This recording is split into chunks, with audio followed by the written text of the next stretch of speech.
Yo, Atlas speaking, and welcome to part 16 of What If I Was Reborn in Naruto as a civilian orphan trained and became the Wind Calamity.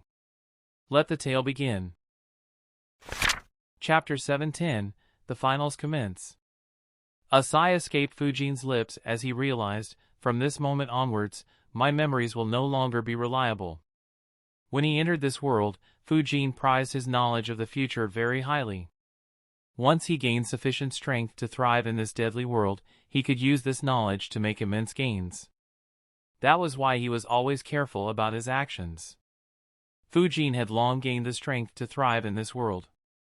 Even though there were still existences who were stronger than him, Fujin was confident in his abilities. However, even though he calculated as much as he humanly could, there was one aspect that he couldn't control.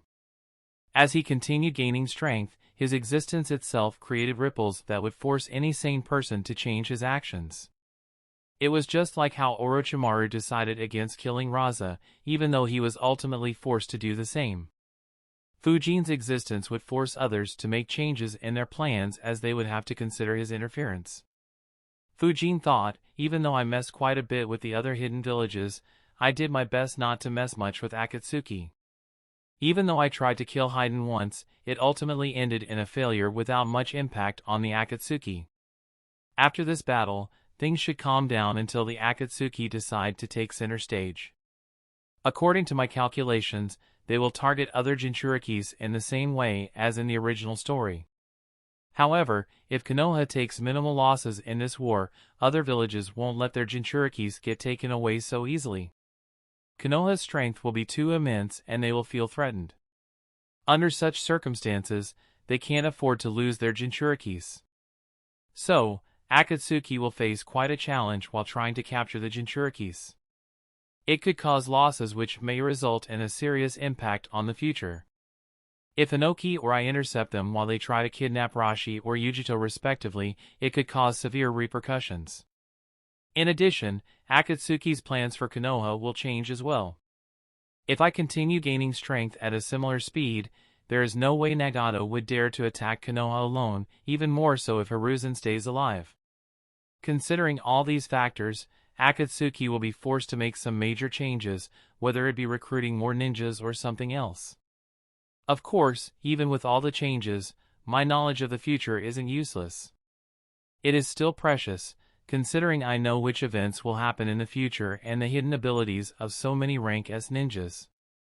It is just that I can't act blindly based on just those events and abilities as I could when Orochimaru attacked Naruto's team in the Forest of Death. Still, Fujin let out a sigh. He didn't like losing something so valuable without being able to do anything about it. Suddenly, he heard a chuckle.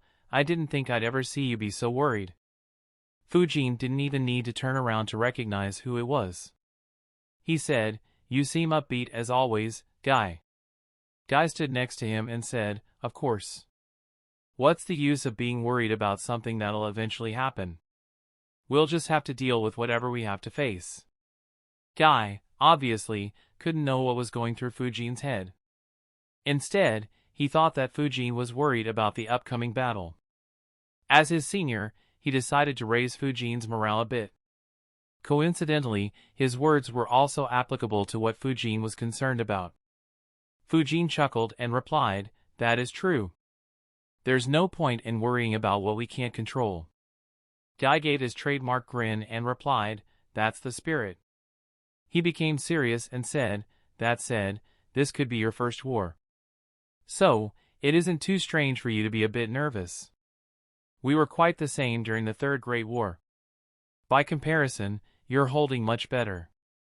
Fortunately, Guy was unaware of the stunts Fujin pulled in the Land of Wind and the Land of Lightning. Otherwise, he would have felt silly for saying those words. Fujin smiled and replied, "Thanks, Guy. Don't worry, I'll be fine. Apologies that I couldn't visit Lee in the hospital. Unfortunately, the past month has been quite hectic." "How's he?" Guy grinned and answered, "Don't worry, Lee is very tenacious. Thanks to you, his injuries weren't very serious. He has already recovered completely and has continued his training." Even though he is advised against opening the inner gates for the time being, he'll come back even stronger. Without his arm and leg being crushed by Gaara's sand, the only thing Lee had to deal with was the painful backlash of opening 5 inner gates.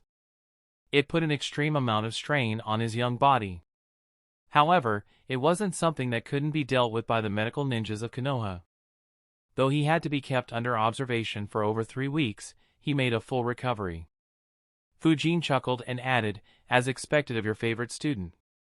Fujin and Guy continued waiting in the stadium as others slowly trickled in.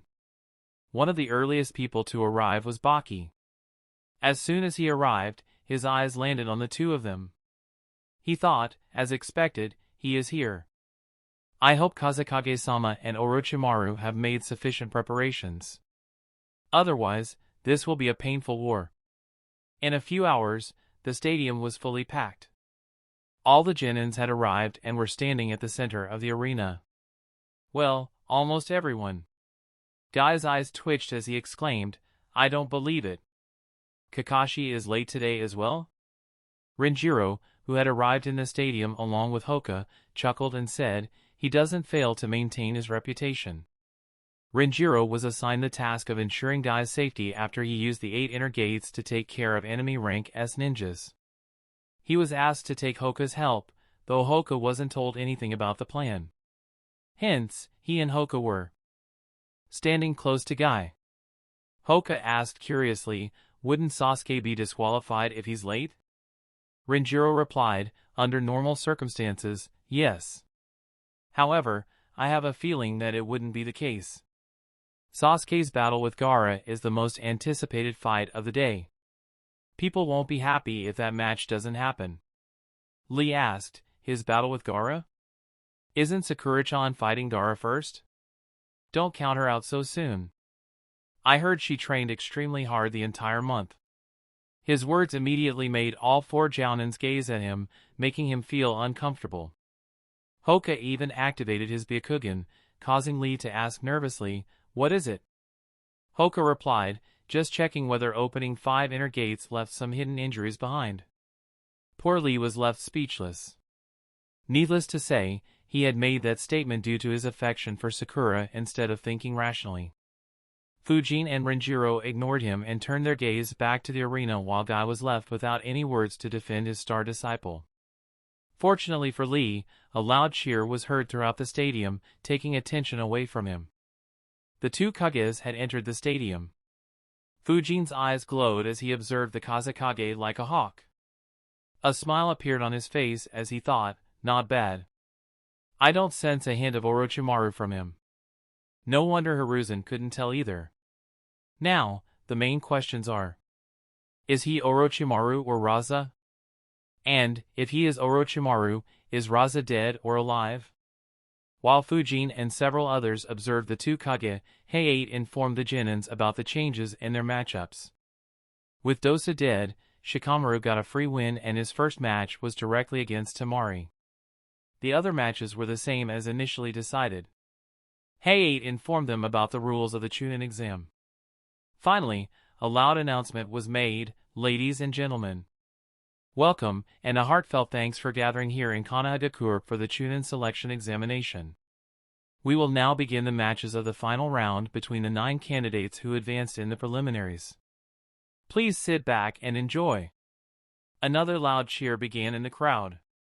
In the arena, Heiei instructed, Haruno, Sakura and Gaara, you 2 stay here. Rest of you, proceed to the waiting room outside the arena. Chapter 711, Burying Sakura.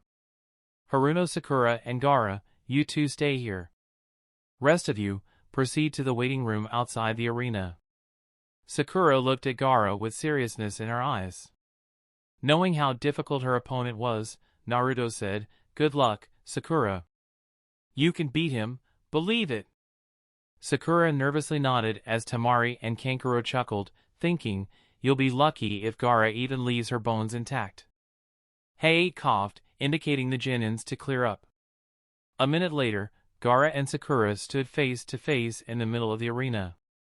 A determined expression appeared on Sakura as she assured herself, get a grip, Sakura. Even though he is strong, you have trained hard for a month. You can't get cold feet now. Not to mention, Sasuke still isn't here. He will be disqualified if he doesn't appear by the time his match begins. So, I have to stretch this battle as long as I can so that Sasuke can reach here. No! Sakura decided, I can't think that way. If I win this match, I can battle against Sasuke. Only that way I can prove myself to him. I'm no longer someone who has to hide behind the two of them. I'll follow Illumi-sensei's plan and defeat Gaara. Unlike Sakura, who was going through emotional turmoil, Gaara stood without a single expression on his face. Much like the rest of the audience, he was more interested in fighting Sasuke and had no interest in Sakura. He didn't even consider her as a warm-up. Even among the audience, there were several wondering whether Sakura was ready for this stage. Their murmurs fell on the ears of Kurama Illumi, who smirked and thought, I can't blame them. After all, I underestimated her as well. Who would have thought her talent in release would have been so outrageous? From everyone I have seen, only Akumo's talent exceeds hers. Lord Third really knew what he was doing when he created Kakashi's squad. Even Fujin was watching intently. However, the reason why he was doing so was quite different from others. Instead, it was because Illumi had visited him the day before to ask for his help. Fujin looked at Sakura thinking, I wasn't expecting much from this battle, probably I still am not. However, she might spring some surprises. Now then. Match 1, begin. Hey, it announced loudly. At that very second, sand rushed out of Gaara's gourd and moved towards Sakura. At the same time, Sakura grabbed 2 kunai with attached explosive tags and threw them at the sand. The tags exploded as soon as the kunai touched the sand, dispersing the sand temporarily and covering the area in smoke. Sakura concentrated chakra at her feet and immediately moved under the cover of the smoke. She launched more kunai with explosive tags at Gaara while thinking, even though he can control sand flawlessly, his sand can't withstand the explosions. Step 1 is nearly completed. Several tags exploded around Gaara, each explosion slowing down his sand for a second. More importantly, the explosions created a smokescreen around Gaara, ensuring that he couldn't see Sakura. In the stadium, surprise appeared on Ino's face as she muttered, incredible. She has been working hard. Ino clenched her fists. Just like Sakura, she trained hard in the previous month. Yet, she could feel the distance between them increasing slowly. Lee shouted, that's awesome, Sakura. Keep it up. In the waiting room, Naruto acted similarly. Among the judges, Kotetsu said, she is impressive. Izumo nodded and added, not only has she created conditions suitable for her, but her chakra control is incredible too. She has continuously concentrated chakra at her feet, allowing her to move at a faster speed. The common people were impressed as well and began cheering for Sakura. Of course, the truly strong ninjas could see that Gaara wasn't even a bit affected. He was still as expressionless as earlier. A smile appeared on Illumi's face as he thought, this boy is quite fearsome. To think that a Jinchuriki would participate in the exam. There is no way Sakura could become as strong as him in a month. However, there is always a weapon that the weak have. It's arrogance that the strong possess. Do it! Sakura weaved hand seals while thinking, according to Illumi-sensei's calculation, he wouldn't move from his spot. This is my chance. Suddenly, her eyes widened as noticed balls of sand moving towards her. Due to the smoke cover, she didn't notice them until the last moment. She desperately did everything she could to dodge them while wondering, how did he know I was here? Or did he attack in every direction? A few sandballs grazed her, leaving several cuts on her body. Even though blood dripped down her cheeks, arms, legs and waist, she didn't stop her hand seals or lose control of her chakra. She gritted her teeth and completed her jutsu. Demonic illusion, hell viewing jutsu. Since he hadn't moved from his original position, Sakura's jutsu hit Gaara even though she couldn't see him in the smoke. Gaara's eyes suddenly widened. Smoke around him cleared as the figure of a bloodied man appeared lying on the ground. Gaara muttered, Yashimaru. Hell viewing jutsu was a genjutsu tailored to exploit the target's worst fears. As soon as Sakura's chakra influenced Gaara, he recalled the events of that traumatic night. Yashimaru extended his bloody hands towards Gaara and said, "My sister died because of you, monster. Give me back my sister." Suddenly, Gaara looked towards his right and saw Temari and Kankuro. Temari hatefully said, "Because of you, my mother died and my father became distant. You're the cause of all our sufferings." Kankuro cursed, "A monster like you should never have been born." While Gaara was under genjutsu, Sakura threw several shurikens at him. The smoke cover was finally clearing and she could see her shurikens going straight at him. With hope in her eyes, she thought, "This is it. He won't be able to control sand while he is under my genjutsu. I've won!" From the waiting room, Naruto shouted, "Excellent work, Sakura! Get him!" Next to him, Kankuro said, "She did very well. Unluckily for her, it's all useless." Naruto snapped and asked, "What do you mean?" His and the eyes of most Konoha ninjas widened. Sakura and Illumi were no exceptions. Sakura couldn't help but exclaim in shock, "How? How can his sand still move?" Despite being under a genjutsu, Gaara's sand moved and blocked the shurikens. Kankuro said, "Gaara's sand can move autonomously to protect him from any danger. Even if he can't see the attack coming, the sand will protect him. This strategy is useless against him." Naruto and other Genins from Konoha were surprised. They looked at Gaara, wondering how they could deal with such a technique. Temari smirked and said, "Even though she did well, that girl is dead." The very next moment, Gaara's eyes landed on Sakura. Even though he had fallen to her genjutsu, Sakura was no Itachi. It wasn't difficult for him to disrupt his chakra and break the genjutsu. If anything, the sight he had seen just sent his anger soaring through the skies. He shouted, "Die!" At the next moment, the soil in the arena began moving. Within seconds, Sakura's vision was filled by a massive wave of sand. She was still in shock that her attack had failed. Even if she wasn't, there was nothing she could do to dodge the massive wave. Hiate's eyes widened. He cursed, "Shit! I won't be able to make it." In the stand, Naruto, Lee, Ino, and a few others were horrified as well. In front of their eyes, the sand engulfed Sakura, completely submerging her underneath. "Sakura!" Naruto shouted in horror as he jumped down from the waiting room. Most of the audience thought the same as Naruto. Quite a few were sad that such a promising kunoichi died. Of course, there were a few who became even more thrilled. And there were a few ninjas who were glancing at a spot in the stadium. Illumi breathed a sigh of relief as he thought, "Even though I didn't know his sand could move autonomously, I made contingency plans in case he broke the genjutsu quickly and attacked Sakura in rage." A serious look appeared on the Kazekage's face as he analyzed, "It feels like he has gotten even faster." Hiruzen glanced at the Kazekage to study his reaction. A solemn expression appeared on Baki's face as he thought, "His speed is insane. An ordinary jounin will stand no chance against such a speed. Even I won't last long if I fight him by myself."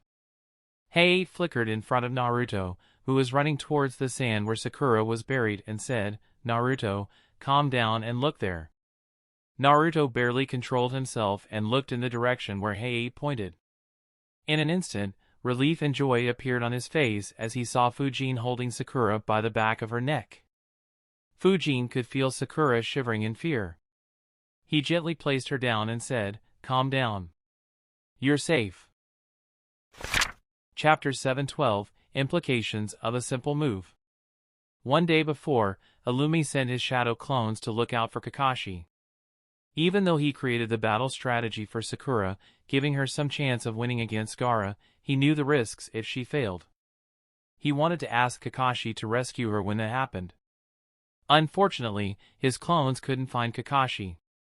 So, he visited Fujin, informed him about her attack strategy and asked him to save her in case Gaara retaliated.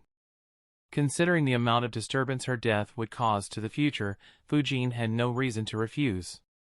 That is why Illumi was calm throughout the match. Calm down. You're safe. Hearing Fujin's voice and seeing that she was no longer about to be engulfed by the sand, Sakura's fears subsided. Even though her heart was still beating rapidly, being next to Fujin and Guy made her feel safer. Her knees eventually gave out as she collapsed to the ground while breathing rapidly. Lee immediately checked up on her and asked, "Sakura, are you alright?" Sakura nodded. She looked at Fujin and said, "Thank you." Fujin casually replied, "Don't worry about it." He turned his gaze back to the arena, where Gaara was looking hatefully at Fujin. It was the second time Fujin saved his prey. Needless to say, Baki intervened before Gaara did anything stupid. Hayate announced, due to outside interference, Haruno Sakura is disqualified. Gaara is the winner of this round. Fearing that Sakura would be depressed, Lee said, "Don't worry, Sakura-chan. You did great." Renjiro added, "He is right."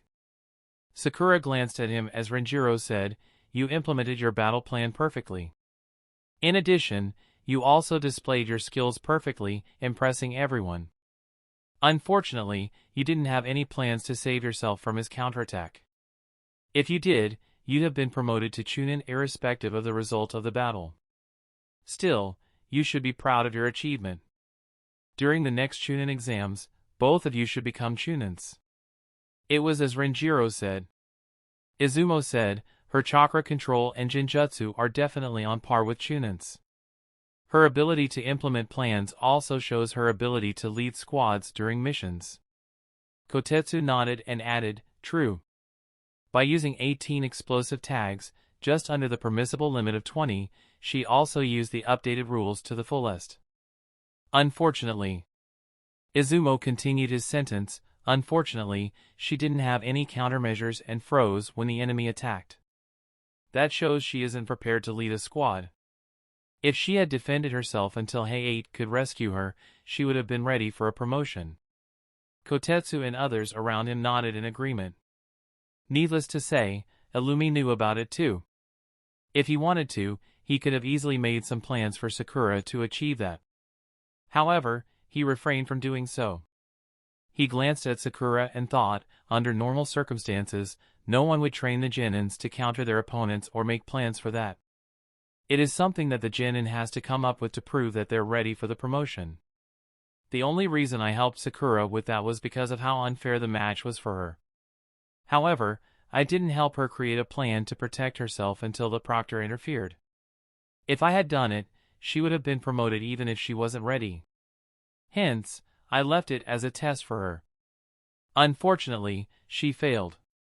Illumi was slightly disappointed that Sakura didn't bother to think of any such countermeasures by herself. Still, he wasn't too bothered by it. He thought, considering her talent at Yin release and chakra control, her promotion is only a matter of time. This loss will be good for her.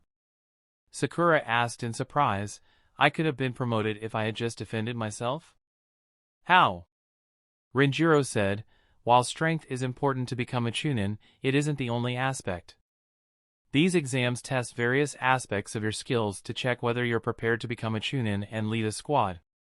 As a leader, you need to be quick on your feet and have several plans to not only ensure that your mission is a success but also to ensure that your squad stays alive.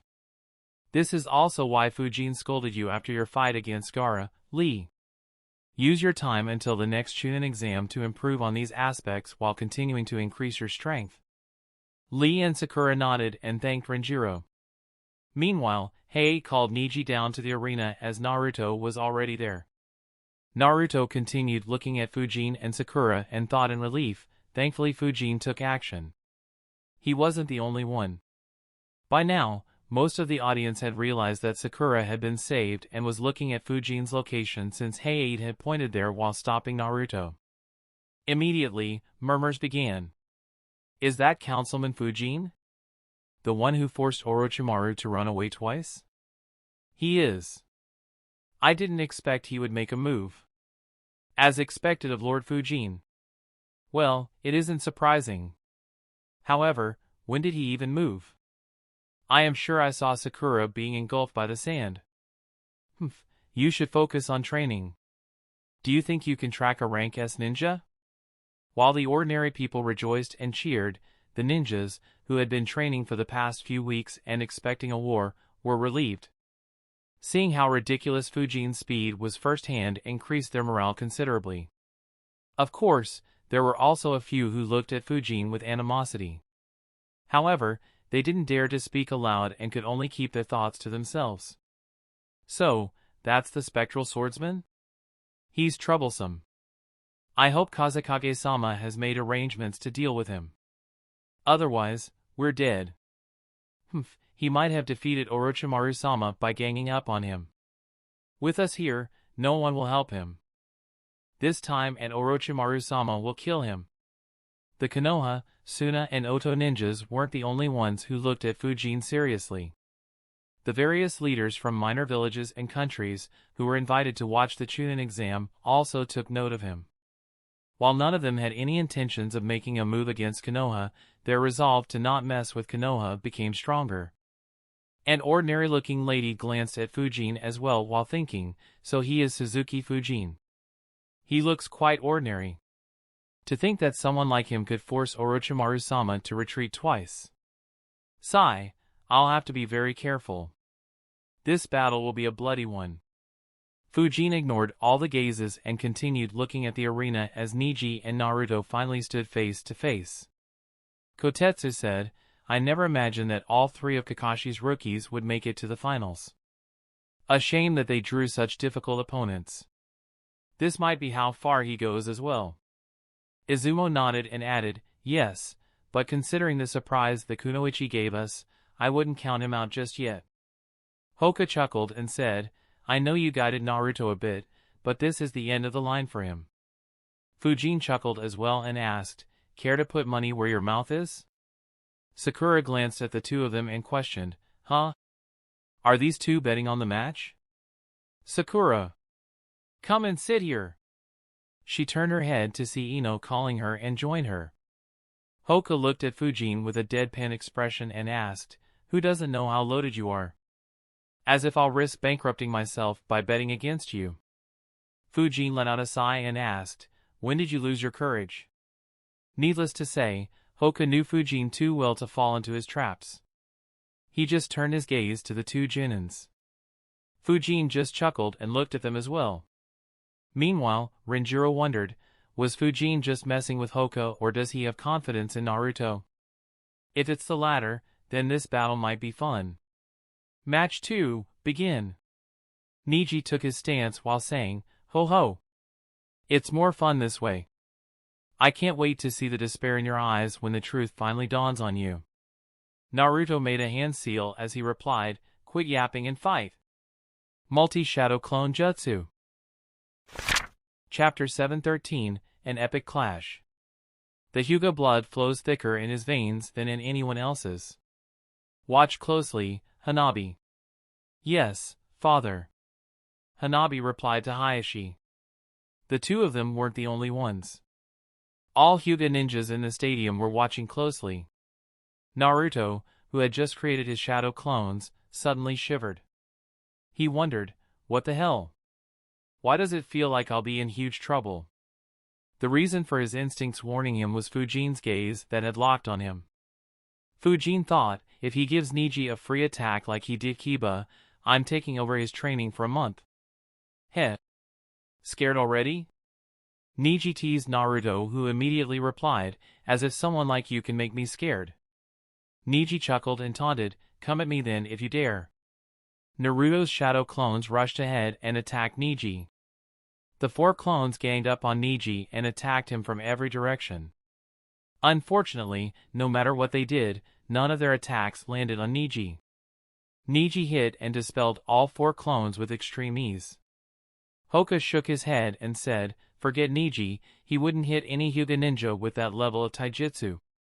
Fujin nodded and replied, that's true. Even though he prefers taijutsu, it isn't exactly his strong point.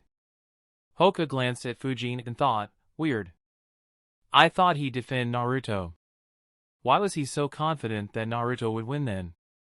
Neji smirked and said, "You want to be the Hokage, huh? I don't think that's gonna happen. I can pretty much tell with these eyes of mine that abilities and talent are determined at birth. In other words, your entire destiny is set from the time you're born." His words pissed Naruto off, who shouted, "Why are you so stubborn? You're always so sure that the future is full of gloom and doom." "Why?" Neji replied, "Well, are you saying that anyone can become the Hokage if they just try hard enough? Only a select few individuals are even considered for Hokage. Wake up and face reality. Those who become the Hokage are born with that fate. You can't get there by trying. You have to be pre-selected." A chuckle escaped Fujin's lips as he heard Neji's words. Ignoring the gazes the ones around him gave, Fujin thought, well, as delusional as he is, I can't say he is entirely wrong. Then again, how could he know the history of the supposed loser? The son of the fourth Hokage and the Jinchuriki of the strongest-tailed beast, a fate he received at his birth. The absurd part is that those factors are more or less irrelevant considering that he is the reincarnation of Asura. Poor kid, blabbering so much in front of the wrong person. Neji continued, each person's life consists only of being swept along in the inescapable current of his destiny. All of us have only one thing in common. One shared fate. Death. A frown appeared on Hayashi's face. Naruto snorted and asked, even if that is the case, what makes you think that your eyes can see the fate of everyone? Naruto created dozens of shadow clones and attacked Neji.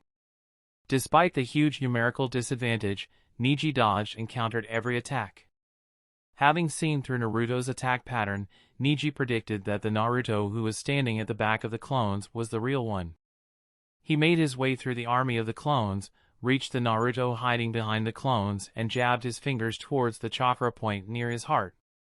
Just before his attack could land, Naruto caught his wrist. However, Neji quickly followed up with more attacks and landed a hit in the blink of an eye, forcing Naruto to vomit blood. Immediately, several shadow clones around him were dispelled, covering the area in smoke. Neji said, "You're the real one. I told you it was useless." To his surprise, Naruto began laughing. He stared into Neji's eyes and said, "And I told you to not make so many assumptions." Suddenly, Neji's eyes widened and he looked behind. He sensed a sudden chakra spike some distance behind him. However, before he could do anything, the Naruto behind him lunged at him. Thanks to his Byakugan, Neji saw that attack coming and attacked him again. To everyone's surprise, Naruto dispelled in the cloud of smoke. Even though he was shocked, Neji had no time to pay attention to the fact that he had just been fooled.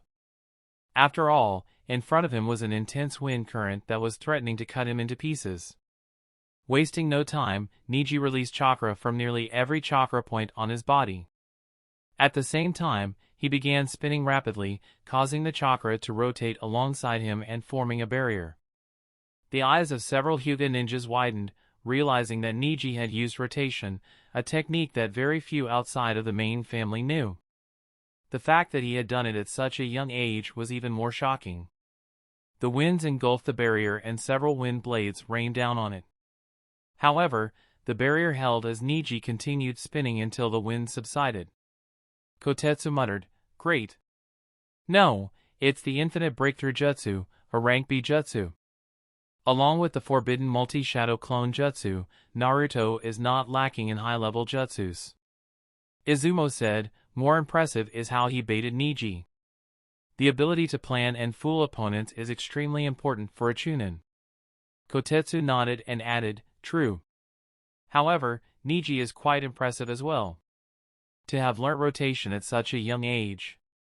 As the dust cleared, Naruto's eyes widened as he saw that Neji was completely unharmed. One of his clones exclaimed in disbelief, "No way! How did he defend against that jutsu?" Neji smirked and asked, "You thought you had me beat?" However, Naruto and his clones weren't too interested in talking it out. The fact that he failed to achieve anything with the jutsu taught by Fujin worried him more. He didn't wish to endure any more special training sessions with Fujin.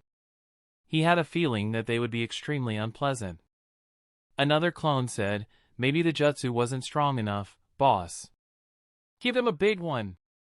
Naruto waved hand signs as he replied, that's right. Let me see whether he can defend against this. Niji's smirk disappeared as his eyes saw Naruto concentrating a massive amount of chakra. He quickly moved towards Naruto but was stalled by the shadow clones. In the stadium, a worried look appeared on Hiruzen's face as he questioned, did they have to teach Naruto this technique? Niji was just a couple of meters away from Naruto when he was done supercharging the infinite breakthrough jutsu. Just like Fujin, he poured 5% of his chakra into the jutsu. Niji's eyes widened as he saw Naruto blowing out the jutsu at him from such a close distance. He immediately released his chakra and used rotation once again. As good as Niji's defense was, Naruto's attack was far beyond what a Genin should be able to do. Heck, most Jounins wouldn't want to be at the receiving end of that jutsu. Even so, Niji's rotation ensured that he wasn't hit by the winds. However, due to the difference in the strength of the two jutsu, Niji, along with his rotation barrier, was flung across the arena. Even so, Niji continued spinning and didn't dare to let the jutsu end. And, considering the nature of the jutsu, Niji wasn't the only casualty. As Hiruzen feared, the intense winds hit most of the audience in the line of attack. Thankfully, the winds had mellowed down and no wind blades reached the audience. Even so, quite a few people were blown away, causing several injuries. A part of the stadium became a complete mess. Even the people who weren't in the line of attack felt the strong winds. Hoka and Renjiro glanced at Fujin and thought, supercharged wind jutsus. No wonder he was so confident. How is a Genin supposed to defend against the supercharged jutsus of a freaking Jinchuriki? Lee shouted, excellent, Naruto. Keep it up. Ino questioned with a stunned expression as she covered her eyes, what the hell? When did Naruto become so powerful? Sakura answered, I don't know. His wind jutsus weren't this strong before. Kiba had a similar stunned expression as he thanked the heavens that Naruto didn't use such a jutsu against him. Hinata, whose condition didn't worsen like in the original story due to Fujin's treatment, smiled as she looked at everyone acknowledging Naruto. When the winds died down, Niji's figure appeared once again. This time, he wasn't completely unhurt. Even though rotation kept Niji safe from the wind blades, stopping such strong jutsu made Niji feel the backlash. His entire body was aching and blood could be seen trickling down his lips. However, he still stood on his feet, shocking Naruto and his clones once again. Holy crap! What is that defense? How is he still standing? Boss! Give him another. If 2 isn't enough, 3 will take him down. That's right. Let me see if he still stays standing. Infinite breakthrough jutsu. To the shock of Niji and the audience, Naruto fired another supercharged infinite breakthrough jutsu at Niji, and by extension, the people behind him. Chapter 714, Spam till you win. Niji coughed, spitting out blood. He looked at Naruto and wondered, what the hell was that? How was he able to infuse so much chakra in the same jutsu and increase its strength to such a level? Why does he even know such a strong jutsu? Before he could find an answer, his eyes widened as he saw Naruto's chakra moving in the same way it did a few minutes ago. He once again released chakra from his chakra points while cursing, crap. How many times can he use this jutsu? Why does he still have so much chakra? For the first time, Niji was more than a bit nervous. Unlike Naruto, his chakra reserves were extremely limited. Even so, he still trusted his defense. However, there were quite a few who didn't have that luxury. Holy fucking hell! That demon is making the same fucking hand seals. Stop! Stop! Are you crazy? Do you want to kill all of us? That Hyuga kid is not at the center of the arena this time. He is very close to the wall. If he attacks here, then we... Fuck! Stop, kid! Mommy, I'm sorry. I won't ever force you to bring me here. I'm sorry. I'll never look at you hatefully again. Please stop your attack. The audience behind Neji was in full panic mode. Young children were in tears. The adults who mistreated Naruto were now sorry. Quite a few people were trying to run away while several kids and even more adults fell unconscious due to fear. The civilians weren't the only ones who were afraid. The ordinary-looking lady, who was glancing at Fujin earlier, nervously wondered, have our plans been leaked? Does Konoha intend to launch a surprise attack using the excuse of the Chunin exam? Hoka looked at the commotion awkwardly and asked, should we help out?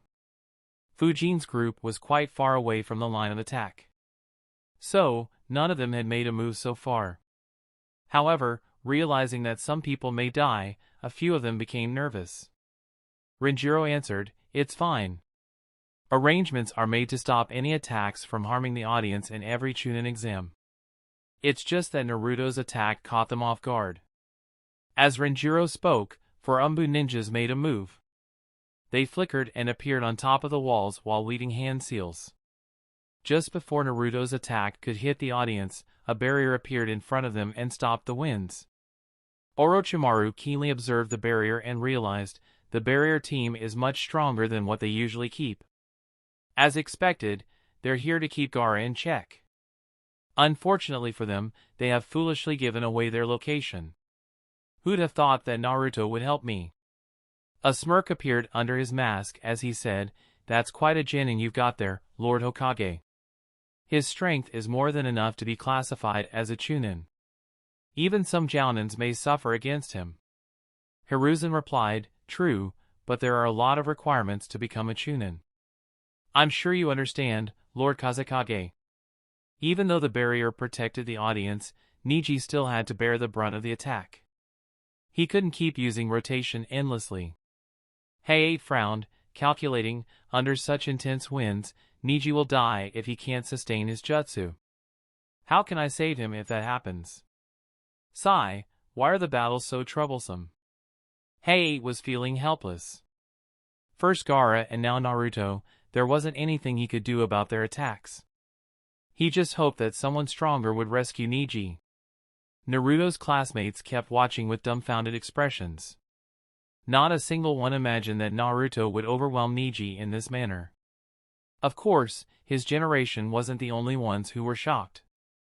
Ibiki frowned and asked, who decided to teach him how to supercharge jutsus? Anko glanced at Fujin and said, I heard that Kakashi had given Naruto to Fujin. Seeing the smile plastered on his face, we don't need a second guess. Ibiki sighed and muttered, not only is he troublesome, but he's making others more troublesome as well. Kotetsu and Izumo had stopped commenting entirely. Both were left speechless by Naruto's display. The winds finally died down. Everyone looked curiously at Neji. As the dust cleared, they saw him on his knees while breathing heavily. He looked completely spent. It was a rather pitiful sight. Yet, everyone's respect for him increased. After all, not many would survive as long as he did. Once again, Naruto exclaimed in shock, what the hell is up with this guy? Why can't my wind attacks hit him? Boss, he is on his knees. He definitely can't take another attack. That's right. Give him another big one. Naruto weaved hand seals once again while shouting, it doesn't matter even if he gets up 10 more times. I can do this all day. The entire stadium, except for one person, looked at Naruto with a dumbfounded expression. Hiruzen resisted the urge to facepalm as he questioned, didn't he spend only 3 days with Fujin? How did he get influenced so much?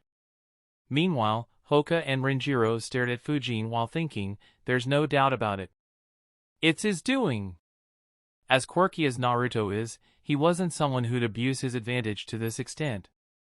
Fujin ignored their gazes and didn't even bother covering up his smile. He said, Guy, you may want to step in. Neji isn't in a state to endure another attack. Guy nodded seriously. He had realized that as well. Neji observed Naruto supercharging his jutsu once again and analyzed, I can't sustain the rotation for another couple of minutes. How do I counter him? That's enough. Hyuga Neji is in no shape to continue this battle. Uzumaki Naruto is the winner. Seeing that Neji was in no state to continue, Heiei invoked his powers as the proctor and announced loudly, putting an end to the battle. Naruto stopped channeling his chakra and muttered, "Huh? I won." His clones were surprised by Heiei's announcement as well. Neji's body finally gave away and he collapsed to the ground. Silence engulfed the stadium before the majority of the audience broke into a loud cheer. Only the section of the audience behind the barrier was silent. However, they too began celebrating. It was just that instead of celebrating Naruto's victory, they were celebrating that the match was finally over. Sakura shouted, "Yes! Naruto won!" Ino exclaimed, "That was incredible." Others cheered as well while several senior ninjas were impressed by the skill Naruto displayed. For Konoha, a village where the majority of the ninjas practiced fire jutsus, a ninja who could spam supercharged wind jutsus was someone most wanted in their squads. Naruto was surprised to hear everyone cheering for him. In a few seconds, a wide grin appeared on his face and he began celebrating too. Hiruzen smiled, thinking, in this aspect, Naruto will leave even Fujin behind. If he learns how to harness the Nine Tails chakra better, he could launch supercharged jutsu for hours. Still, I need to have a word with Naruto. If he uses supercharged wind jutsus inside the village's funds will bleed dry in no time. Even Orochimaru looked at Naruto with interest. He hadn't expected Naruto to make such gains in so little time. In the waiting room, Kankuro muttered in disbelief, "I underestimated this knucklehead. His wind release might be stronger than yours, Temari." Temari frowned. She was already having a hard time accepting that Fujin, who was only a year older than her, was so much better than her at wind jutsus. Seeing Naruto's supercharged wind jutsus ignited competitiveness in her heart. The medics finally came to take Neji away.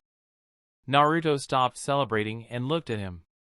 Neji said, "To think you kept such a card hidden. I admit, I underestimated you.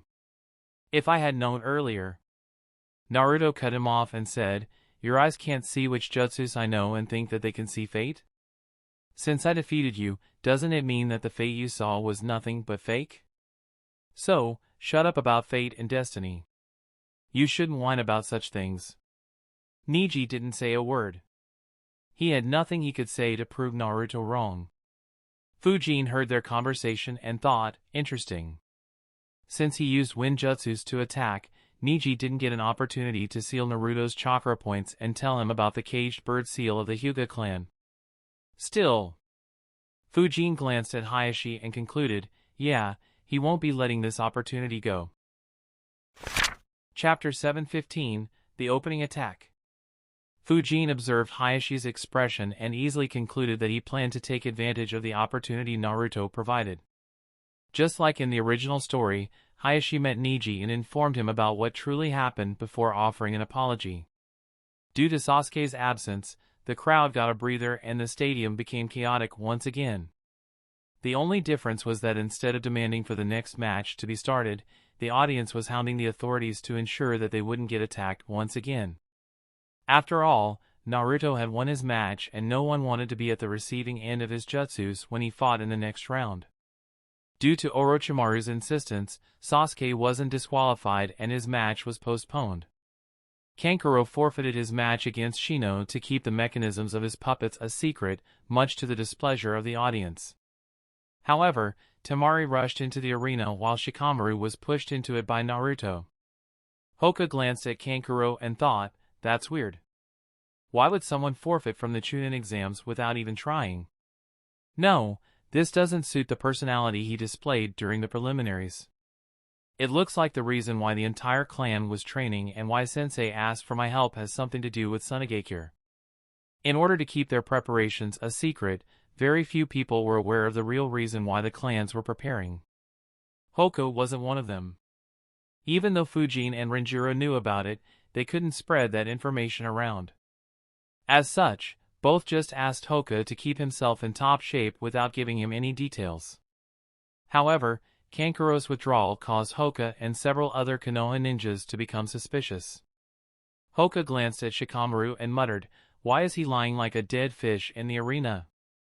Fujin chuckled and replied, "Well, he is a Nara after all. This battle should be interesting." Fujin glanced at the arena and thought, due to my influence on Naruto, he resorted to Winjutsus instead of digging a hole to catch Neji off guard. So, Shikamaru doesn't have a hole to take advantage of. That said, it'll probably not have that much impact. When Gaara attacked Sakura, he overturned a good part of the arena while Naruto's supercharged jutsus left massive scars on the ground. I guess he'll resort to using that. Due to feeling pressured by Fujin and Naruto, Temari was even more ferocious in the match. Unfortunately for her, her momentum was useless against someone like Shikamaru.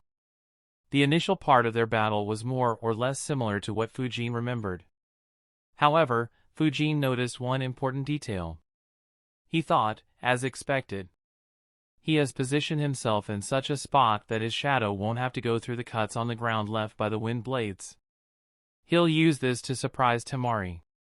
As Fujin predicted, Shikamaru used the shadows in those cuts on the ground when Temari hid behind her giant fan. The sudden change caught everyone off guard. However, what truly shocked them was that Shikamaru forfeited a few seconds later. Renjiro chuckled and said, as expected of Shikaku's son. Not only does he have his father's intellect, but he might exceed him in laziness as well.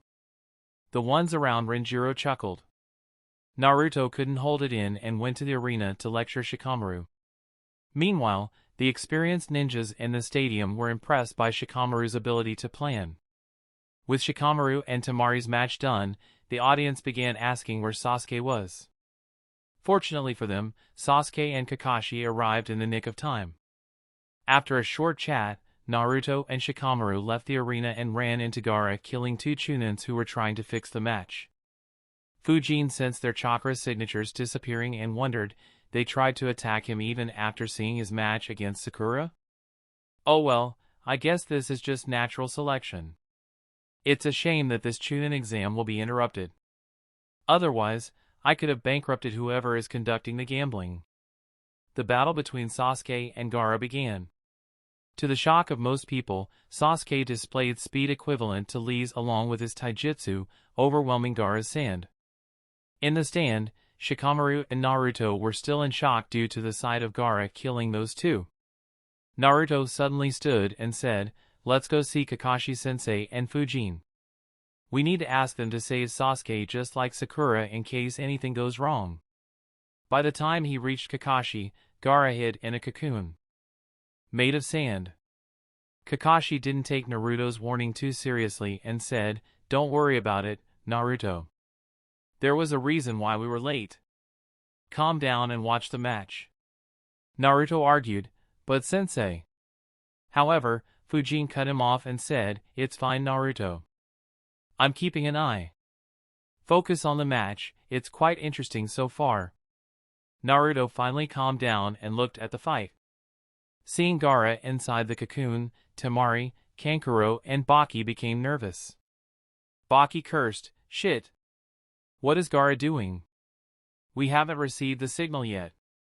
Inside the cocoon, Gaara was preparing to transform into the one-tailed beast, Shikaku. Unaware of what Gaara truly was, Sasuke prepared his Chidori. Guy and Renjiro were surprised. Renjiro muttered, "The Chidori. You were able to teach it to him in a month, Kakashi?" Hoka realized what the jutsu was and asked, "Isn't this Kakashi's specialty?" Guy nodded and said, "Yes. This is the only jutsu in Kakashi's arsenal that was created by him. So, this is why you had him focus on increasing his speed and improving his taijutsu." Kakashi chuckled and said, "The reason why I insisted on training Sasuke myself is because he is quite similar to me." Fujin glanced at Kakashi and wondered, insisted? Who was lining up to teach Sasuke? Well, other than Orochimaru, that is. The Genins looked at Sasuke's jutsu in awe and some jealousy as Sasuke pierced through Gaara's ultimate defense to the shock of every Suna ninja in the stadium. Ironically, the one who was the most thrilled was Orochimaru. "What is this warm moistness?" Mother, what happened? Gaara questioned. His eyes widened as he realized, blood? Is this my blood? I'm bleeding! Gaara's screams were heard throughout the stadium. Sasuke, who was smiling, suddenly became serious as he felt something grab his arm. No matter how he tried, he couldn't withdraw his arm from the cocoon. Having no other choice, Sasuke activated Chidori once again. Gaara's screams were heard throughout the stadium once again as Sasuke finally managed to get away. However, an arm made of sand chased after him for a few meters before falling to the ground and retreating inside the cocoon. Renjiro, Kakashi, and Guy became serious. Renjiro muttered, "He's trying to transform." Kakashi nodded. If Gaara were to transform, he would be the one to take care of him. However, before he could make a move, a large-scale Jinjutsu was launched at everyone inside the stadium. The stronger ninjas immediately disrupted their chakra and broke out of the Jinjutsu. Hoka wondered aloud, which bastard dared to use a Jinjutsu on us? His eyes suddenly widened as he asked, "Huh? Where is Fujin?" In the few moments when the Jinjutsu was launched, Fujin had disappeared. The Jinjutsu, Kabuto cast, was a signal for all forces. The Oto ninjas outside Konoha used the scrolls given by Orochimaru to summon giant snakes. However, unlike in the original story, 8 groups of 3 giant snakes were summoned. Along with 50 Suna and Oto ninjas in each group, they attacked Konoha from different directions.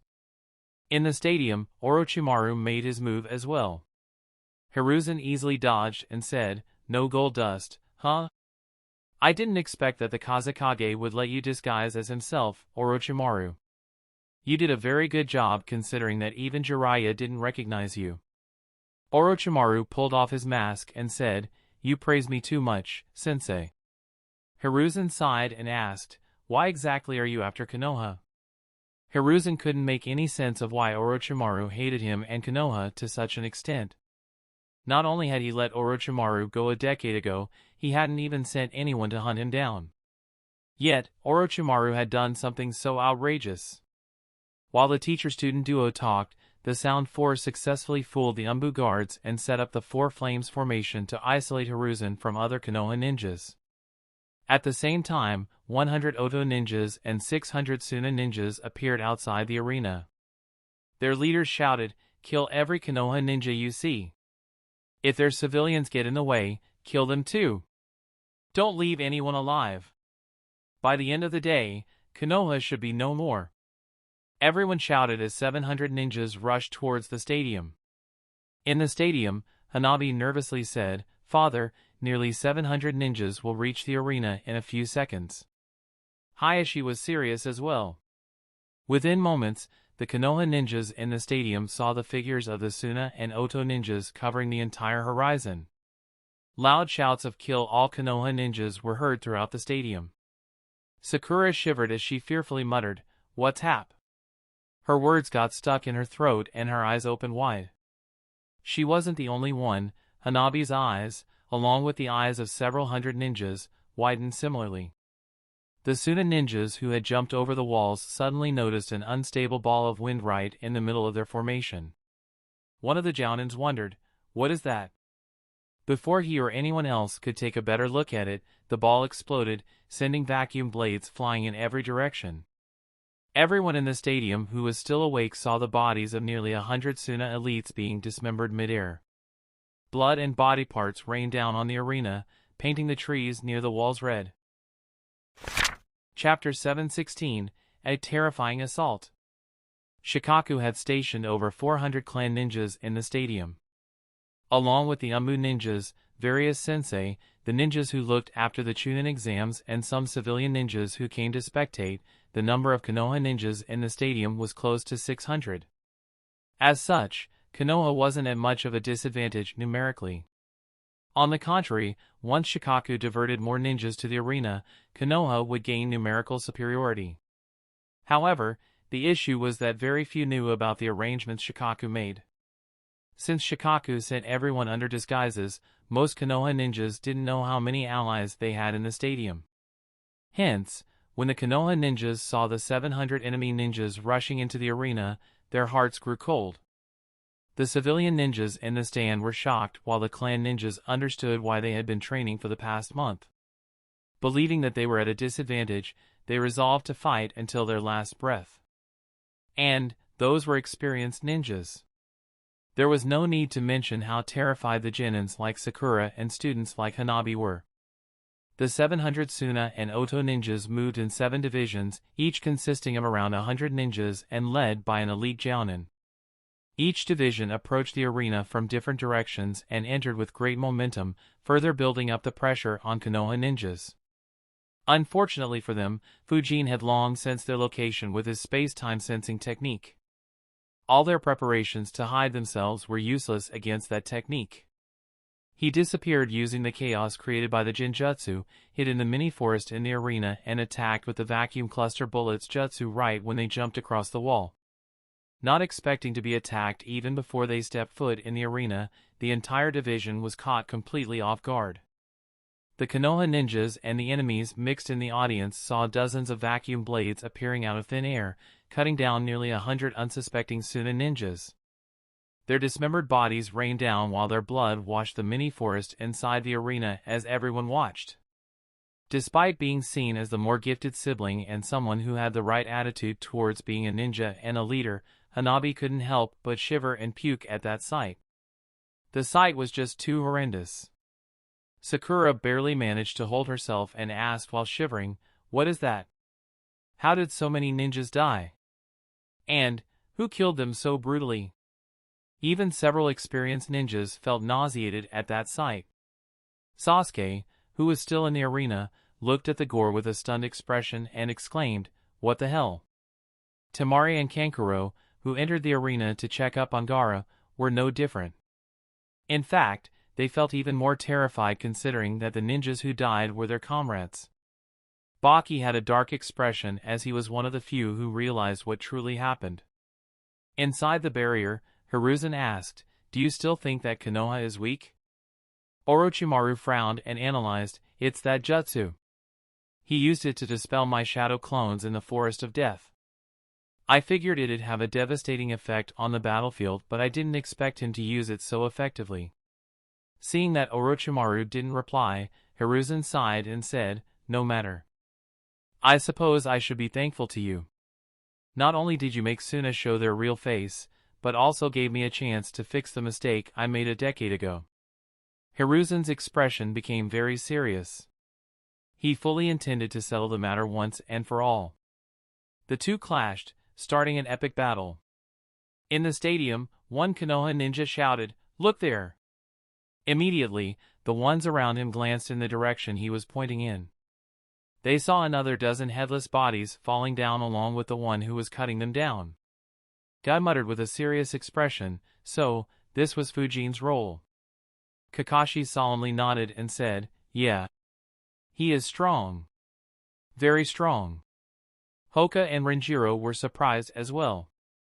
Neither of them expected that Fujin would start the war in such a manner. Instead of being the attackers, the Suna ninjas seemed like the victims at that point. Sakura heard Guy and Kakashi's words and wondered, that was Fujin? He is this terrifying? How did Orochimaru manage to get away from him? Sakura had a hard time believing her ears. The shivering didn't stop either. Some distance away, Hayashi observed Fujin's movements with his Byakugan and realized, no wonder he could go up against Orochimaru. To think he would become so terrifying at such a young age. Even Minato and the Sanins weren't this strong at 16. Needless to say, the ones who were the most shocked and terrified were the ninjas currently standing in front of Fujin. One of them shouted, "Be careful. That's the spectral swordsman." The elite Jounin leading that division ordered loudly, "Stay clear of him. Attack him with wind and fire jutsus from a distance. Keep him at bay until help arrives." His words were stuck in his mouth as he realized something odd. A large amount of chakra was being released from Fujin's chakra points and transforming into the wind. Several other Jounins realized the same thing. Even though Fujin's surprise attack terrified them, the elite Jounins leading the divisions knew that retreat wasn't an option, as they couldn't just abandon their Kazekage. They immediately ordered their subordinates to charge towards the Konoha ninjas. With Fujin eliminating one division and confronting another, only the remaining 5 divisions rushed ahead. Fujin's opening attack raised the morale of the Konoha ninjas. They charged out of the stadium to confront the incoming ninjas. Some fights broke out in the stadium too, as the Suna and Oto ninjas, mixed in the audience, made their moves. In the center of the arena, Baki said, "Gaara, the plan." To Baki's surprise, Gaara didn't reply. Instead, he was holding his head and shivering. Baki cursed, "Idiot! I can't believe he tried to transform without waiting for the signal."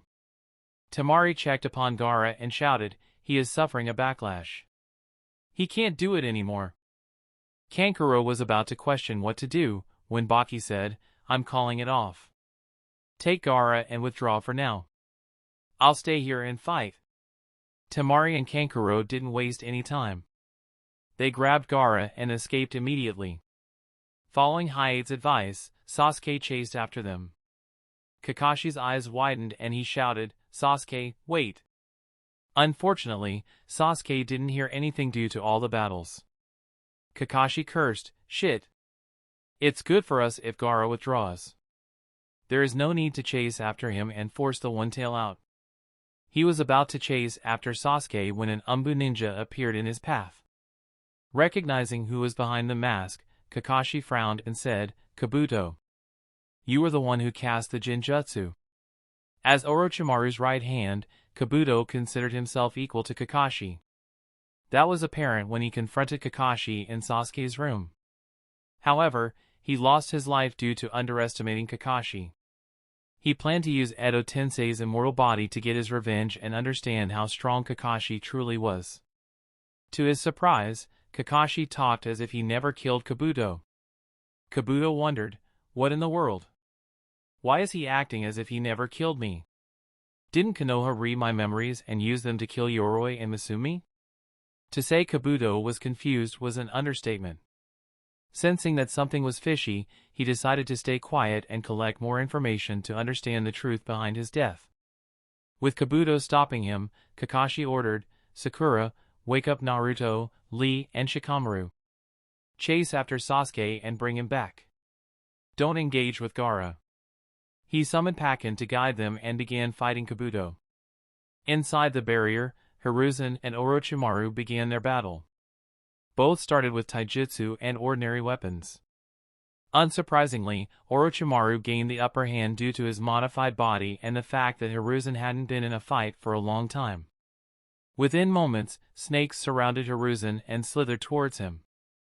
A ring of fire appeared around Hiruzen and suddenly expanded in every direction. In the blink of an eye, every snake was burnt so thoroughly that even their bones disintegrated. The entire rooftop was decimated as well, exposing the floor of the barrier. Orochimaru quickly retreated towards the barrier while using the waterfall jutsu and spitting out a massive amount of water. What are these winds? The ninjas, who were facing Fujin, wondered aloud when they suddenly felt winds around them. Before any of them could react, Fujin's wind domain was completed. Unfortunately for the Suna ninjas, they were inside the wind domain. The elite Jounin leading them suddenly had a bad feeling. His instincts were warning him to run away. He immediately retreated while shouting, "Fall back! Get away from these Y." Once again, he failed to complete his words as his head detached from his shoulders. He wasn't the only one. The entire division, consisting of more than 80 ninjas, was beheaded in the same instant.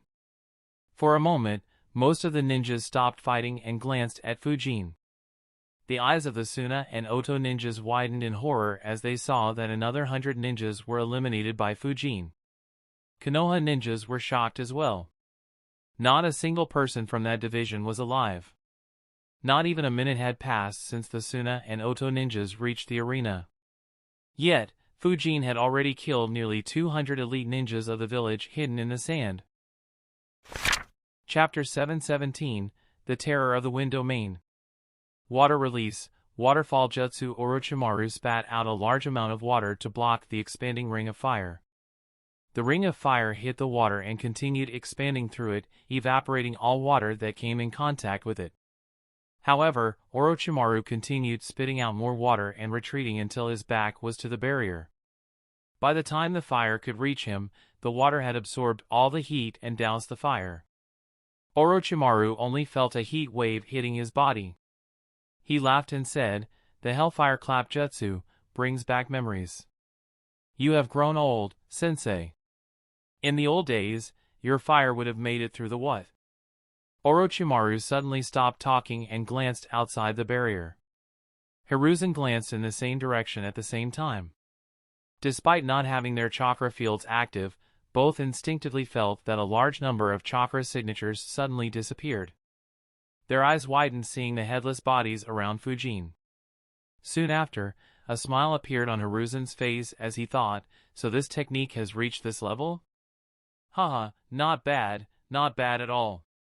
A technique of this scale, I won't be able to replicate it entirely. Meanwhile, Orochimaru thought, it's that wind dome. So, not only can he control winds inside the dome but also spontaneously create wind jutsus inside the dome. It was a good thing that I attacked with a fire jutsu instead of entering it. Otherwise, things would have been far worse. After their clash, Orochimaru rated Fujin extremely highly and considered him a great threat that needed to be eliminated if he wanted to destroy Konoha. However, Fujin's impression became even deeper in Orochimaru's mind after seeing what the wind domain could achieve. For a moment, he became unsure about whether the arrangements he made for Fujin were enough to deal with him. Hiruzen chuckled, attracting Orochimaru's attention, and said, "It's true. My powers have waned considerably. However, there will always be a new leaf to replace the old leaves. If you want to destroy Konoha, I'm afraid that killing me won't suffice." Orochimaru built up his chakra while replying, "Don't worry. I'll rip out both old and new leaves by the time I'm done." What in the world? Is that a wind jutsu? However, how can wind jutsus be used in such a manner? Baki wondered in disbelief. He couldn't fathom wind jutsus being used in such a manner. Seeing the winds in the wind domain being completely under Fujin's control terrified him. His expression became grim as he realized, not good. He cut down 2 divisions in no time. We lost 200 of our finest ninjas. This is far beyond the acceptable level we decided in the council. If he continues, we may be wiped out. Where is Kazekage-sama? Why hasn't he appeared yet? What arrangements did he and Orochimaru make to stop this monster? Unlike Baki, who could still keep his calm and analyze the situation, the remaining Suna ninjas were downright terrified. What in the hell? How did so many of our comrades die so suddenly? Who cut their heads? Was it all the spectral swordsman doing? Don't joke around. He is just one person. How can he kill 2 divisions so rapidly? Some of them were still in disbelief and didn't accept the simple truth in front of them. It wasn't due to arrogance or stupidity, but rather the absurdity of the situation that forced their minds to deny it. Just a minute ago, they were rushing to attack and destroy Konoha with great momentum. And yet, a third of their comrades had been wiped out by a single person before they killed even a single Konoha ninja. Fujin stood at the same spot, reshaping the wind domain into a wind cloak. The Suna ninjas noticed the change and realized that all the wind around Fujin was under his control. Panic immediately spread through their ranks. Holy crap! What is that wind jutsu? Fuck! Does he control all the wind around him? How can anyone fight that? How is his control of winds better than anyone in the land of wind? Shit! We are sitting ducks for him. Did Kazekage-sama abandon us? Where are Kazekage-sama and Orochimaru? We can't fight him by ourselves. As the winds moved towards him, Fujin glanced at the Suna and Oto ninjas. No matter whether they believed or denied the situation in front of them, every single one felt the terror in their hearts. Not a single ninja dared to meet his gaze. For the first time, they understood why the minor villages feared. Fujin so much. In the Hokage's building, Shikaku asked, "Did you find Orochimaru?" Jiraiya replied, "It's weird. The Kazekage's chakra signature transformed into Orochimaru's. It looks like he disguised as the Kazekage to attack Sensei. To think that he could fool me even when I used nature chakra to sense. I can't sense the Kazekage or any other rank S ninja. 700 ninjas attacked the arena, but 200 of them have already been killed by Fujin. That boy is even more of a monster than I thought. You definitely gave him the most appropriate role." Shikaku's eyes widened. He exclaimed, "He already killed 200 ninjas?" Even Shikaku had a hard time believing it despite knowing what Fujin did against Kumogakure. He thought, I need to see which technique he uses to eliminate enemies so quickly. Anyway, now's not the time. Shikaku said, if it is just Orochimaru attacking Lord Hokage, then he should be able to handle it. Even if the Kazekage appears, Guy should be able to handle him while Fujin eliminates others or holds back another rank S ninja. Jiraiya-sama, you deal with the giant snakes. Our ninjas would have been able to handle the summons, but the Suna and Oto ninjas along with them put us at a great disadvantage. Even though we will eventually win, it'll be a costly win. Jiraiya replied, alright, I'll take care of the snakes immediately. Shikaku said, if there is any change to the situation, I'll burn one of the communication seals. Jiraiya nodded and disappeared from the building while Shikaku continued monitoring the entire situation. Had it been just one group of snakes, Shikaku would have dispatched a couple of elite jounins along with a dozen squads to take care of it. However, he couldn't underestimate the losses that 8 groups would inflict upon Konoha. Even though he wasn't fighting, Shikaku had to ensure that Konoha not only won, but its losses stayed minimal. After sending Jiraiya away, Shikaku dispatched half of the remaining clan ninjas towards the arena and other hot spots. The Umbu, who specialized in dealing with giant summons, were also dispatched. The remaining clan ninjas and Umbu continued to stay in reserve in case another front opened up. In the stadium, Sakura was terrified once again as she saw the headless bodies. She wondered, are all wars so terrifying? No, I can't lose control of myself. Sasuke is all alone in the midst of this war. I have to bring him back. She quickly woke up Lee and Naruto before discovering that Shikamaru was just pretending to be asleep. Naruto asked in confusion, what is happening? Why is everyone fighting? His eyes widened as he asked, how did those trees become red all of a sudden? And why are those people sleepy? Words got stuck in his mouth as he realized that the people lying on the ground were headless. Sakura replied, Sunagakure and Otogakure ninjas attacked us. We are at war. Those people were killed by Fujin. Naruto exclaimed in surprise, Big Brother Fujin killed so many people? No way! Where is he? Sakura pointed in a direction and said, he is there. Huh? Where is he? After transforming his wind domain into wind cloak, Fujin moved once again.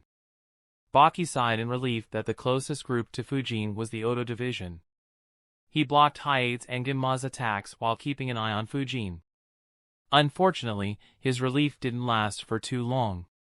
Using the wind cloak to propel himself, Fujin reached the Oto division in the blink of an eye. He was so fast that everyone, who was keeping track of him, lost sight of him for a second. Only by following the wind trail could they understand his movements. The Oto ninjas had just engaged several Konoha ninjas when Fujin appeared on their flank and cut down 4 ninjas with one swing of his sword. His sudden appearance made the heads of Oto ninjas turn. They just saw Fujin waving his arm, causing the wind cloak to release some winds, which quickly transformed into wind blades and cut down the 16 ninjas closest to him. Even before those ninjas were cut down, Fujin disappeared from his spot. He appeared on another side of their army. Seeing the wind suddenly become intense, the Oto ninjas understood that Fujin was approaching them. One of the Jounins shouted, Bastard! How dare he kill our comrades? Stop holding back and kill him. As soon as he gave the command, tattoos appeared on the bodies of half a dozen ninjas, including the ninja who shouted. Fujin immediately noticed the change and realized, huh? The cursed seal? TSK, that snake is really generous with his soul. Chapter 718, Black Flames. The bodies of 6 Oto ninjas began transforming as they activated Stage 2 of the cursed seal.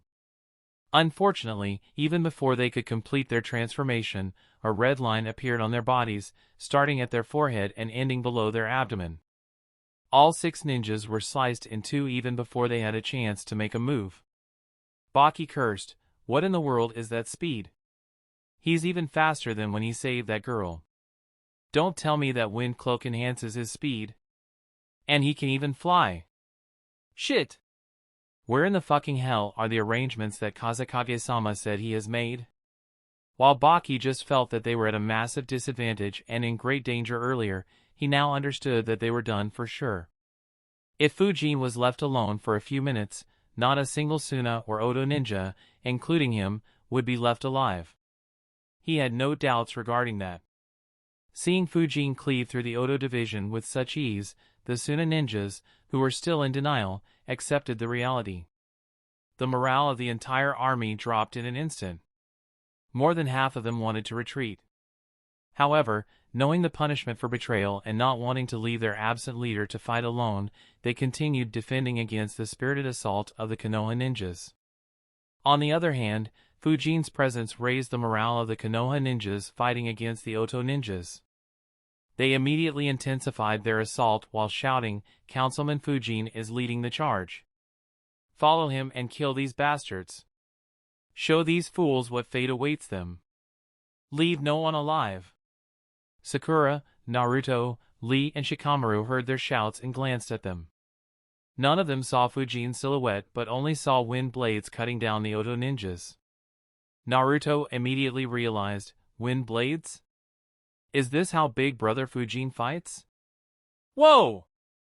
For a moment, Naruto's mind went blank. He calmed himself down and thought, those guys are completely helpless. They can't even resist Fujin. Not to mention, Fujin is so decisive. He isn't giving them any chance of survival and is killing everyone so mercilessly. Seeing the bloodshed, Naruto felt conflicted. Fujin had cut down the enemies with zero hesitation. Had it been him, Naruto knew he wouldn't have been able to do that. In fact, he wasn't even sure whether he'd want to kill people like how Fujin did. He glanced around and saw everyone else was doing the same. Kakashi and Guy had killed a few enemies while keeping Kabuto at bay. Some distance away, Anko and Ibiki were fighting as well. A few dead bodies lay around Asuma and Kurenai too. Everyone who Naruto recognized was busy killing the attackers. He thought sadly, so, this is a war? Where ninjas cut each other down so mercilessly. Why did Tsunagakure and Otogakure attack us and start a war? His chain of thoughts was cut by Sakura, who said, Naruto, stop looking there. We need to take advantage of the opening Fujin provided and chase after Sasuke. He is chasing after Gaara's squad by himself. We need to bring him back. Naruto nodded. The 5 of them were about to leave when their attention was once again attracted towards the arena. Fujin, who had cut down nearly half of the Oto ninjas, suddenly glanced towards his right and moved backwards. Moments later, a massive crystal wall appeared in front of him, separating the remaining Oto ninjas from him and the Konoha ninjas. Fujin looked at the crystal wall and the kunoichi behind it. He thought, Genin. So, Orochimaru decided to bring her here. However, is this all? He should know that she can't stop me. Is she supposed to stall or distract me while my real opponent sneak attacks me? In truth, Fujin could have eliminated all the Oto ninjas before Genin appeared. Even though he couldn't use large-scale jutsus due to the Konoha ninjas nearby, cutting down the Oto ninjas wasn't too difficult for him. However, after cutting down 200 Suna ninjas, he slowed down purposefully. Instead of focusing on killing the weaker ninjas, he was on the lookout for a sneak attack on him from a rank S ninja, irrespective of whether that was an alive or a dead rank S ninja. He didn't believe that Orochimaru would make a move on Konoha without making arrangements for him. However, even after cutting down half the Oto ninjas, only Genin and a few more ninjas showed up. Fujin couldn't view any of them as a threat. He decided, oh well, let me see how much patience they have. Seeing Fujin finally stopping, the Suna and Oto ninjas sighed in relief. However, Baki's expression was still ugly. He thought, so, Orochimaru made some arrangements. However, she didn't make a move until Fujin targeted their ninjas. As expected, Orochimaru wants to hurt us as well. We can't trust that snake. Behind the crystal wall, Genin shouted, stay clear of him. We will deal with him. All of you focus on clearing the remaining Konoha ninjas. Don't hold back anymore. Following Genin's orders, a dozen ninjas from the division activated their curse seals. In addition, the 4 subordinates who followed her also did the same. Seeing their appearance change and their chakra rile up, the Konoha ninjas became serious. A Senju Jounin appeared behind Fujin and tried to ask, lore. Before he could say anything else, he felt a sharp chakra flowing through Fujin's Kazakiri. Fujin arched his arm behind as a vacuum core formed along the edge of his blade. He thought, oh well, let me see how good this sword is. He swung his blade horizontally at the crystal wall with his full strength.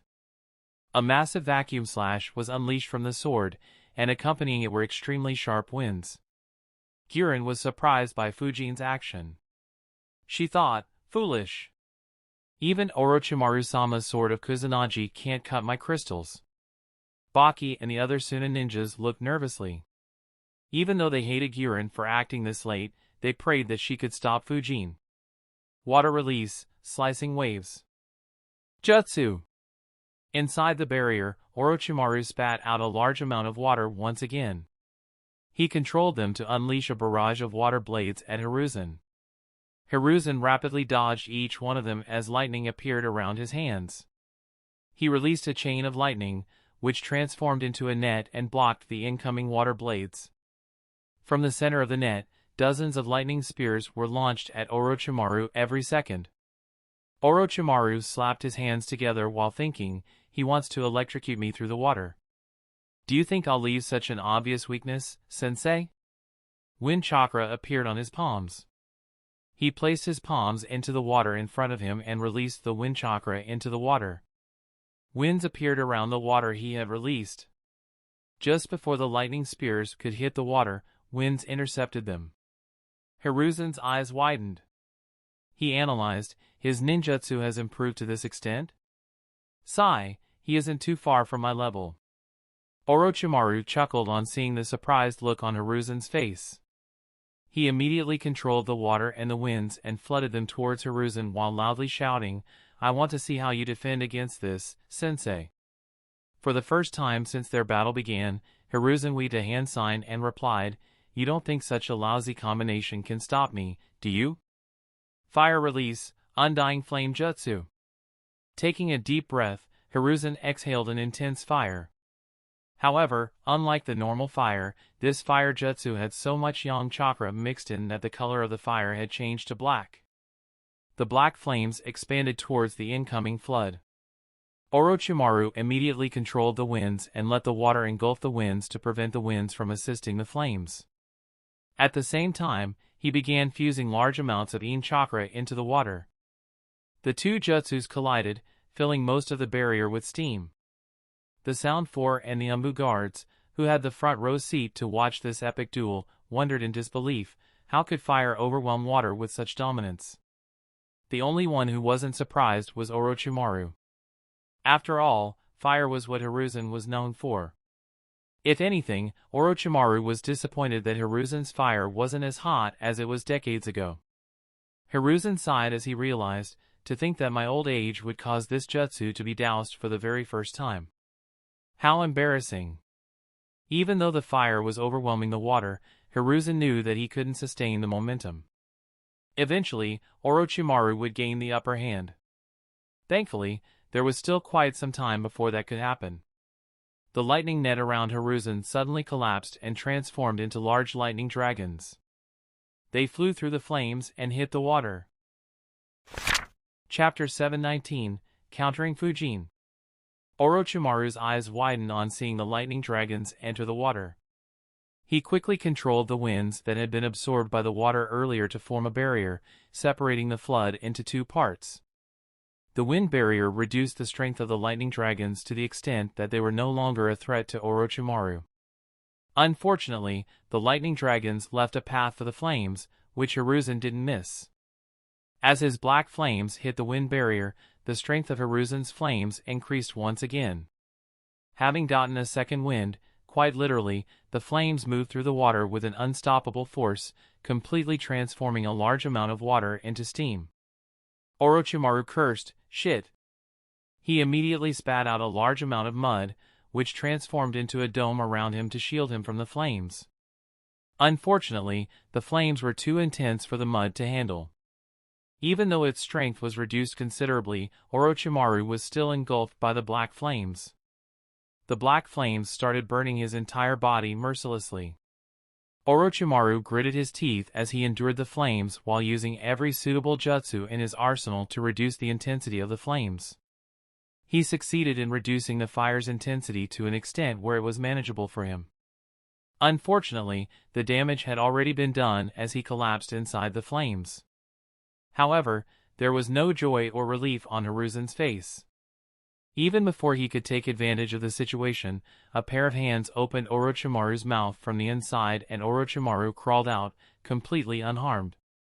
A wide grin could be seen on his face as he began laughing non-stop. Ha ha ha ha ha ha ha. The sounds of his laughter echoed inside the barrier as he shouted, "You failed, sensei. You can't kill me." Despite his laughter, there was no change in Hiruzen's expression. He replied, "Indeed, killing you has become difficult. However, let me see how many times you can use this jutsu." Orochimaru stopped laughing and said with a grin on his face, "That was your only chance, sensei. Here onwards, the only thing that awaits you is your death and the destruction of Konoha." For the first time, Orochimaru began weaving hand seals rapidly before slamming his hand on the ground, or rather, the floor of the barrier. In the arena, Fujin's vacuum slash hit the crystal wall raised by Genin. Shock appeared on her face as a cracking sound was heard. She exclaimed, "That's impossible." A gigantic crack appeared along the entire length of the wall before the vacuum slash cut straight through the crystal wall. Genin stopped weaving hand signs and ducked down to avoid the vacuum slash. Without the need for any order, every single Oto ninja ducked or jumped to avoid the vacuum slash. Having seen what it did to the crystal wall, none of them dared to get in its way. However, their eyes widened in shock as they realized something horrifying. Crystal armor appeared around Genin and her four subordinates, protecting them from the sharp winds that accompanied the vacuum slash. The other Oto ninjas weren't so lucky. The ones who didn't have the curse seal died due to the large number of cuts opening up on their bodies due to the merciless winds. The ones who activated the second stage of the curse seal had far stronger physiques than regular ninjas. Even then, two of them died as wind blades repeatedly cut one's throat till he was beheaded and destroyed another's brain by piercing through her eyes. The rest were injured to varying degrees but still had the ability to fight. Once again, the arena was stunned as nearly the entire Oto division had been wiped out. Genin and the other surviving Oto ninjas looked at Fujin with dread in their eyes. What horrified them was that Fujin was moving towards them. Genin shouted, "Kurogaki, Shigeru, stall him. You too, protect me." Others, attack the Konoha ninjas. Hearing her commands, two Oto ninjas flickered towards Fujin. One was a large man whose body was covered in rhinoceros armor after transforming. The other was athletic and had a cheetah-like hide. Fujin thought, stall me? Is she planning something? Or did she say those words to distract me? Oh well, let me see. As he moved, Fujin waved his left palm towards Genin. His wind cloak lost a bit of chakra as a breeze appeared in front of him. However, unlike a normal breeze, it was made entirely of wind blades. Shigeru, the athletic one, stepped in front of Kurogaki while weaving hand seals at a speed that Fujin had never seen earlier. Surprised, Fujin thought, what the hell? He is faster than Kakashi at weaving hand signs. Wind release, pressure damage jutsu. Shigeru exhaled intense winds at Fujin. However, instead of having a wide range, his jutsu was very concentrated and hit Fujin's wind blades. While he couldn't stop the wind blades, Shigeru successfully managed to change the direction of his wind blades just enough to ensure that none would hit them or Guren. Fujin thought, not bad. I guess I shouldn't underestimate Orochimaru's underlings so much. Fujin raised his sword once again. This time, some chakra from his wind cloak began flowing through his blade. The massive chakra flowing through the sword made most of the remaining Oto ninjas worried. However, a smirk appeared on Shigeru's face as he disappeared from his location. Fujin's eyes widened as he thought, he's fast. Very fast. Initially, Fujin had plenty of time to attack the Oto ninjas. However, Shigeru's speed suddenly increased 20-fold. He closed the distance between them in the blink of an eye. Fujin immediately controlled his wind cloak and extended it in Shigeru's direction. However, Shigeru immediately stopped and retreated while thinking, so his wind cloak can transform back into the wind dome. That's troublesome. Luckily, he doesn't know about our abilities. Fujin was surprised by how quickly Shigeru retreated. He turned his gaze towards Kurogaki, who continued moving towards Fujin despite his partner's retreat. Fujin swung his sword at Kurogaki while analyzing, he retreated too quickly. Did he intend to attack at all, or was it a bluff to let this guy come close to me? However, why exactly is this big guy running towards me?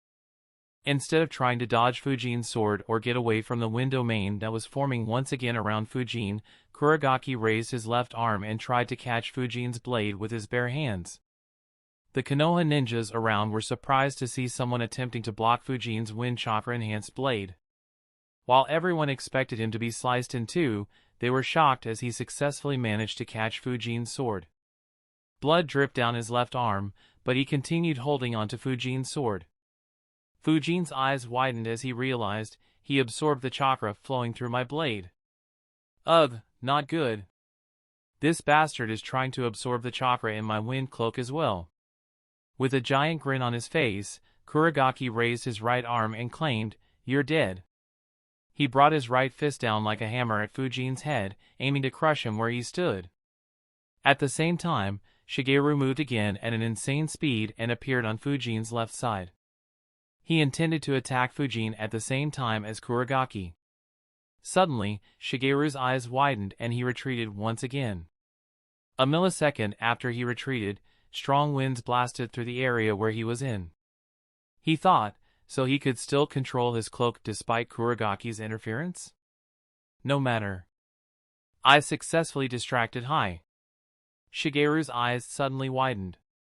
Before Kurogaki's fist could land on Fujin, he suddenly stopped and vomited blood. He glanced at his abdomen and saw a giant hole at the place where Fujin's punch landed. Due to the curse seal, Kurogaki's body was much stronger than a normal ninja. Even though he had absorbed the chakra flowing through the sword, Kazakiri would have sliced through a normal human with little difficulty. That showed how strong his body was. Hence, Kurogaki was very confident in his physique. Paired with his ability, he never feared close combat against any ninjas. To his shock, Fujin's punch had opened up a hole in his body. He glanced at Fujin and muttered, "Ho!" His eyes widened as he noticed the veins on Fujin's body bulging and his skin flush with raw power. The Konoha ninjas who were keeping an eye on Fujin immediately exclaimed, "That's the 8 inner gates technique."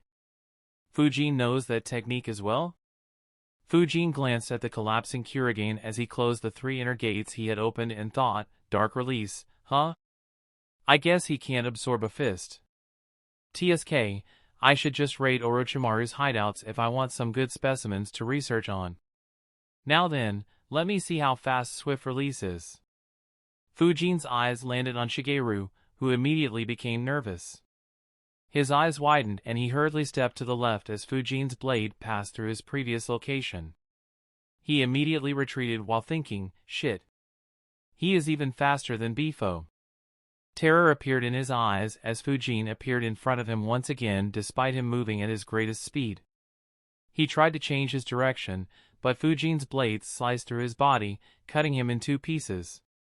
At the same time, a vacuum slash was unleashed from his sword. It flew straight at Genin, who had just completed what she had been doing and slammed her hands on the ground. Chapter 720, Orochimaru's Trump Card. Despite possessing the swift-release Kekkai Genkai, Shigeru failed to outrun Fujin. While his speed was faster than Fujin's, even when Fujin was assisted by the Wind Cloak, the Wind Cloak allowed Fujin to use the Assassin's Rush Jutsu seamlessly and continuously. It allowed Fujin to outspeed Shigeru temporarily. As his sword sliced through Shigeru's body, he thought, it looks like Swift Release can't keep up with me either. Well, at least not when used by a Jounin-level ninja. I guess I is the only one who is faster than me. At least when I don't use the Flying Thunder God Jutsu. His eyes focused on Genin, who had just completed a complicated set of hand seals. The 2 subordinates protecting her noticed the vacuum slash flying at her and cursed, shit. Protect Lady Genin. Both weaved hand seals and slammed their hands on the ground. Earth Release, Earth Wall Jutsu. Multiple layers of earth walls appeared in front of them. However, recalling what Fujin's attack did to the crystal wall, both knew that such a defense wouldn't block Fujin's attack. Hence, they didn't rest easy and weaved hand seals once again. Earth Release, Iron Skin Jutsu. As Fujin's vacuum slash pierced through the walls, the 2 of them stood in its path to block the deadly jutsu with their bodies. Needless to say, both were sliced into 2 pieces as the slash continued towards Genin, who had slammed her hands on the ground. Fujin's eyes widened as he saw 6 coffins rise from the ground. A smile appeared on Genin's face as she thought, it's done. This is our victory. She suddenly felt something and glanced at her right. Her eyes widened as she saw a vacuum slash mere meters away from her. The vacuum slash sliced through 4 of the 6 coffins, destroying the boxes as well as the bodies within. Genin instinctively moved behind to dodge the vacuum slash. Unfortunately, she had too little time. Even though she managed to save her life, the vacuum slash cut her right arm at the elbow cleanly. Fujin cursed, shit, did she just perform the Edo Tensei Jutsu? And summon 6 ninjas at the same time? For the first time since the start of the battle, Fujin felt some pressure. At the same time, 3 coffins rose inside the barrier. Unlike in the original story, Hiruzen didn't try to attack the coffins. Instead, he just looked at Orochimaru with a dark expression. Reading the words on the coffins, he knew who Orochimaru was trying to summon and understood why he was so confident. He thought, to think he would try to summon the 3 dead Hokages. Sigh, he has completely drowned in hatred. For him to be so confident, has he improved the Edo Tensei Jutsu to let the revived ninjas have the strength that they possessed when they were alive? Thoughts flashed in Hiruzen's mind at the speed of light as hope appeared in his eyes. He analyzed, Minato can't be revived. However, if Orochimaru can revive Lord First at his full strength, he won't be able to control him. Even Lord Second might be able to gain control. If that happens, we'll win in the blink of an eye. Even though Hiruzen had that hope, it was a very small one. He knew that Orochimaru wouldn't make such a basic error. In an inconspicuous corner of the stadium, a figure stood. Even though several battles were happening around him, no one attacked him. In fact, none of them even saw him. It was none other than a clone Fujin had left behind in the stadium long before the finals began. From the moment the battle had begun, this clone had done only one thing, which was to observe the fight between Hiruzen and Orochimaru. He analyzed, so, Hiruzen didn't bother to try blocking the coffins. It makes sense considering that it really won't have any effect. Regardless, these 2 indeed are at the peak of this world in terms of ninjutsu. Their battle is exactly how I expected it to be. I can be considered good at ninjutsu as well, but compared to them, I'm lacking considerably. The only technique in my arsenal with which I can compete with their skill is the wind domain. He recalled their fight before letting out a sigh and thinking, oh well, these two have worked on their skills for several decades longer than me. It'll take me some time to catch up with them in this regard. Besides, with the Flying Thunder God Jutsu, I can easily compete with them even if I'm lacking in ninjutsu. He continued observing the battle. Considering how advanced the battle between Hiruzen and Orochimaru was as compared to their fight in the original story, he was looking forward to seeing the two Senju brothers in action. Even though neither lived as long as Hiruzen, there was no question regarding their skills. In another part of the stadium, a figure stealthily left the stadium and chased after Naruto's group. It was another clone of Fujin. Due to Shikaku's plans, Fujin was no longer sure whether Naruto would get to fight Gaara. He just arranged a clone to follow them in case things somehow happened similarly. With the reanimated Kabuto stalling Kakashi, the chance he was awaiting had appeared. In the arena, Genin held her right arm. Crystal appeared around her elbow, closing the cut. She glanced at Fujin with fear in her eyes while thinking, he was able to kill Shigeru and Kurogaki in such a short time? The area around Genin was covered in dust and splintered wood, blocking the eyesight of most ninjas. She saw the four bodies that were reforming and thought, luckily Lord Orochimaru had already reanimated them and my only task was to summon them. Otherwise, there might have been complications and our plan would have been a lost cause. Genin recalled her meeting with Orochimaru when he trusted her with the most important task. Her expression hardened as she decided, my role isn't done here. Orochimaru-sama's former teammate is still somewhere around. Even if I die, I won't let Orochimaru-sama down. The crystal around her right elbow began expanding, eventually forming an arm. Fujin paid no attention to Genin. Instead, his attention was on the 6 reanimated ninjas. Even though he couldn't see their appearance yet, a frown appeared on his face as he recognized the chakra signatures of 2 of the 6 ninjas. He quickly analyzed, these two. This will be a difficult battle. Even though I can take on these 2 myself, I won't be able to handle all 6 alone if others are at the same level as them. And, if anyone is stronger. Fujin quickly analyzed, if the card Orochimaru prepared is Edo Tensei Jutsu, then we won't need Gaia's 8 inner gates. I guess this is as far Shikaku's pre-war plans go. Fujin suddenly disappeared from his spot and appeared among the Konoha ninjas who were fighting the Oto ninjas. The Oto ninjas had activated stage 2 of the Curse Seal and initially overwhelmed the Konoha ninjas. However, once the Jounin stepped forward, they were easily suppressed. However, the Jounins hadn't been able to kill them in a short while due to their physiques. Suddenly, all 10 remaining Oto ninjas were sliced in 2. The Konoha ninjas looked at Fujin, who was standing among their ranks. Before they could say anything, Fujin glanced at the Jounins and said, free up Kakashi and Guy. I'll need help. Fujin immediately looked at the reanimated ninjas after giving the order. He couldn't afford to take his eyes off them for a long time. The Konoha ninjas followed his gaze and shock appeared on their faces.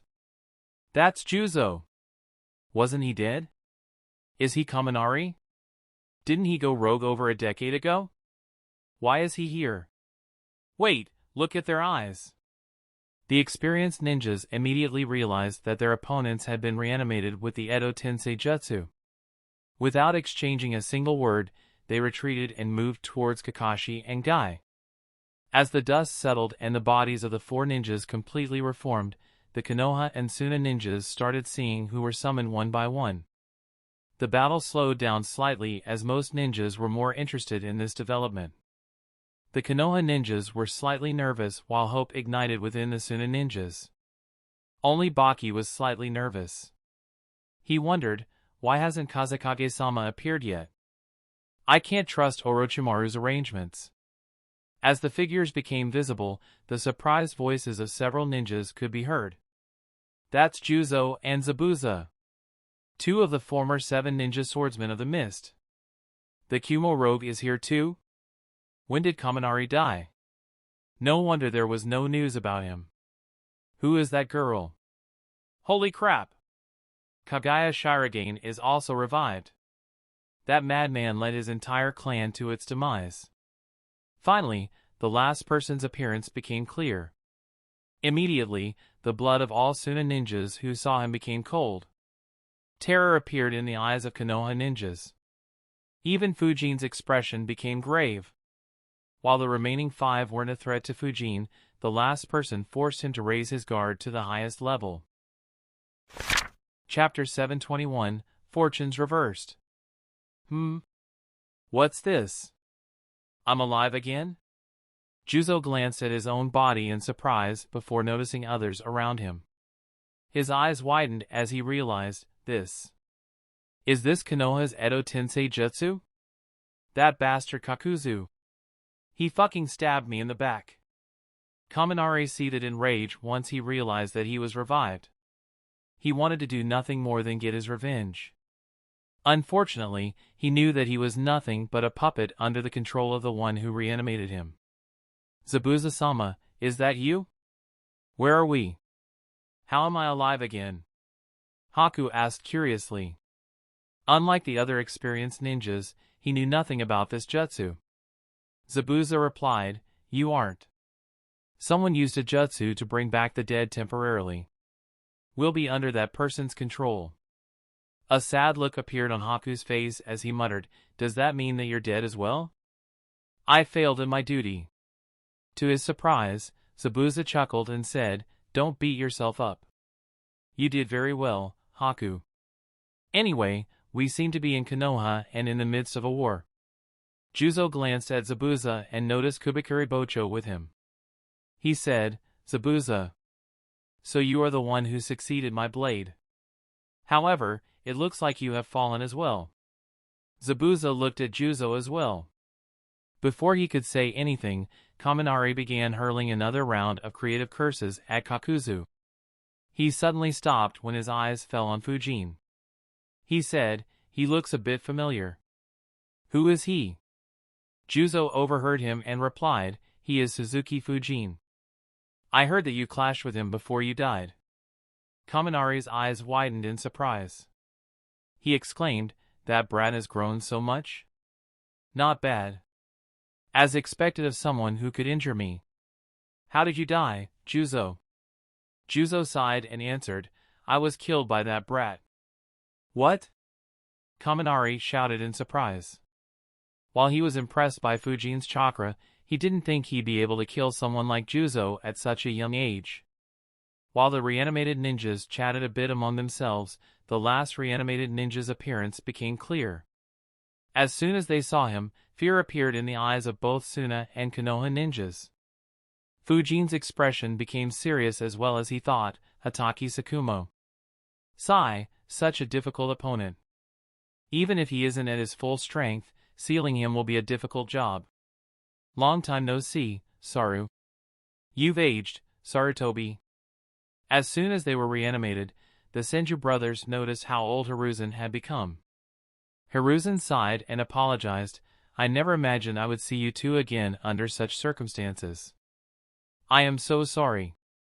Hiruzen quickly assessed the situation, so much for that hope. Their chakra levels are far lower than when they were alive, especially in the case of Lord First. They won't be able to break free of Orochimaru's control. However, they should still have the strength of a rank S ninja along with their skills. I might be able to take the 3 of them on at the same time, but this will be a difficult battle. Very difficult. It might have been a bit easier if Jiraiya and Fujin backed me up. However, I sense Tsukumo's presence, along with Shiragan's chakra. They won't be able to free themselves easily. Tobirama glanced at Orochimaru and said, Edo Tensei, huh? And that stripling over there is the one who summoned us with my jutsu? Impressive. He has improved this jutsu considerably. Huh? Tobirama's eyes suddenly widened as he felt something. He glanced outside the barrier, looking into the arena first before glancing in the direction of the village. He thought, I can't see them. However, why do I feel like there are millions of flying thunder god marks in the village? Did someone improve that jutsu as well? When Hiruzen gave Fujin the flying thunder god scrolls, he had given Fujin everything related to it. The aspect of hiding the flying thunder god mark was developed by Minato. While Tobarama's marks could be sensed by anyone who had some expertise in space-time ninjutsu, Minato's marks couldn't be sensed even by such ninjas, unless he wanted to show them. In order to ensure that reanimated Tobarama and Minato wouldn't be able to see his marks, Fujin changed the seal formula even further. It wasn't exactly an improvement on Minato's formula, but just a change to ensure that Minato couldn't see his marks either. However, since he had planted millions of marks in Konoha, Tobarama, who was extremely skilled at space-time ninjutsu and probably the ninja who knew the most about it, instinctively felt the presence of an enormous number of Flying Thunder God marks. Tobarama looked back at Hiruzen and asked, "Saru, did someone master the Flying Thunder God jutsu as well?" Hiruzen was a bit surprised by the question. He answered, yes, he was quite a genius with the technique as well and became the fourth Hokage. Unfortunately, he passed away over a decade ago. Tobarama sighed and thought, a pity. Someone who could change my seal formula and plant millions of marks in the village must have been a very formidable ninja. Attacking the village would have been impossible if he was still alive. Orochimaru chuckled and said, enough with the small talk. Why don't we get started? In the arena, the ninjas on both sides were in shock at seeing Tsukumo. Fearful voices could be heard among the ranks of Konoha ninjas. That bitch summoned Tsukumo-sama? Wasn't Tsukumo-sama stronger than the Saiyans? How are we supposed to fight him? We need to trust Councilman Fujin. Let's block the others with our lives and let Councilman Fujin deal with Tsukumo-sama by himself. At the same time, hateful voices could be heard among the ranks of Suna ninjas. That is Konoha's White Fang? Why did Orochimaru revive that cursed bastard? He killed both my grandparents. Screw you! He killed all 4 of my grandparents and both my parents. Stop talking! That bastard almost annihilated my entire clan. Do you know how often I dream that I could kill this motherfucker? While Tsukumo's strength was always known, he gained fame during the Second Great Ninja War when he led Konoha's armies on the Suna front.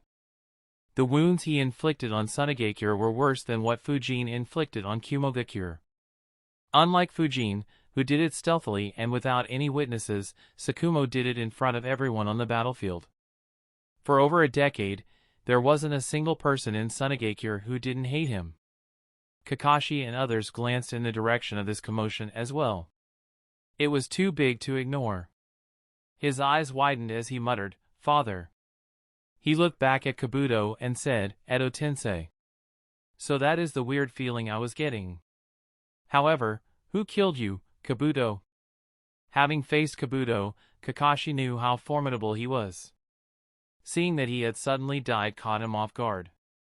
Of course, the one who was caught off guard most was none other than Kabuto. He wondered, what in the hell? It doesn't seem like he is lying. In fact, he has no reason to lie. What is going on? Who killed me? And, who can use Chidori as well as Kakashi? Kabuto immediately felt like he was on the verge of finding out about a great conspiracy. He racked his brain to figure out what it was while continuing to restrict Kakashi. Tsukumo glanced at the headband Yurin was wearing and the Oto ninjas around her before glancing at Fujin. Seeing the wind cloak around him, Tsukumo immediately concluded that all the Oto ninjas had been killed by Fujin.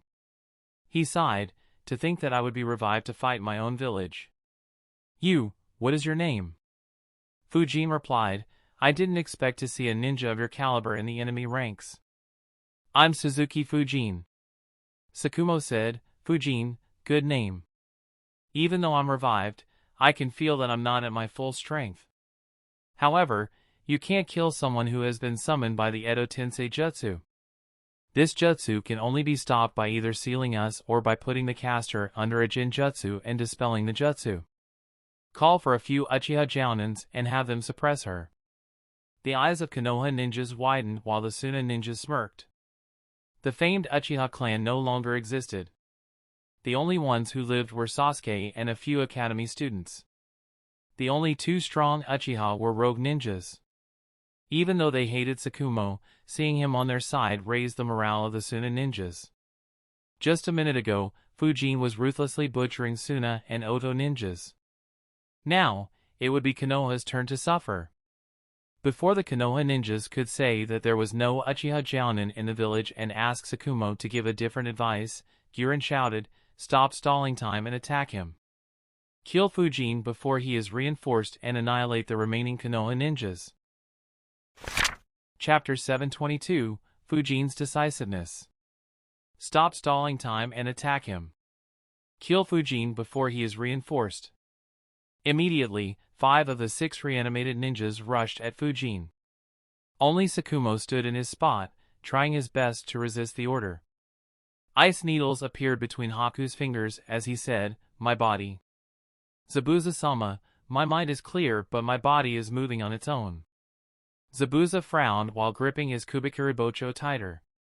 He replied, "That's what this jutsu does. It forces us to fight as per the wishes of our summoner even if it is against our will." As he approached Fujin, Juzo, wielding a large black sword that reminded Fujin of Darui's sword, said, "To think I get a rematch with you under such circumstances. It wasn't what I wished, but here I come." Unlike him, Kaminari laughed while conducting lightning through his sword made of chakra metal. He shouted, "I'll first kill you, before taking revenge on Kakuzu.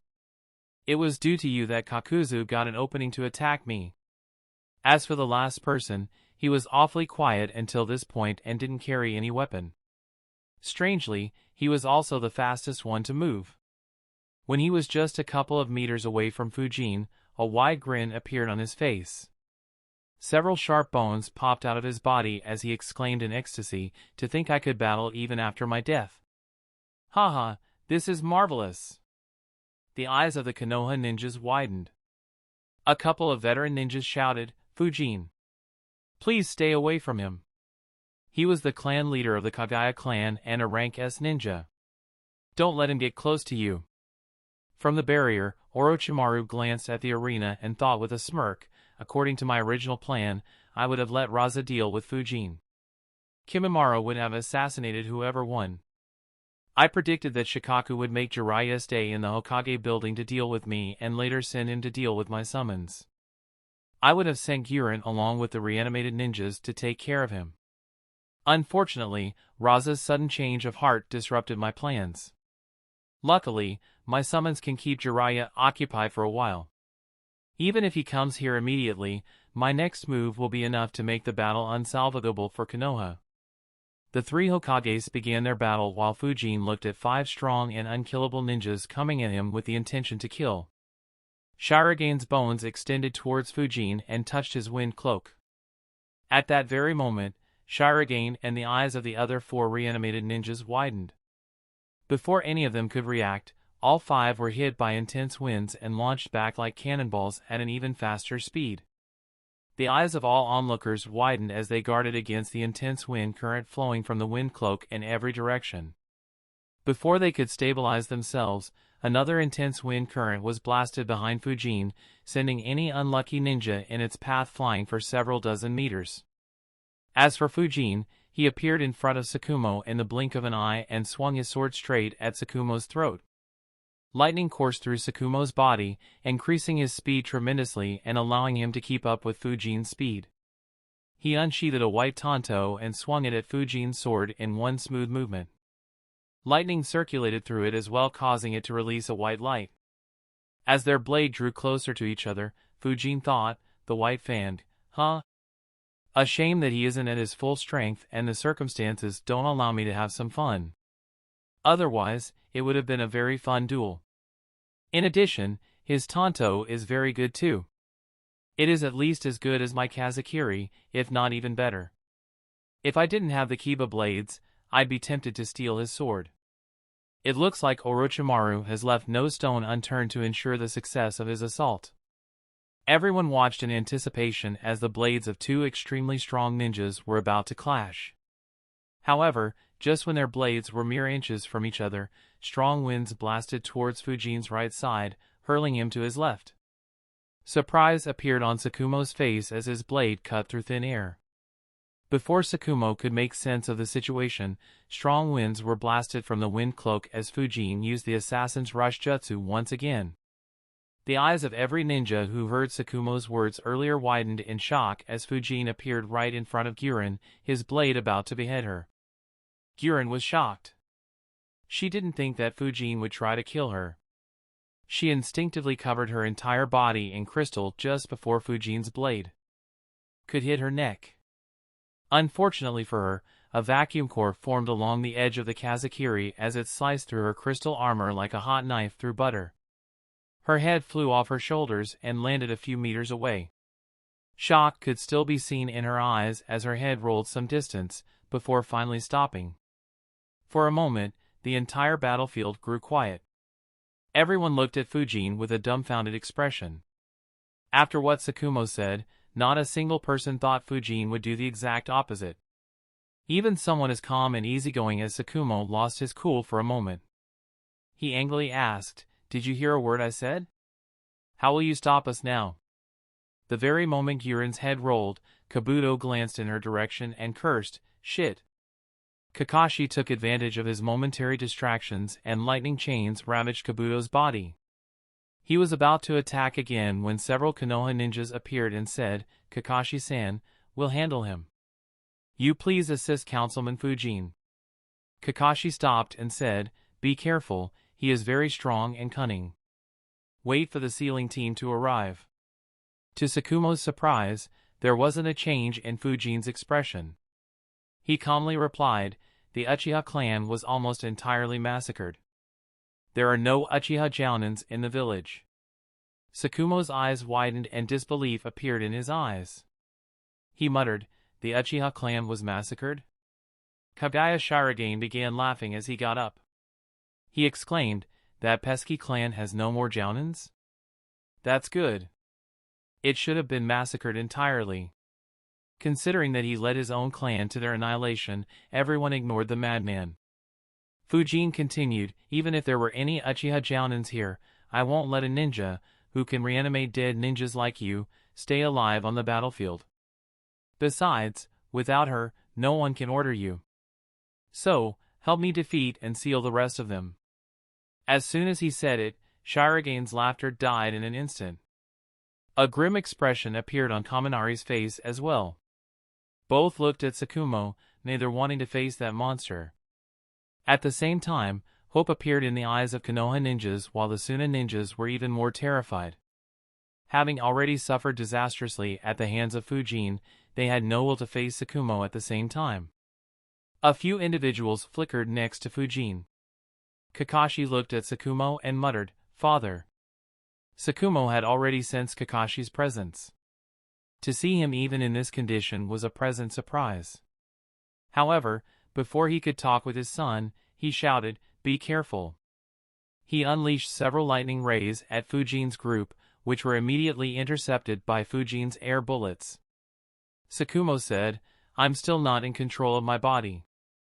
Fujin sighed and muttered, "As I suspected, that woman wasn't the true user of the Edo Tensei Jutsu.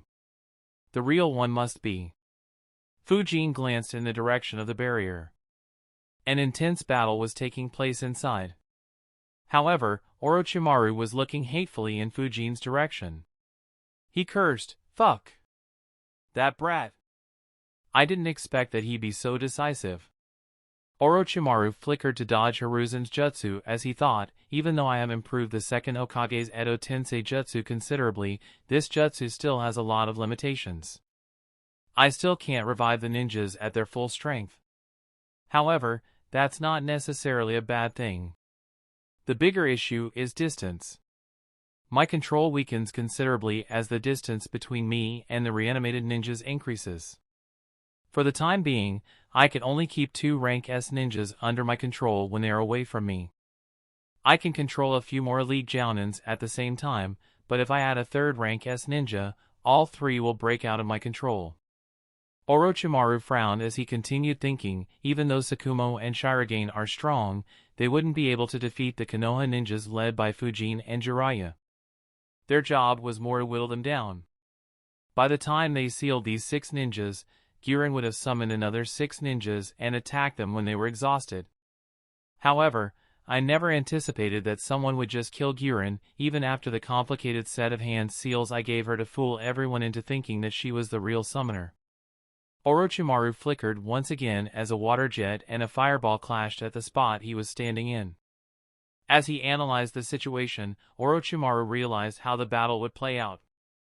A grin appeared on his face as he suddenly began laughing. He thought, it looks like the battle outside is a lost cause. To think that I'd lose even after putting in so much effort. No matter. I still have a couple of cards left. Even though I lost this battle, I'll be the final victor in this war. Chapter 723, One Jutsu to Suppress Them All. Tsukumo unleashed over 100 rays of lightning which approached Fujin's group from different directions as he warned loudly, "Be careful. I can feel that my body is programmed to focus on killing you, Fujin. If you fall, my blade will turn towards other Konoha ninjas. Anyone who gets in my way will be attacked as well. I will try to resist as much as I can, but prepare yourself." Fujin's wind cloak transformed into winds and intercepted the lightning rays. At the same time, it recreated the wind domain around him. The remaining reanimated ninjas, who were charging towards Fujin's group, immediately stopped and retreated before the winds could engulf them. Kaminari questioned, "What are those winds?" Haku wondered aloud, "Can he control the winds in a dome? That's incredible. I have never seen anyone use wind release in this manner." Zabuza, Juzo, Shirogane and Tsukumo looked in surprise as well. Despite spending years on the battlefield fighting all kinds of ninjas, none of them had seen anything like that. At the center of the wind domain, Guy asked, "What do we do now? Should I use?" He was cut off by Renjiro, who replied, "The 8 inner gates technique is too risky against the Edo Tensei. Even if their bodies are destroyed, they will reform. It'll depend on whether they can be sealed before they reform. Fujin, you should be able to seal them, right?" Once they were destroyed, sealing a reanimated ninja wasn't a difficult job. Even seal masters could do so if they had learnt the appropriate sealing methods. As a grandmaster, Fujin obviously could do it as well. In fact, he had several methods to do so. Fujin nodded and replied, "Sealing them wouldn't be an issue. However, it'll be better to save your technique for later in case Orochimaru has other arrangements. At the very least, don't open the ladder gates which would slow you down." Guy nodded. While their enemy was strong, the situation wasn't bad enough to take huge risks. Considering Orochimaru's methods, Fujin's words seemed appropriate. Hoka, the last person in their group, activated his Byakugan and asked, "So, how do we deal with them?" Kakashi replied, "Fighting them together will be troublesome. Due to their bodies, they won't be concerned with friendly fire. We won't have that luxury and could be put in a difficult situation." Renjiro added, "That is correct. The best way to deal with them would be to split them up." Fujin agreed as well and said, "All right, I'll use winds to split them up. Which opponents do you guys want?" Kakashi was the first one to reply, "I'll take on my father." Without missing a beat, Fujin questioned, "You sure? We won't be able to back you up if things go wrong." Needless to say, Fujin wanted to take Tsukumo on. As per his initial calculation, Guy, Kakashi, Renjiro and Hoka would take on Shirogane, Kaminari, Juzo and Zabuza respectively while a Jounin restricted Haku. Once he sealed Tsukumo, Fujin could team up with others to seal everyone up one by one. However, Kakashi replied resolutely, "I am. Father isn't as strong as he was when he was alive. In addition, he is resisting Orochimaru's control. I can restrain him." Even though Kakashi spent a month training Sasuke, he also started to take his own training more seriously after his encounter with Kabuto. At the same time, he wanted to take this chance to talk with his father. Everyone understood it and hence no one opposed Kakashi. Fujin glanced at others and asked, "Well, what about you guys?" Guy was about to answer when his eyes widened and he shouted, "Careful." Even though the appearance of the wind domain surprised them, it didn't intimidate them enough to stop them from making a move. In fact, with their immortal bodies, they didn't particularly fear wind jutsus as much as the living. Seeing the Konoha ninjas planning, all 6 reanimated ninjas riled their chakra and attacked. Lightning release, false darkness jutsu water release, great waterfall jutsu water release, exploding water wave jutsu lightning release, lightning storm jutsu Kaminari, Juzo, Zabuza and Tsukumo attacked with supercharged long-range jutsus to see what the wind domain could do. Haku attacked at the same time and launched hundreds of ice needles into the domain. As for Shirogane, he directly rushed into the domain without any regard for the domain. Kakashi and others were about to act when Fujin said, "It's fine, they can't break my technique this easily. Which ones will you take on?"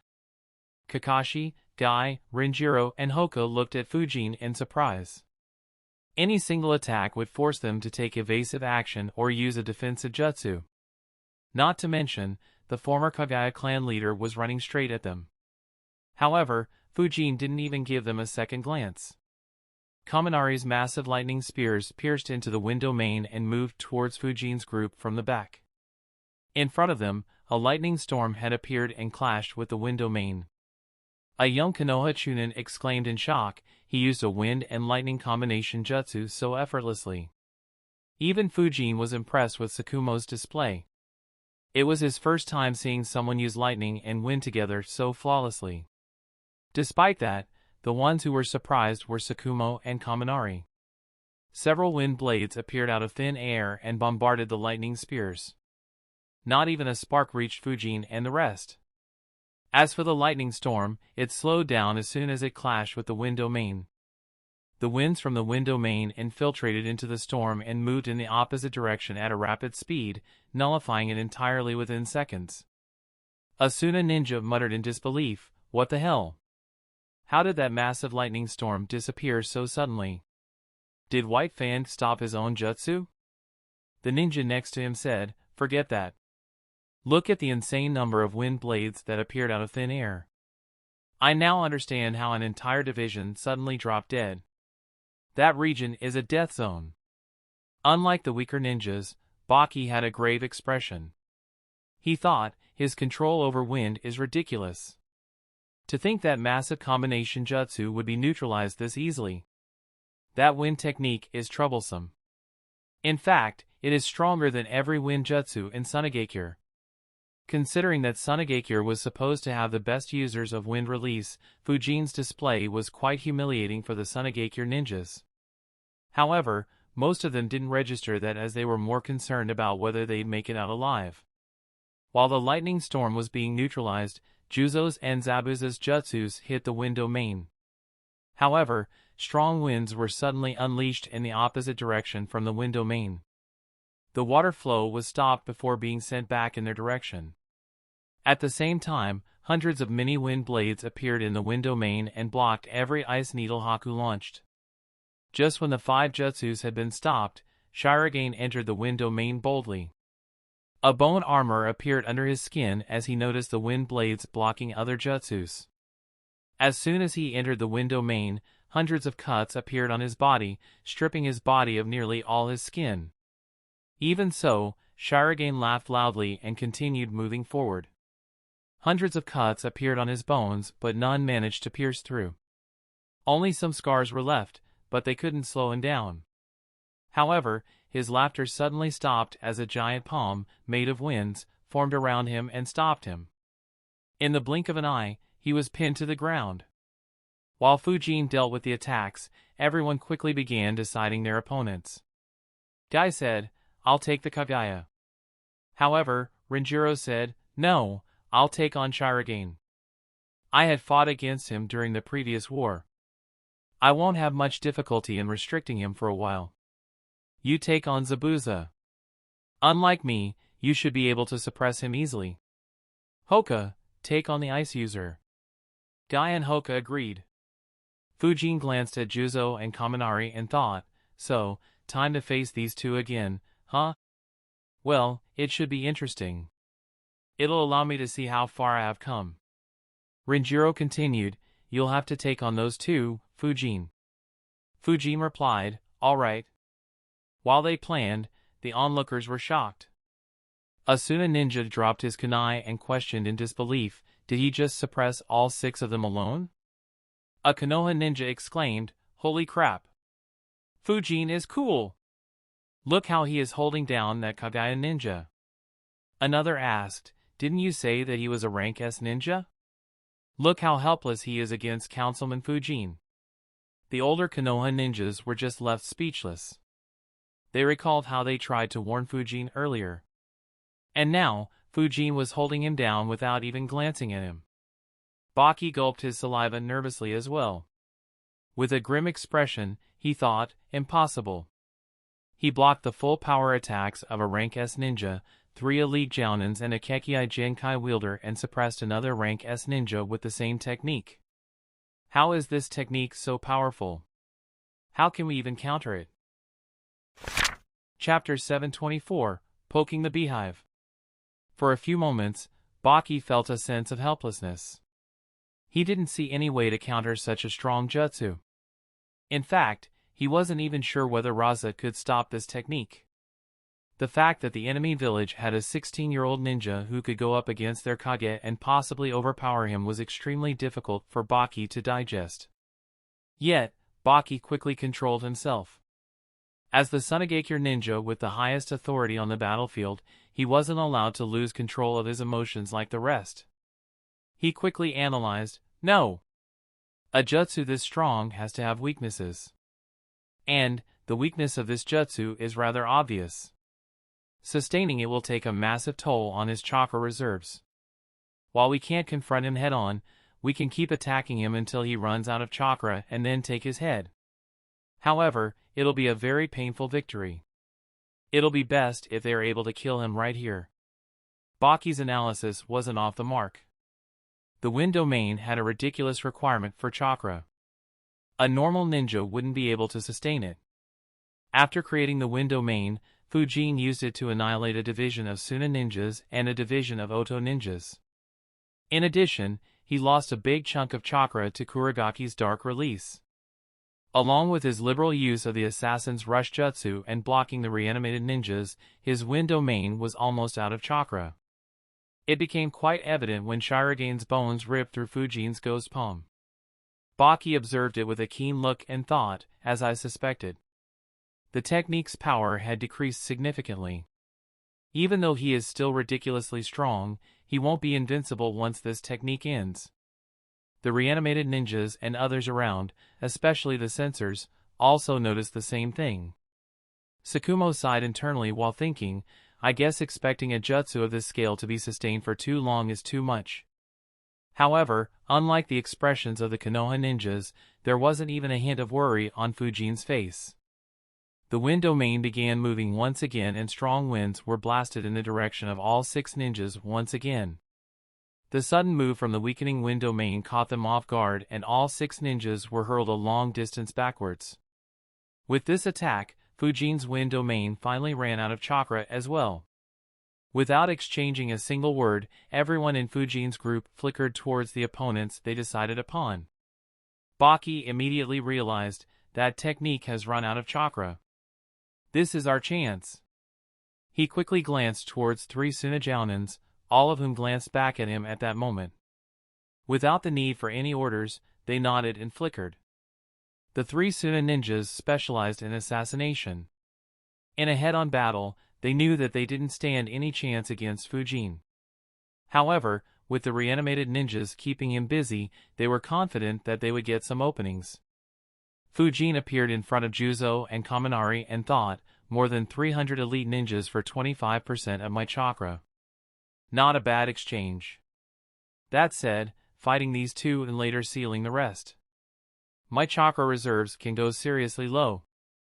And, depending on the situation, I may have to fight with Orochimaru as well. Worse, he might have more dead people to summon.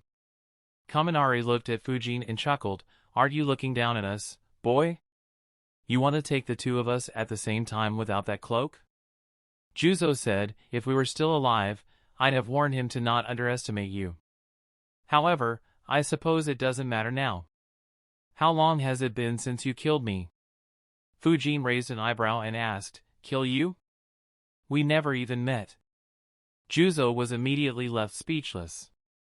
Kaminari looked at Fujin in confusion and wondered, why is he denying it? Juzo, who lived a few years longer than Kaminari, understood why Fujin denied it. He couldn't help but wonder, how much shit did he do to refuse his identity completely? I suppose even Konoha can't handle the backlash if he accepts it openly. Still, this is humiliating. I never imagined that someone would refuse to even accept that they killed me, a former member of the 7 Ninja Swordsmen of the Mist. Does my head command no value? Fujin's words made Juzo angry, but Fujin ignored him and glanced at Kaminari. He said, for someone who's being controlled like a puppet by Orochimaru, you sure are cocky. I wonder what your old comrades in Kumo would think if they knew how proud you were to be his attack dog. Fujin's remark immediately made Kaminari lose his cool. Never had he been insulted to this degree. He immediately riled up his chakra and was about to curse and attack when his eyes widened. Taking advantage of the fraction of a second Kaminari lost himself to rage, Fujin flickered in front of him and swung his blade at him. Unlike his usual approach, Fujin didn't target his throat. After all, it was useless against an Edo Tensei and Fujin didn't want to leave himself open for a counterattack. Instead, he attacked Kaminari's sword, which he instinctively raised. The two blades clashed. Lightning flowed through Kaminari's blade, making it far stronger than a normal sword. However, it was too weak against the vacuum core along Fujin's blade. In one smooth motion, Fujin cut Kaminari's sword into 2 and continued swinging his sword towards his chest. However, he suddenly stopped and retreated as several water bullets flew through his previous location. Juzo appeared next to Kaminari and mocked ruthlessly, "What a surprise. Even death failed to tone down your arrogance." Kaminari snorted and said, "He just caught me off guard." His chakra flared once again and lightning charges appeared on his body. Having realized how devious Fujin was and recalling how he was played twice by Fujin's squad before his death, he no longer intended to give him any opportunities. All 3 disappeared and an intense clash ensued. At the same time, others began their battles as well. While the most crucial battles were happening in the arena, the rest of the village was in chaos as well. Shikaku dispatched several powerful ninjas to take care of the gigantic snakes and lead the ninjas on the walls to victory against the Suna and Oto ninjas. He had already sent Jiraiya, who had already crushed one group and was moving towards the second. Inoichi, Choza, Tsum, Eagle and a few others were also dispatched to stop the summons. However, one group managed to break through the ninjas stationed at the walls. With no one living near the walls, they rushed straight towards the village, intending to cause as much harm to Konoha as possible. In a couple of minutes, they reached the outskirts of the village. In a dark basement, a pair of eyes suddenly opened. He got up and muttered, "Seriously? You have the entire village and you come this fucking way?" In Fujin's compound, there was a bit of panic. Over 100 former Curie orphans, who were currently Umbu trainees, watched 3 large snakes along with a couple of dozen enemy ninjas heading straight towards them. Hikari muttered fearfully, "They are heading towards us. I have never seen such gigantic snakes." Takashi said, "Calm down. Sensei has trained us for a long time. We can't disappoint him. With our Kekkei Genkai, we can take those gigantic snakes down." Sayaka immediately said with full seriousness, "Don't get overconfident. These snakes are Orochimaru's summons. We can't take them lightly." Yuji chuckled and said, "Don't worry, when has Takashi ever taken anyone lightly?" Sayaka looked at him and scolded, "I'm worried more about you, Yuji." She turned her gaze towards their Umbu instructors and said, "Don't worry, our instructors are still here. Even if Sensei isn't here, they can instruct us how to deal with them." Everyone nodded obediently. Unknown to them, Monkey had a worried expression behind his mask. He thought, "We don't have enough manpower to face them. The only way we'd have any chance at victory is if I make the trainees fight. However, this is very risky. Even though they have a couple of years of training, they have never been on an actual mission. If I make them fight here, many would die." Considering their immense potential, this will be a painful loss for the village. However, what other choice do I have? Huh?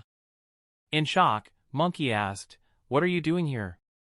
Fujin's clone asked in return, "Why are you so agitated?" "Calm down, I'm just a shadow clone." Monkey sighed in relief and said, "Thankfully you're here. I was getting worried about sending the trainees to battle. Even though you're just a clone, our losses will be significantly lower." "What's the issue?" He suddenly felt uncomfortable as he saw Fujin's clone looking at him like he was the biggest idiot in the world. Fujin's clone turned his gaze back towards the enemy and asked, "What do you mean by losses?" Chapter 725, Unexpected Casualties of the War. Shikaku-sama. One group of enemies have broken through and are heading towards the village. Yamanaka Shin opened his eyes and reported with a grim expression. Several Yamanaka ninjas in the room had grim expressions as well. They were responsible for sensing the position of enemy ninjas. A group entering the village meant that there would be a lot of death and destruction. Shikaku wasn't too disturbed. He had already calculated that this would happen as a couple of spots hadn't been protected that well and had long made arrangements for both spots. He asked, "Which group is it? The third or the seventh?" Yamanaka Shin replied, "It's the seventh group. They are about to reach the 23rd training ground and will reach Fujin's compound soon. There are 3 giant snakes and 26 ninjas in their group." Worry could be seen on Shin's face. Even though he hadn't interacted with Fujin much, he had taught him the basics of sensing when Fujin was still in the academy. He didn't want to see his house and compound being destroyed. However, to his surprise, he saw a smile appear on Shikaku's face. He wondered, what the hell? Was it a trap prepared by Shikaku-sama? Shikaku ordered, "Dispatch 4 Umbu squads to intercept them." For a moment, Shin couldn't believe his ears. He asked to confirm, only 4 squads? Shikaku plainly nodded and said, "Yeah, it should be more than enough. Now go." Shin left immediately while Shikaku thought, "I left that group as the last one to be dealt with because of what stands in that direction. To think that they would run straight to it. Poor souls." Despite being enemies, Shikaku couldn't help but feel bad for them. By now, every strong ninja in Konoha knew that Fujin's compounds were the last place to mess around. Even someone as lazy as Shikaku wanted to witness that battle. Unfortunately, he couldn't move around freely. "What do you mean by losses?" Fujin's clone asked while looking at the giant snakes. Monkey was dumbfounded. He wondered, is he saying that we can win without taking any loss? But how? Does his clone have enough chakra to deal with them? Bunjiro and Tatsuya flickered behind Fujin and said, "Fujin, we're here. What should we do?" Fujin's clone replied, "Just watch and learn what you should never do on any battlefield or mission." Both were confused. Just like Monkey, they were preparing themselves for a difficult battle. However, the way Fujin's clone spoke was very casual. It was as if he didn't consider the incoming enemy a threat.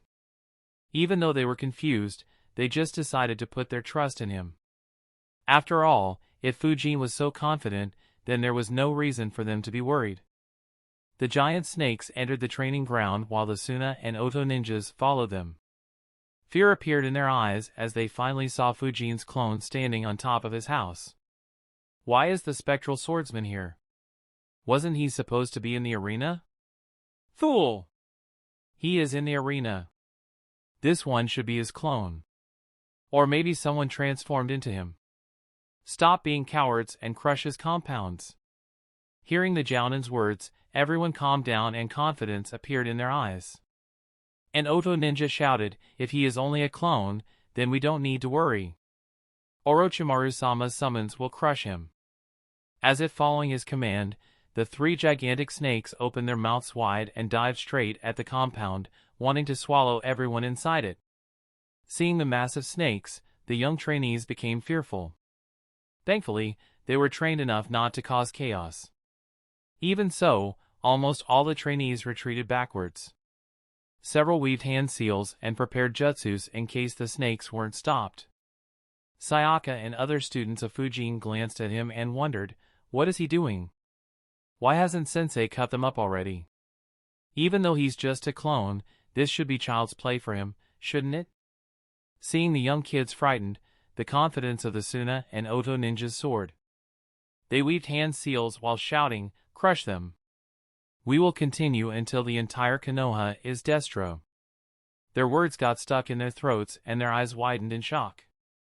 A massive dome-shaped transparent barrier appeared out of thin air around the entire compound. The massive sharp teeth of the snakes failed to put even a scratch on the barrier. The Konoha ninjas were surprised as well. They wondered, there is a barrier surrounding the compound? Since when was there a barrier here? More importantly, how did it activate suddenly when he didn't make any move? The Umbu trainees breathed a sigh of relief while the Suna and Oto ninjas began wondering what to do. The fact that the barrier stopped the giant snakes so easily indicated how strong it truly was. It made them fall into a dilemma. Considering their situation, they immediately realized that they had two options. The first was just to avoid the compound and go around it to get deeper into the village. However, doing so left them vulnerable to being attacked from the rear. Once more Konoha ninjas appeared to stop them, they'd be attacked from every direction.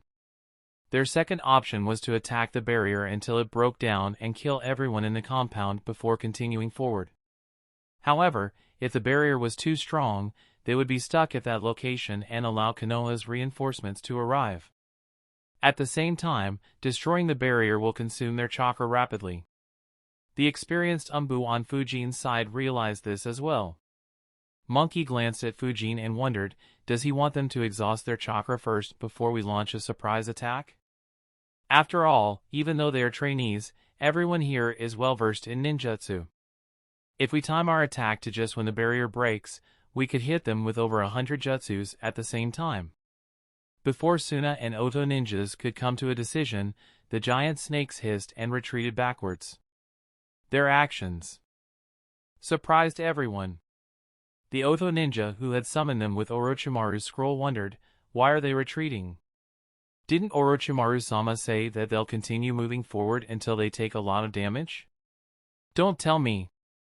Did they sense some great danger ahead? As the snakes retreated, it became very visible that they were terrified of something. Their massive bodies shuddered uncontrollably, scales rippling as if crawling with unseen horrors. They thrashed their heads from side to side, slamming into the ground in frantic desperation as if trying to shake off an invisible menace clinging to their skin. Their forked tongues flicked out rapidly as a hissing sound filled the air. However, instead of being intimidated by them, the Konoha ninjas could see dread in their eyes.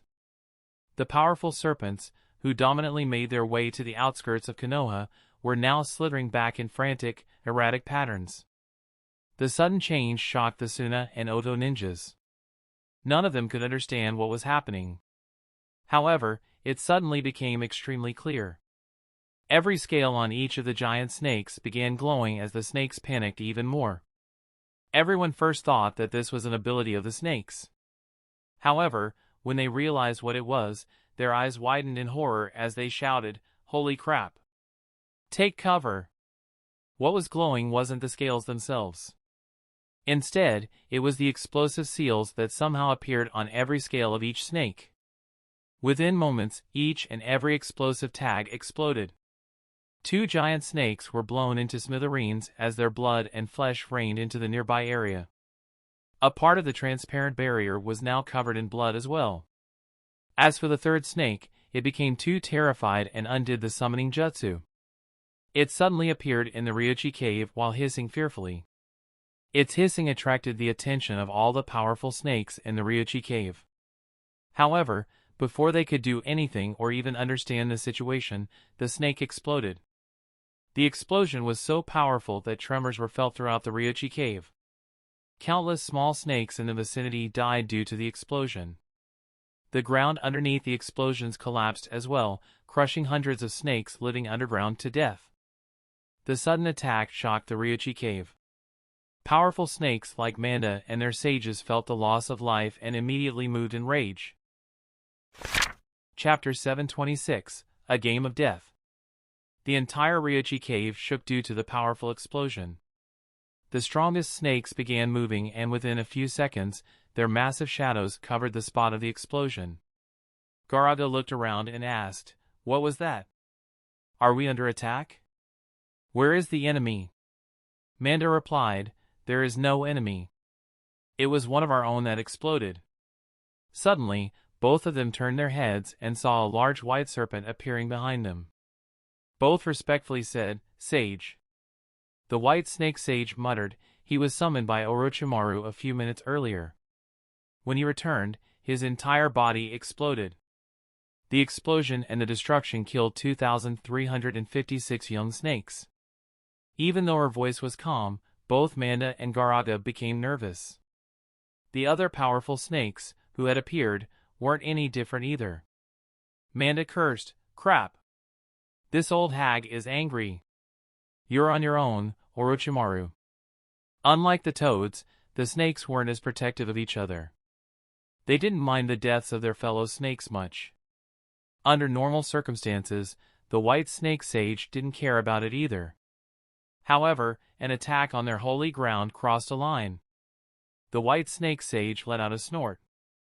Immediately, every giant snake who was still rampaging throughout Konoha disappeared in a cloud of smoke and returned back to the Ryuchi cave.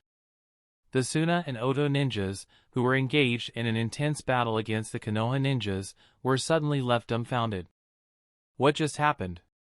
Where are the damn snakes? Shit! Is this Orochimaru's trick? I knew that snake couldn't be trusted. Be careful.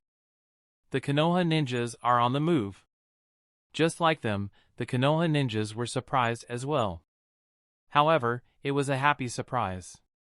Without wasting any time, they launched a ruthless counterattack. Without the giant snakes to distract and block the Konoha ninjas, they gained an overwhelming upper hand.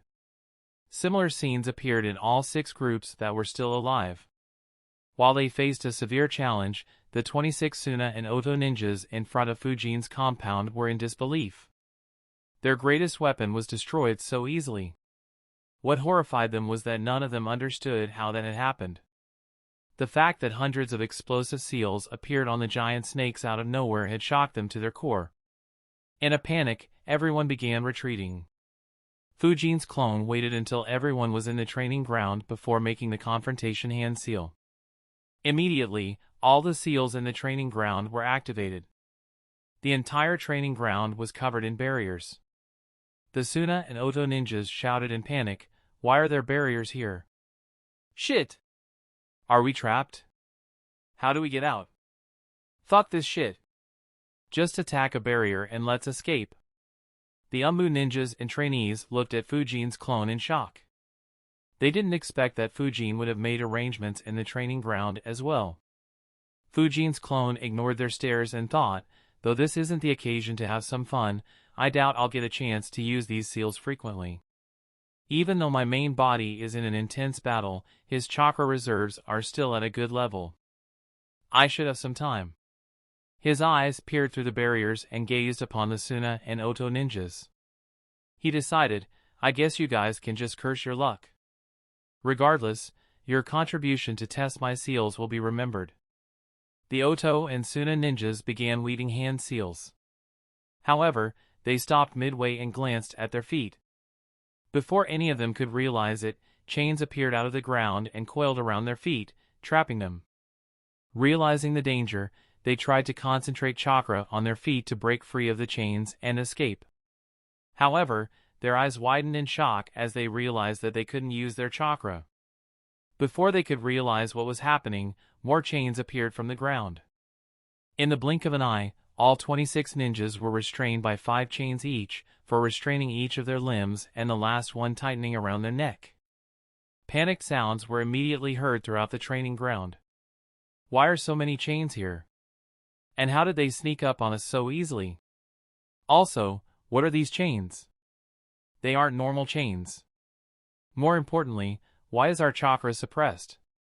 The chains restraining everyone weren't physical chains. Instead, they were created with the help of fuinjutsu. While their shape was similar to normal metallic chains, they had a purplish glow and weren't entirely opaque.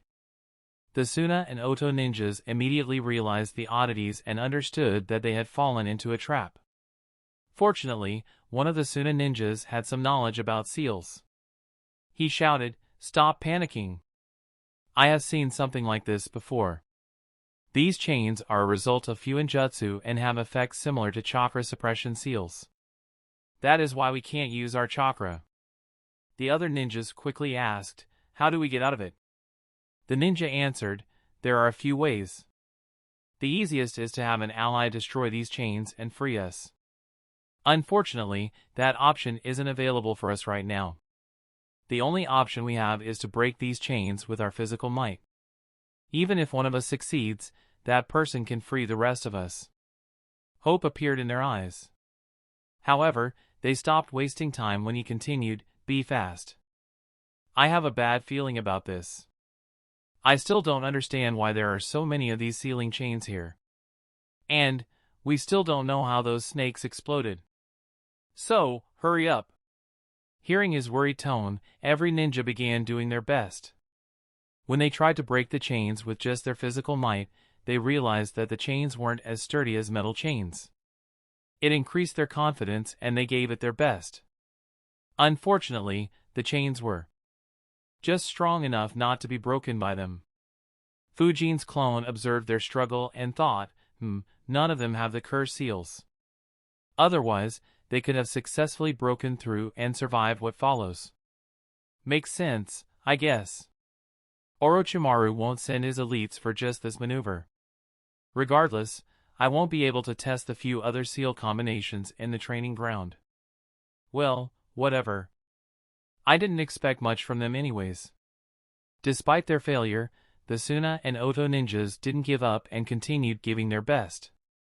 Suddenly, their eyes widened in horror as they realized the chain around their neck was continuously tightening more and more. A few cursed with terror in their voice, "At this rate, we'll be strangled to death in less than 10 minutes. We have to hurry up. Someone, please break these chains." Realizing that they were on a timer, they exploded with more strength than they ever had in their lives. A few managed to move their limbs a bit but still couldn't break the chains. Finally, an Oto ninja let out a primal scream as he summoned every ounce of strength from deep within. He raised his right arm until it was in front of his mouth and yelled, "As if I'll let some chains strangle me to death." He opened his mouth wide and bit down upon the chain without any concern for his safety. Several of his teeth cracked, but the chain finally crumbled. He quickly grabbed a kunai and cut the remaining chains, finally freeing himself.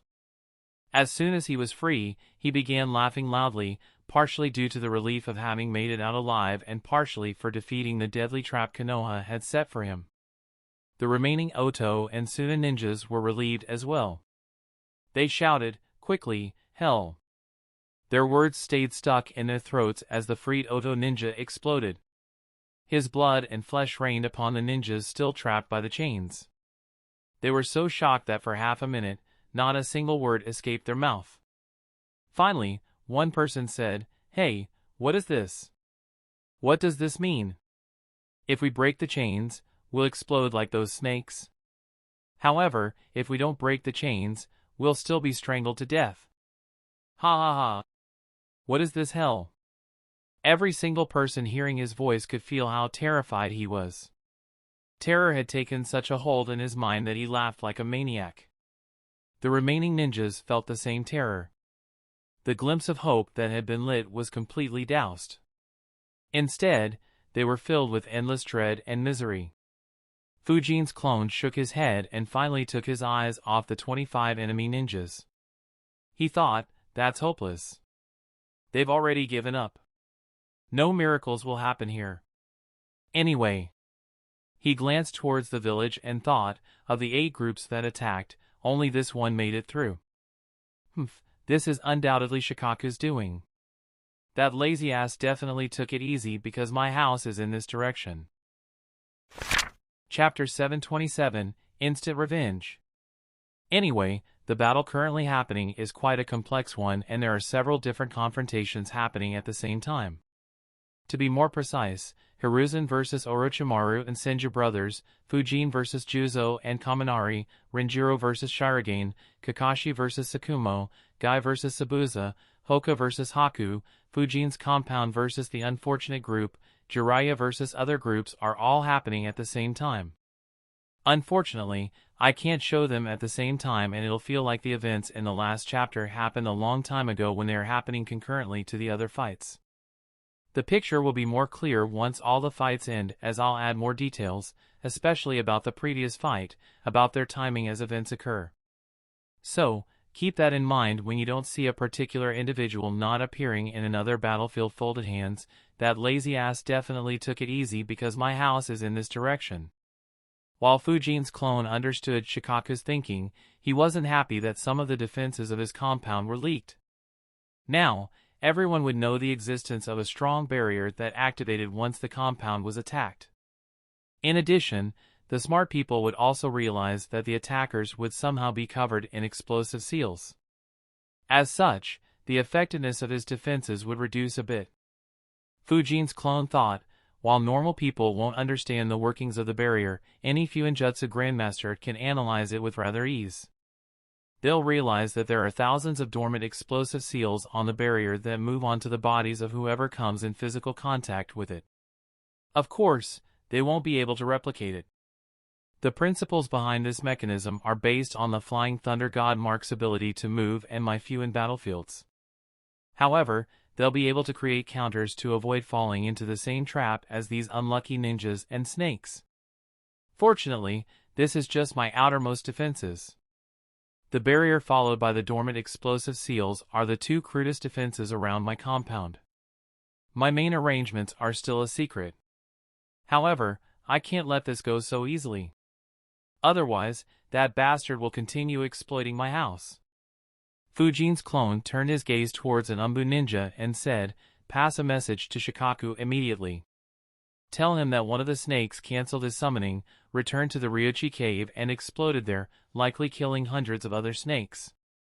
The eyes of the surrounding ninjas popped out as Fujin continued, "The Ryuchi cave might take offense and retaliate against us, either now or when our ninjas go out for missions. The losses could be catastrophic. Ask him to take countermeasures quickly." The Umbu ninja nodded and flickered in an instant. Considering how serious the matter was, he didn't dare to be tardy. Fujin glanced at the spot from where the snake disappeared and thought, "I didn't think a summon would be careless enough to endanger their sacred land. I'd have marked him if I knew. Well, I suppose I can always mark Anko's snakes to gain access there." A smile appeared on his face as he thought, a place as ancient and mystical as the Ryuchi cave should be loaded with a lot of good stuff. Considering how strong the snakes are and the sages that exist there, ransacking that place will be fun. He broke out of his thoughts as he heard Tatsuya ask, "Fujin, what about the ninjas stuck in the training ground?" Fujin's clone answered, "They'll be dead soon. No need to worry about them. Instead, keep an eye out for any other bunch that might rush here. The village's defenses in this direction are lacking." Everyone nodded. Though no one said anything, they couldn't help but be in awe of what Fujin's clone had accomplished. Without leaving the compound, he had killed 3 gigantic snakes and eliminated 26 enemy ninjas. Instead of experiencing a brutal battle, they just had to watch the enemies explode without even stepping a foot into the compound. Even the experienced Umbu ninjas were excited by what had happened. Needless to say, the morale of the young trainees was off the roof. That was exciting. Did you see how those snakes exploded? Even if Fujin-sensei isn't here, no one can attack this compound. Whoever attacks gets blown up. Is this what a Fuinjutsu Grandmaster can do? I want to become one too. Without any exception, everyone understood how well protected the compound was and felt fortunate to be living in such a safe space. A few also wondered why Fujin had made such arrangements, but on recalling what they just faced, they stopped guessing and were just thankful that Fujin had the foresight to do this. In the Hokage's building, Shikaku was looking outside the window. He was looking at the smoke around Fujin's compound due to the explosions. A Hyuga ninja reported, Orochimaru's summons exploded and the remaining ninjas in the 7th group are trapped in some sort of barrier in the 23rd training ground. I'm unable to see what is happening inside. Shikaku nodded and thought, as I expected. His house is undoubtedly the most protected building in the entire world. I didn't need to send anyone there. Still, I'm curious about the arrangements he made. Shikaku instructed, tell me everything that you saw happening. Before the Hyuga ninja could speak, an Umbu ninja flickered in and reported, Shikaku-sama, I have urgent news from Suzuki Fujin. We may have a big problem. Shikaku's eyes widened in shock and a stunned expression appeared on his face as the Umbu ninja passed Fujin's message. He thought, an attack on the Ryuchi cave? And hundreds of snakes might be dead? What the hell? Shikaku immediately realized how troublesome the matter would be. If snakes sneak attack Konoha ninjas during the missions, then the losses would be catastrophic. While stronger ninjas like Chunins and Jounins could protect themselves against such sneak attacks, if stronger snakes like Manda moved, even elite Jounins could fall. In addition, the Ryuchi Cave Sage would be even stronger and wouldn't have any trouble in going up against rank S ninjas. Even though Ryuchi Cave's strength wasn't greater than Konoha's, it was a conflict Shikaku would want to avoid at all costs due to how much work it would be for him. He cursed, shit. I should have known. That brat will never make my work easy. To think he'd retaliate against me so quickly and increase my workload once again. Did the snake really cancel the jutsu or did that demon forcefully cancel the summoning to make life harder? Shikaku wanted to cry. He could see how troublesome the future weeks would be for him. He immediately regretted trying to take advantage of Fujin's compound. If he had known that it could cause such complications, he'd have made stopping the 7th group a priority instead. Unfortunately, it was too late for him to do anything about it. Just then, the Yamanaka ninja in the room reported, Shikaku-sama, all the snake summons returned at the same time. We don't know how that happened. Shikaku immediately realized, this should be a result of that snake exploding in the Ryuchi cave. There is no doubt about it, they are definitely angry. The only question is, who will they take their anger out on? Will it be Orochimaru or us? Since Orochimaru was the summoner, he was the main person to be blamed for this mishap. As a summoner, he should have been more responsible. However, it was Konoha who performed the attack, even though they couldn't be blamed. So, Shikaku wasn't entirely sure. He just hoped they focused their rage on Orochimaru so that his life would be more peaceful. Shikaku let out a sigh and muttered, one problem at a time. Without the snake summons, the Suna and Oto ninja aren't our match. Pass a message to Lord Jiraiya to go to the arena and help out Lord Hokage. It's time to put an end to their misadventure. While Konoha dealt with the 8 groups Orochimaru sent as a distraction, the battles in the arena hadn't stopped. On the contrary, they became far more intense. With the Edo Tensei summons keeping the strongest ninjas busy, the Suna ninja breathed a sigh of relief. Without Fujin attacking them, their numbers finally stopped dropping drastically. Even though Fujin's assault had dropped their numbers drastically, giving Konoha a numerical advantage, the 400 Suna and a few Oto ninjas, who were still alive, gave their all to hold them back. The only thing that still bothered the Suna ninjas was their Kage's absence. Intense battles broke throughout the stadium and arena. Since there wasn't enough space for everyone to fight, the battles spilled outside the arena as well. Needless to say, the most intense battles were happening inside the barrier and in the arena. No other ninja dared to step anywhere close to them. A part of the arena was now covered in ice. Another part looked like a submerged skeleton of an enormous animal. The ground in one part of the arena looked burnt. However, the burns were caused by lightning instead of fire. A huge chunk of walls around the arena were missing. Instead, huge scars filled with water could be seen on the ground. Renjiro, I forced your entire army to retreat a dozen kilometers the last time we met. Even though I have been dead for a while, the result of our battle wouldn't be any different. Kagaya Shirogane said in an annoyed tone. For the past few minutes, he had been doing everything he could to go past Renjiro. However, Renjiro used earth and water jutsus artfully to keep him restrained and nullify his Kekkei Jinkai. Not only did he prevent Shirogane from interfering in other battles, but he did so without getting injured. Chapter 728, Another Hyuga Genius. Renjiro chuckled and replied, "The last time we faced, I managed to lead my army back unharmed from your army's attacks. This time will be no different. Even though you are faster than me, you can't move faster than my jutsus. I can keep you here all day." Shirogane snorted and said, "You said it's been a decade since I died. Yet, you're still weaker than me. You should be ashamed of yourself." Since his attacks couldn't break through Renjiro's defense, he resorted to taunts to make Renjiro make a mistake. However, Renjiro just laughed and said, "Oh, I'm nearly retired now. Nowadays, I focus on guiding youngsters. Considering how easily my student suppressed you a few minutes ago, I have to admit that I'm doing a damn good job. Don't you agree, Shirogane?" Shirogane asked in surprise, "That boy is your student?"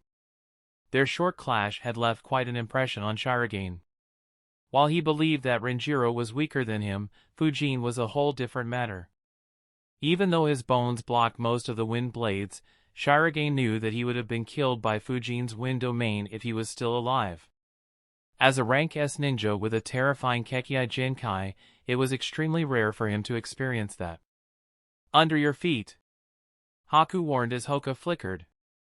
Moments later, several large ice spikes appeared from under the ground where Hoka was initially standing. Haku followed it up by launching hundreds of flying water needles at Hoka, who flickered repeatedly. The constant barrage forced Hoka to retreat further, and an annoyed expression could be seen on his face.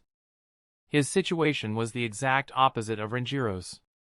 In terms of overall strength, he was superior to Haku.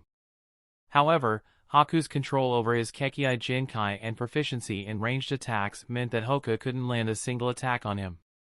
Hoka flickered once again, dodging another barrage of water needles.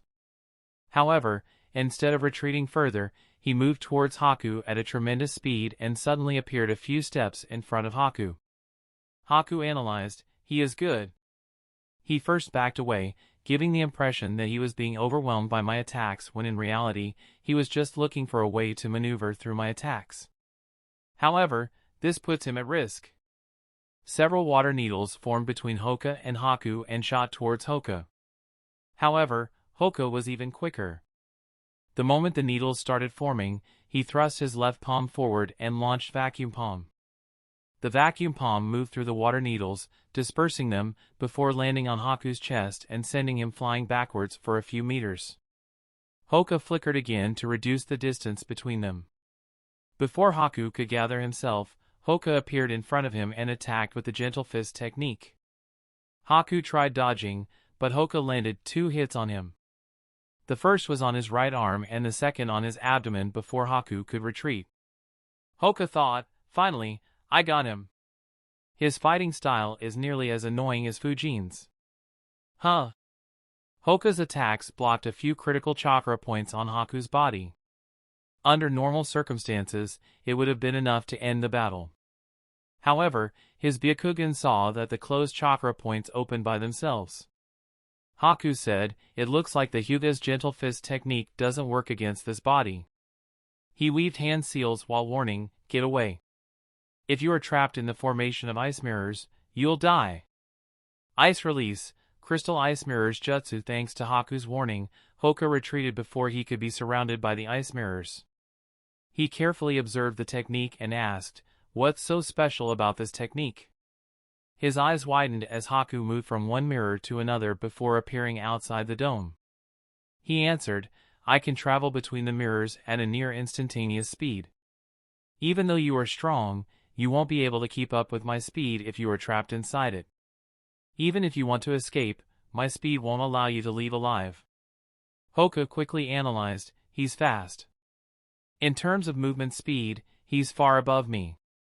However, a smile appeared on Hoka's face as he took his fighting stance and said, "Bring it on." Haku, who was already weaving hand seals, was surprised. He thought, "Didn't his eyes see how fast I am?" Why is he challenging me in this aspect? As long as he doesn't get surrounded by ice mirrors, I won't have any chance to defeat him. As he was being surrounded by the ice mirrors, Hoka thought, for nearly a couple of years, I've been training to counter Fujin's speed.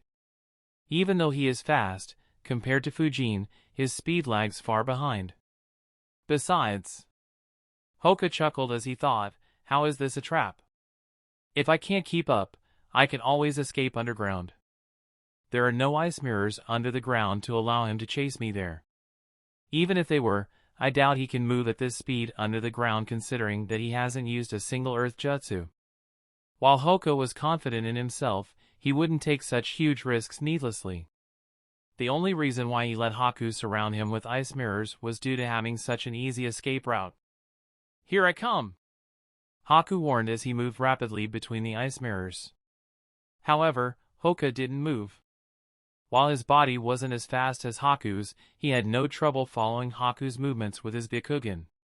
He could see that all the attacks were fake. Finally, a real attack came at Hoka from behind him. He quickly turned around and launched a vacuum palm at Haku, who stopped his attack and escaped into another mirror. For the next couple of minutes, Haku tried attacking Hoka, but Hoka countered every attack precisely. He didn't make a single unnecessary movement. Despite his overwhelming speed advantage, Haku couldn't get the upper hand and instead had several close calls. Hoka's clash with Haku attracted a few eyes as well. That said, nearly all of these eyes were special. The Hyuga clan ninjas quickly took note of Hoka's prowess. Even though Haku was warning Hoka during their battle, his attacks were ruthless. Except for Hayashi, no other Hyuga in the arena could survive against Haku for so long.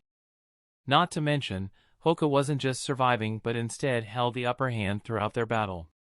Hayashi analyzed, we misjudged Hoka's strength. No, it'd be more appropriate to say that he kept it hidden until now. The Jounin rank is incorrect for him. His prowess is completely at the elite Jounin rank. Even though he is still some distance from me, he is only 16 years old. Hayashi's eyes moved towards Fujin, who was single-handedly fighting both Juzo and Kaminari. And unlike the other fights, he was completely dominating the fight. Even without his wind domain, both Juzo and Kaminari were barely managing to hang on with incredible teamwork. Hayashi thought, for the past 6 months or so, Hoka has been spending a lot of time near Fujin's compound. From what I heard, he even guided some of the orphans that were put under Fujin's command. Initially, I thought that it was just due to their friendship. However, now it seems like he did so to hide his strength and be closer to a ninja that the Hyuga clan can't afford to offend. Hayashi's fingers landed on the chest of Asuna ninja, killing him on the spot. A smile appeared on his face as he continued thinking, as expected of a hot-blooded youngster. They tend to overthink everything. However, I can't blame him entirely. The conditions of today are no longer like those of the warring era. Even though there are still many who want to get their hands on the Byakugan, the danger is minuscule today compared to those days. Hence, with every generation, the discontent towards the caged bird seal grows. Unlike what Hoka and many other branch ninjas thought, Hayashi had no intention of using the caged bird seal to eliminate Hoka. Even if the threat of Fujin didn't exist, Hayashi would still feel the same. The only instance when he'd use it is if Hoka attacked the main family or displayed the intention to do so. As long as Hoka stayed peacefully with the main family, Hayashi didn't mind even if Hoka exceeded him and became a rank S ninja. As the leader of the Hyuga clan, having a rank S ninja among his ranks would only increase his influence. Seeing that his attacks didn't work, Haku suddenly launched Senbon needles from every direction at Hoka. The Hyuga ninjas immediately became worried about seeing that. They didn't see any way for Hoka to dodge the attack. However, their eyes widened. Hayashi was surprised too as Hoka released chakra from all his chakra points and used rotation. The Senbon needles hit the rotating chakra and bounced off harmlessly. Chapter 729, Unfulfilled Desires. The rumors don't do your strength any justice, my guy. Zabuza claimed after getting kicked yet again. Even though Guy didn't open any of his inner gates, he was still strong enough to easily keep Zabuza at bay. It didn't matter what Zabuza threw at him, Guy just brushed everything off. The thick mist proved to be utterly ineffective. His water jutsus failed to hit Guy. Any water clones he created would be dispelled by one punch or kick. Luckily, his body could heal automatically, or several of his bones would have been broken as well. Of course, since Guy didn't open the inner gates, he didn't have any means to completely destroy Zabuza's body either. Another powerful punch landed on Zabuza's sword as Guy asked, "Oh, there are rumors about me in the land of water? I wonder what they say about Konoha's blue beast." Zabuza grinned and replied, "You've no idea, do you? Tell me, did you ever fight against an elite jounin from Kirigakure?" Guy was surprised. He couldn't recall ever fighting against any strong ninja from Kirigakure. What Zabuza didn't know was that Guy was terrible at remembering faces. As they battled, Zabuza thought, if there is one ninja who the entire Kirigakure, no matter the faction, is afraid of, it's this monster. After the end of the Third Great Ninja War, he was the highest priority target for all Kiri ninjas. We were ordered to kill him if we came across him, even if it cost our lives. From what I heard, elaborate plans were also created to eliminate him. Kirigakure didn't want to see another ninja like Might Due appear in Konoha. However, before any of the plans could be implemented, the civil war began and all plans were put on hold. By the time the Mizukage faction could focus on him again, he had already become a jounin and all plans were shelved. Instead of killing him, all top ninjas in the village were ordered to avoid confrontation with him at all costs. As he got pummeled once again, Zabuza muttered to himself, he doesn't even need to use that forbidden technique anymore. No matter what the end result was, you did your best, father. I can now see and understand why you violated the rules to save the lives of your comrades. I'm proud to be your son. Surprise appeared on Tsukumo's face as he heard Kakashi.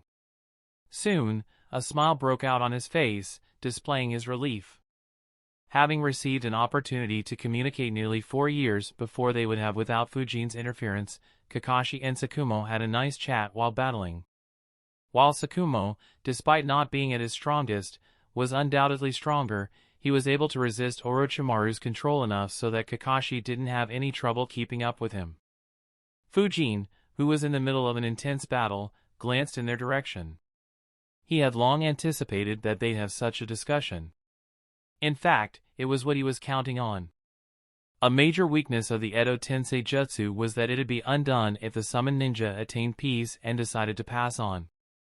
As such, he expected Tsukumo to simply pass on and undo the Edo Tensei Jutsu. However, a frown appeared on his face as that didn't happen. "Brat! You dare to take your eyes off us?" Kaminari shouted as he charged towards Fujin while preparing another lightning jutsu. Without even glancing at him, Fujin slashed his sword and released a strong wind slash. He slashed it once again at Juzo's water jutsu. Despite being angered by Fujin's attitude, Kaminari was no longer careless. Lightning sparks always surrounded his body. Even though it didn't enhance his defenses and didn't make him as fast as the Raikage, it still allowed him to move ridiculously fast. He sidestepped to dodge the wind blade and continued moving forward at an incredible speed. However, his eyes widened as the wind blade suddenly changed its direction. Due to his incredible speed and the fact that he had only barely sidestepped it, he had very little time to react. He barely managed to dodge, but the wind blade took his left arm with it and left a huge cut on his abdomen as it passed him. On the other side, the wind slash and the accompanying winds blocked another water jutsu from Juzo. However, Juzo launched another water jutsu, cutting off Fujin's path to Kaminari and ensuring that he could regenerate. Fujin wondered with a frown, shouldn't his unfulfilled issues be resolved? Why is he still here? Tsukumo smiled and said, "While I hate the fact that I'm being used against my village and forced to fight my son, I'm glad I got to talk to you. Thank you for forgiving me. Growing up without a father or a mother must have been tough on you. Even though I wasn't there with you, let me guide you one last time." Even though Tsukumo's words weren't very loud, Fujin could hear them. His eyes widened as he realized, no wonder he couldn't move on. When he was alive, he was known to be stronger than even the Sanins, making him the strongest ninja in the village after Hiruzen. And his young son displayed talent that overshadowed the legendary Sanins by a significant degree. Any father would regret not being there to raise his son, let alone in a case like this one. No wonder he didn't pass on. I guess he'll only pass on if Kakashi perfectly copies his technique. Fujin glanced through the arena once before his eyes landed on Juzo and Kaminari. No one realized what Fujin was looking at. Most suspected that he was only checking the state of the battlefield. However, what Fujin actually did was look at his shadow clone who was keeping an eye on Hiruzen's battle. Instead of one shadow clone, there were two shadow clones there. The original clone was still keeping an eye on Hiruzen and the Senju brothers, while the second clone was keeping an eye on Tsukumo. Ever since Tsukumo appeared, the shadow clone had created another clone to keep an eye on Tsukumo. Seeing that one of his clones was observing Tsukumo, Fujin didn't need to do so himself. He decided, it looks like Kakashi wouldn't be getting the breakthrough we need.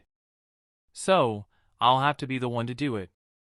I've wasted enough time with these two, time to go all out.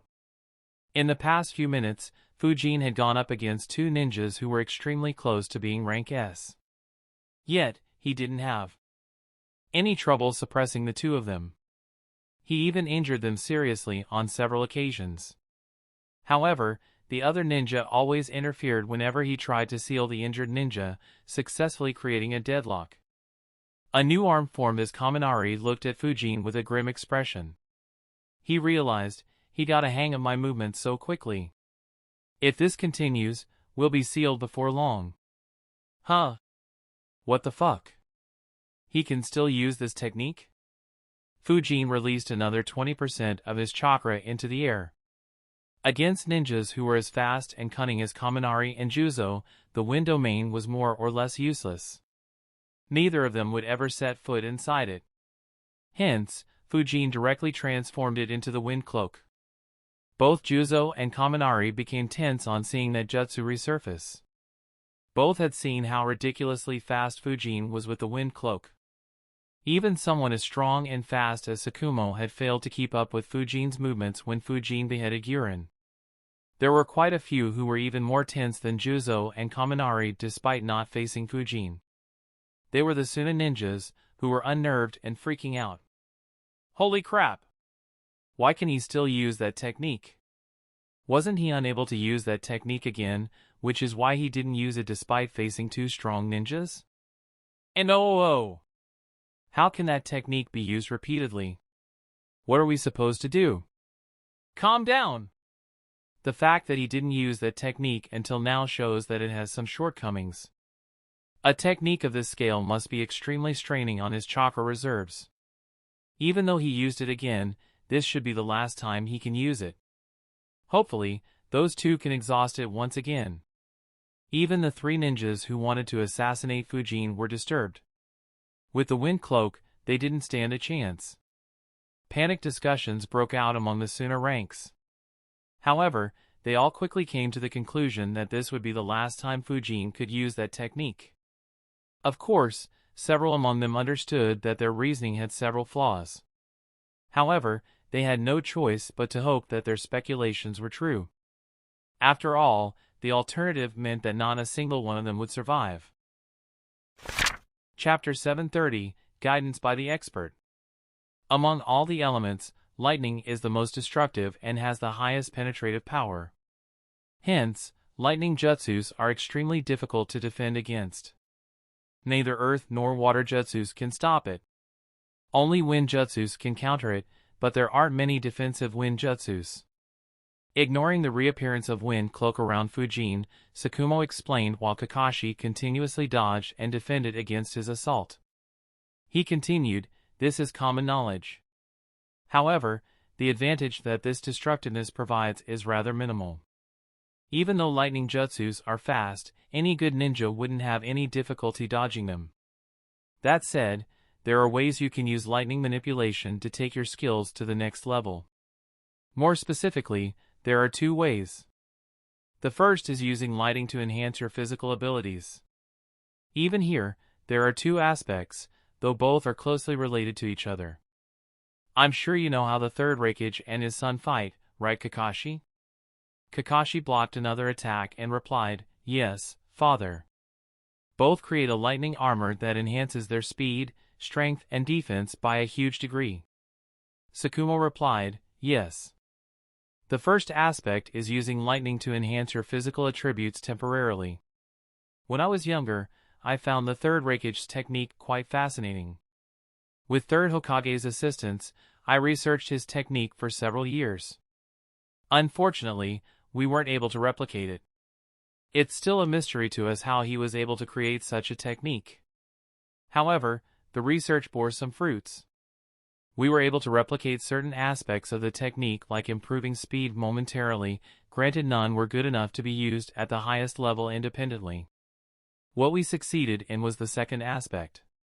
Unlike the first aspect, where you have to actively use lightning to enhance yourself, the second aspect focuses on permanently improving your strength. A smile appeared on Tsukumo's face as he said, "I can see that you have already had some success in this aspect." Kakashi was surprised, but immediately understood what Tsukumo was referring to. He asked, "You mean my Chidori?" Tsukumo replied, "So that jutsu is called Chidori? That's an appropriate name. Your Chidori is quite similar to the Raikage's lightning chakra mode, just that it is limited to a very small part of your body. However, due to using Chidori with your right hand, I can feel that your right hand is far stronger than the rest of your body. This is the second aspect. You have to use lightning to temper your body and make it stronger. This is why the third Raikage's body was so much stronger than a normal ninja. Of course, while it sounds easy, it isn't that straightforward. Tempering your limbs is easy, and so is tempering your flesh. However, in order to completely master this aspect, you need to temper your entire body, including your internal organs, with lightning. Needless to say, this is very dangerous and can result in death. That is why I didn't leave any scrolls regarding this to you. The third Hokage should still have those scrolls though. Once this war is over, you should ask him or the elders for it. It'll increase your strength considerably and make it easier for you to explore the second way." In an inconspicuous corner of the arena, one of Fujin's clones was staring at Tsukumo. Considering the distance between them, he shouldn't be able to hear Tsukumo's words. Thankfully, the encounter with the Oto ninjas had provided him with some inspiration to use winds to control and manipulate sound. While he still wasn't an expert at it, he could control the winds enough to be able to hear Tsukumo's words clearly. Due to the war and how little chakra he needed to do this, no one noticed him using winds to eavesdrop on Tsukumo's conversation. Under normal circumstances, Tsukumo and Kakashi would have instinctively felt that they were being spied upon, but there were already too many eyes on them. So, neither focused on such instincts. The clone thought, tempering the body with lightning. Not bad, Tsukumo's thinking is on point. From the third Raikage scroll, tempering the body is a requirement to master the lightning chakra mode. Without it, mastering it is impossible. Luckily, even though the scroll doesn't have all the details about the lightning chakra mode, it has a very detailed explanation about how to temper your body with lightning. I've already verified that it is safe to practice thanks to the weeks I spent learning medical ninjutsu. I don't need the scroll. However, there will be an issue. Tsukumo had been dead for a couple of decades. Yet, he identified that Kakashi's arm was far stronger than the rest of his body. If Fujin tempered his body with lightning, other strong ninjas would be able to see the changes in his physique. Even if he somehow found a way to hide it, Guy will easily realize it when they spar. Fujin's clone thought for a bit before giving up and deciding, screw it. I'll just tell whoever asks that I achieved a similar effect by tempering my body with sharp winds. If Hiruzen lives and asks me for it, I'll just say that it is too dangerous to ever be taught to anyone. If he pushes for it, I'll ask for all the forbidden jutsus in the scroll of sealing in return. Kakashi asked, "What is the second way?" Lightning flowed through Tsukumo's white tanto and began emitting a white light. He moved towards Kakashi while swinging his tanto at Kakashi, launching countless sparks of white lightning at Kakashi. Due to their density and the bright light they were emitting, it looked like Tsukumo unleashed light at Kakashi instead of lightning. Kakashi immediately flickered away and the white light landed on the ground, burning the top layer of the soil in the blink of an eye. Tsukumo continued unleashing more such attacks, forcing Kakashi to dodge continuously and increasing the burnt surface further. Suddenly, sparks appeared around Tsukumo's body, increasing his speed considerably. He appeared in front of Kakashi and jabbed the tanto at his heart. Realizing that he couldn't keep dodging, Kakashi used Chidori to block the tanto. In terms of chakra, both jutsus were equally matched. However, Kakashi immediately felt a burning sensation in his right hand. Despite being tempered by lightning countless times and covered by his Chidori, the white lightning moved through his Chidori and burned his hand. Tsukumo quickly began resisting and stopped using lightning to enhance his speed. He said, "The second way is to use yin and yang manipulation to improve the strength of your lightning jutsus." Kumogakure managed to successfully fuse yang chakra into lightning chakra and created black lightning. Merging yang chakra into it made it much stronger than normal lightning. I couldn't fuse yang chakra into lightning, but managed to fuse yin chakra instead. Hence, the form of my lightning is very different from yours and my control over lightning is very high. This is also why my lightning could move through your lightning. Tsukumo paused for a few seconds before letting out a sigh. He continued, "I wanted to teach you this technique when you became a jounin." Unfortunately, Tsukumo didn't complete his sentence. He was just thankful that he received an opportunity to interact with Kakashi even after his death. He said, "With your Sharingan, you can see the secrets of my technique very easily, but merely looking at it with Sharingan won't allow anyone to copy a technique this complicated. You'll have to train to infuse yin chakra into lightning chakra." However, a smile appeared again on Tsukumo's face as he said with pride, "I have no doubt that you'll master it, Kakashi." As Tsukumo said, Kakashi had memorized the technique with his Sharingan. Even though he couldn't copy it on the spot, he could use it as a reference while training. For a ninja of his caliber, it was more than enough. Not to mention, he also received several other paths to explore. For Kakashi, who had started to take his training seriously after his clash with Kabuto, this was a timely and godly assistance. It was something that didn't miss the eyes of Fujin's clone, who immediately fell into thoughts, strange. Since when did Kakashi become this serious about becoming stronger? He analyzed it for some time, it shouldn't be me. The fact that I'm rank S has been propagated for a while. While others could have been doubtful, he should have known the truth through Guy. Similarly, it can't be Guy either. Was it just because of Tsukumo?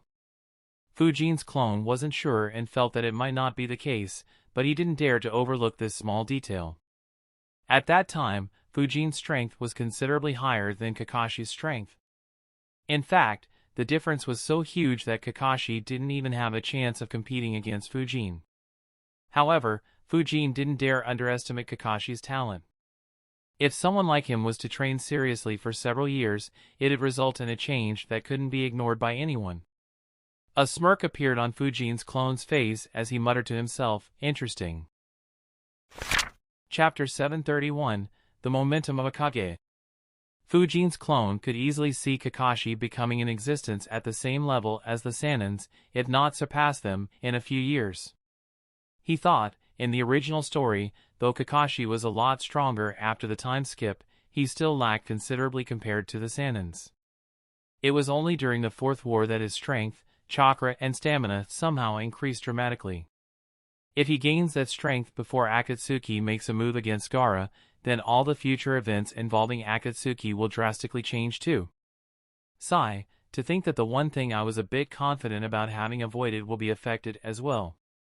I guess it is time to dig a grave and bury my knowledge of the future. Even though Fujin had the realization before the finals began, he still clung to the hope that some events, especially the ones related to Akatsuki, might still play out similarly up to a certain point. However, Kakashi's determination buried that last hope in him.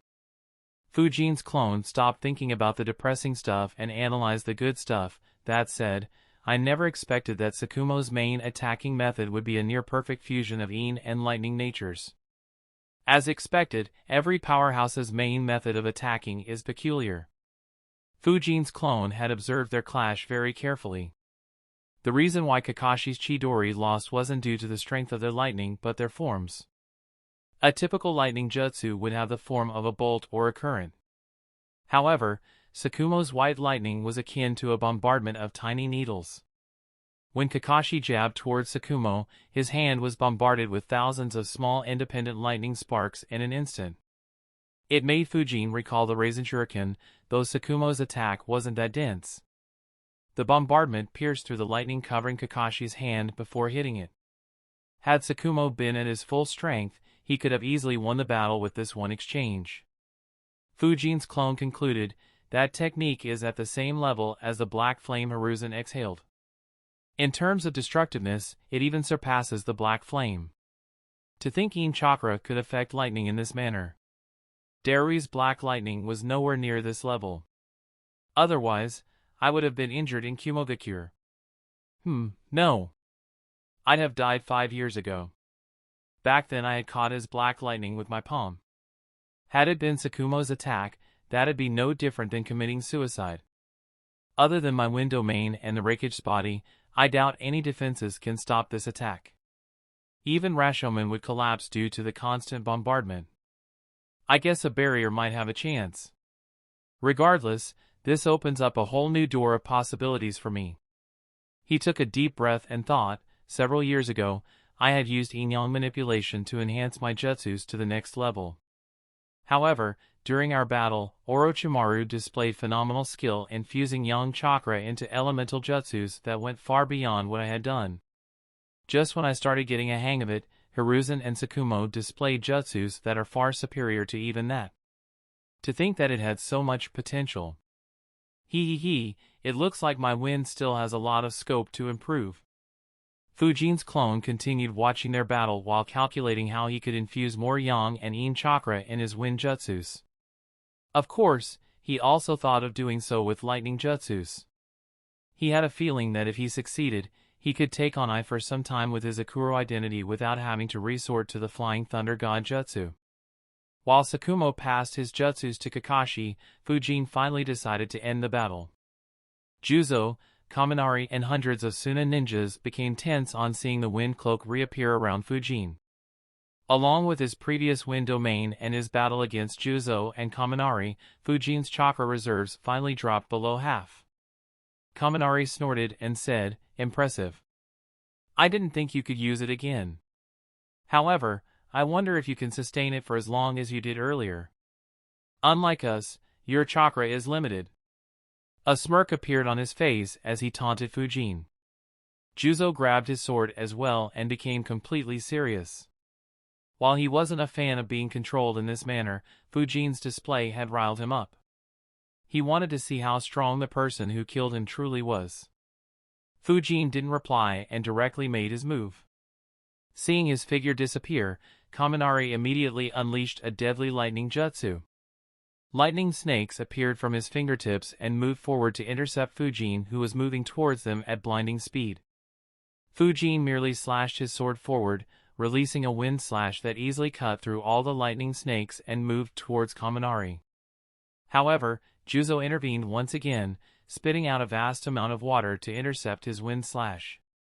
The water absorbed the destroyed lightning snakes and became electrified, before rushing towards Fujin. Kaminari said, "Good. We just need to stall for time again until that cloak runs out of chuck." His eyes widened as Fujin didn't bother dodging or attacking the electrified water. Instead, he just moved straight through it. While Juzo's use of water jutsu was perfect once again, the combination jutsu wasn't really focused on attack. It lacked the power to harm Fujin's wind cloak. "Shit! Be careful!" Kaminari shouted as he moved backwards.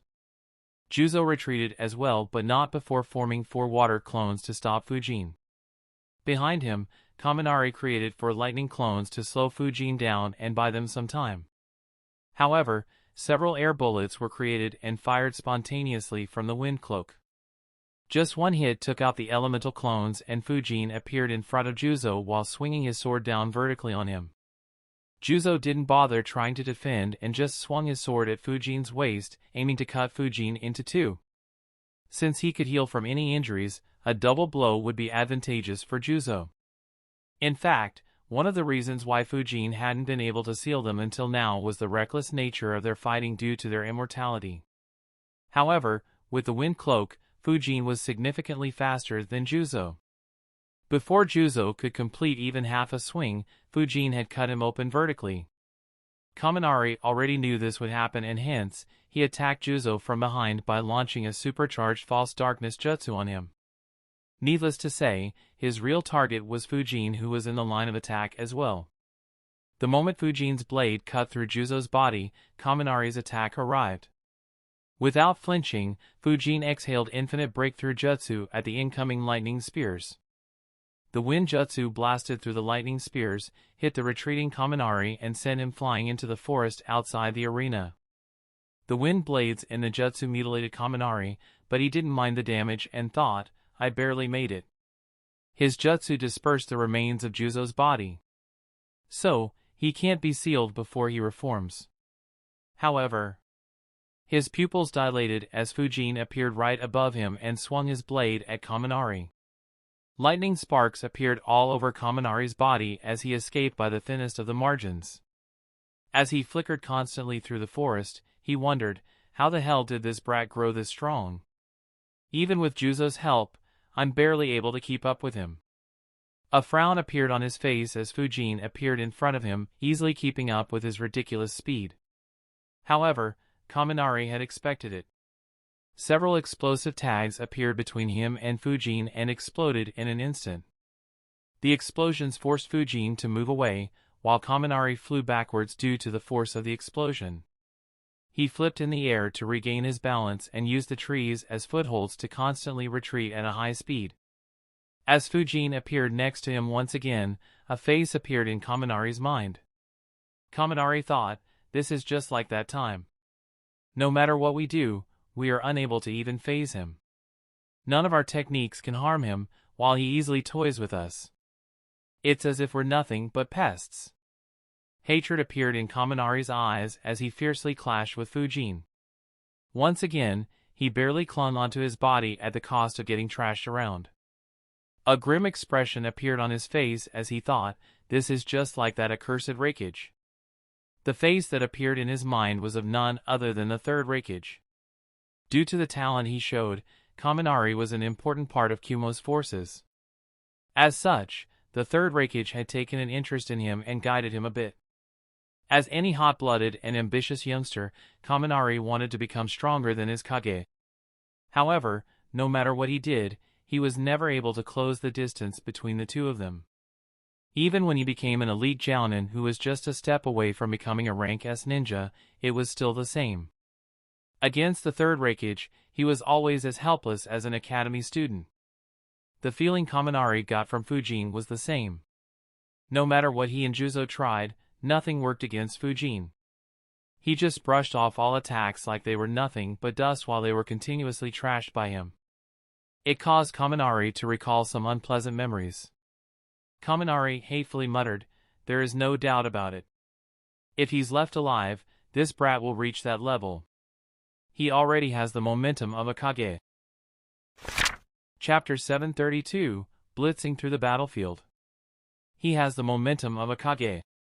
Kaminari muttered solemnly. As someone who lived through 2 great wars and fought countless ninjas, Kaminari had experienced nearly everything he could on the battlefield.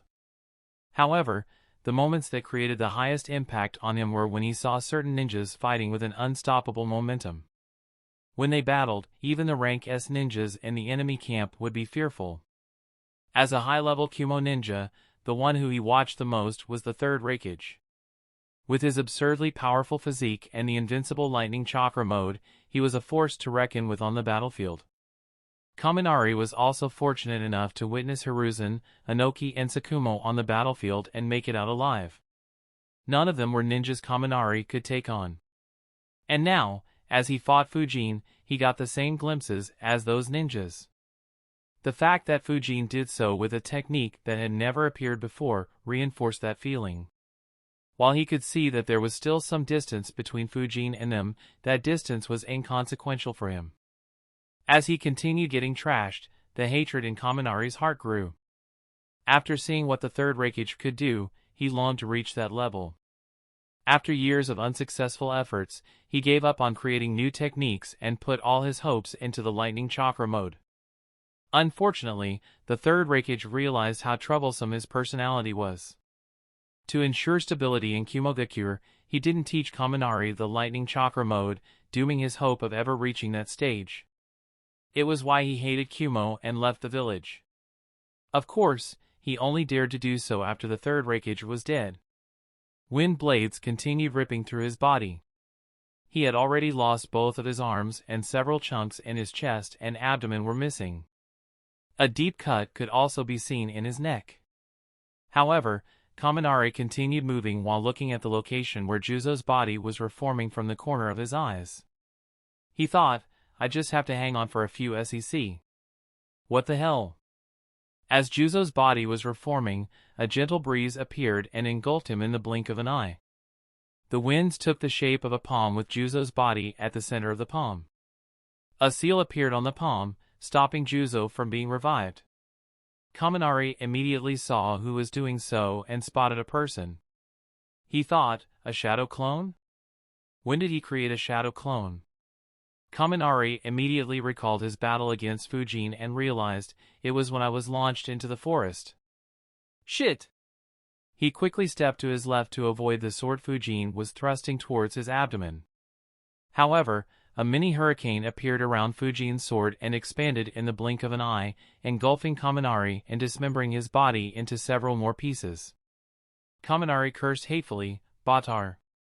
Even before he could finish a single word, Fujin grabbed his floating head with his left hand, applying a seal at the same time. Kaminari's eyes widened as his body stopped regenerating.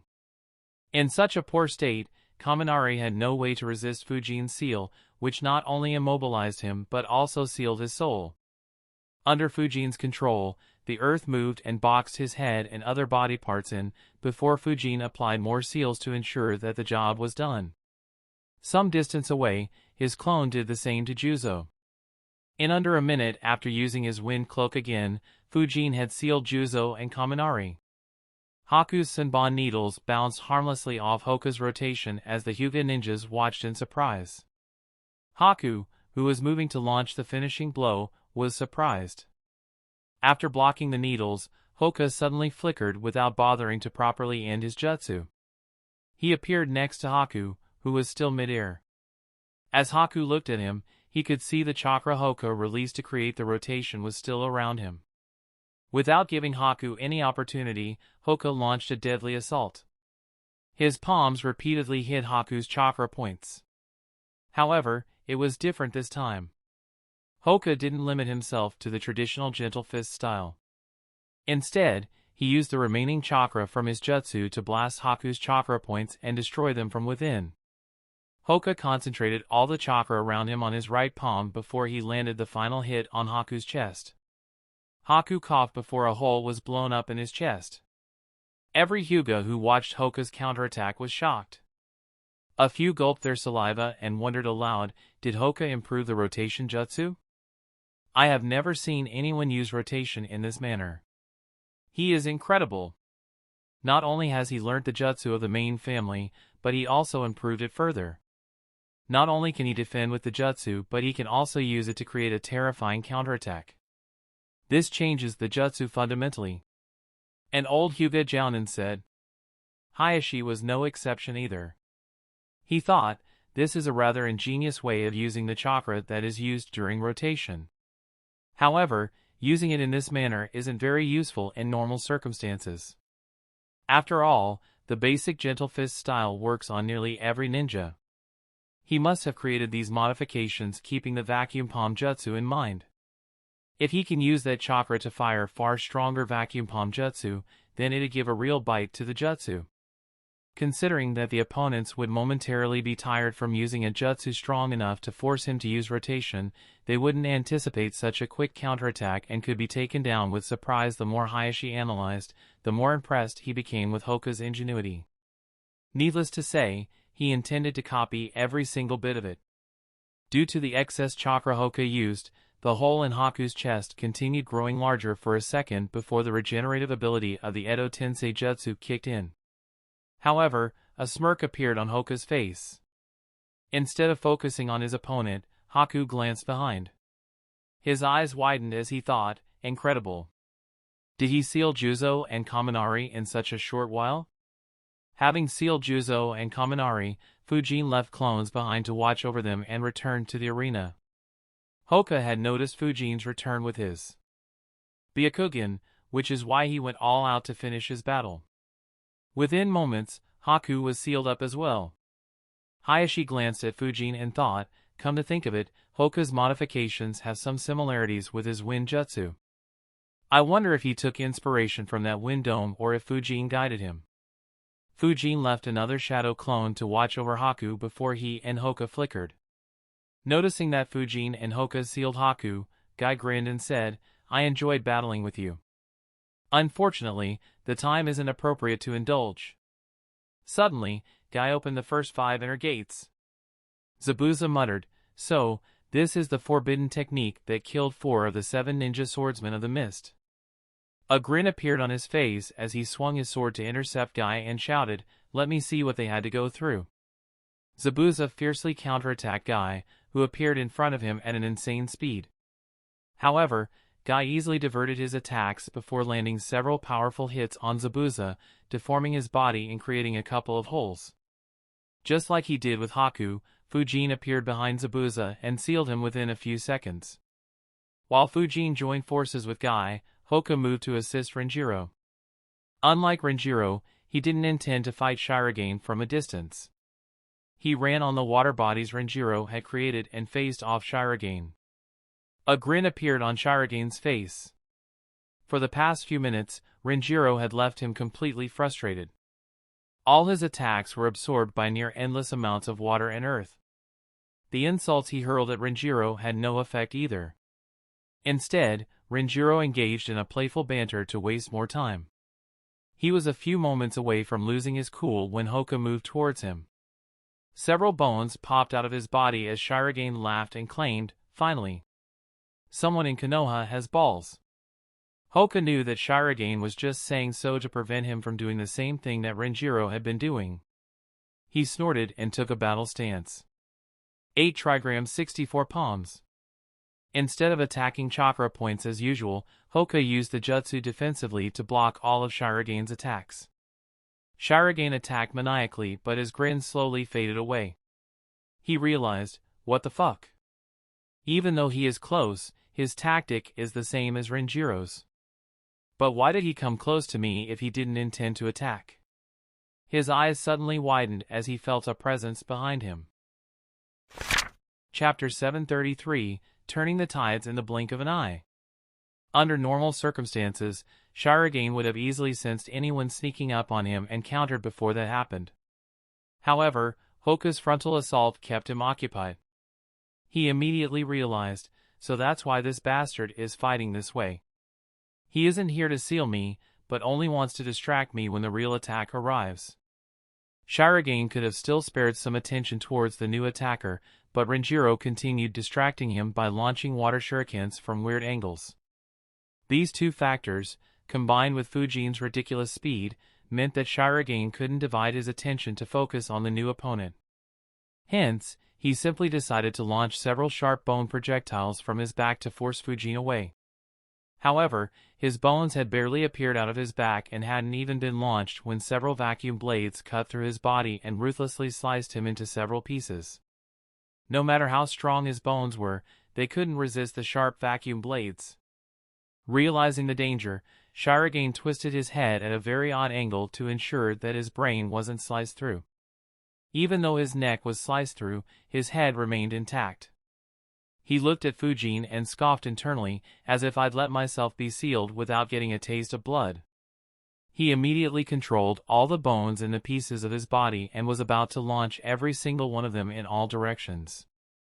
He thought, Renjiro is too far away to be hit and this guy has weird defenses, but the Hyuga won't stand a chance against my. Suddenly, his eyes widened as several vacuum palms landed on crucial chakra points on Shiragan's floating head. Hoka thought, even though I don't like studying much, there was no way I wouldn't research the Kagaya clan. They were the only clan who could defeat a Hyuga in taijutsu.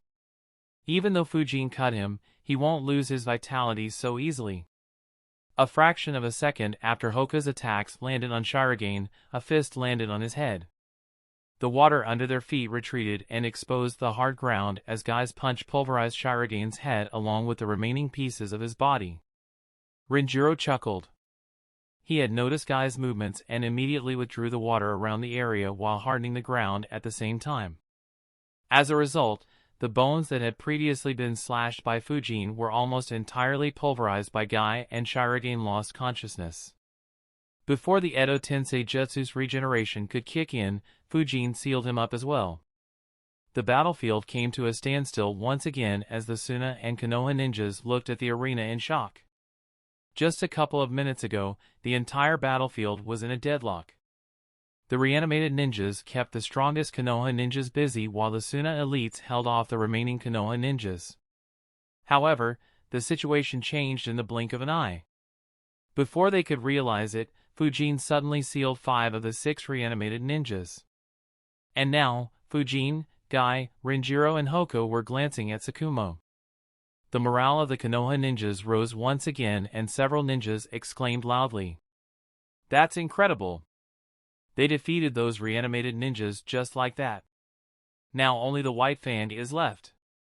As expected of Councilman Fujin. They didn't stand a chance against him. Ha ha ha. This is incredible. We can't lag behind. Kill these Suna scums. Make them pay for trying to invade our home. On the other hand, the Suna ninjas were horrified. How can that be? This is impossible. How could strong ninjas like Shiragan, Kaminari, Juzo, and Zabuza be sealed so easily? Fuck Orochimaru.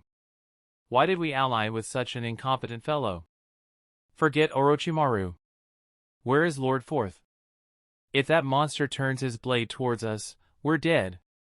The thought of Fujin turning his attention on them terrified the Suna ninjas. The feet of the 3 Jounins, who wanted to assassinate Fujin, froze too. Unlike others, they had watched all of his actions. Any thoughts they had of killing Fujin evaporated away. They could only pray that Tsukumo could stall Fujin.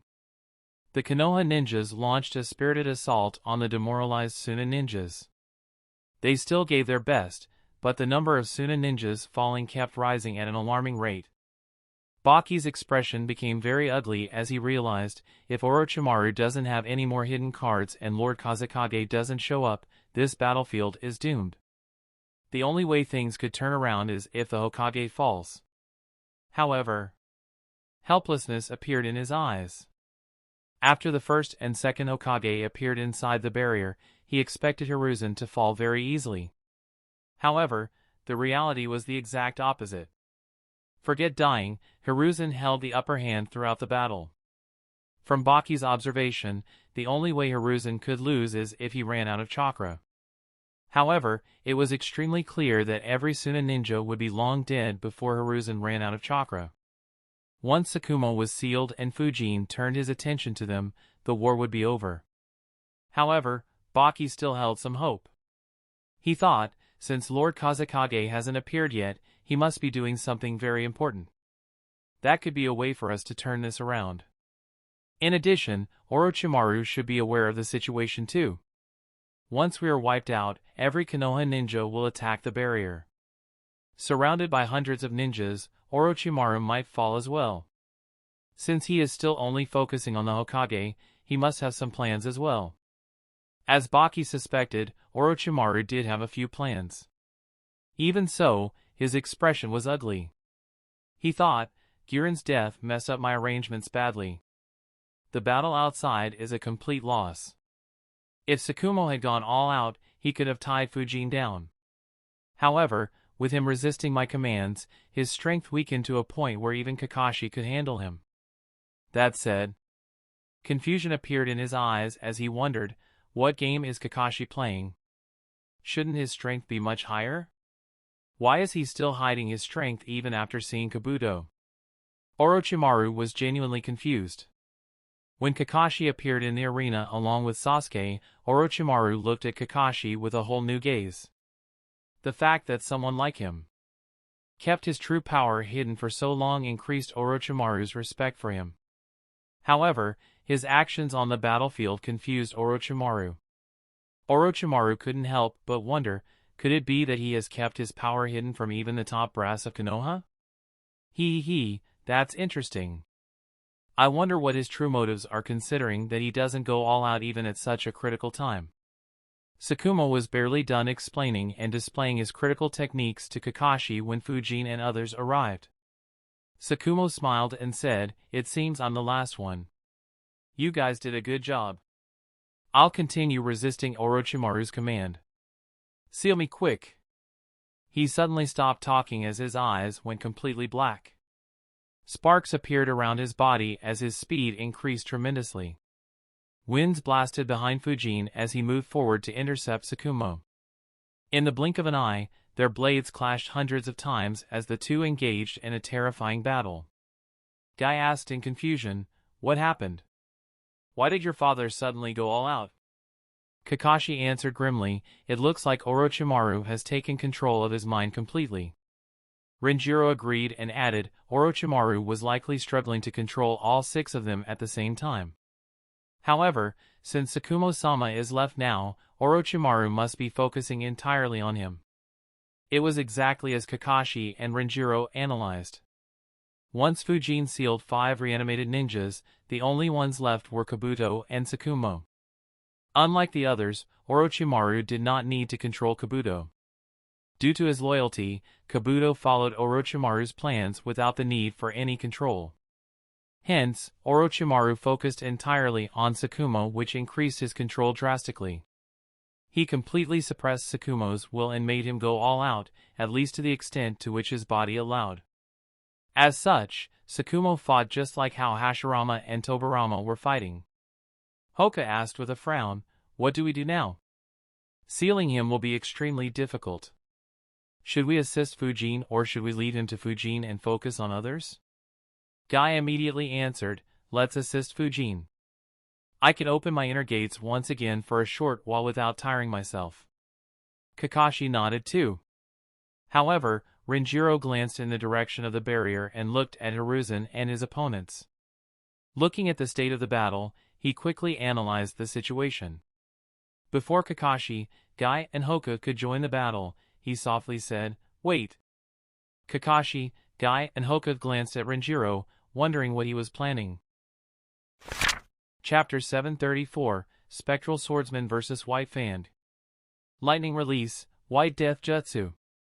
Fujin frowned as nearly every chakra point on Tsukumo's body released white lightning and moved in all directions. However, the majority of it was moving towards Fujin.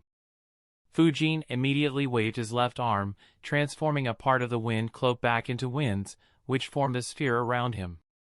The white light engulfed the wind sphere, making the Konoha ninjas worried as they could no longer see him. Renjiro and others retreated as well. In the middle of the lightning storm, Fujin saw several lightning sparks continuously entering the wind sphere before being discharged harmlessly. Even so, he couldn't help but think, the amount of Yin chakra concentrated in his lightning is beyond ridiculous. I have a very strong resistance to lightning, but if I try to endure this attack with just my body, I'll be seriously injured. During his fight against the Kumo ninjas, Fujin frequently stopped powerful lightning jutsus with just his palm. However, he didn't dare to test out Tsukumo's jutsus despite having his wind cloak. Damn! Such an intense jutsu. What is happening inside? Due to the lightning chakra, I can't sense anything inside it. A sensor from the Yamanaka clan exclaimed. The Hyuga ninja beside him replied, "I can't see anything inside either. The white lightning blinds even my Byakugan." They weren't the only ones, even Fujin's chakra field didn't work inside the range of Tsukumo's attack. Fortunately, he still had other means to sense. A vacuum layer formed around the edge of his blade as he swung his sword forward. Taking advantage of the blindness his jutsu would cause, Tsukumo attacked Fujin. His white tanto pierced through the wind sphere before he noticed Fujin swinging his blade to intercept his attack. At the same time, the wind sphere around Fujin suddenly expanded, neutralizing the intense lightning around him. Noticing the vacuum layer along Fujin's blade and fearing being trapped inside the wind domain, Tsukumo retreated immediately. However, strong winds blasted behind Fujin as he used the assassin's rush jutsu to take Tsukumo head-on. Realizing that he wouldn't be able to outrun Fujin, white lightning appeared around his right fist as he punched forward. The lightning was unleashed from his fist and transformed into a white dragon as it moved towards Fujin. Fujin immediately countered by swinging his sword. A massive vacuum slash along with accompanying winds was launched in the arena. Tsukumo immediately dodged the vacuum slash while using lightning to defend against the accompanying winds. However, Fujin's attack cleared the battlefield of the white lightning while leaving hundreds of new scars on the ground. The Konoha and Suna ninjas were finally able to see what was happening inside. The fear in the eyes of the Suna ninjas increased while relief appeared in the eyes of Konoha ninjas on seeing Fujin unharmed. However, these feelings immediately disappeared from a few ninjas as their eyes widened in shock. Fujin's vacuum slash cut through whatever was remaining off the wall and continued forward. Every ninja who was in its way, irrespective of which village they belonged to, stopped fighting and scurried to dodge the incoming vacuum slash. In a moment, the war happening at that side of the arena paused entirely. The ninjas fighting in the stadium gulped and thought, fortunately that attack wasn't fired in this direction. Otherwise, the death toll would have been ridiculous. The stadium still had a lot of civilians and genins who had been knocked unconscious by Kabuto's Jinjutsu. In fact, they were the main reason why the Suna and Oto ninjas were able to last for so long. Whenever the Konoha ninjas got overbearing, they would attack the unconscious Konoha citizens, forcing Konoha ninjas to go on the defensive. Of course, the Suna and Oto ninjas didn't dare to overdo it. In fact, only a couple dozen civilians had died due to this tactic. The reason for such low losses was that Suna and Oto ninjas knew that they'd be annihilated in no time if Konoha ninjas didn't have to defend them and focused entirely on eliminating the enemy. Outside the arena, a Senju Jounin crawled out of the ground and muttered fearfully, "Fortunately, we were very far away from their battle. Otherwise, there was no way we could have dodged the sharp wind blades around that vacuum slash." He saw a glimpse of Fujin and Tsukumo engaging in another intense clash. The entire area around them was being bombarded in lightning strikes, wind blades, and vacuum bullets. He muttered, "These two are nuts." As expected of the White Fang and the Spectral Swordsman, a battle between the two of them would be legendary. Similar thoughts ran through the minds of everyone who was forced to dodge Fujin's attack. The Suna and Konoha ninjas began fighting again, but they continued moving away from the arena as they battled. None of them wanted to be in the way of another of Fujin's attacks. As they fought, Fujin felt like the battle was becoming a deadlock. He realized, ever since I used the vacuum slash, his fighting style changed. He is no longer trying to kill me, but seems content in just tying me down. Fujin immediately understood that this was Orochimaru's doing. He analyzed, even though I'm stronger and faster, sealing him will be very difficult. He uses terrifying ranged lightning jutsus whenever I'm about to close in on him. If I attack from a range, he just dodges everything. And he escapes whenever I turn my cloak into the domain. Under normal circumstances, I could have engaged in a battle of chakra reserves. However, I can't do that against an Edo Tensei. A frown appeared on his face as he concluded, the only way I can force him is with my few in battlefield. However, it won't be enough either. He'll still keep me occupied for a long time. The only technique with which I can win quickly is the Flying Thunder God Jutsu. However, Flying Thunder God Jutsu was one of Fujin's most important secrets. While he could turn the tides of the battlefield easily with it, it posed a great risk. Fujin didn't dare to underestimate the intelligence of Hiruzen and Shikaku. Once they know that Fujin knew this technique, then several questions would arise about what he did in the Land of Lightning. While they still wouldn't have any proof to conclude that Fujin was Akuro, they would begin linking the two. Considering the fact that Akuro had attacked Root when Danzo was creating trouble for Fujin, it was even riskier. As such, Fujin didn't want to show this card just yet. Combined with the fact that changing the tide of the battlefield wasn't necessarily advantageous for Fujin, he decided against using the technique. Noticing that Fujin had slowed down, Tsukumo riled his chakra, causing several heads to turn. His right hand began glowing white due to highly concentrated white lightning while his left hand was covered in dark winds. Fujin carefully observed, Yin lightning and Yang wind? Will this be another combination jutsu? Tsukumo slammed the two palms together, almost as if he were praying. The highly concentrated chakra around both his palms merged as a hurricane began forming around him. In the blink of an eye, a strong hurricane formed with Tsukumo at the center. However, it wasn't an ordinary hurricane.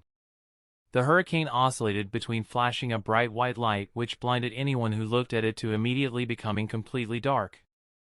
It signified the contrasting elements inside it which were somehow perfectly balanced to allow such a jutsu to exist. As it expanded towards Fujin, he chuckled and thought, hee, this bastard. He is even better at merging Yang chakra with wind than me. Not to mention, he just used a jutsu containing lightning, wind, yin, and Yang chakra at the same time. Now I wish even more that I could have fought him at his prime. Fujin weaved a hand seal as a mini hurricane began forming around his left forearm. He analyzed, it looks like the battle intelligence of a reanimated ninja decreases considerably once his will is suppressed. As impressive as this jutsu is, Tsukumo should have understood that large-scale wind jutsus don't work against me. Fujin punched the ground with his full strength. Deep cracks appeared in the ground. As they continued expanding, the ground began transforming into a swamp. The hurricane around Fujin's left forearm entered the swamp and soon, a second hurricane appeared. Unlike Tsukumo's hurricane, this one was made of winds and dirt. It was a combination jutsu using Fujin's hurricane fist and the swamp of the underground jutsu. Fujin called it the swamp hurricane jutsu. The battlefield came to a standstill once again as everyone looked at the two hurricanes in shock. One was flashing continuously while the other was brown in color due to the swamp. What the hell? How did such gigantic hurricanes appear out of nowhere? That's Flashing Hurricane, the cursed jutsu of the White Fan. Hundreds of Suna ninjas died to that technique. Will Councilman Fujin be fine? Why did he use an earth jutsu? Suna ninjas watched hatefully while the Konoha ninjas became worried. The Flashing Hurricane and the Swamp Hurricane finally met. The eyes of the Konoha ninjas widened as the Flashing Hurricane easily overpowered the Swamp Hurricane. Chapter 735, Battles Within a Battle. In the arena, which was supposed to be the battlefield for deciding which Genin was good enough to be promoted, two massive hurricanes, created by two rank S ninjas, clashed. In the blink of an eye, it became obvious that Tsukumo's attack had a huge advantage over Fujin's counterattack. The Konoha ninjas became worried, but there wasn't a hint of emotion on Fujin's face. In fact, he had pretty much expected it. His jutsu paled in comparison to Tsukumo's attack. Not only had he not strengthened his elements with yin and yang chakras, he hadn't even poured a quarter of the chakra Tsukumo poured into his jutsu. While ordinary ninjas couldn't see the difference, the stronger ones and sensors immediately noticed this anomaly and wondered what he was up to. As the Flashing Hurricane entered into the Swamp Hurricane, the lightning sparks began eroding the swamp. However, even though the swamp was being eroded, it started consuming the electrical energy within the Flashing Hurricane. At the same time, the winds in the Swamp Hurricane infiltrated into the Flashing Hurricane. Even though Tsukumo's winds were enhanced by Yang Chakra and he was better than Fujin in this aspect, Tsukumo couldn't compare with Fujin in terms of control over the winds. Tsukumo immediately resisted Fujin's attempt to wrestle control over the Flashing Hurricane. This created a peculiar situation. On the surface, it looked like Tsukumo's jutsu was overwhelming Fujin. However, the real battle was being fought over the control of Tsukumo's jutsu. And, the more electrical energy was consumed by the swamp, the bigger Fujin's advantage got. Along with this clash, there was another aspect that almost everyone missed. While everyone's attention was focused on the hurricanes, the ground underneath continued converting into swamps and expanding continuously. Had he been conscious, Tsukumo would have spotted it very easily. Unfortunately, that wasn't the case. By the time he realized, the swamp had expanded up to just a few meters away from him. Fujin chuckled and thought, finally, he noticed it. Unfortunately, it's too late. Suddenly, a large muddy dragon appeared from the swamp and lunged at Tsukumo. Tsukumo immediately bombarded it with lightning, neutralizing it instantly. However, behind the swamp dragon was another smaller hurricane that rose from the swamp. This move caught Tsukumo off guard. Fujin smirked while thinking, even though my combination jutsu isn't as strong as yours, this is the true essence of my jutsu. Due to the high amount of wind chakra I poured into it, I can spontaneously start hurricanes from the swamp. While it has its limits, it is plenty to deal with most ninjas. Now then, how will you defend from this? Tsukumo's position became extremely vulnerable. Despite facing just one opponent, he was fighting 3 battles simultaneously. The first and the most apparent was the clash of the 2 hurricanes, where Fujin had successfully slowed down Tsukumo's offensive. The second was the battle to maintain control of the flashing hurricane, which was the most decisive battle.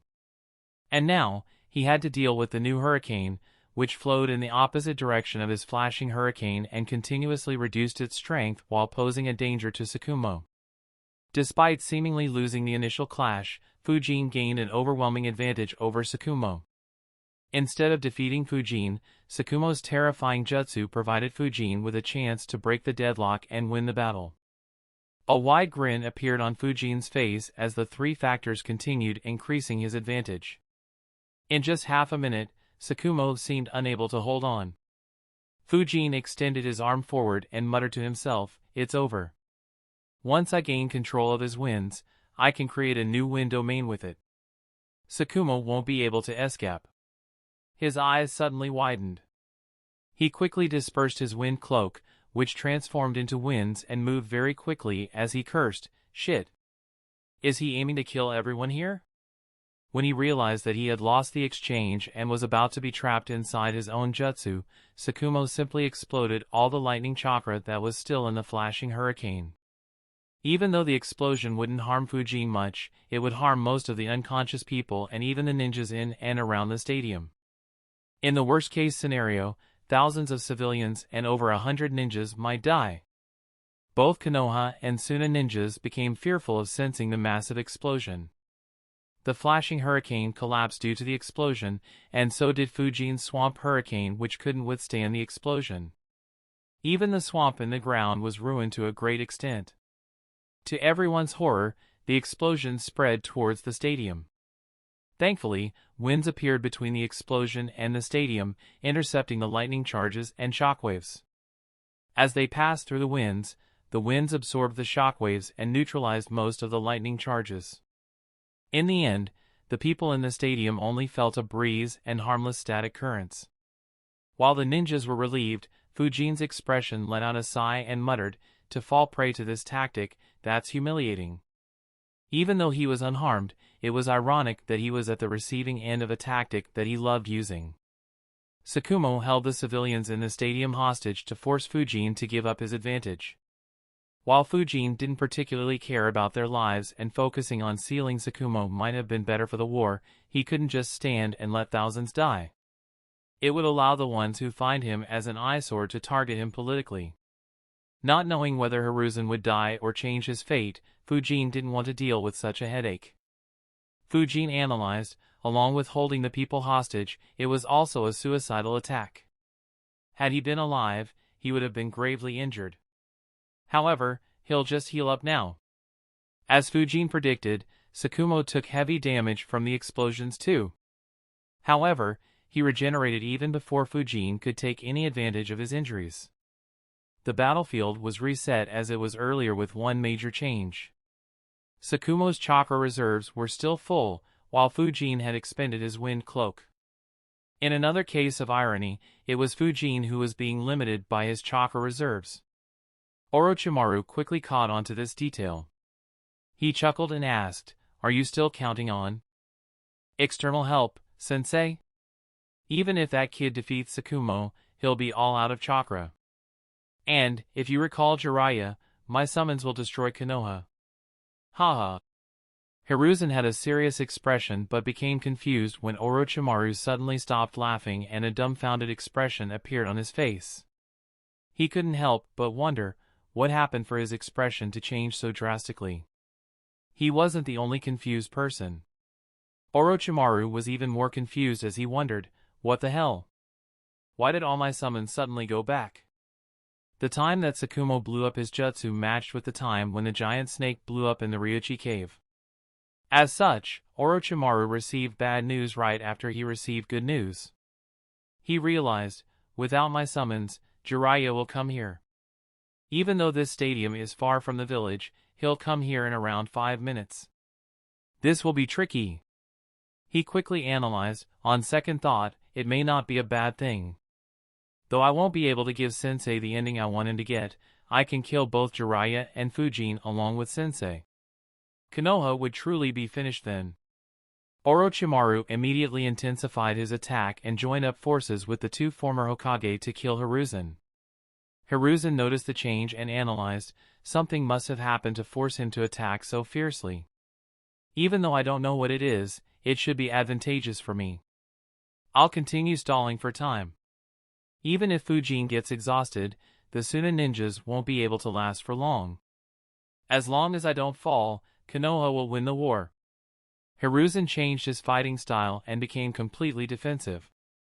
He blocked and dodged any attacks his former student and teachers threw at him while spending his chakra minimally. Even though the arena was covered in dust, Fujin and Tsukumo were looking in each other's direction. Fujin thought, it looks like I won't be able to reinforce Hiruzen after all. In the end, Orochimaru's arrangements were enough to ensure that I'll be tied down. Fujin was about to go on the offensive once again but suddenly stopped. Lightning release, lightning hound jutsu water release, great waterfall jutsu. Fujin turned his head and saw Kakashi's lightning jutsu merging with Renjiro's water jutsu and moving towards Tsukumo at a great speed. Tsukumo immediately retreated but was engaged by Guy in an intense taijutsu battle. Renjiro flickered in front of Fujin and said without taking his eyes off Tsukumo, dealing with him will take a long time.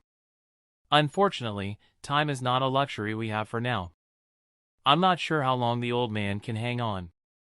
We'll hold him back, you reinforce the old man. Chapter 736, Tying Up the Loose Ends. We'll hold him back, you reinforce the old man. Renjiro said without taking his eyes off Tsukumo. Fujin asked unsurely, are you sure? He might not be at his peak, but his strength is extremely terrifying. Kakashi answered, don't worry, even though Orochimaru is controlling him, my father is still restraining a considerable amount of strength. Though I'm not confident in sealing him, we'll be able to hold him back. Renjiro added, besides, don't forget we still have Guy with us. If needed, he can settle the situation. So, leave him to us.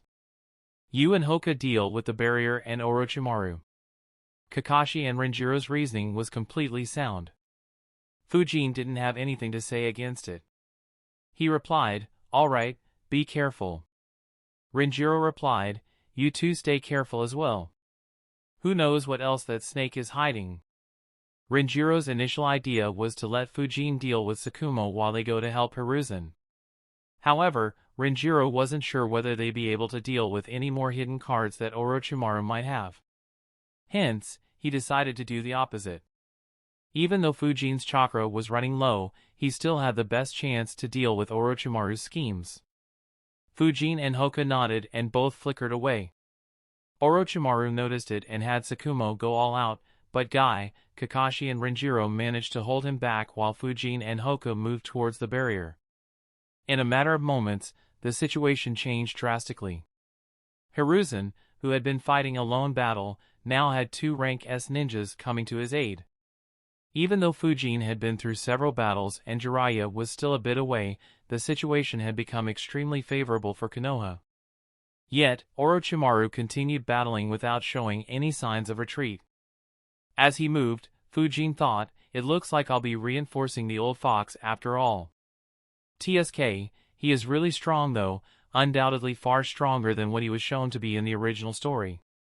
Even though Hashirama and Tobirama are nowhere near their full strength, being able to block the 2 of them along with Orochimaru for so long without taking a single injury is remarkable. I wonder how strong he was in his prime. What's the plan, Fujin? Hoka asked. Fujin replied, I'll just bombard the barrier and go for Orochimaru's head. You take out those 4 ninjas maintaining the barrier and then act according to the situation. But first... The wind cloak reappeared around Fujin's body as he disappeared from Hoka's side. In the stadium, an intense battle was taking place. A special feature of this particular battle was that none of the unconscious audience was harmed. Instead, the bodies of more than a dozen dead Konoha Jounins lay around. One of the Konoha ninjas frowned and said, Shit. He's too strong. How do we deal with him? Needless to say, they were facing the reanimated Kabuto. As strong as they were, they didn't stand a chance against Kabuto. They were about to attack again when they suddenly stopped. Kabuto's eyes widened and he launched several shurikens behind him instinctively. Unfortunately, all of them missed and he saw a fist covered in a mini hurricane heading straight for him. Fujin thought, as expected, Orochimaru had DNA samples of this troublesome fellow. Oh well, let me see whether your healing can keep up with my hurricane fist. Kabuto immediately cursed as he retreated, Shit. Why is he focusing on me? Unfortunately for him, winds blasted behind Fujin as he appeared right on top of Kabuto and punched his head. The hurricane around his forearm quickly engulfed Kabuto and began slicing him up. Kabuto tried to heal the damage, but neither his healing nor the regeneration factor of the Edo Tensei Jutsu could keep up with the barrage of wind blades cutting him up. Kabuto grimly thought, I can't keep up. What the hell is this jutsu? Shit, if I lose my consciousness. Within a few seconds, his body lost all features and instead looked like an artwork of scars. Ibiki, who watched the scene, thought, though it is gruesome, that jutsu will be very good at torturing if its power is controlled. For a moment, he felt that Fujin could be a perfect fit for his department. However, he threw that thought out of his mind on recalling how troublesome he was. Fujin's left palm landed on whatever remained of Kabuto's chest and a seal appeared on his chest. It continued expanding throughout his body and in the blink of an eye, both his body and his soul were immobilized. Kabuto realized that even if he healed, he wouldn't be able to move. He looked at Fujin with the last bit of his consciousness and thought, I didn't stand a chance. So, this is Suzuki Fujin? No wonder he could force Orochimaru-sama to retreat.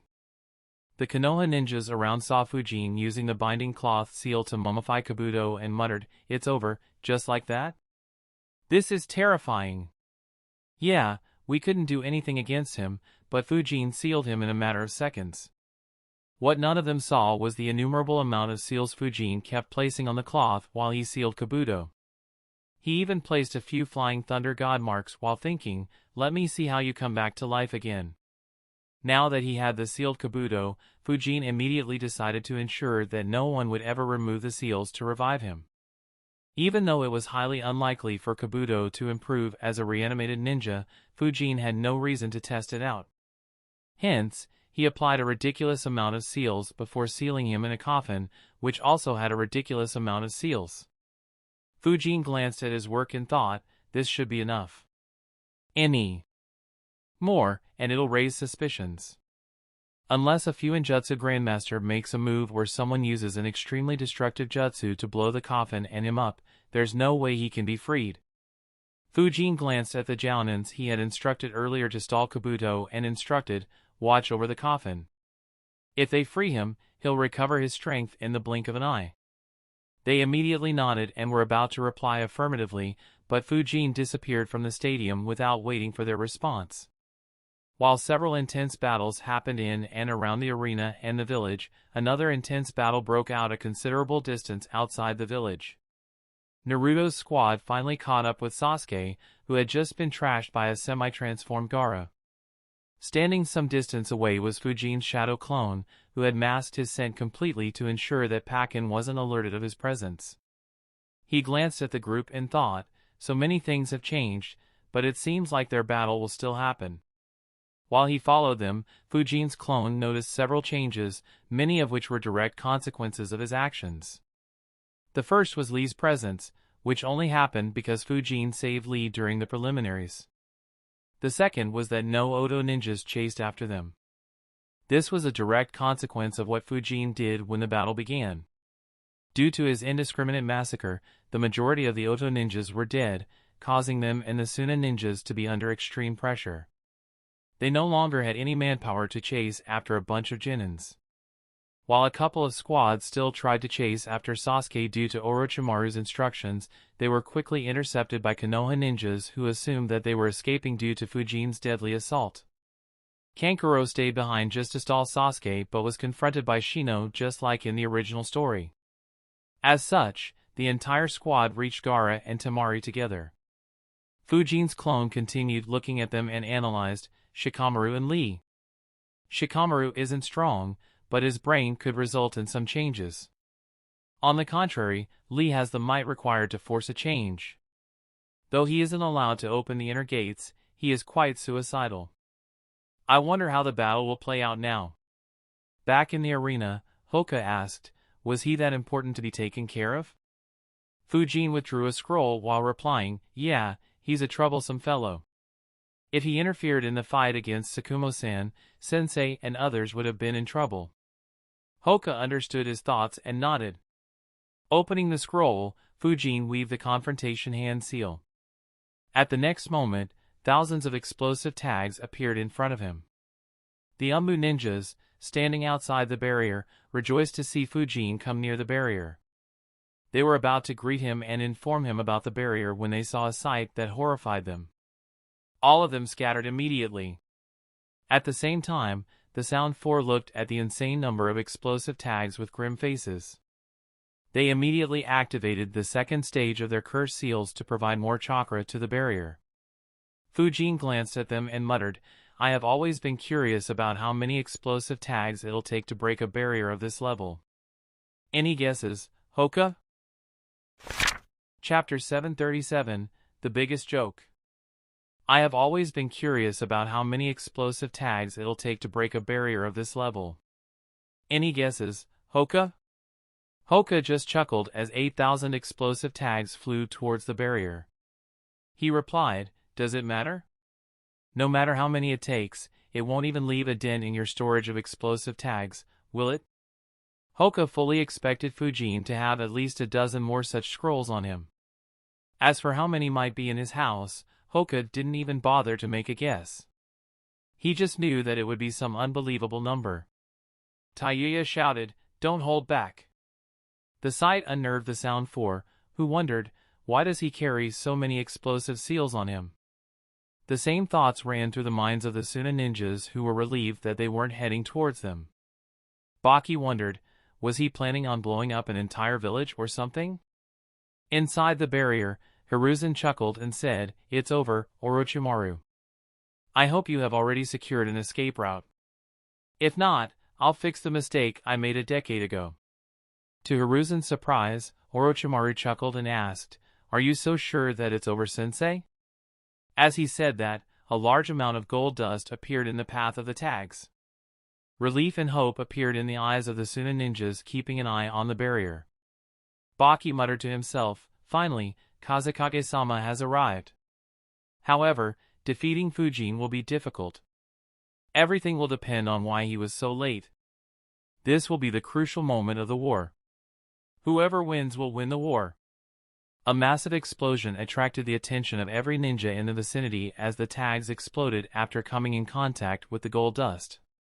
Most of the ninjas stopped fighting and glanced in its direction.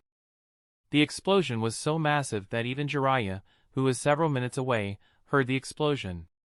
He looked worriedly in the direction of the arena and muttered, "What is happening there?" "Hang on, old man." Smoke had covered an entire side of the barrier, which was bombarded by high-speed gold particles. Several shockwaves hit the barrier as well. Both Konoha and Suna ninjas wondered whether the barrier had been broken. At the same time, the few remaining Oto ninjas became worried. As the smoke cleared, the Oto ninjas sighed in relief seeing that the barrier was still up. Even though it was bombarded by gold dust and shockwaves, it was nowhere near enough to create a crack in the barrier, let alone destroy it. The Sound Four sighed in relief. While they had the confidence to weather the barrage of explosive tags, none of them had any confidence against Fujin. Tayuya thought, that was close. Fortunately, Orochimaru-sama made arrangements for all possibilities. Though Raza isn't strong enough to defeat that monster, stalling him shouldn't be an issue. With him, the barrier won't fall. Fujin looked at the gold dust and analyzed, so Raza was here too? However, he didn't make any move when I was cutting down the Suna ninjas. I even slowed down to see whether he'd make a move. In addition, he's waiting here and obediently protecting the barrier, a task unfitting of a Kage. That means, while Oto ninjas were relieved when the smoke scattered, the Suna ninjas were ecstatic. They couldn't care less about the barrier. Instead, their eyes were glued to the massive amount of gold dust floating around the barrier. Yes! Kazekage-sama is finally here. He'll take revenge on our fallen comrades and kill that bastard swordsman. Enough defending. It's time for our counterattack. Kill Konoha scums. The morale of the Suna ninjas immediately soared on seeing their leader. The Konoha ninjas weren't deterred either, as facing Raza was Fujin, who had been dominating the entire battlefield with an unstoppable force. If someone like Sakumo couldn't hold him, they were confident that Raza wouldn't be able to stop him either. They too replied to Suna's ferocious counterattack with even more ferocity. As the gold dust cleared, Raza's appearance became visible. He looked just like he did when he was alive. There was no sign of anyone having used the Edo Tensei Jutsu on him. However, Fujin didn't buy it. Standing next to Fujin, Hoka had a worried expression. He thought, even though Fujin still looks strong, he has been going all out since the... What the hell? For a moment, Hoka doubted his eyes and observed Raza properly. He wondered, that's weird. Why do I get the same feeling from him as the reanimated ninjas? No, something is definitely off with his body. Even though I can't see it with my Byakugan, it's unquestionable. However, how can that be?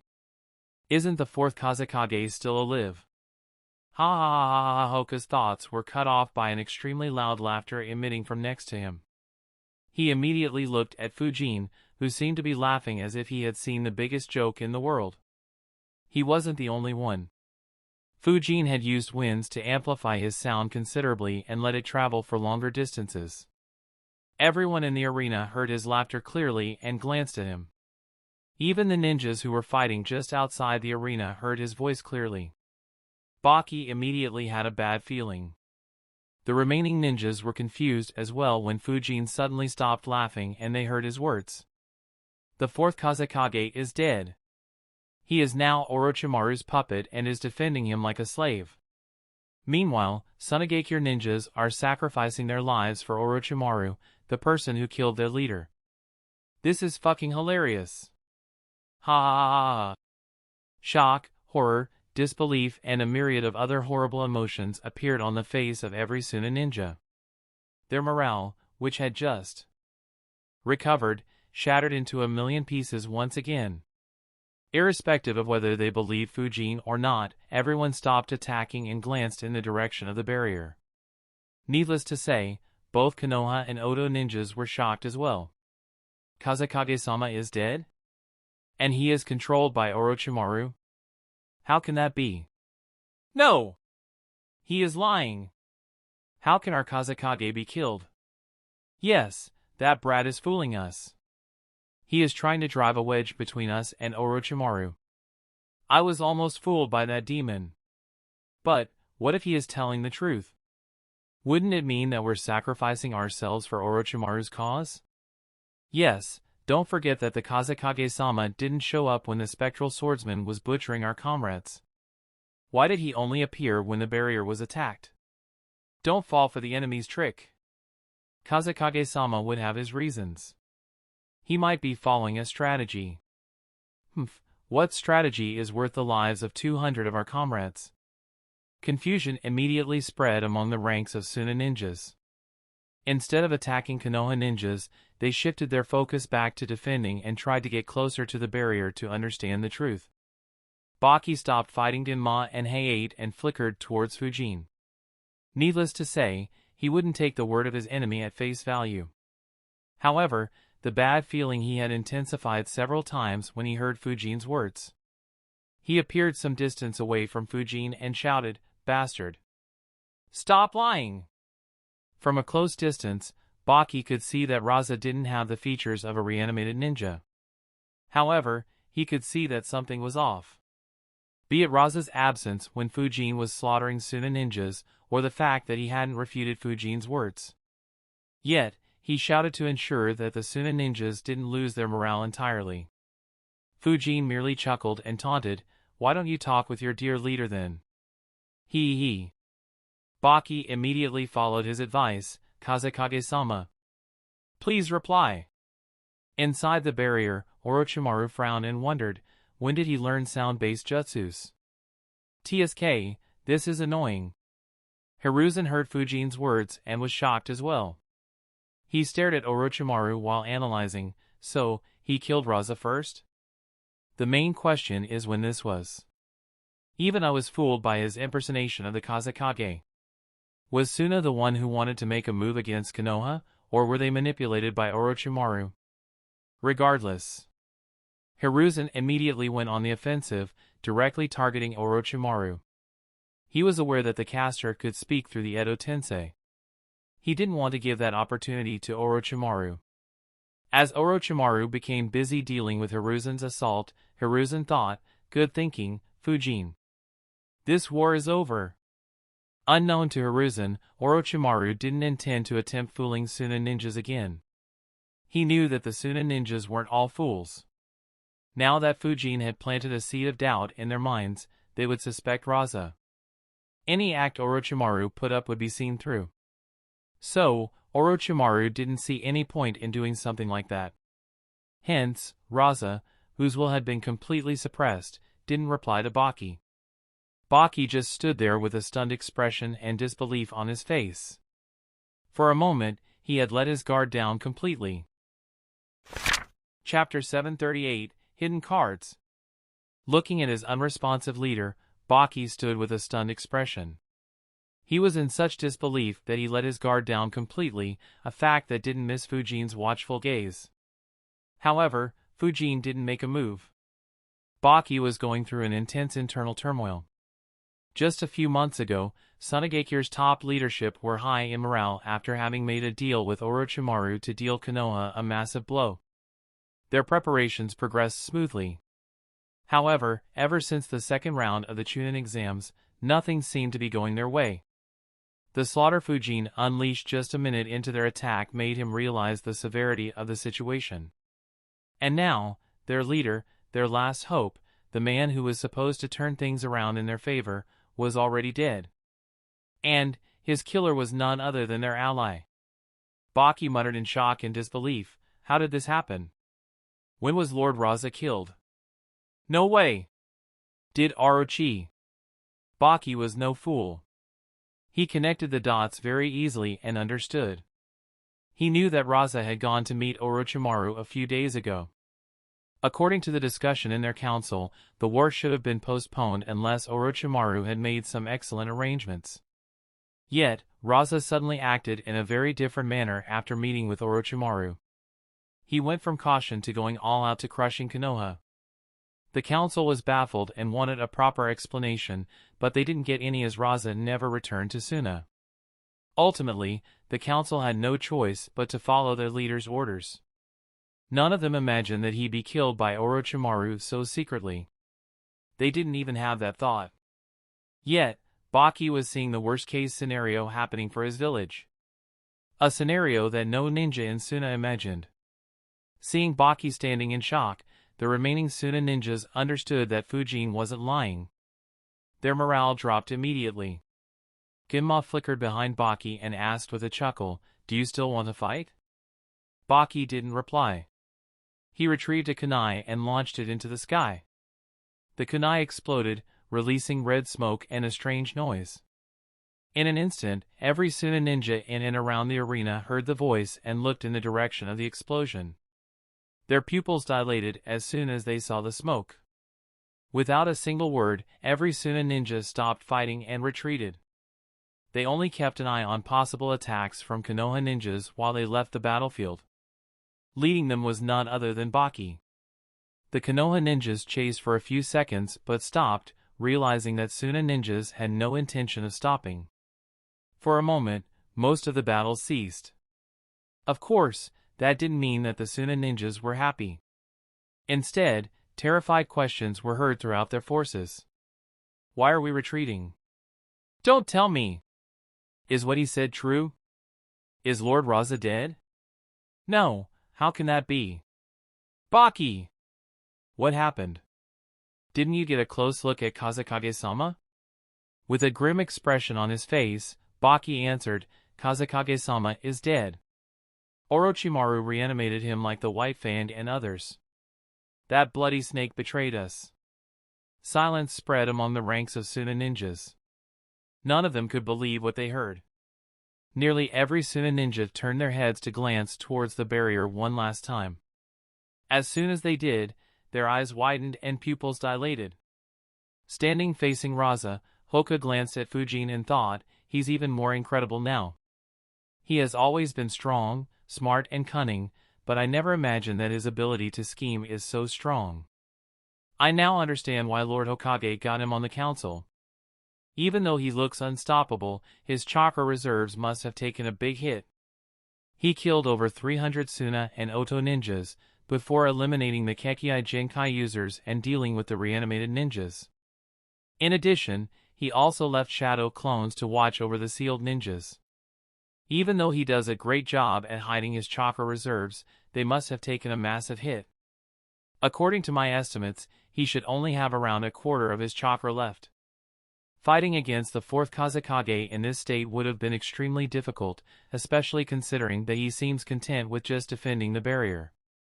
We wouldn't have been able to help Lord Hokage. However, with just a few words, he forced nearly 300 Suna ninjas to retreat.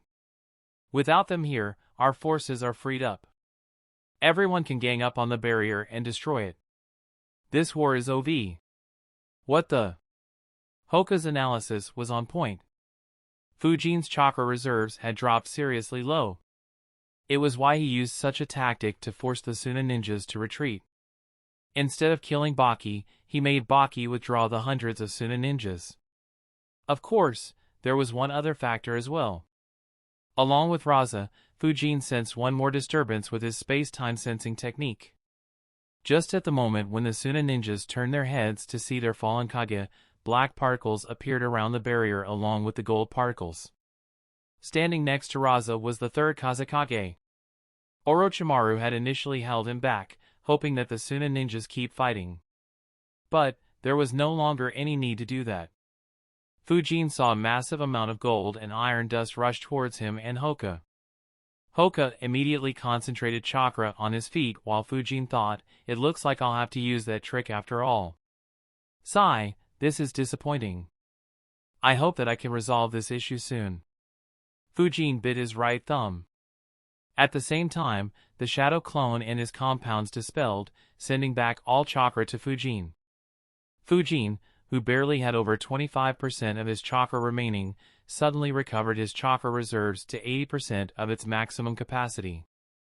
Before the war began, Fujin had thought a lot as to what arrangements Orochimaru would make for him. While he couldn't guess who Orochimaru would recruit to deal with him, he expected an intense conflict. As such, he left no stone unturned in ensuring that he was as prepared as a ninja could be. A day before the finals began, he ate a soldier pill and immediately created a shadow clone containing 85% of his chakra. As the day progressed, he created a couple more as soon as his chakra reserves recovered. While there were several reasons to do so, which was evident by the roles played by his clone in the war, one of Fujin's main intentions was to have chakra batteries in case he ran low. Of course, even if a shadow clone didn't fight, the mere act of maintaining it consumed the clone's chakra. Hence, his clones stayed inside the meditation room, meditating to slow down the rate at which they consumed their chakra. A few hours before the finals began, 2 of them left for the arena while his first clone stayed back and eventually ended up killing the giant snakes and the ninjas who followed them. Even though he didn't consume any chakra in that battle, sustaining himself for over a day cost him nearly a third of his chakra. Even so, the chakra he provided to Fujin was more than enough to turn around any battle. Summoning Jutsu. Smoke clouds appeared around Fujin as he slammed his hand on the ground. It didn't remain for long as a 20-meter-tall behemoth appeared from the smoke. A loud jagged roar echoed through the arena as intense winds hit the gold and iron dust, sending it back at an even faster speed. Once again, everyone's eyes turned towards Fujin. To everyone's surprise, he was standing on the head of a gigantic and menacing saber-tooth. Hoka, who retreated right before Fujin slammed his hand on the ground, thought, such a massive and powerful summon. Since when did Fujin have such a summon? Similar questions ran through the minds of the Konoha ninjas. Konoha was famous for having ninjas with strong summons. Be it Hiruzen or the Sanins, all of their summons were extremely famous throughout the world. And now, they saw another summon who didn't lose to any of them. Of course, none of them questioned where he had got the summon from. Instead, they were just pleased. Incredible!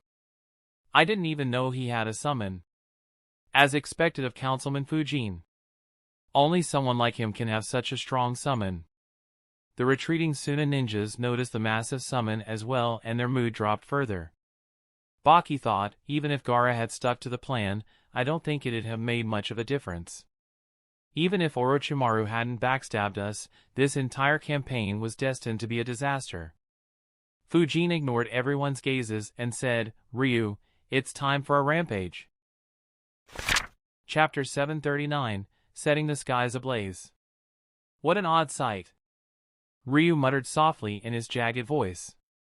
The situation in front of him truly puzzled him. Having lived for several centuries, Ryu had seen several odd things that seemed far beyond common sense. However, he had never seen so many weird people simultaneously. He observed, these two don't have the aura of the living. They're undoubtedly dead but seem to be completely fine. Those two inside the barrier have similar auras. Since when could the dead rise in such a manner? Also, what's with this barrier? It seems sturdy enough to endure my strongest attacks. Not to mention, those 4 powering the barrier are harnessing nature energy. However, it feels off too. It's almost as if they're using some artificial means.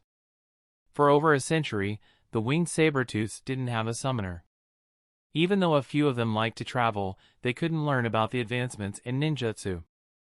As such, Ryu was quite surprised to see so many oddities when he was finally summoned. Of course, he couldn't be entirely blamed.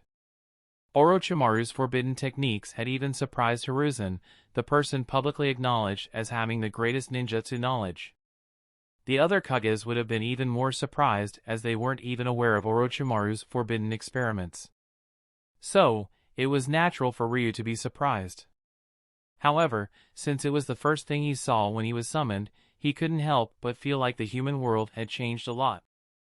Fujin sensed his feelings, chuckled and said, "What you're seeing is odd for us too. I'll explain the details later. For now, we need to smash the barrier, seal those dead ninjas and kill that snake." Ryu replied, "All right." To the shock of nearly every ninja, Ryu's fur began moving and 2 large wings appeared on his back. With a single flap, the massive saber-tooth got off the ground and flew above the barrier, one of the most difficult spots for ninjas to defend. Of course, facing him were 2 extremely strong ninjas. Fujin said, "Aerial attacks might not work much. Both of them have mastered the magnet release. Don't be engulfed by the gold or iron, they might be poisoned. Also, be careful of suicidal attacks. They can't be killed and I'll have to seal them after we destroy them. While Fujin spoke, a large amount of gold and iron floated towards them. The gold dust spread through the entire area instead of targeting Ryu directly. As for the iron, it transformed into several sharp weapons, all of which were launched towards Ryu. Ryu sighed and replied, I forgot how complicated humans were. Wind chakra suddenly flowed through his wings, giving them a green glow. Intense winds were released downwards as he flapped them, which transformed into several mini hurricanes. They engulfed the iron weapon projectiles and the gold dust, stopping their movement before sending them back at the enemy. The two former Kazekage had to defend against their own attacks. However, that was just the first part of the attack. They noticed that following them were extremely sharp winds. Within moments, they controlled a large amount of gold and iron to form a protective wall midair. Hoka looked at Ryu's counterattack with a helpless smile on his face. He thought, even his summon is stronger than me. He just sent back the attacks of two Kazekages like it was nothing. Not to mention, those winds could annihilate ordinary ninjas. How many more cards does Fujin have hidden? Inside the barrier, Orochimaru frowned while analyzing, troublesome. I knew he had a summon, but I didn't know it'd be this strong. This one might be able to go up against Manda. Interesting, I wonder how many more surprises you'll give me, Suzuki Fujin. The Konoha ninjas were impressed as well. However, they stopped watching and ganged up on the few remaining Oto ninjas in the stadium. Without the Suna ninjas, the Oto ninjas were heavily outnumbered. Under the ruthless assault of Konoha ninjas, they began dropping like flies. The Kazekage's iron gold wall stopped their own attacks before weathering the sharp winds. Even though several scars appeared on the wall and it broke in several spots, none of the attacks reached the barrier. However, Ryu had expected it. In fact, even if they didn't block the attack, it wouldn't have done much harm to the barrier. It was merely a distraction so that his real attack would hit the barrier. Ryu opened his mouth wide while concentrating chakra in his throat. Breath of wind! Ryu fired a massive beam, made purely of wind, at the iron gold wall. For the ninjas who watched from far away, they thought that it was a normal wind jutsu. However, the ones who could pay closer attention like Hoka noticed that it was made up entirely of extremely small but sharp wind blades. They were so dense that they couldn't help but shiver at the thought of that beam even glancing past them. The wind breath hit exactly the spot in the iron gold wall that had been severely weakened by Ryu's previous attack. As a result, it pierced through it as if it didn't even exist. Due to how quick the follow-up attack was, neither of the Kazekages could counterattack in time. They sent iron and gold dust to stop the beam, but it had already hit the barrier. The Sound Four immediately coughed blood as the barrier shook due to the intense attack and the massive impact. Luckily for them, the barrier was strong enough to endure such an attack. They quickly injected more of their chakra into the barrier, ensuring that it kept standing. However, their eyes suddenly widened as they realized something extremely odd. If a normal jutsu hit the barrier, it'd damage the barrier in an instant before its effect is over. However, Ryu's attack was a continuous beam. The barrier was bombarded by innumerable small blades without a moment's break. Orochimaru noticed it as well and analyzed, I was wrong. Even though he seemed slightly weaker than Manda at first glance, his senjutsu is to be at a higher level than Manda's. In the Ryuchi cave, only the White Snake Sage is better at senjutsu than him. Realizing the danger, the Sound Four continuously kept injecting more chakra into the barrier. Every one of them had a grim expression as they understood, shit. We can't maintain the barrier if this continues. Fortunately for them, the two former Kazekage had made a move immediately. In just a couple of seconds, they flooded a massive amount of iron and gold into the wind breath, neutralizing some wind blades.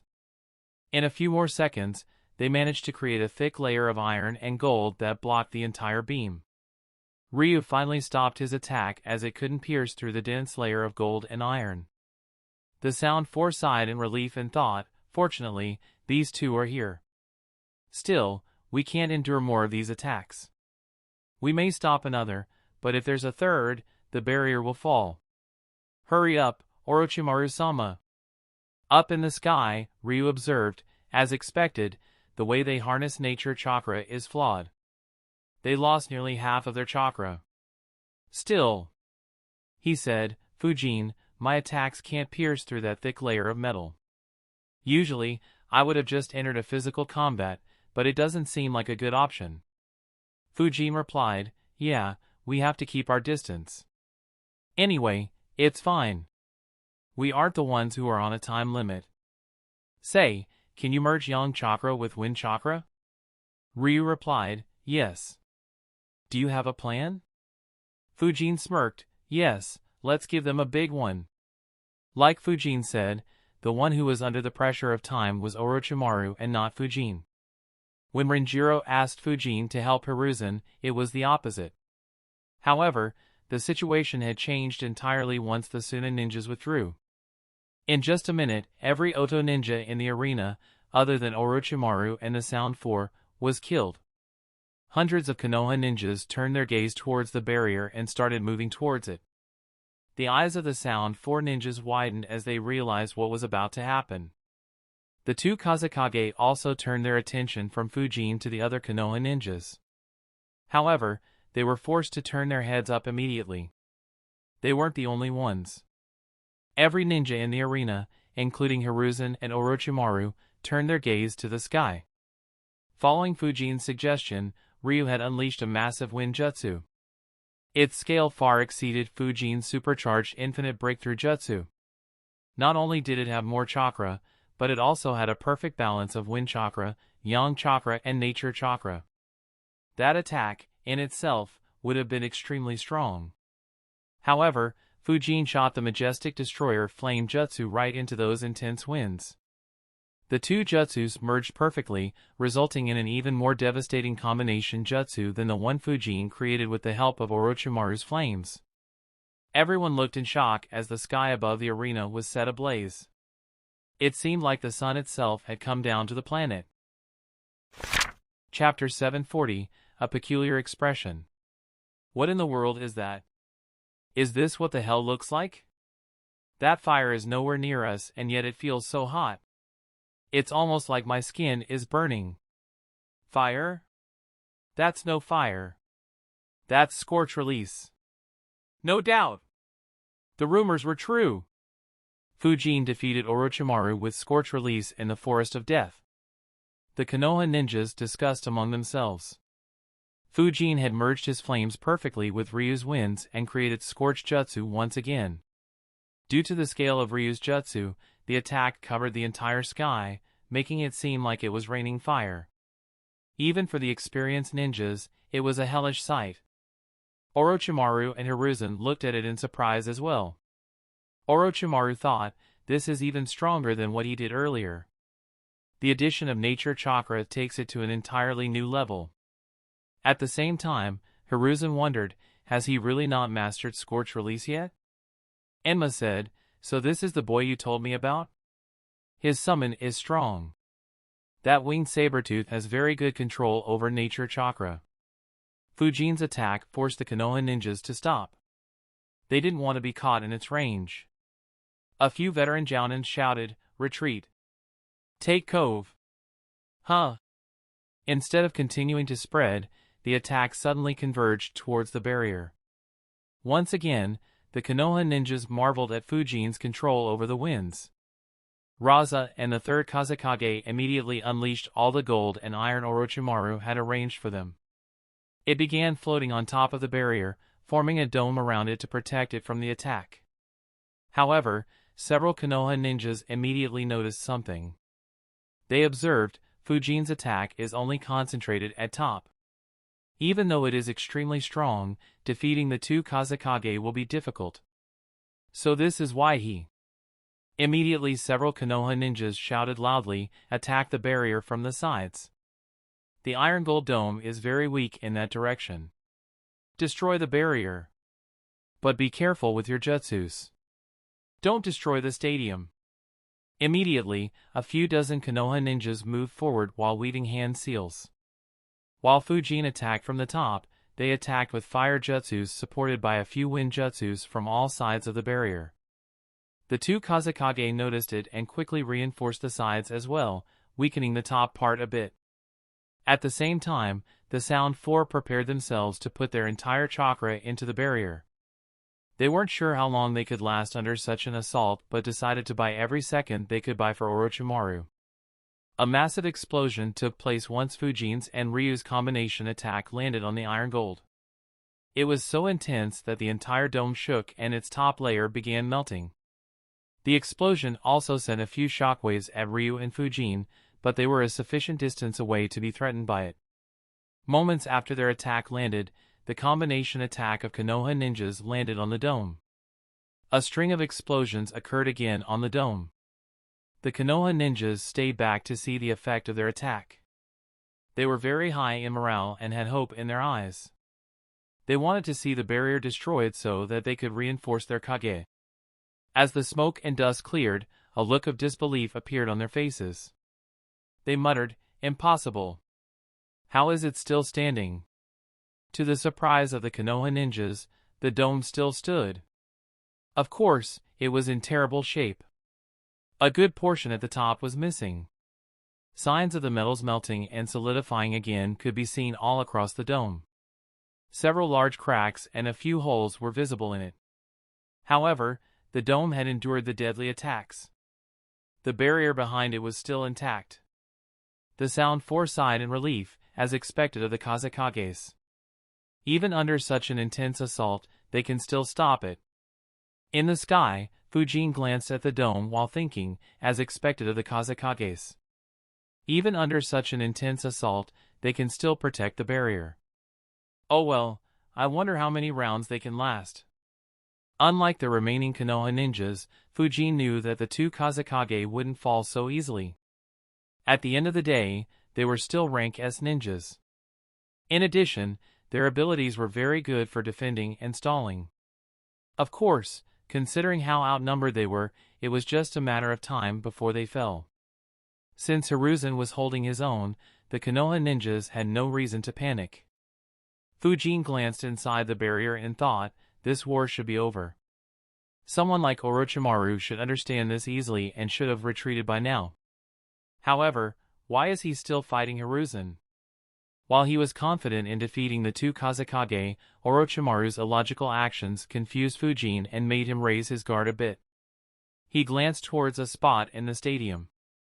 Fujin's clone, who had been keeping an eye on Hiruzen and Orochimaru's battle, noticed his gaze and glanced at him. The clone understood Fujin's intentions in a heartbeat. He made another shadow clone that had a minuscule amount of chakra to continue keeping an eye on Hiruzen and dispelled himself, returning the majority of the chakra to Fujin. In an instant, Fujin's chakra reserves were almost completely full. The chakra from the clone made up his missing chakra as well as the chakra he consumed while summoning Ryu and using the combination jutsu. However, this was also the last time Fujin could use this trick. He still had 3 shadow clones, but the ones watching Hiruzen's and Tsukumo's battles barely had any chakra. The shadow clone following Naruto's group had a lot of chakra, but Fujin didn't want to dispel him.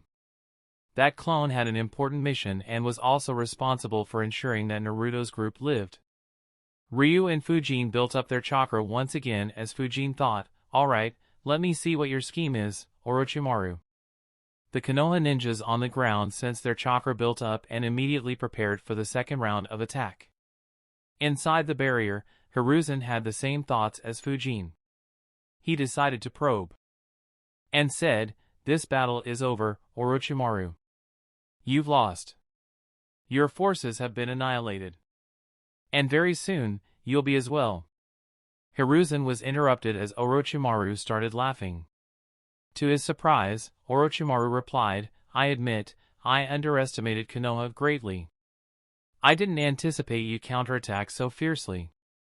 I was wrong about you having gone completely soft and senile. Hiruzen immediately had a bad feeling. He thought, this is weird. Since when did he start accepting a loss gracefully?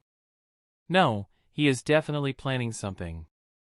As Hiruzen calculated, Orochimaru began weaving hand seals while saying, I wanted to give you a poetic ending. To die at the hands of your predecessors, how ironic would that have been? Unfortunately, I have completely failed to do it. But, no matter. The end result will still be the same. Some distance away from Konoha, the Genins were in a fierce battle. Fujin's clone didn't interfere, but a peculiar look was visible on his face. Of course, no one saw it. The reason for having such an expression was due to how the battle had played so far. Due to the presence of Shikamaru and Lee, Fujin's clone expected a lot of changes. While it seemed so initially, the situation became extremely familiar once again. Shikamaru tried using his shadow possession on Gaara, but it was pretty much useless against a partially transformed Gaara, who not only had a tremendous amount of chakra but also moved quite quickly. Even Shikamaru's brain wasn't a big factor due to how absurd his opponent was and how limited his information and knowledge were about the Jinchurikis. Sasuke was down due to the curse and could barely move, while Naruto wasn't giving his all either, as he wondered whether he could deal with Gaara, someone who had found a different answer to deal with loneliness and appeared to have overcome it through his own strength. As a result, the only one who could fight was Lee. Unfortunately, he hadn't completely recovered. Even if he had, there wasn't much he could do against a normal Gaara, let alone a partially transformed one. He too took a bit of beating before Gaara trapped Sakura, just like in the original story. Wanting to save Sakura, Lee decided to open his inner gates. Unfortunately for the boy, it immediately opened up his previous internal injuries and the boy collapsed on the spot. His condition became worse than Sasuke's. In the end, it all came down to Naruto, though he had Shikamaru's support. Fujin's clone couldn't help but think with a serious expression, this is weird. Despite my interference creating so many changes, how can this battle unfold exactly like how it did in the original story? Chapter 741, The Inevitable Fate? Despite my interference creating so many changes, how can this battle unfold exactly like how it did in the original story? A deep frown appeared on the face of Fujin's clone. Ever since he stepped into this world, Fujin had been careful not to mess with the story too much. Unfortunately, things hadn't been as he had wished, and his presence inevitably caused several changes. Things had gone so out of hand that Fujin had mentally prepared himself to discard most of his future knowledge. As such, seeing something happen similar to the original story should have been good news to Fujin. However, his clone wasn't happy. On the contrary, his mood was grave. He analyzed, the circumstances here and in the original story were completely different. In the original story, Konoha was shown to be ignorant to the fact that Gaara was a Jinchuriki. Even if I assume that Hiruzen knew, he hadn't made any arrangements to take care of him. Suna's betrayal had come as a shock to Konoha. However, due to my interference, Konoha was well aware of Suna's treachery and prepared for the war. The higher-ups have long known that Gaara is a Jinchuriki. Hiruzen and Shikaku even assigned Kakashi to take care of him. Yet, despite all the preparations and arrangements, despite the changes caused due to my actions, why have things reached exactly this stage? Fujin's clone saw Naruto creating a dozen shadow clones and using them very creatively to maneuver around Gaara. He used the 1,000 years of death jutsu, with one small change. Instead of sticking an explosive tag to his kunai, Naruto used the kunai that was given to him by Fujin when he left his training to Jiraiya. As a result, the explosion was much stronger. Had the circumstances been different, Fujin's clone would have been amused. However, his mind was in a different place. Just a month ago, Fujin had dismissed Niji's thoughts about fate and put his own perspective. However, there was one major difference between Niji and Fujin.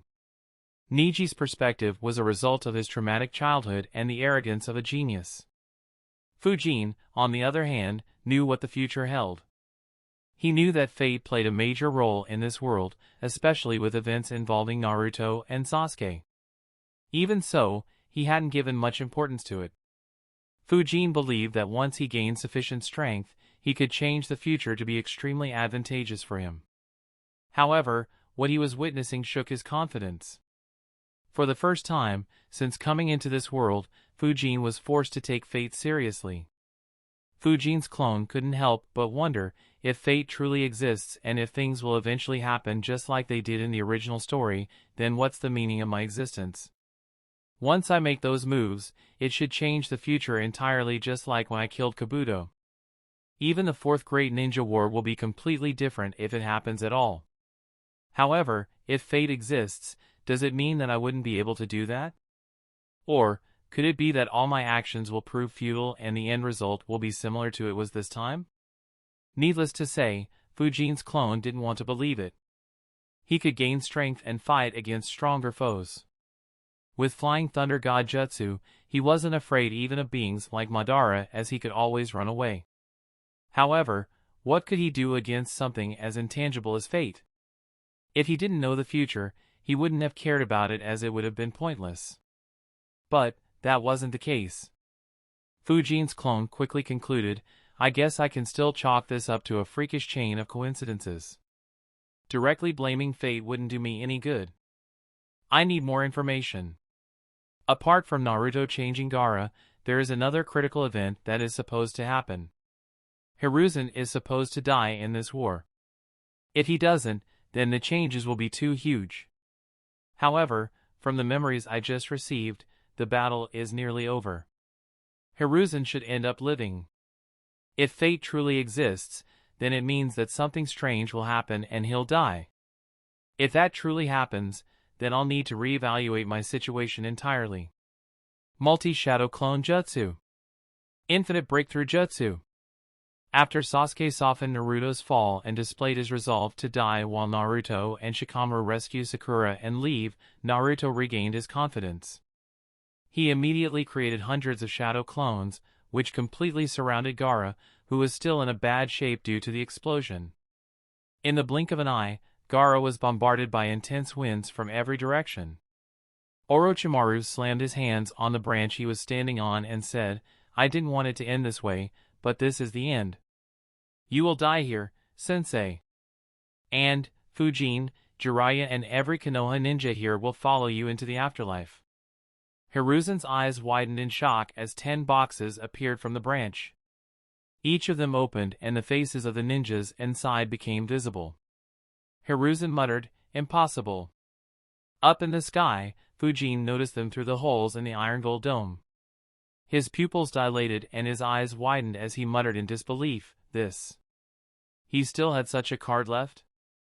While the dome blocked the view of most Konoha ninjas, the Hyuga ninjas were able to see what was happening inside the barrier clearly. Without an exception, shock appeared on everyone's face. The 10 reanimated ninjas walked out of the boxes. Some of them muttered, this is weird. How am I alive, a guy? The first Hokage? Their eyes widened as they saw Hashirama and Tobirama attacking Hiruzen. Seeing Hashirama, each one of them panicked without any exception. However, in less than a second, they recalled that they were already dead, and so was Hashirama. One of them said, so, this is the second Hokage's Edo Tensei. Ha ha ha, it looks like someone used it to attack Konoha. That's hilarious. Another replied, you sure are calm for someone who's being controlled. It looks like this young man is the caster of this jutsu. Most of them didn't recognize Orochimaru, but a few did and were surprised. One of them chuckled and said, so, the snake turned on his village in the end. In the arena, a few ninjas asked, Hayashi-sama, what's the issue? What is happening inside the barrier? Is Hokage-sama safe? Despite his vast experience, Hayashi was too stunned to speak. Several others asked similar questions to other Hyuga ninjas, but none of them answered. In the skies, Ryu muttered, 10 new chakras, similar to those 4 dead ones have appeared. Fujin, do you recognize them? Fujin replied, yeah, each one of them is terrifying. We won't be their match. Each one of them led one of the major hidden villages in their prime. Hiruzen muttered, first Raikage, second Raikage, third Raikage, first Tsuchikage, second Tsuchikage, first Kazekage, second Kazekage, first Mizukage, second Mizukage, and third Mizukage. You reanimated all of them? Disbelief could be heard in Hiruzen's voice. He never expected to see such a sight in his old age. Fujin thought, except Minato, every dead Kage is here. This crazy bastard collected everyone's DNA in the month-long break. That's why he was so confident. However, can he control them all? Fujin's mind immediately went into overdrive, analyzing every information he had so far. He immediately concluded, no, he definitely must have some limits. Otherwise, he'd have revived way more ninjas and sent them after me. That said, he must have some means to keep some degree of control. Regardless, how do I tackle this? Even Fujin felt a bit overwhelmed and helpless. Had it been a few, he could have dealt with them. However, there were 14 reanimated Kage in and around the barrier. Not to mention, Sakuma was keeping Guy, Kakashi, and Renjiro occupied in the arena. Fujin realized, this is impossible to deal with. If we break the barrier now and try to use our numerical advantage, hundreds of elite ninjas will be slaughtered. There is a good chance that the entire army would be wiped out. Even when Jiraiya reaches here, we won't have the forces to eliminate them. Even if I go all out and use my Flying Thunder God Jutsu and all my other hidden cards, I can't change the battle much.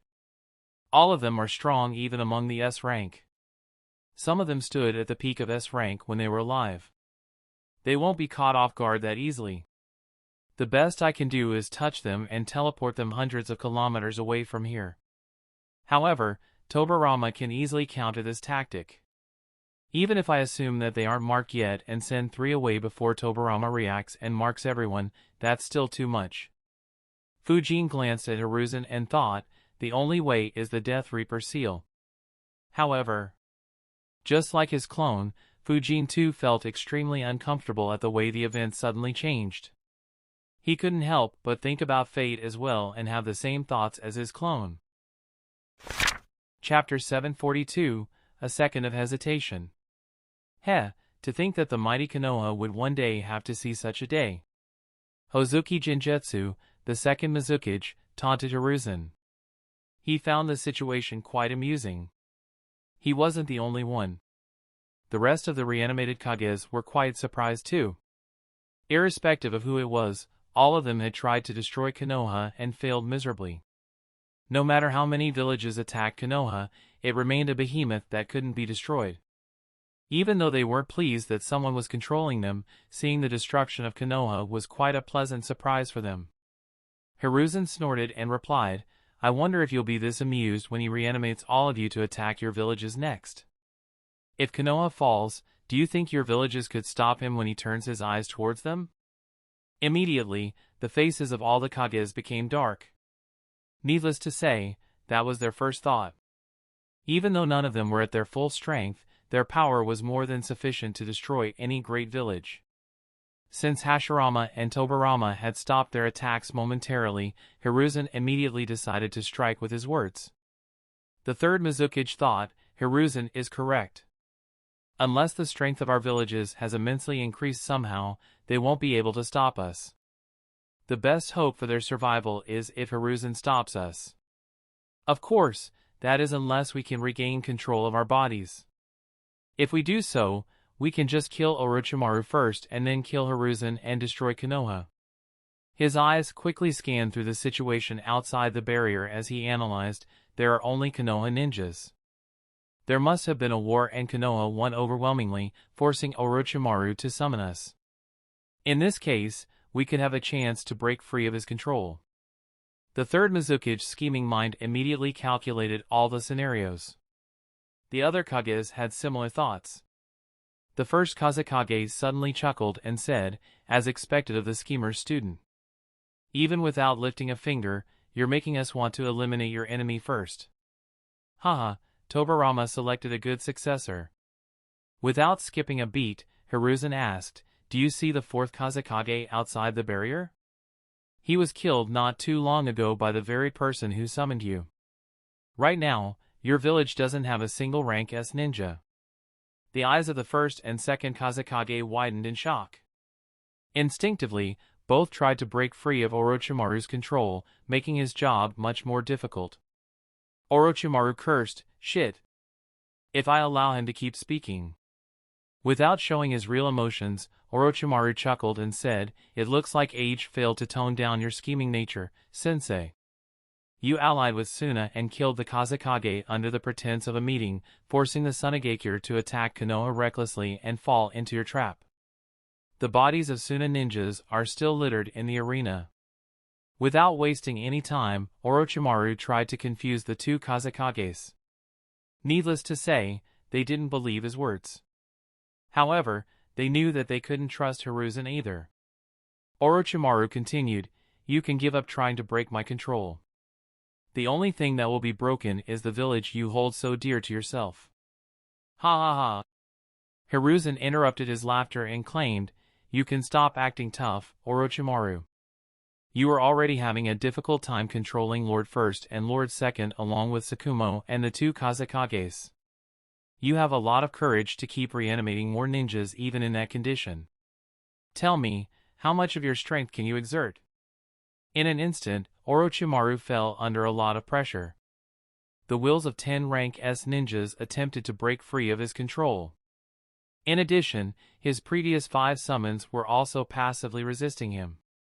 Even for someone as strong as Orochimaru, it was an extremely difficult thing to maintain control.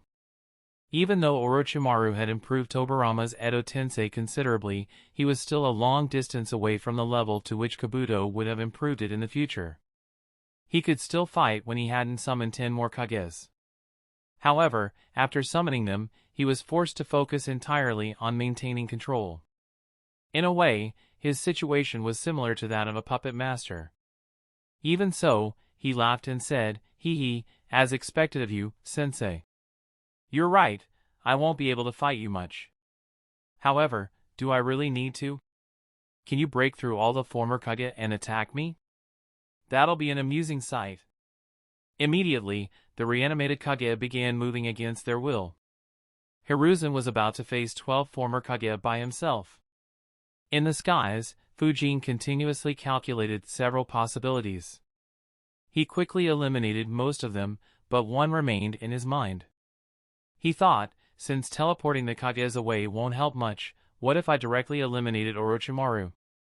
I can just prepare the Raisin Shuriken and hit him by teleporting close to him. Once he is taken out, Sakumo, Hashirama and Tobirama won't be under his control. Even though none of them are at their peak, their strength is equivalent to the others. Along with me, Jiraiya and Hiruzen, we could fight with them despite having just half the numbers. Not to mention, Guy and Kakashi would be freed up as well. However, Fujin hesitated. There were several flaws in his strategy. The very first flaw was that he wasn't certain if the Raisin Shuriken would kill Orochimaru. If Orochimaru survived and healed with his skin-shedding technique, Fujin would have exposed his Flying Thunder God Jutsu without gaining anything. The second flaw was that even if he killed Orochimaru, the odds were strongly against Konoha. Hashirama, Tobirama and Sakumo could take on one opponent each. That would leave Fujin, Jiraiya and Hiruzen to deal with 3 each. They were terrible odds even if Fujin went all out. Even if Guy took out one by opening the 7th inner gate, it wouldn't make much of a difference. While Kakashi and Renjiro were strong, their battle against Sakumo had shown that neither could battle at such a level. Fujin concluded, the only way we could turn things around is if weaker Konoha ninjas take some of the Kages on and stall them. However, this will result in extremely heavy casualties. Knowing Hiruzen, he might use the Death Reaper seal anyway to prevent those casualties, which again makes my attempt pointless. Fujin's calculations made him hesitate. As someone who loved keeping his cards hidden, it was against his nature to expose them without any certainty of results. Ironically, his biggest motivation to act out had nothing to do with Konoha or even Hiruzen. The main reason why he was tempted to stop being as careful as he always was to see whether he can force a major change to the future. It was his way of proving to himself that fate didn't exist, or at least his existence could impact major events. While Fujin hesitated, there was one person who didn't. Fujin extended his right arm and began forming the Rasengan in his right hand. However, even before he could completely form the basic Rasengan, Hiruzen created 12 shadow clones and all 13 weaved hand seals rapidly. They first weaved the snake seal and followed it with the boar, ram, rabbit, dog, rat, bird, horse and snake seals in that order before clapping their hands together. Emma shouted, "Don't tell me you're..." In the sky, Fujin sensed the change in Hiruzen's chakra and stopped creating the Rasengan. He let out a sigh and thought, in the end, this still happened. That order of hand seals. Sarutobi, you are performing that jutsu. Enma thought in disbelief. Hiruzen glanced behind him and thought, so this is the god of death that Minato was saying only the caster of this jutsu can see. Sigh, I hope this works. Orochimaru noticed Hiruzen's odd actions and said, no matter what you try, it's too late.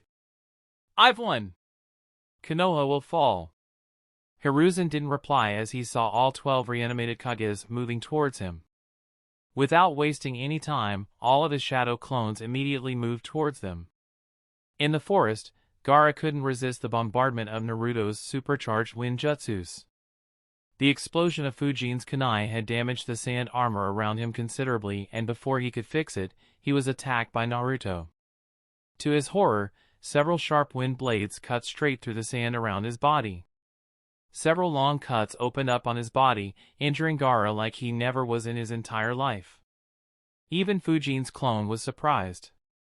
As Gaara's screams echoed through the forest, Fujin's clone couldn't help but wonder, could this attack kill Gaara or will he? Chapter 743, The Indomitable Third Hokage. Fujin's clone saw with a deadpan expression as Gaara transformed and Naruto used Kurama's chakra and summoned Gamabunta to stop him. He let out a sigh and muttered, fuck it. This is still beneficial for me. Time to do what I have to do. The chakra signature of Fujin's clone suddenly changed and so did his appearance and physique. The change was so drastic that no one would be able to associate him with Fujin. At the same time, a seal imprint lit up on his right palm as he slammed it on the ground.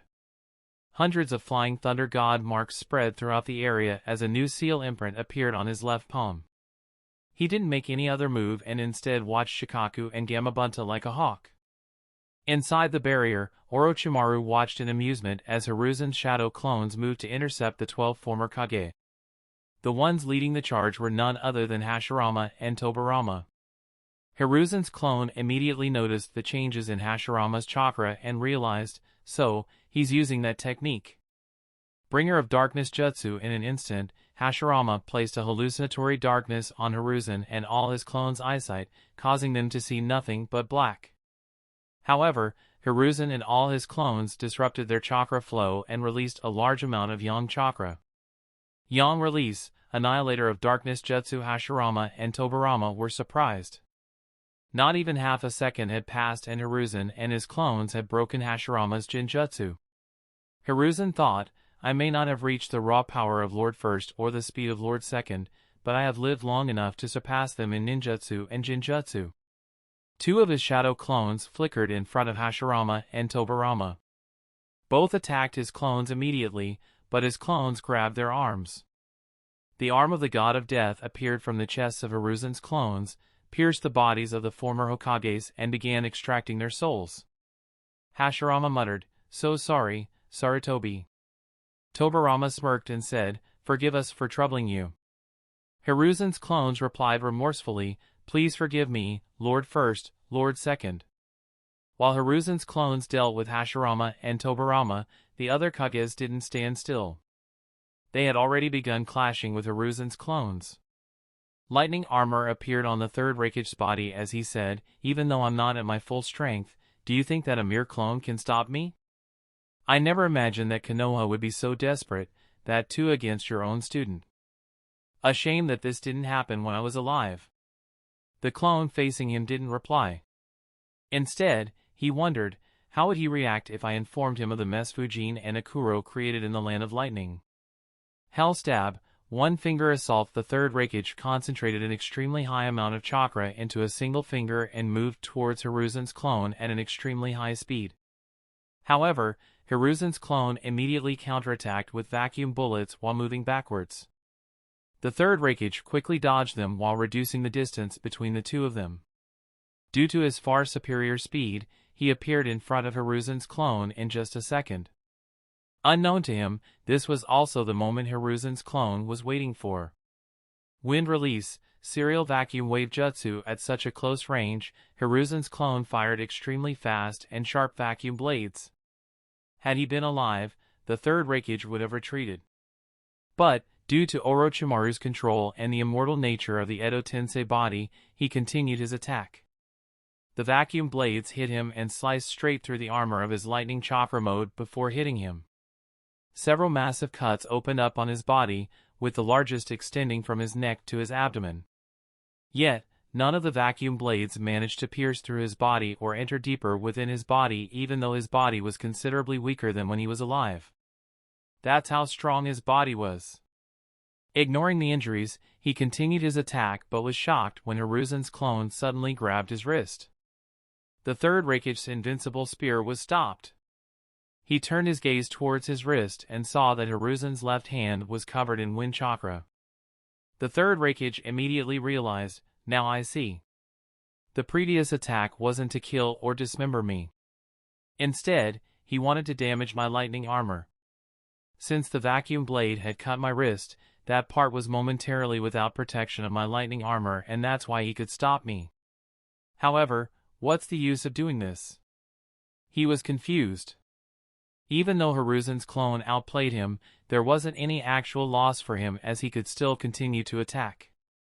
Suddenly, his eyes widened as the lightning around his body disappeared. Instead, he saw the god of death behind Hiruzen's clone, extracting his soul. Hiruzen's clone chuckled and said, "Death seems to have clouded your memories. Let me remind you why you never dared to duel against me." As his soul was extracted, the third Raikage recalled some of his memories. During the First Great Ninja War, Hiruzen had built up a terrifying reputation. Tobirama's death at the end of that war had been a huge blow to Konoha. In order to compensate for it, Hiruzen had trained so much that his strength had become extremely terrifying, to the extent that even the other Kages didn't want to face him in battle. Over the next couple of great wars, the third Raikage had clashed with Hiruzen several times. However, those clashes convinced him to never confront Hiruzen by himself for a long time. Needless to say, he hadn't forgotten it. However, he was already dead. So, he didn't particularly care if Hiruzen killed him. Yet, seeing the god of death shocked him. Some distance away, intense winds were flowing around Shaman, the second Kazekage, as he confronted another one of Hiruzen's clones. He said, "I don't know whether you killed the fourth Kazekage or your student did. However, the winds are telling me that hundreds of my villagers were murdered here. I can only make you pay for their deaths." Hundreds of wind blades formed around him and bombarded Hiruzen's clone. Hiruzen's clone spat out a large amount of mud, which transformed into several walls and absorbed the wind blades. As soon as the barrage of wind blades ended, several mud bullets were launched from the mud. Shaman immediately dodged, but several mud tentacles suddenly burst out of the mud and tried to grab him. Before they could reach him, wolves made of wind appeared around him and shot wind explosion spheres at the tentacles and destroyed them. Shaman was about to turn his attention back to Hiruzen's shadow clone when several mud clones appeared out of the mud he had spit earlier and attacked Shaman. Shaman glanced at them and thought, the same jutsu for defending, attacking, and reinforcing him. His expertise in ninjutsu is at a whole different level from what I remember. The mud clones attacked him from one side, keeping Shaman busy. Hiruzen's clone used the opening to flicker behind him. However, even before Hiruzen's clone completed the body flicker jutsu, Shaman turned around and pointed both his palms towards Hiruzen's clone. Two large vacuum spheres were forming in each of his hands as he said, "I'm impressed. To think that fire-spitting youngster from back then has come so far. I wouldn't have imagined. Unfortunately, this isn't enough to stop me." Dozens of vacuum bullets, cannons, arrows, and vacuum blades were launched at Hiruzen's clone continuously from the large vacuum spheres. What made it even more complicated was that each of them acted in a different manner, making defending extremely difficult. However, Hiruzen's clone shot multiple vacuum bullets at him. For a moment, Shaman was confused as Hiruzen's clone had attacked instead of dodging. After all, piercing wounds were useless against an Edo Tensei, but the clone would be dispelled if gravely injured. As the first vacuum bullet shot by Hiruzen's clone reached close to the incoming barrage, it exploded. The winds released from the explosion were strong enough to divert the incoming attacks just enough to miss Hiruzen's clone. All of his other bullets exploded in the same manner, creating a path for Hiruzen's clone to move forward.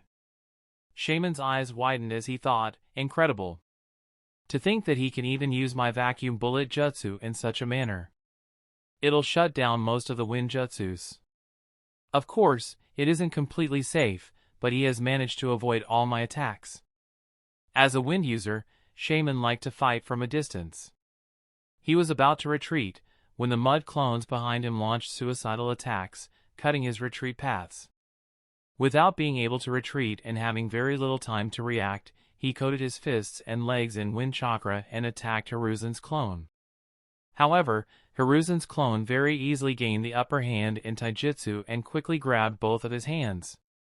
Shaman said, "You've grown very skillful. I don't recall ever seeing anyone as skillful as you." As the god of death's arm entered Shaman's body, Hiruzen's clone replied, "I've had time to train. To be honest, your mastery of wind manipulation was one of the few things I couldn't get a hang of. Fortunately, I've had some inspiration lately." Hiruzen's clone chuckled, offending Shaman slightly, who retorted, "If I was at my full power and not inside a small barrier, even your main body wouldn't have been able to stop me." Hiruzen's clone chuckled once again and said, "The times have changed. In your time, your talent in wind manipulation was the best. For decades, no one came close to your level. Until a few years ago, when a young ninja showing even greater talent than yours appeared in Konoha."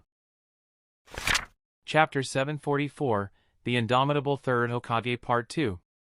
The most talented ninja in wind manipulation is from Konoha? Shaman, the second Kazekage, was shocked while being disappointed at the same time that no one in Sunagakure reached the same heights he did. He turned his head up and observed another intense bombardment on the defenses raised by his two successors. His eyes immediately fell on Ryu and widened. He observed, such a pure wind chakra. No, it is enhanced by nature chakra. How is his wind chakra still so pure then? And the boy on his back? His control over the winds is... He turned his attention towards Hiruzen's clone and asked, "Is it that boy?" Shaman was truly surprised by Fujin's control over the winds. He never expected a teenager to reach such a level. Hiruzen's clone nodded. Shaman chuckled and said, "A shame that he was born so late. I'd have enjoyed fighting him far more than Tobirama." A peculiar expression appeared on the face of Hiruzen's clone as he recalled the shit Fujin had pulled in the Land of Wind. He thought, "I honestly doubt you would. Sensei did a lot of things, but he never shook the foundation of any country for a mere promotion mission. I can't even imagine what this boy would do in the next Great War. Sigh, I should have warned Jiraiya. Luckily, Shikaku also knows about it. The last time I saw you, you were a hot-blooded fellow. I didn't think I'd see you in your old age. Tell me, is Inoki still the Tsuchikage?" Mu asked. Hiruzen's clone replied, "Yes, he has developed quite a reputation as well." Mu chuckled and began floating in the sky and began forming a cube in his hands. With a grin, he said, "You can thank me later. If you're quick enough, you could seal some of them before they regenerate."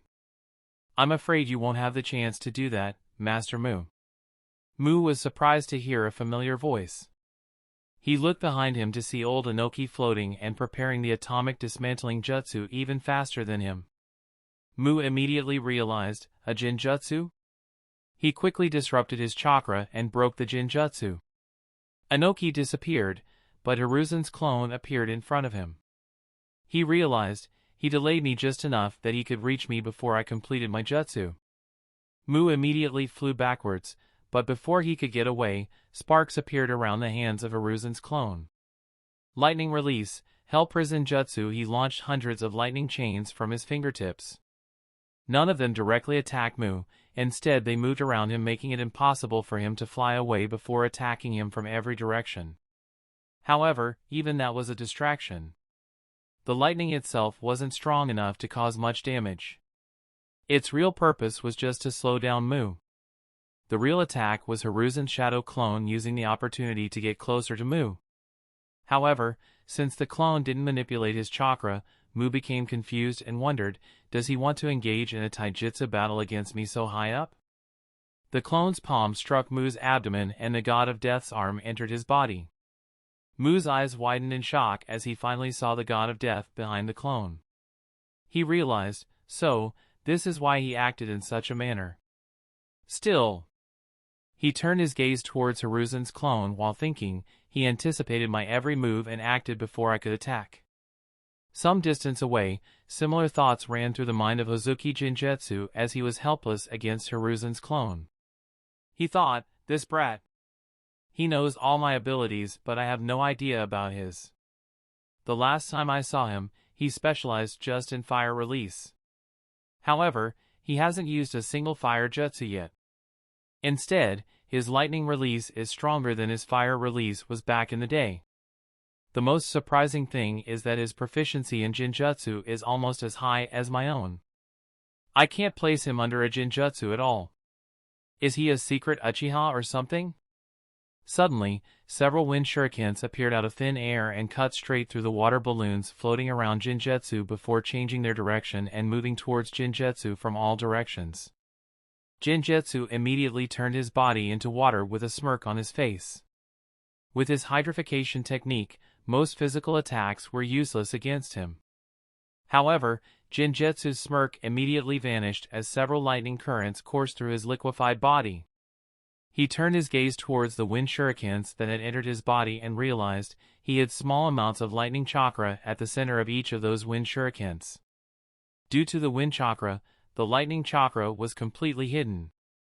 Even someone like me couldn't sense it because of how little lightning chakra was in each shuriken. Individually, it wouldn't have been an issue for me. However, with all of them together, the attack still didn't hurt Jinjutsu much. Even if he were made of flesh and blood, the attack wouldn't have left any wounds on his body, let alone when he had an immortal body. However, the short moment for which he was stunned was all Hiruzen's clone needed to let the god of death start the process of extracting his soul. Even after dying, your habit of staying in the background hasn't changed, third Mizukage. Hiruzen's clone teased as he confronted him. The third Mizukage snorted and said, you should be the last person criticizing others for acting from the background. Others may not have understood the degree to which Root operated, but it is obvious to me.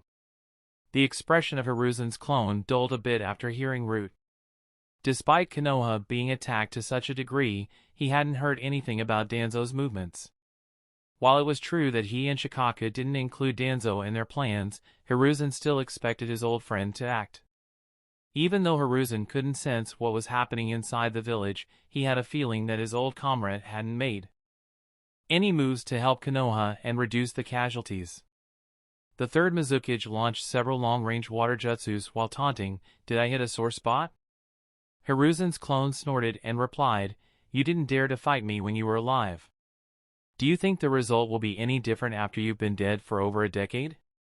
Hiruzen's clone immediately dodged the attack while counterattacking and decreasing the distance between them. Both moved at an incredible speed, flickering non-stop. Yet, Hiruzen's clone was just a few steps away from him in a matter of seconds. A sword appeared in the hands of the third Mizukage. His chakra flowed through it as he swung it at Hiruzen's clone. Hiruzen's clone grabbed a kunai and flowed lightning chakra through it. However, instead of attacking, he suddenly gave up his momentum and instead blocked the third Mizukage's blade with his kunai. The sudden change of momentum surprised the third Mizukage. His blade pushed the kunai down as Hiruzen's clone crouched behind. Suddenly, his eyes widened as he felt something entering his body. Before he realized it, his soul was being sucked out of his body and he saw the god of death behind Hiruzen's clone.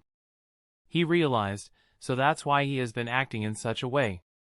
This is why others suddenly stopped moving after Hiruzen's clones touched them. He wasn't aiming to fight and defeat us. Instead, he just wants to have that thing extract our souls. However, what jutsu is this? How can such a jutsu even exist?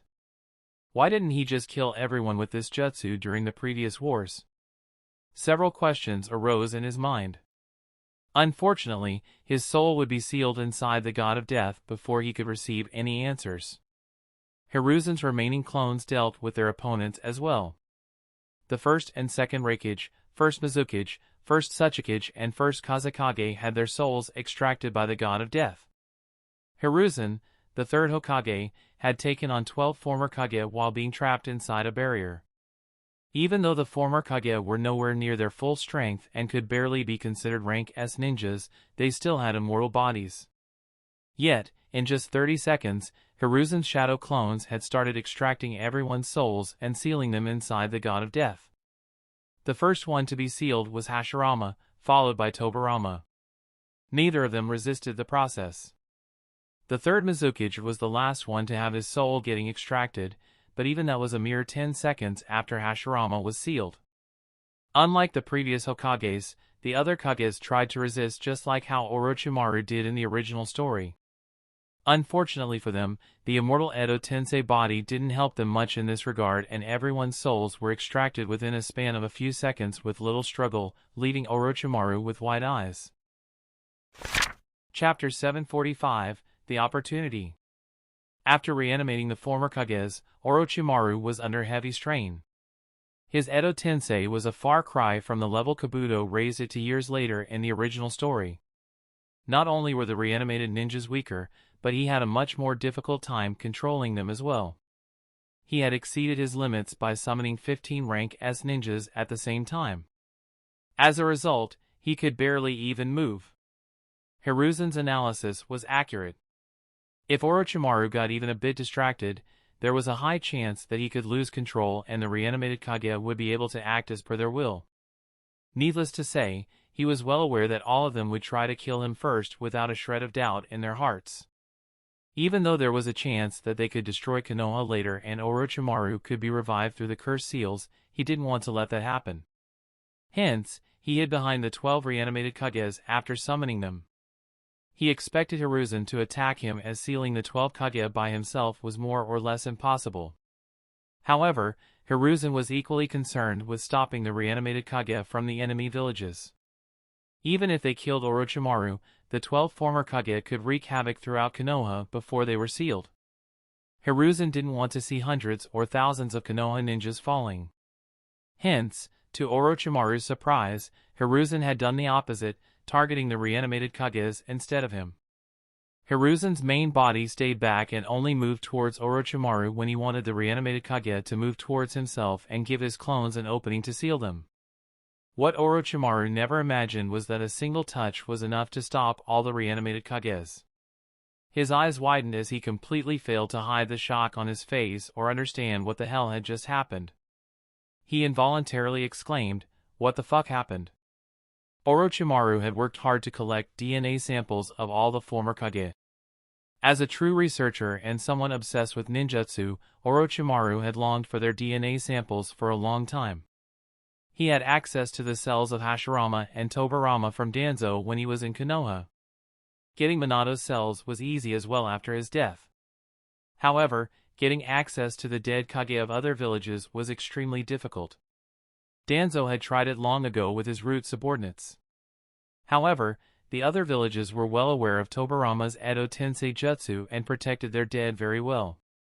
Even the elite root ninjas couldn't reach it while sending rank S ninjas to such a place was too risky. As a result, Danzo never got his hands on them. Since Konoha never displayed the Edo Tensei Jutsu despite 2 deadly great wars happening in close succession, the other villages finally started relaxing.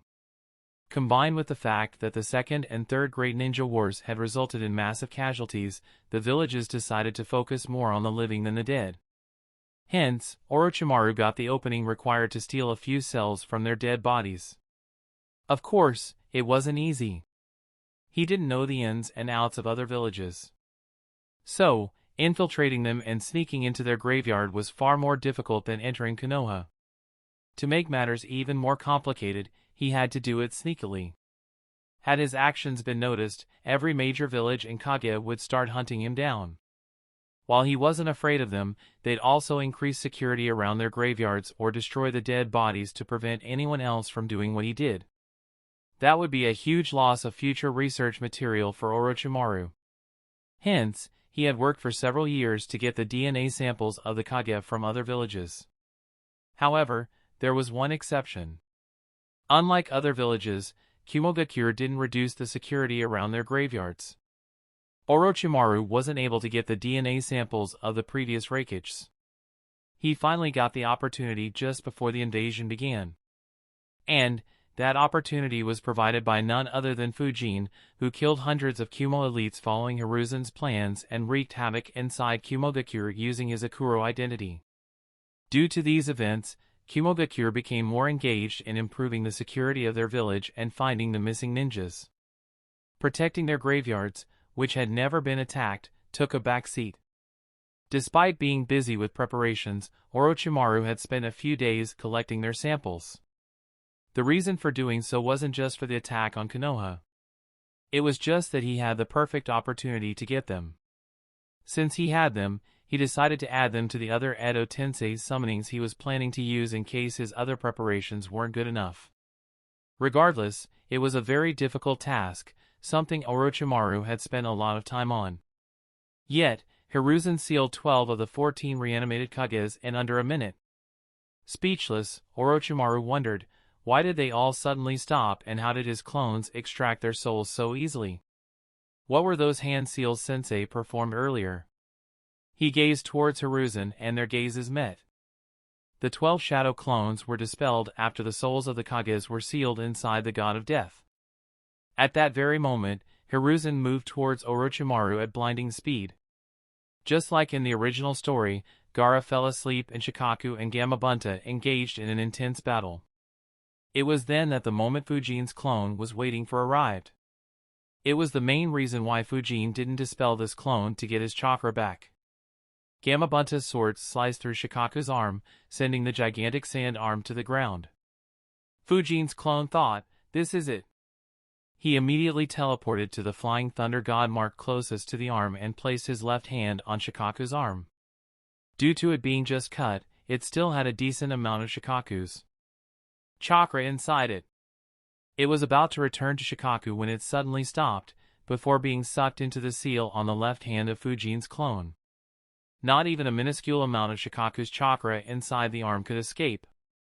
Shikaku immediately glanced in that direction and realized, my chakra is being stolen.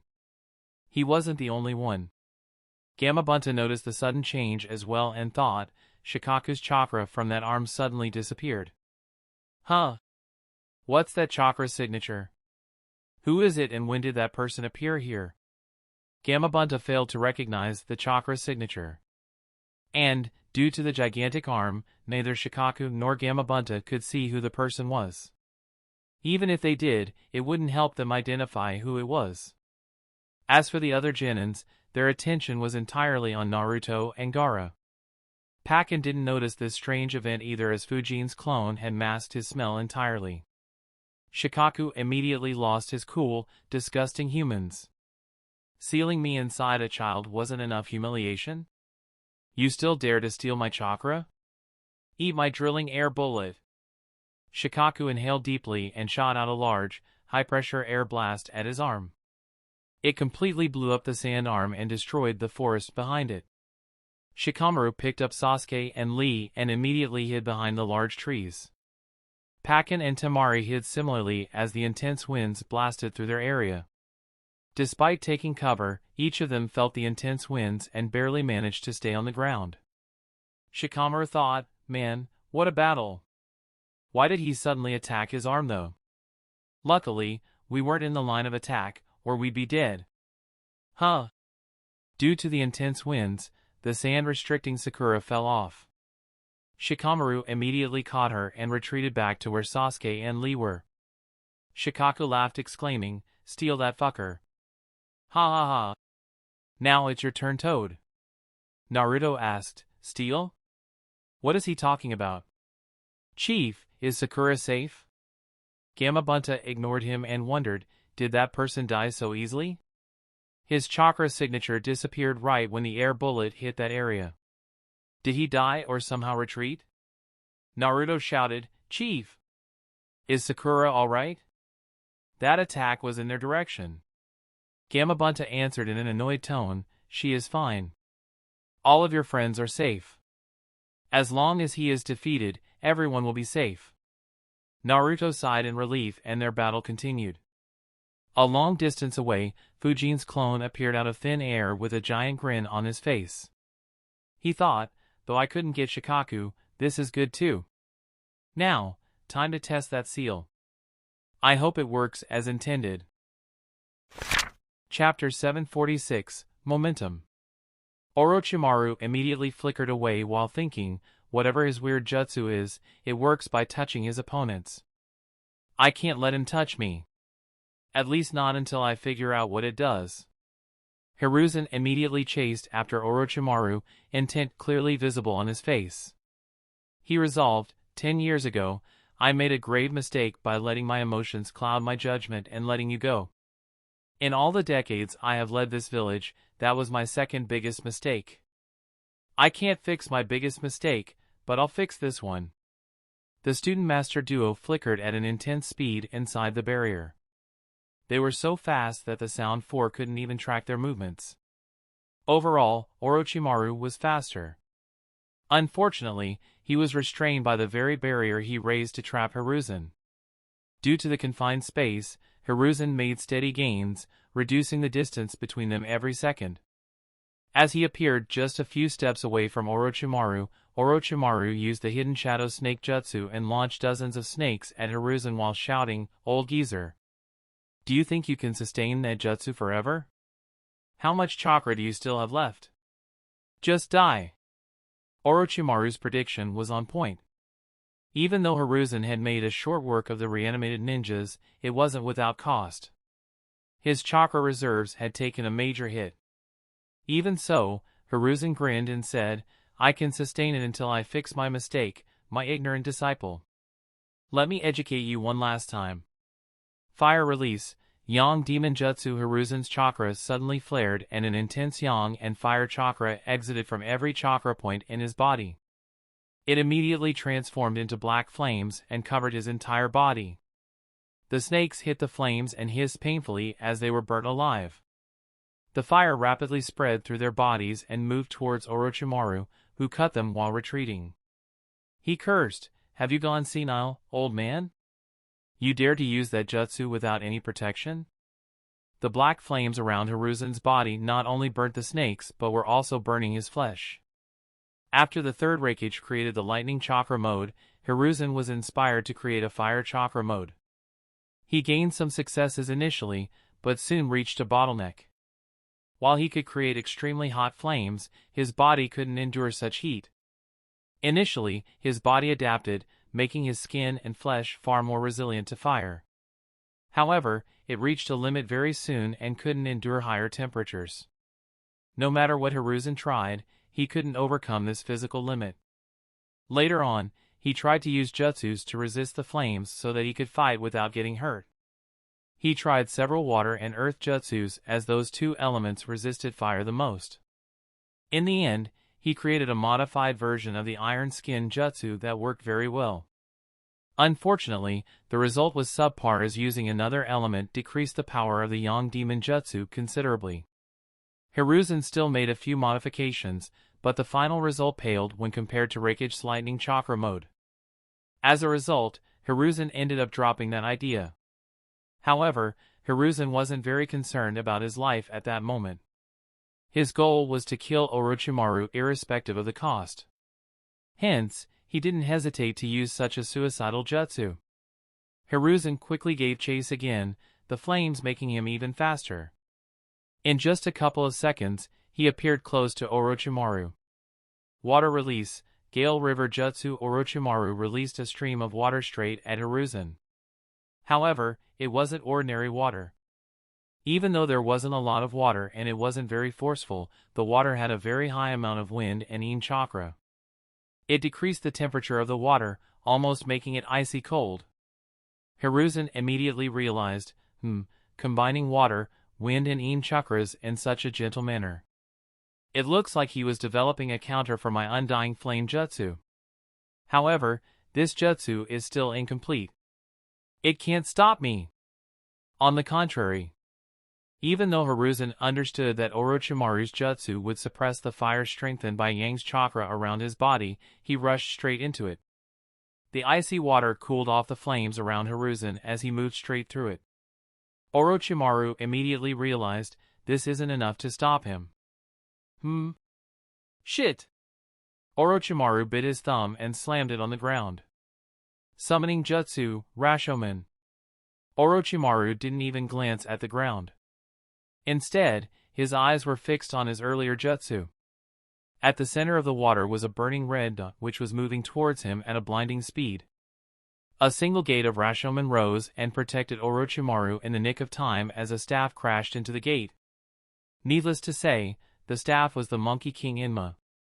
However, there was one big difference. Just like Hiruzen, the staff was covered in black flames too. The hardness of the staff, combined with the incredibly hot black flames and the force with which it slammed into the gate, meant that even the gate of Rashomon couldn't endure it. Cracks appeared at the center of the gate and soon spread throughout it. Enma smashed through the gate and went straight at Orochimaru, who thought even the gate of Rashomon couldn't stop Enma? Due to the short time, I couldn't raise more gates, but I still didn't expect it to fall. The flames strengthened him too much.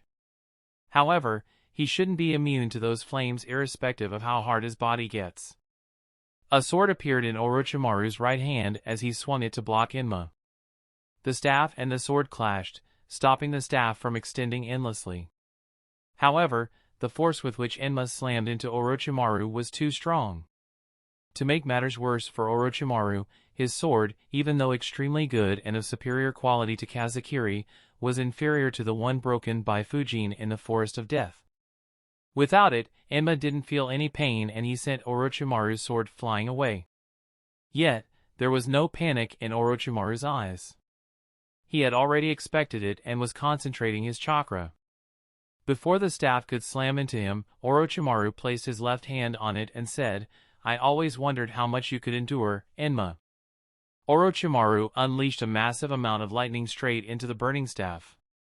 Enma, who already had to endure Hiruzen's intense flames, suddenly also had to endure intense lightning shocks wreaking havoc throughout his body.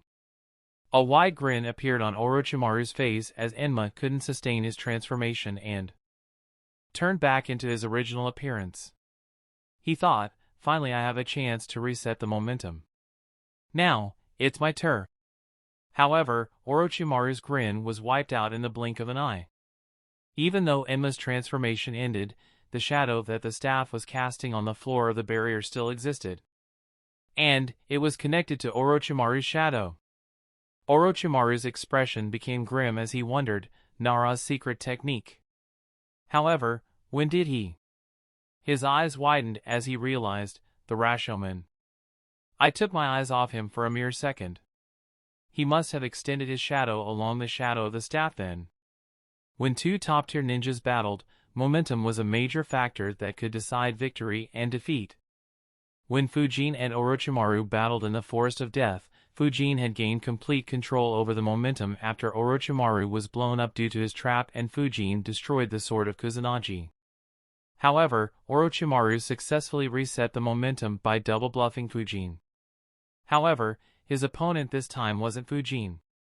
It was the vastly more experienced Hiruzen.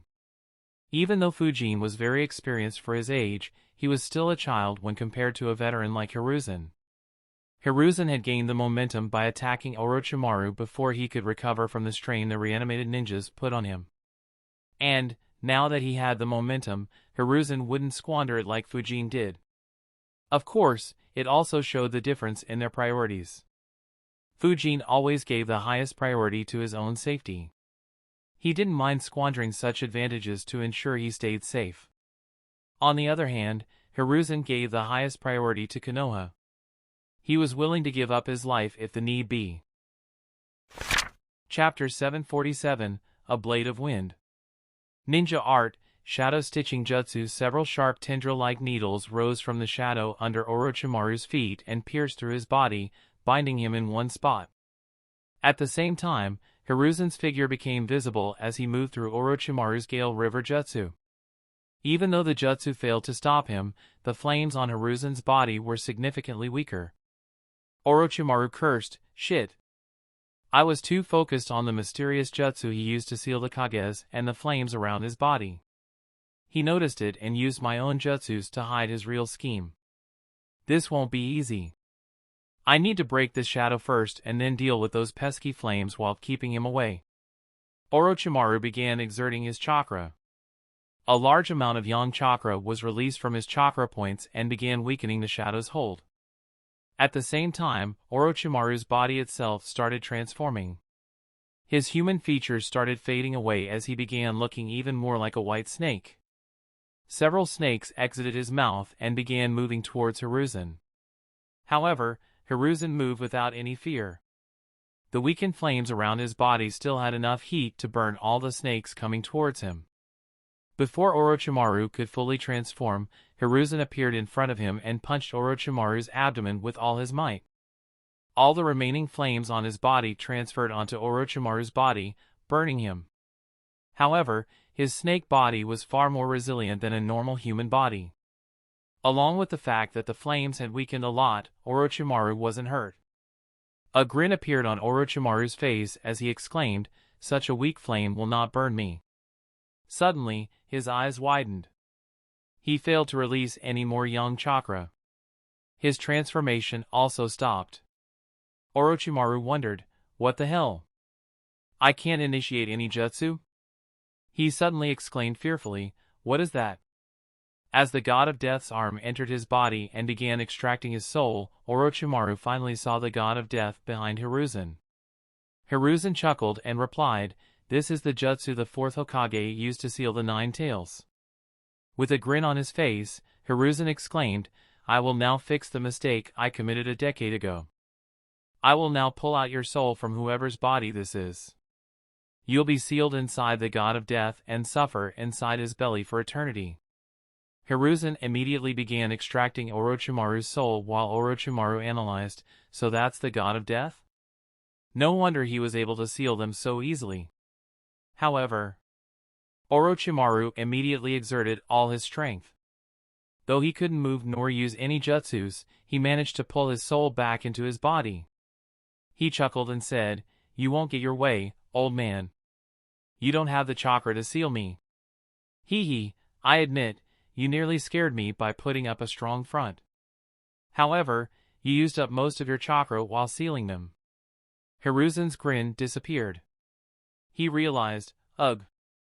I reached this stage and fell short on chakra?" Hiruzen was livid. He was one step away from sealing Orochimaru but fell short as he was about to run out of chakra. Had he been a few years younger, he'd have done the job. Unfortunately, that was no longer the case. Sealing 12 Kage had drained him.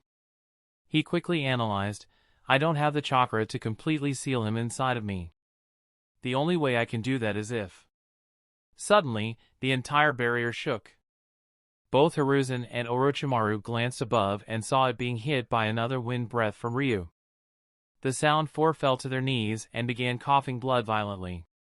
They immediately began inserting all their chakra into the barrier while thinking, "This is the last time. If another attack hits the barrier, it'll collapse." However, how can he stop another round of attack by himself? While Hiruzen dealt with Orochimaru and the reanimated Kages, the third and fourth Kazekages blocked 3 more rounds of attacks from Fujin and the Konoha ninjas. However, Fujin and Ryu finally got the opening they were looking for. Ryu immediately fired a wind breath through the opening, which first hit the defenseless third Kazekage and obliterated him. His body had been minced into minute particles as the wind breath passed through it before the wind breath hit the barrier. The Konoha ninjas immediately cheered, "The third Kazekage is dealt with. Only the fourth Kazekage and that barrier remain." "Huh? What's that?" The Konoha ninjas suddenly noticed a blue light shining on top of the barrier. The morale of the ones with a keen eyesight suddenly increased as a massive Rasengan smashed into the barrier. The Hyuga ninjas immediately exclaimed, "Lord Jiraiya is here as well. Orochimaru is dead." The morale of every Konoha ninja shot through the roof. Needless to say, it was the opposite for the Sound Four. Ryu's attack itself was too much for them. They were barely hanging by a thread. Jiraiya's attack finally broke that thread. As cracks spread throughout the barrier, Orochimaru finally panicked. If he was held down by Hiruzen when Fujin and Jiraiya entered, he would be dead without a shred of doubt. While Orochimaru believed that his old comrade might hesitate, he did not doubt that Fujin would go straight for his head. Hiruzen quickly analyzed as well, if they help, I can seal his entire soul inside the God of Death. However, my chakra is too low. I won't be able to do that. So, the question is, will that be more beneficial for Konoha than sealing his entire soul inside the God of Death? Thoughts clashed in Hiruzen's brain at the speed of light as he made his decision even before Jiraiya and Fujin broke the barrier. He decided, even if I seal him inside the God of Death, I am not sure if he'll be dead for good. That cursed seal of his has a sliver of his soul. According to my calculations, it could be used to revive him. If that happens, sealing him entirely wouldn't be the end of this battle. He'll continue to target Konoha. Even if his strength is far weaker, he could just use Edo Tensei to keep attacking us. That won't be good for the village. A smile appeared on Hiruzen's face. He said, "You're right. I have very little chakra left. I can't seal your entire soul in the belly of the God of Death." However, Hiruzen's grin became much wider, making Orochimaru feel extremely uneasy. Hiruzen suddenly exerted a lot of force and pulled out the arms of Orochimaru's soul from his body. The God of Death raised his blade as Hiruzen exclaimed, "Even though I can't seal your entire soul, I'll take away the thing that you value the most." Shadow Clone Jutsu. Fujin created a shadow clone, who immediately flickered to where the third Kazekage's body was reforming and began sealing him. Raza was about to intervene but was stopped by the jutsus launched by the Konoha ninjas. At the same time, Jirobo shouted, "The barrier can't stand any longer. Orochimaru-sama is in a difficult spot too. Leave the barrier to me. You three rescue Orochimaru-sama." The others understood what the result would be.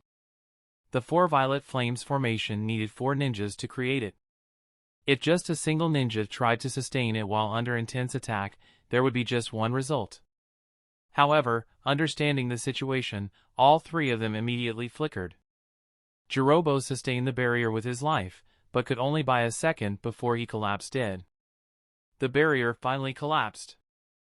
Fujin jumped off Ryu's back and immediately flickered towards the rooftop while wondering, what in the hell?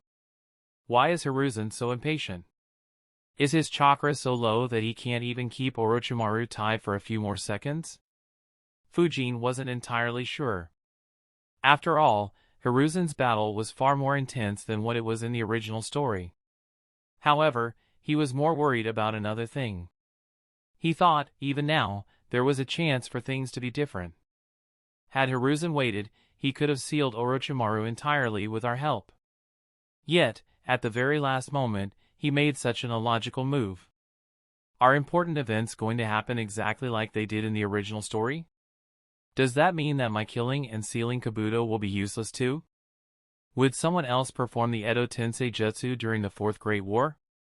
And, would it end with Naruto and Sasuke sealing Kaguya no matter what I do? Fujin was unwilling to accept this. Even though he wanted to keep the events the same, it was because he wanted to take advantage of certain opportunities to change the future in a way that would benefit him the most. However, if the events would stay the same no matter what he did, all his plans would be useless. Unlike Fujin, Jiraiya was more worried about Hiruzen's state. He immediately realized which jutsu Hiruzen was using. A stunned expression appeared on Orochimaru's face as he realized, "Don't tell me." He shouted, "And oh!" As the blade began falling, Hiruzen shouted, "I shall take away all your jutsu. Seal!" The god of death's blade sliced through Orochimaru's soul, taking his arms away. Orochimaru realized, my arms. They're paralyzed. He shouted, you useless old man. Give me back my arms. With a smile on his face, Hiruzen said, it's over. You can no longer use your arms and hence, never weave any hand signs. You'll never be able to learn any new ninjutsu. Even though you can perform many jutsus without any seals, good luck performing them without a part of your soul. Of course, that is if you manage to get away alive. Orochimaru continued screaming, but Hiruzen no longer heard his voice. The part of Orochimaru's soul that had been cut by the god of death was pulled into Hiruzen's chest by the god of death. He grabbed Hiruzen's soul as well and began extracting it out. The cost of using such a deadly jutsu was the soul of the caster. Just like Minato and the 12 Kages he sealed inside the god of death, Hiruzen's soul would also be sealed inside the god of death. Most of Hiruzen's soul had been extracted, however, before the god of death could take his entire soul, a blade of wind appeared out of thin air and sliced through Hiruzen's soul. Chapter 748, The Impact of Fujin's Existence. Before the god of death could extract Hiruzen's entire soul, a blade of wind appeared out of thin air and sliced through Hiruzen's soul. For the very first time, the smile on the face of the god of death disappeared. His eyes widened as around 20% of Hiruzen's soul returned to his body. He immediately extended his arm towards Hiruzen's body, but before he could reach his body, the god of death began disappearing. The Reaper Death Seal Jutsu had ended. Hiruzen fell to the ground with a smile on his face. Shock appeared on Jiraiya's face as he wondered, what in the world was that? Could only a part of the soul be used as a sacrifice for this jutsu? Regardless, this is good news. The only question is, can Sensei live with so little of his soul remaining? However, there was one person even more shocked than Jiraiya. And that person was none other than Fujin. He looked at Hiruzen with a stunned expression and exclaimed internally, what the hell? That's my fucking wind domain. When did this old fox copy it? The wind blade that sliced Hiruzen's soul wasn't from Fujin or any other ninja. It was used by none other than Hiruzen. After Minato's death, Hiruzen had studied the Reaper Death Seal in great detail. He reached such a stage that no other ninja in history, including the Uzumaki ninja who created this seal, knew as much about it as Hiruzen did. It was during this study, Hiruzen realized that once the enemy's soul had been sealed, there was a chance that the caster could continue living by cutting his own soul and deactivating the jutsu. However, there were several issues. The very first was that the god of death's blade couldn't be used for that purpose. And normal attacks couldn't cut through the soul perfectly and could end up destroying the soul entirely. Hence, Hiruzen worked on creating a jutsu that could cut through the soul perfectly. It wasn't very difficult to do due to his expertise in manipulating yin chakra. He created a jutsu that looked very similar to the Blade of Wind but had very little wind chakra and far more yin chakra, which was the most effective against souls. That led him to the second issue, which was to time the jutsu to cut through his soul at the perfect time. In order for this to work, he would need to wait until the god of death sealed the soul of his enemy and only then cut his soul. However, the god of death took both souls at almost the same time. There was an extremely small window of opportunity to cut his soul and still live after using the Reaper Death Seal. If he created the jutsu early and waited, the god of death could become suspicious and take his soul before the enemy's soul. On the other hand, if he waited until the god of death sealed the enemy's soul, it would be too late. Trying to make a move hastily would only result in the caster's death. For over a decade, Hiruzen couldn't solve this issue. He had pretty much given up on it. Fortunately, he gained the solution to his problem when he saw Fujin using the wind domain. It perfectly resolved the timing problem. Hence, it could be said that Hiruzen's survival was an impact of Fujin transmigrating to the Naruto world. Without Fujin, Hiruzen would have never seen the wind domain and wouldn't have any chance of survival after using the Reaper Death Seal. Even though Fujin was shocked to see Hiruzen copying his technique, he was relieved to see the future possibly changing. When Hiruzen was debating whether to seal Orochimaru or not, he had two choices. The first was to wait for Fujin and Jiraiya and have them injure Orochimaru and consume his chakra. That way, he could seal his soul entirely. However, Hiruzen had very little chakra left. Even if Orochimaru ran out of chakra, his willpower alone would require every bit of Hiruzen's chakra to seal him. That meant that he wouldn't have any chakra left to save himself. He would have still done it had Orochimaru's death been absolute. However, knowing that he could still be revived, Hiruzen decided to ensure his own safety. If he lived, he could once again counter the Edo Tensei Jutsu in the future, and the next Hokage wouldn't need to sacrifice his or her life to stop Orochimaru again. Hence, Hiruzen released most of his chakra into the air, which transformed into winds consisting of a high amount of Yin chakra. The god of death didn't pay any attention to it since it mixed with the air, while Orochimaru's attention was more on the god of death. Hiruzen waited until the right moment and made a move right after the fragment of Orochimaru's soul had been sealed and ended the jutsu right after. Of course, even if he was alive for the moment, the damage to his soul was truly devastating. He fell unconscious as soon as his soul was sliced. In a secret base in the land of grass, Yugo exclaimed in panic, "Kimimaro, what happened to you? Did your illness flare up again?" Juzo was talking to Kimimaro when Kimimaro suddenly collapsed to his knees. Even though he didn't scream, the pain was visible on his face. He placed his hand on his cursed seal and thought, "This pain. Orochimaru-sama. Old man. Give me my arms." Orochimaru screamed in rage. However, Hiruzen had already lost consciousness. "Orochimaru-sama." Tayuya, Kidamaru, and Sakan shouted as they flickered towards him.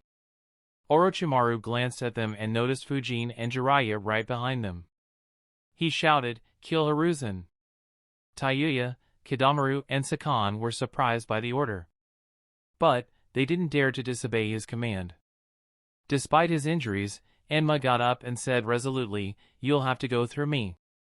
However, his feeble appearance wasn't enough to intimidate them. What worried them more was the ones chasing after them.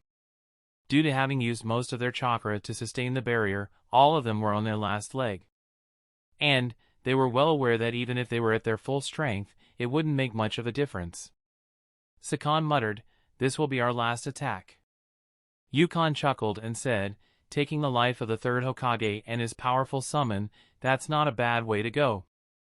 Multi-leg hurricane jutsu, Tayuya thought, "To think that I'll die in this shitty place. Who'd have thought that this old geezer still held such fearsome power?" Demon flute, trio requiem, Kidamaru thought, "I never imagined that Orochimaru-sama could lose.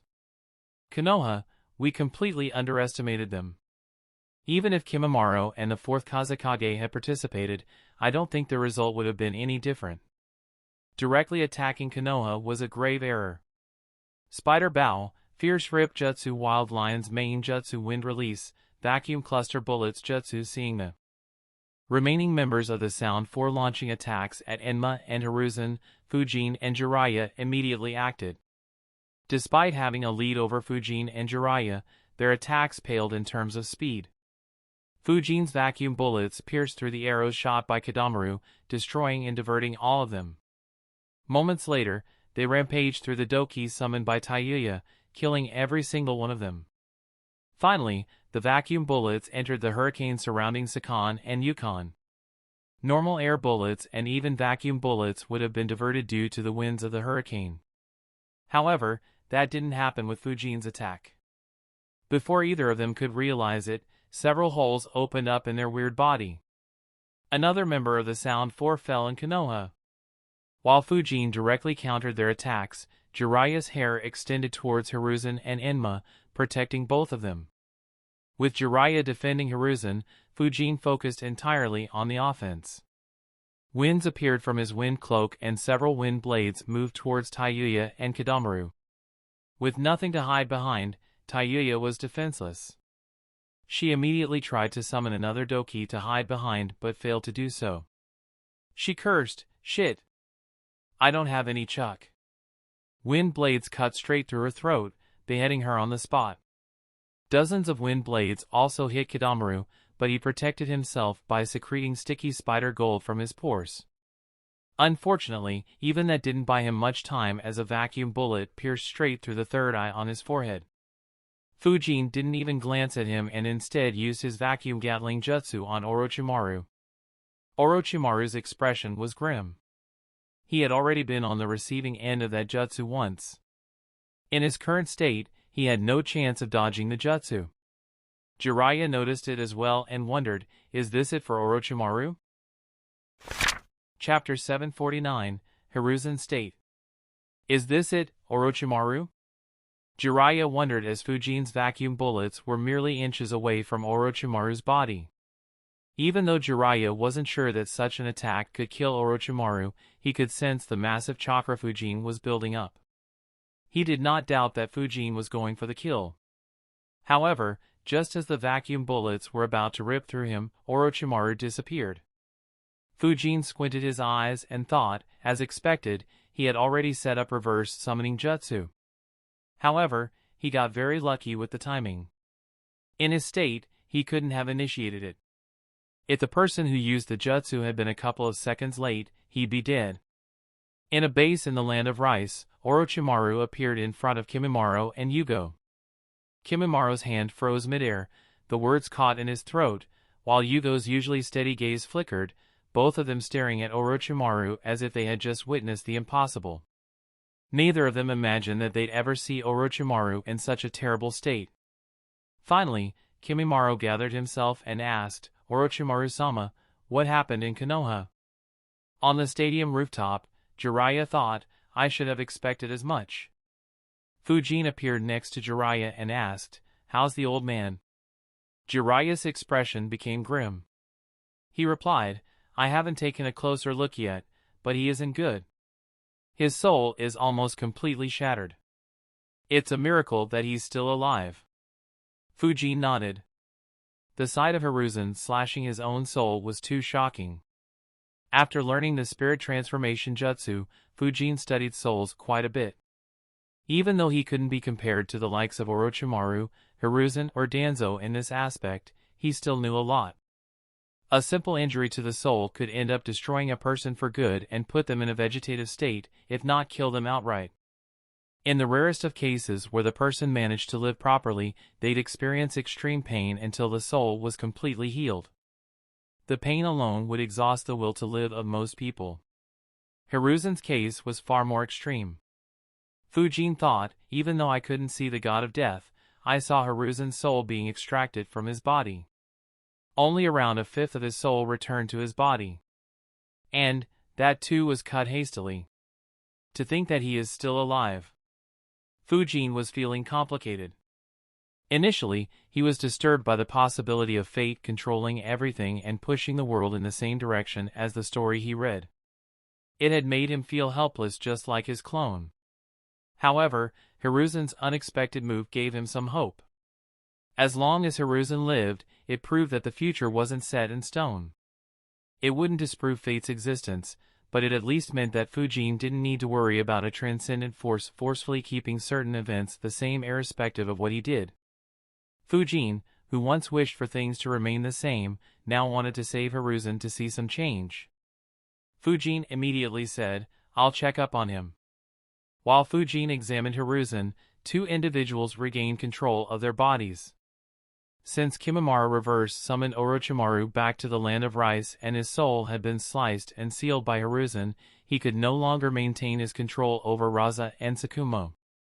Raza looked around. Even though he couldn't control his actions, he had witnessed everything. He knew that Sunagakure had lost the war horrendously. He had seen the dead bodies of his subordinates litter the arena. Never did he imagine that his war would leave his village in such a vulnerable position. He was filled with regret at having allied with Orochimaru. Unfortunately, he didn't have much time to introspect. Moments after he gained clarity, Ryu's wind breath reached him. He instinctively used the gold dust around him to create a barrier while he got out of the way. Unfortunately, he had too little time to react and the amount of gold dust around him was too little. Ryu's wind breath tore through the gold barrier. Raza couldn't get out of its way entirely, and nearly half of his body was decimated by the sharp wind blades. He couldn't help but wonder, first Fujin's ridiculous technique and now this. Why does Konoha have better wind jutsus than us? Suddenly, he heard a chuckle and glanced behind.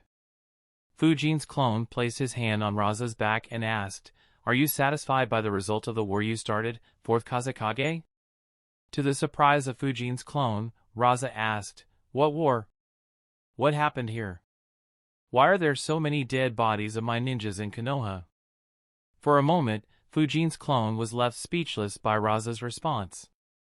As he sealed Raza, he thought, what a world. No matter whether someone is weak or strong, intelligent or dumb, old or young, everyone is fucking shameless. Had it been someone other than Fujin, they might have been fooled by Raza's innocent reply. Perhaps they would assume that it was all Orochimaru's doing and he controlled Suna through their dead 4th Kazekage. After Raza was sealed, Fujin's clone thought, I guess Suna used this excuse in the original story too. It's too convenient not to use it. And, since Konoha was severely hurt and was wary of other villages, they accepted it to maintain their alliance and keep Kumo at bay. I have a feeling that the council might accept this explanation once again, though they'll make Suna pay in some way. After all, Konoha had minimal losses. The only major loss is Hiruzen. Some distance away, the battle between Sakumo and Kakashi's group finally stopped. Renjiro glanced behind and said with a smile on his face, they defeated Orochimaru. Sakumo nodded and replied, yes, but he got away. I can sense that he still has some influence on me, though it's minuscule. Renjiro said, that's a shame. We'll have to seal you, Sakumo-sama.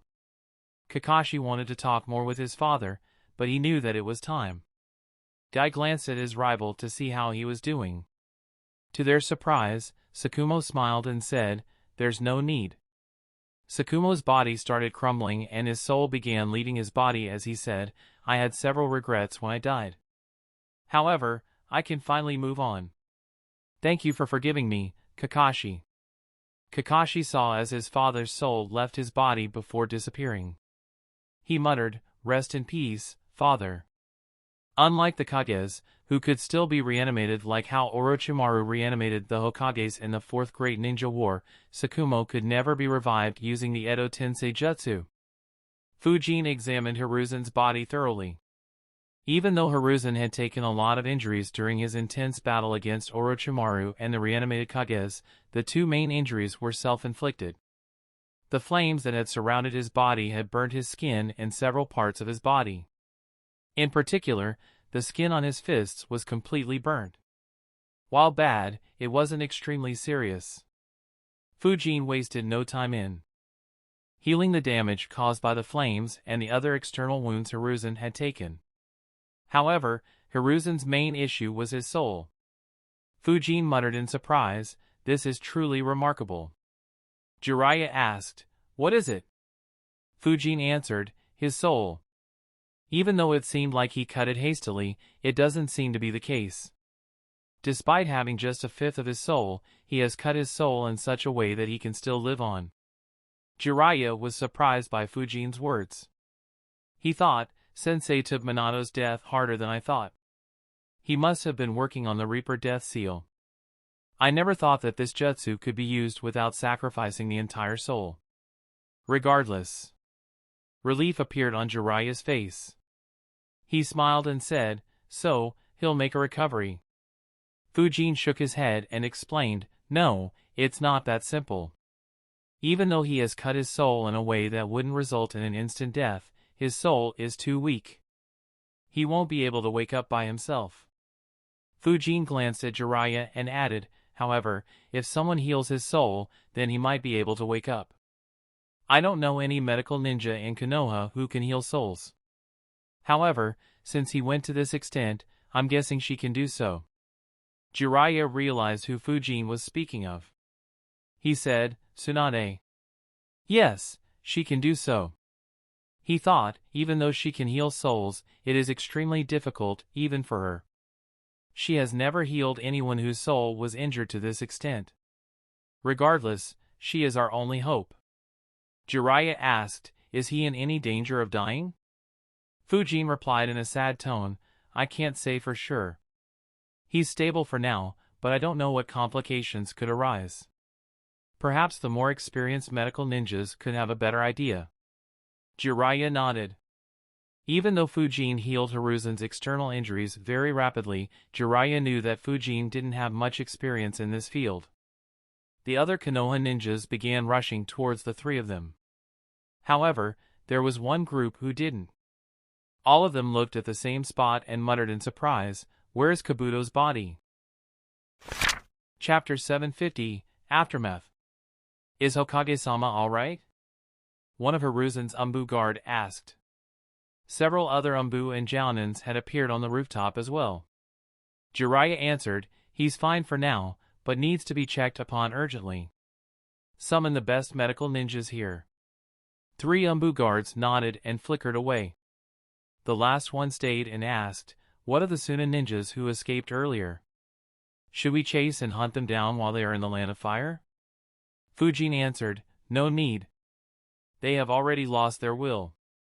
Chasing after them will just needlessly increase our casualties and spread our forces thin. The Umbu guard nodded and didn't ask anything else. Fujin thought, considering the situation, chasing and eliminating them now would be more beneficial for Konoha. It'd allow us to inflict the highest damage to Suna before the negotiations begin. Unfortunately, the words Fujin spoke weren't his own. It was what Shikaku and Hiruzen told everyone they shared their plans with. Unlike Fujin's Kumo mission, where he was tasked to kill as many Kumo ninjas as he could, their focus was exactly the opposite in this war. They wanted to keep the casualties to a minimum.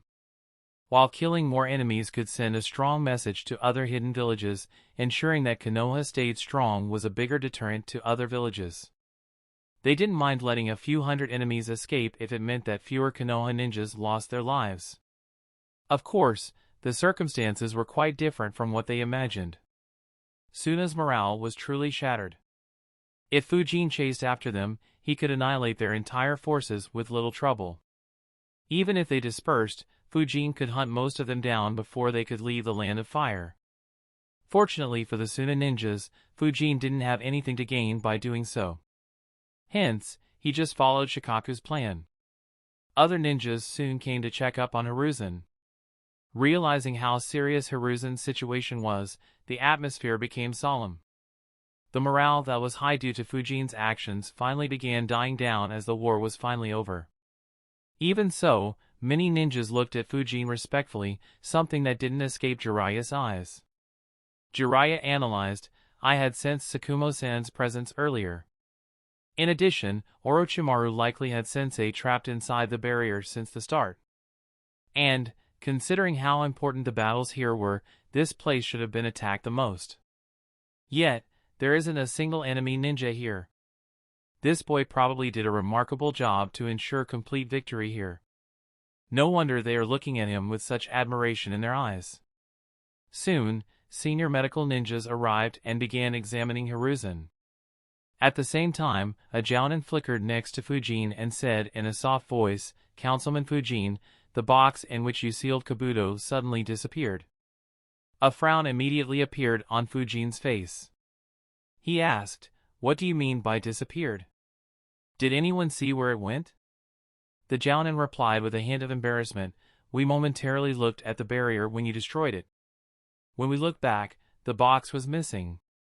Seeing Fujin deep in thoughts, Hoka asked, do you think it was Orochimaru? Fujin replied, yeah, most likely. I guess whoever reverse summoned Orochimaru also reverse summoned Kabuto. Still, it's strange for such importance to be given to a dead subordinate. Kakashi added, he wasn't an ordinary subordinate. I guess Orochimaru still has some use for him even though he is dead. With the Edo Tensei Jutsu, he can still make use of him. Fujin nodded and asked, what about the others I sealed? The Jounin quickly answered, they're still here. Fujin replied, all right. No need to worry about it anymore. Attend to the injured ninjas. Your group suffered the most due to Kabuto. The Jounin nodded and quickly flickered away. Soon after, Hiruzen was taken to the hospital and other medical ninjas began attending to injured Konoha ninjas. Naruto and Gaara's battle wrapped up as well. Just like in the original story, Naruto defeated Gaara and used his strongest jutsu on him before Temari and Kankuro could take him away. The only change from the original story was that Shibi wasn't free to come to his son's rescue. Shikaku had assigned him to deal with one of the 8 groups that attacked the village. However, Shino was still rescued by an older Aburame Jounin. Fujin's clone secretly kept an eye until the group returned to the village. For the next few hours, Konoha became extremely busy. Shikaku deployed teams to analyze their losses, the hospital overflowed with injured ninjas, announcements were made to calm the civilians who were in panic and the perimeters of the village were once again secured. Finally, the leaders of the village gathered in Konoha's council room. However, there were a few noticeable things in the council. Hiruzen was missing for obvious reasons, while neither Danzo nor Jiraiya showed up for the meeting. Fujin thought, so Danzo chose to hide his face. Understandable, as his absence in the war would have been questioned if he showed up here. Even though this could have been a chance for him to put his name up for the next Hokage, he is far behind Jiraiya and Tsunade in this race. Fujin couldn't help but find it amusing that Tsunade, someone who hadn't been in the village for over a decade, had better qualifications for the seat of the Hokage than Danzo, someone who lived in the village and continuously schemed. The silence was broken by Hamura, who cursed, "Those bloody fools! To think they'd ally with Orochimaru and attack us. They nearly broke the delicate balance of the shinobi world and almost plunged the world into the 4th Great Ninja War." Shikaku added, "Fortunately, we were prepared. Otherwise, the situation would have been far worse." Hayashi asked, "What is the status of our losses, other than Lord Third?" Shikaku pushed some papers ahead and answered, "Even though we faced a deadly attack, our losses are minimal for a battle of this scale. In the arena, where the most critical battles took place, we lost 37 ninjas and 84 civilians. By comparison, Sunagakure lost 377 ninjas while Otogakure ninjas were completely wiped out. In addition to the battle in the arena, they attacked our village from 8 more directions. All 8 attacking groups were wiped out. There were no civilian casualties as none of them reached deep into the village, but 58 ninjas sacrificed their lives to stop them, mostly due to being caught off guard by the giant snakes. In all, we lost 21 Jounins, 62 Chunins and 12 Genins along with 84 civilians. There are several more injured, but very few are in a serious condition. Sunagakure lost 625 ninjas in total while Otogakure lost 307 ninjas. I suspect that these are over half of the forces Orochimaru controlled before he started the war. It might even exceed 75%. The numbers surprised almost everyone in the room. While they had overwhelming victories on their battlefield, they didn't think it'd be the same case everywhere. After all, the attack was truly powerful. Several council members glanced at Fujin. By now, they knew about the events in the arena and how easily Fujin had cut down the enemy numbers. Over a third of the dead ninjas were cut down by Fujin alone. Most still had a hard time believing how much of an impact Fujin had on the war. Fujin ignored their glances and asked, "So, what's next? How do we deal with Sunagakure and Otogakure?" Koharu replied, "If the 4th Kazekage were still alive, we'd have very little choice other than retaliating. However, he died even before the invasion. Sunagakure will claim that they were fooled by Orochimaru and remove the blame from their head. They'll use the death of their Kage during negotiations and we can use it to our advantage." Hiromasa added, "That is obvious. However, Sunagakure has crossed a line this time around. Even though they have heavy losses, we'll look weak if our allies are left scot-free after stabbing us in the back. In the future, our other allies might be emboldened to do the same." Hamura sighed and said, "That is true. I propose we send an army to the land of rice and wipe out all of Orochimaru's bases in that country once our wounded are healed. Since he is weakened by Hiruzen, we may have a chance of killing him for good. As for Sunagakure, we'll make them pay up." Inoichi asked, "Pay up what? They are already poor." With the fourth Kazekage dead, they can't even mine gold any longer. We already made them give their wind jutsu collection in the previous Great War. Koharu replied, they still have mastery in creating and controlling puppets. We can force them to hand us their knowledge about the same. The council immediately began discussing what they could make Suna pay. However, Fujin was slightly confused. He asked, I don't understand. Suna is weak right now. Their Kage has died and they don't have anyone strong enough to replace him. Why don't we just attack Sunagakure and return the favor? Chapter 751, 5th Hokage. Why don't we just attack Sunagakure and make them pay the consequences of attacking Konoha? Fujin's question silenced the room in an instant. Without exception, every single council member stared at him. None of them expected him to say such a thing. Shikaku sighed internally, this boy. He'll be at peace only when I have worked to death. I should have forced Jiraiya to attend the meeting. Hiromasa chuckled internally and thought, considering how terrifying his power is, I forgot that he's still just a child. As always, youngsters are hot-headed.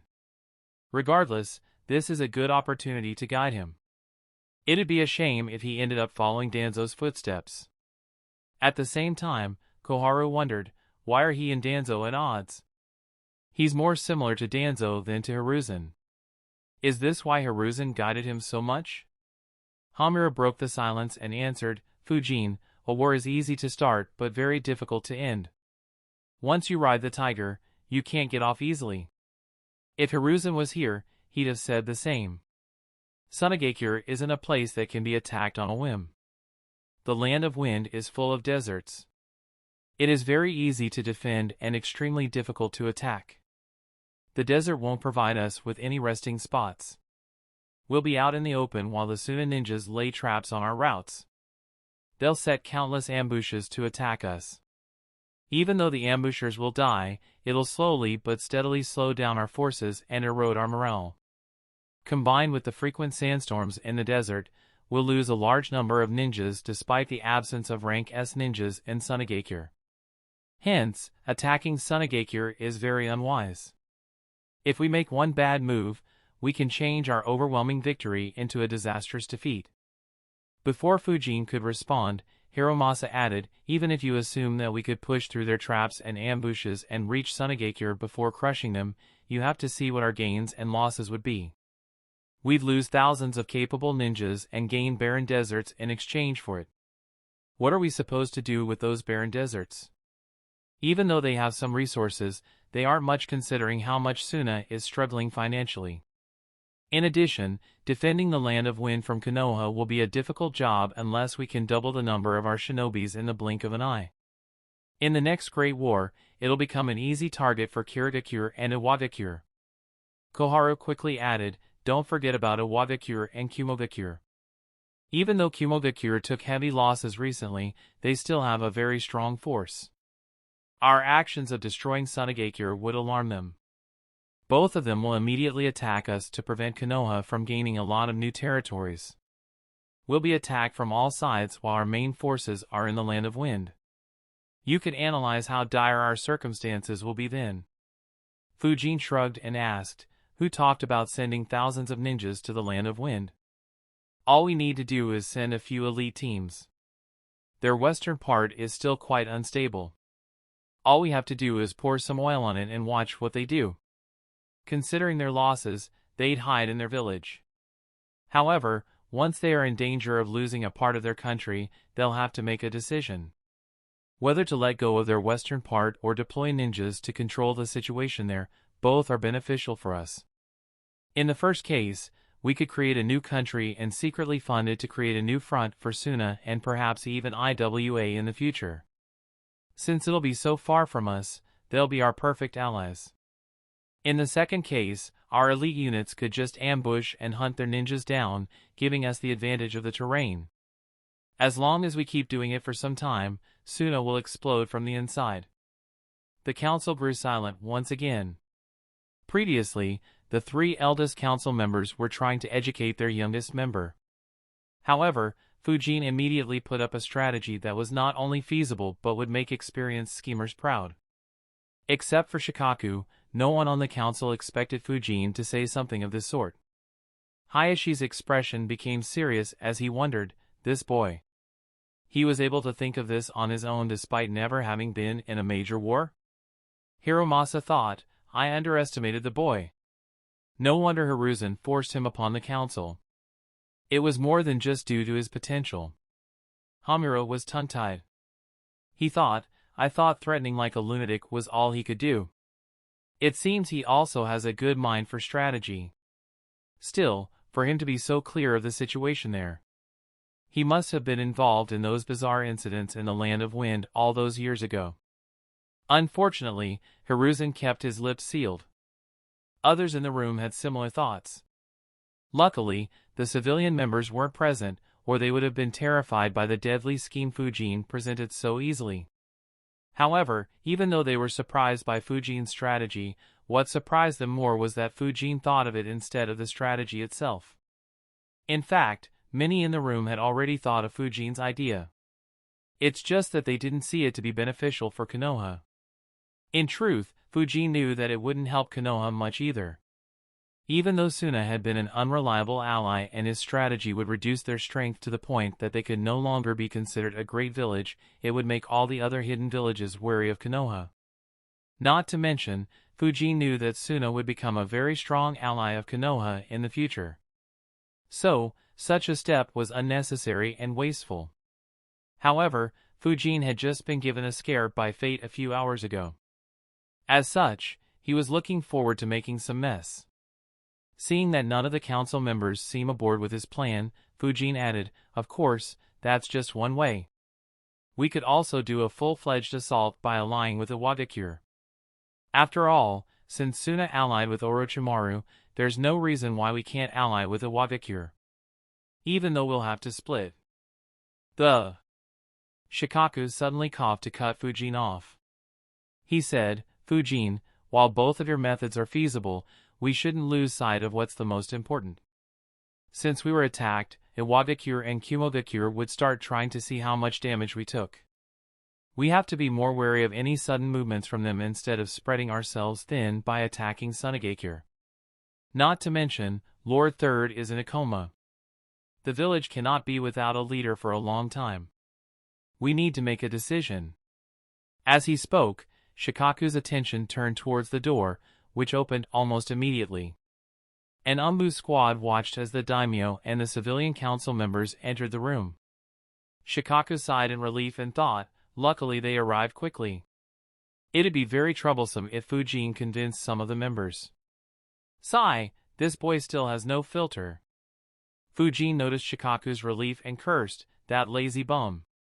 So, this was the signal he sent earlier. He just wants to avoid work. Didn't he die 4 years later in the original story? I'm not sure if he'll still end up dead, but I'll make sure that he does the work for the next 40 years in the next 4 years. If he survives, then he can just retire. While Shikaku was happy to see the daimyo, he was blissfully unaware of the never-ending headaches that would soon start flowing towards him.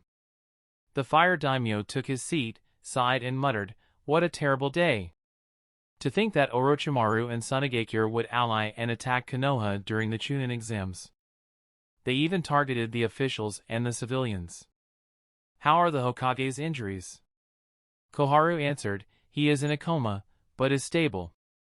Unfortunately, we aren't sure when he'll wake up. The fire daimyo replied, it's good that he made it through alive. However, the other villages will be looking at Konoha like vultures. If the village has no leader, it could spell trouble. Unlike the daimyo and the civilian members, the others weren't that worried about any possible moves from other great villages. Suna had just lost their Kage and taken a brutal beating, Kiri was still embroiled in a civil war, Kumo had lost nearly 1,000 elite ninjas and were facing internal struggles while Iwa's intelligence network had been almost entirely annihilated. As such, none of them were in a position to act quickly. More importantly, Konoha's losses were minimal. Even if Kumo decided to surprise Konoha and make a move, they had sufficient confidence to give Kumo a bloody nose and deter any other village from having similar thoughts. Since no one opposed him, the Fire Daimyo looked at the members and asked, "So, who'll be the 5th Hokage?" Chapter 752, Fujin, the 5th Hokage? Whoa!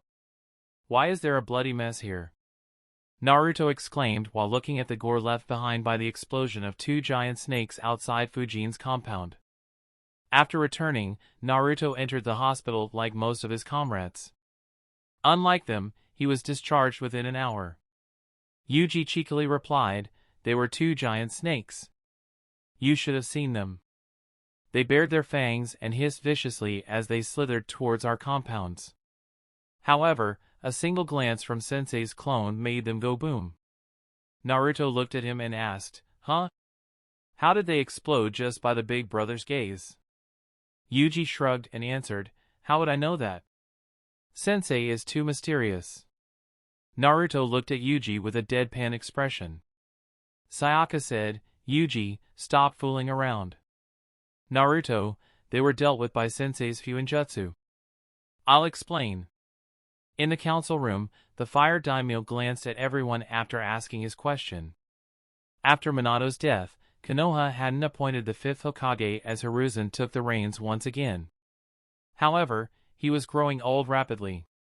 The severe injury raised huge doubts about his ability to lead Konoha again. Even though the Fire Daimyo wasn't sure about the level of Hiruzen's injuries, the fact that no one opposed him made him realize their severity. He thought, his injuries must be far more severe than they let us believe. "Sigh, I hope Konoha has enough strength. If the next Great War begins, we'll lose all the progress we made once again." Once again, Hamura broke the silence and said, "There isn't much to consider. Though we have several capable ninjas, there is only one who is suitable for the role of 5th Hokage right now. I propose we make Jiraiya, the Toad Sage, the 5th Hokage." Koharu added, "I agree. Jiraiya's combat prowess has long been proven. He made several contributions during the 2nd and 3rd Great Ninja Wars and is the student of the 3rd Hokage and the teacher of the 4th Hokage. Every Konoha ninja respects him while enemy villages fear him." Everyone in the room subconsciously nodded. There weren't any doubts about Jiraiya's capability. The only question that most wondered was whether Jiraiya would accept the seat or not. After all, it was well known that Hiruzen had long wanted Jiraiya to succeed him, but Jiraiya always declined the seat. Even though no one opposed it, the Fire Daimyo didn't make any announcement and instead looked at Fujin. To everyone's surprise, he said, "While I was outside, I kept hearing about a mighty youngster who turned the tides of the war single-handedly several times. Almost every Konoha ninja is speaking of you, Suzuki Fujin. I suspect so will everyone in Sunagakure. Would you like to become the 5th Hokage?" For the first time, every clan leader's and elder's gaze became sharp. The civilian council members became slightly nervous but didn't show it on their faces.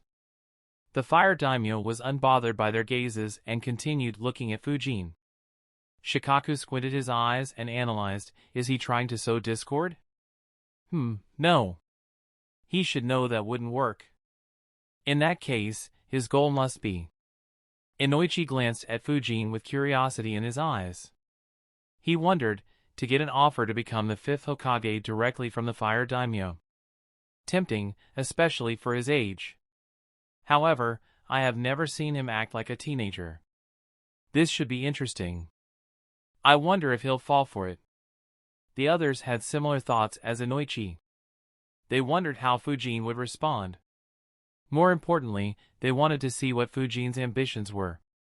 With the strength and intelligence Fujin displayed and how invested Hiruzen was in him, they knew that Fujin would be a sure candidate for the Hokage in the future. However, they weren't sure whether Fujin would compete with Jiraiya over the seat of the 5th Hokage or wait patiently for his turn. Fujin was confused by the sudden offer. He thought, what the hell? Since when did Daimyo get the power to choose who the next Hokage would be? Is it the civilian council members? Thoughts flashed quickly in Fujin's mind as he analyzed, no, they don't get a vote in choosing the Hokage either. That right is reserved for the Joe. Oh, I see. Tisk, it's so simple. As expected of a daimyo. Fujin smiled and replied, as tempting as that offer is, I would have to pass upon it. I wouldn't know the first thing that a Hokage is supposed to do. Lord Jiraiya would be far more suitable than me. Even though there was a smile on his face, Fujin was cursing internally, old fox. He just wants to curry some favor with me since I'd be the likely candidate for Hokage in the future. Luckily, I have no interest in that position beyond getting access to that scroll and any other forbidden techniques Hiruzen is keeping hidden. Otherwise, I'd have been in a spot of bother. Needless to say, if Fujin had agreed, he'd have put himself against the council. Not only would he not become the Hokage as he'd not have the votes, but it'd also show his impatience to be the next Hokage, something that would have been detrimental to him had he actually wanted to become one. As such, the Fire Daimyo wasn't just trying to curry favor but also wanted to gauge Fujin's character. Fujin's reply caused several of the council members to analyze him. Hiromasa thought, as expected of Renjiro's student. Even if he wants to become the Hokage, he understands that now isn't the time to bicker. Besides, Jiraiya might just pass on the hat when he is ready. Sum wondered, interesting. However, is he really not in a hurry to become the Hokage, or did he just spot the trap? His reply wasn't immediate, which means he analyzed the offer a bit. Inoichi thought, even if he spotted the trap, it displays his intelligence even further. That is a necessity to become a Hokage. It'll be very difficult for others to compete with him for the position of the 6th Hokage. Though Kakashi had a fair bit of a lead over others, Fujin far exceeds him in raw strength.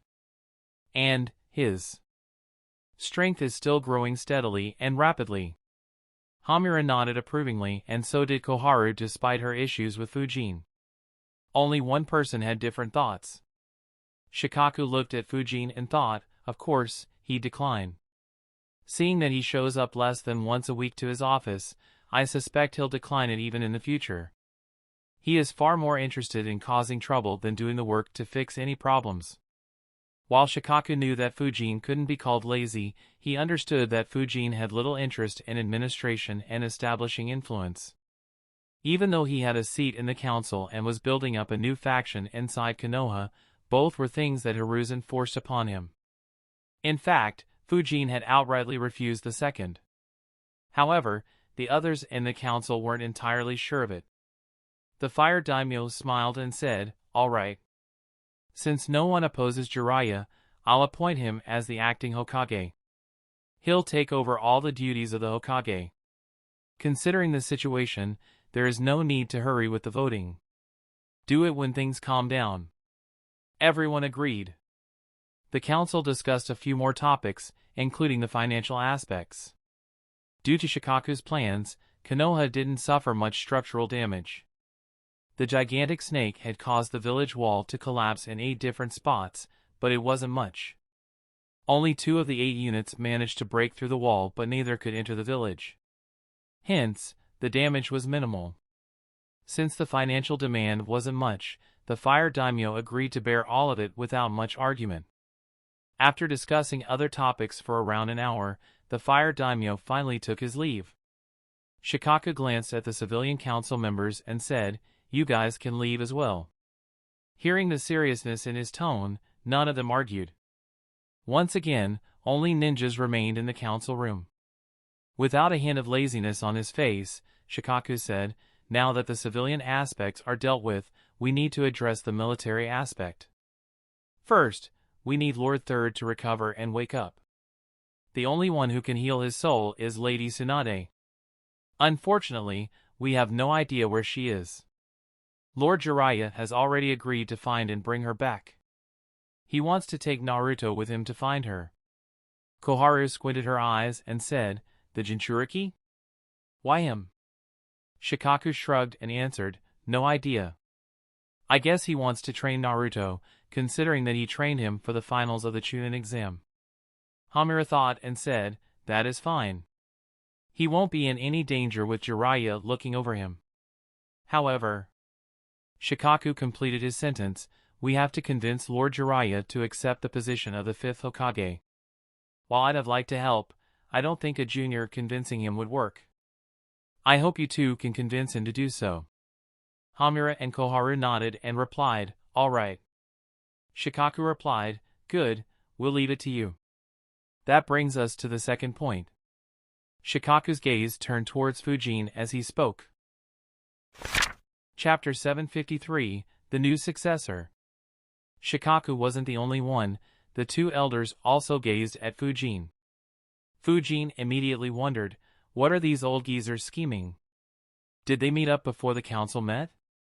Hamura looked at Fujin and thought, before this time, this role belonged to Kakashi since he was expected to lead the next generation. However, Hiruzen specifically passed this responsibility to Fujin before the war even started. I didn't agree with the decision then, but I now understand why he did so. From today on, it is official that Hiruzen prefers Fujin over Kakashi as the next candidate for the Hokage seat. Shikaku said, even though our losses are low, the other villages will be curious about our state. Since we wiped out the spy network of Kumogakure and Iwagakure, they won't know that we are all right. In addition, the minor villages that are allied with us will be concerned as well. Even if IWA and Kumo don't dare to make a move against us, they can use this attack to scare the minor villages and tempt them to betray us and ally with them instead. Though it won't affect us much in the short term, it could be troublesome if everyone switches sides. So, we need to send a message across that Konoha is still as powerful as ever. Fujin immediately realized, so that's why they were staring at me. Sigh, I shouldn't have shown off so much. Unfortunately, it's too late now. Shikaku smiled and said, the main reason why our losses were so low is you, Fujin. Without you, our losses in the arena would have been very heavy. In the worst case, we could even have lost. I have to admit that I didn't think Orochimaru could revive the dead Kage with so much strength. Orochimaru outplayed me with that move. Fortunately, you and Lord Third dealt with his cards. As a result, everyone in Konoha is looking up to why. Fujin cut him off and casually asked, just tell me who we are targeting. Is it Iwagakure or is it Kumogakure? Fujin's abrupt interruption caught Shikaku off guard. What surprised him even more were Fujin's words. For a moment, he forgot to breathe and began coughing roughly while thinking, this brat. Does he always have to go all the way? We were just talking about how IWA and Kumo could be a problem and he wants to go and poke them? Others had similar thoughts as they hadn't seen this side of Fujin.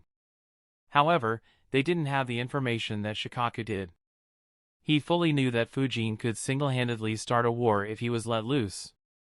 If Suna or Kumo had any proof of his actions in their countries, both would have long launched an all-out war against Konoha. As such, they weren't aware of the weight of Fujin's words and assumed that he was taking them lightly. Shikaku finally caught his breath and said, no, we won't be targeting anyone.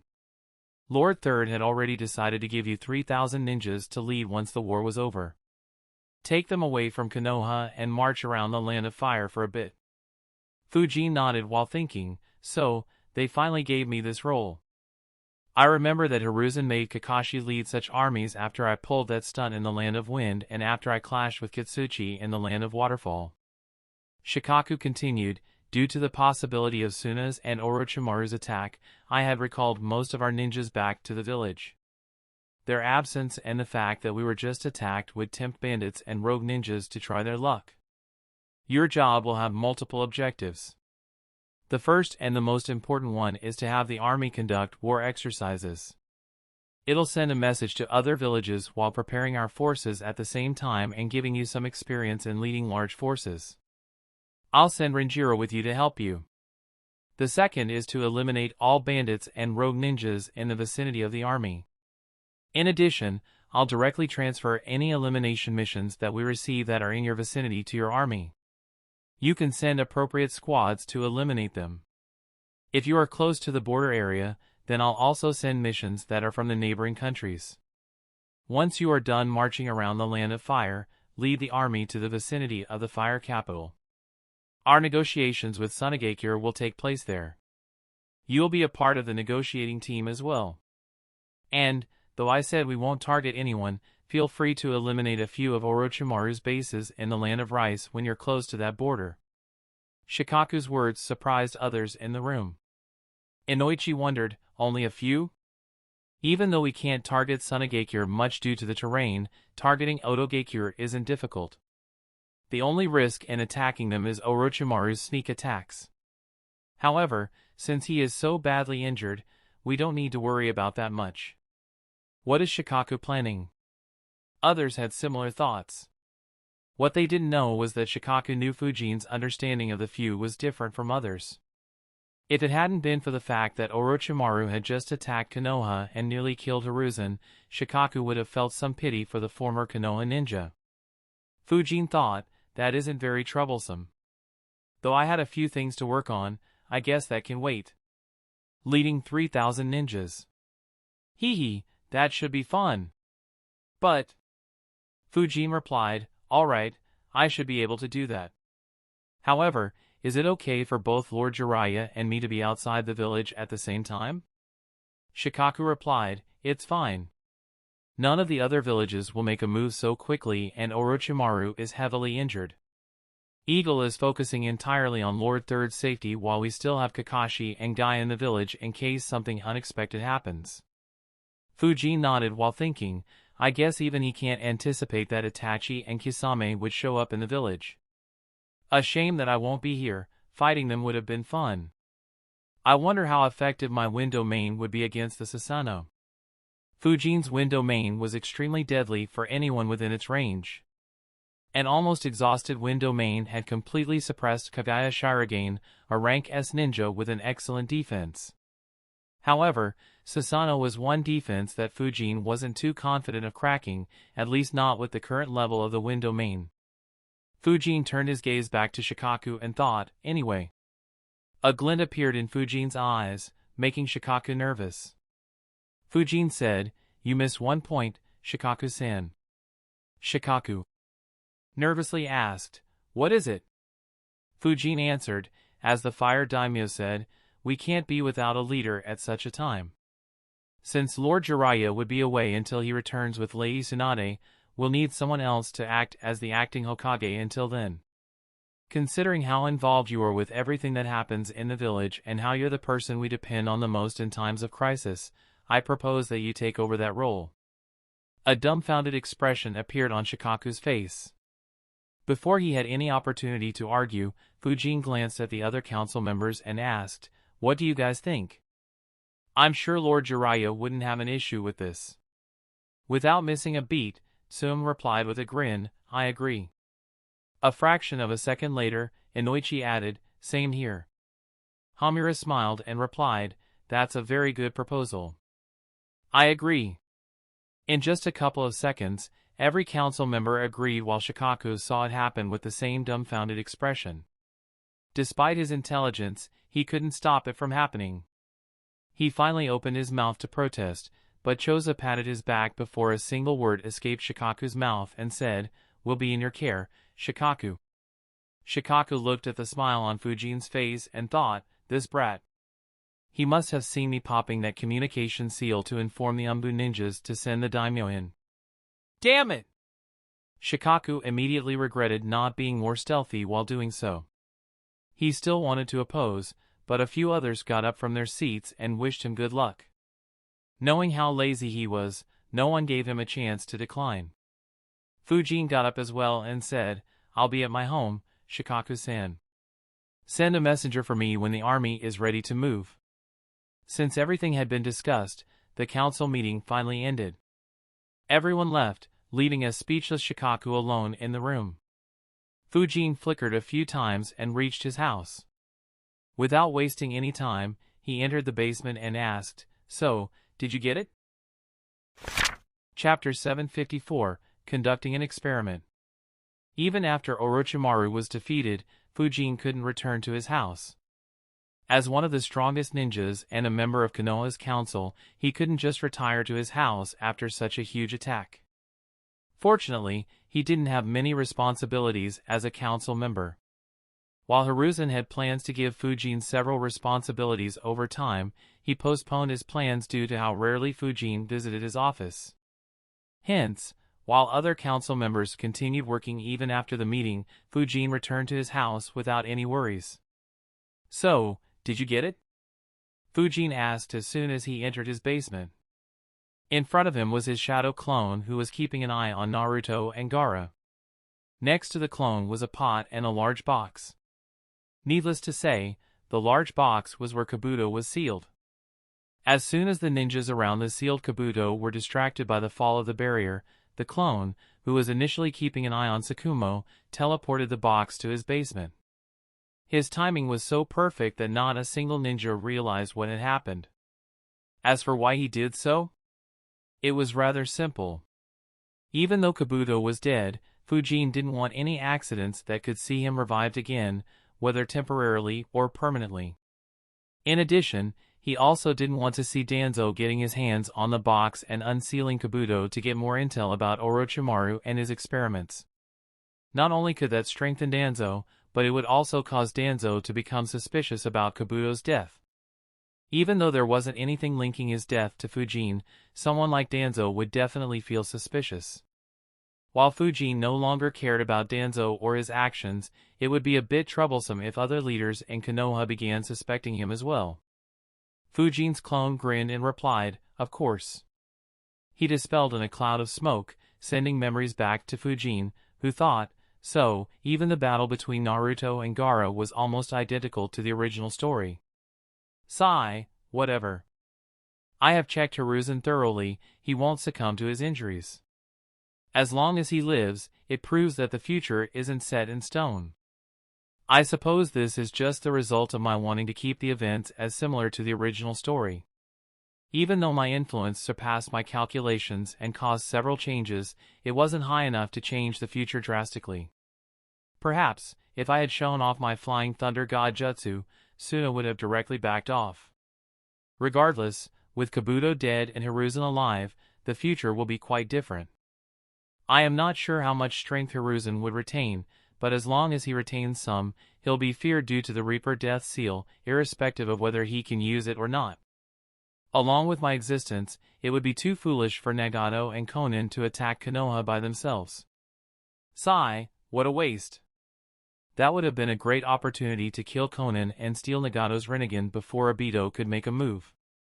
Oh well, since I won't be able to benefit from it any longer, I don't need to be too constrained with my actions. It's time to let loose. Fujin chuckled as he stored Kabuto's box before turning his gaze towards the pot which contained Shikaku's chakra. Fujin analyzed, even though my clone absorbed chakra from Shikaku's entire arm, he didn't get much chakra. This pot has around 5% of Shikaku's chakra. It should be enough for my plans, but there's no harm if I can increase it. Time for my first experiment. Due to the memories of his previous life, Fujin's knowledge of tailed beasts far exceeded normal ninjas. He had information that even the Kages didn't possess. In addition, he had accessed most of Konoha's research on tailed beasts and also had significant information about the experiments conducted by other villages due to memories of the countless dead ninjas he read. Hence, before he implemented his plan, he wanted to conduct an experiment. Fujin thought, a tailed beast is quite an interesting phenomenon. Even though the 9 tailed beasts were formed from the 10 tails, the 10 tails itself was a product of this planet's energy. Hence, whenever a tailed beast is killed, its chakra disperses back into nature, allowing it to reform and revive after some time. I suppose Hagoromo might have something to do with it, but it uses nature as a medium regardless of what mechanisms he created. This raises one question. Since a tailed beast's rebirth takes energy from nature, can I use that energy to increase the amount of Shikaku's chakra I have? Or, does every tailed beast have a finite amount of chakra? Fujin didn't have much information in this regard as there weren't many cases where a tailed beast was cut up. Gyuki's tentacles were frequently cut by the third Raikage, but Gyuki always took his tentacles back later. Kumo didn't use the tentacles to form any Suijin Shurikis as they were worried that it could ruin any chances of cooperating with the tailed beast. Minato split Kurama into half, but both halves were quickly sealed up, one in Minato and the other in Naruto. Similarly, the tentacle be used to fool Sasuke was quickly sealed too, not giving them time to grow. Fujin only had 2 cases that could be used. The first was the Gold and Silver brothers. Both had consumed Kurama's flesh and gained a bit of his chakra. Unfortunately, Fujin wasn't sure whether the chakra inside them grew later, but he had a feeling that happened considering the amount of Kurama's chakra they possessed. The second case, where that did happen, was Sora, who was shown in a filler arc. In fact, that was the main inspiration for Fujin. However, a helpless chuckle escaped Fujin's lips. He thought, ever since I had this idea, I wanted to see that boy to check how feasible it would be. He could have also been an easy way to access Kurama's chakra. Unfortunately, he doesn't exist. Not only did Fujin not find any such boy, there was no record of any temples being destroyed in the recent past. As such, Fujin was more or less certain that no one tried to make a pseudo-Jinchuriki with Kurama's chakra. Fujin muttered, "Oh well, there's always the first time," while continuously inscribing new seals on the pot containing Shikaku's chakra. After a few minutes, Fujin was finally done. He observed the pot and thought, yeah, this should do. Even though Shikaku isn't here, his chakra is still berserk. But, it won't be able to break through the pot now even if it's suddenly quadrupled in strength. Yet, my seals allow the chakra to interact normally with the outside world. So, it can grow by absorbing whatever it absorbs. If my speculations are right, it should grow rapidly initially. However, its growth would slow down as it grows. After all, it can't grow into a new tailed beast or the world would have been destroyed a long time ago. Anyway, let me see how much it grows, if at all. I can't wait too long, maybe a month at most. Then, I'll absorb it into my new seal. Speaking of which, it's time to use this seal on me finally. Fujin took off his flak jacket, shirt and chainmail as a new seal imprint appeared on his left hand. Without wasting a moment, he placed it on his own abdomen. While Fujin was busy in his basement, Hamura and Koharu met Jiraiya and informed him what had happened in the council meeting before telling him that he would be the 5th Hokage. Just like the original story, he refused and recommended appointing Tsunade instead. Hamura and Koharu didn't care which Sannin sat on the seat as long as it was one of them. Hamura replied, "If you can convince her, then we have no issues. However, if you fail to do so, you have to accept the position of the Hokage. We don't have anyone else suitable for that position for the time being." Jiraiya didn't reply as he was well aware of Konoha's situation. In addition, he was confident of convincing Tsunade. Just like in the original story, he took Naruto with him by promising to teach him a jutsu cooler than Chidori.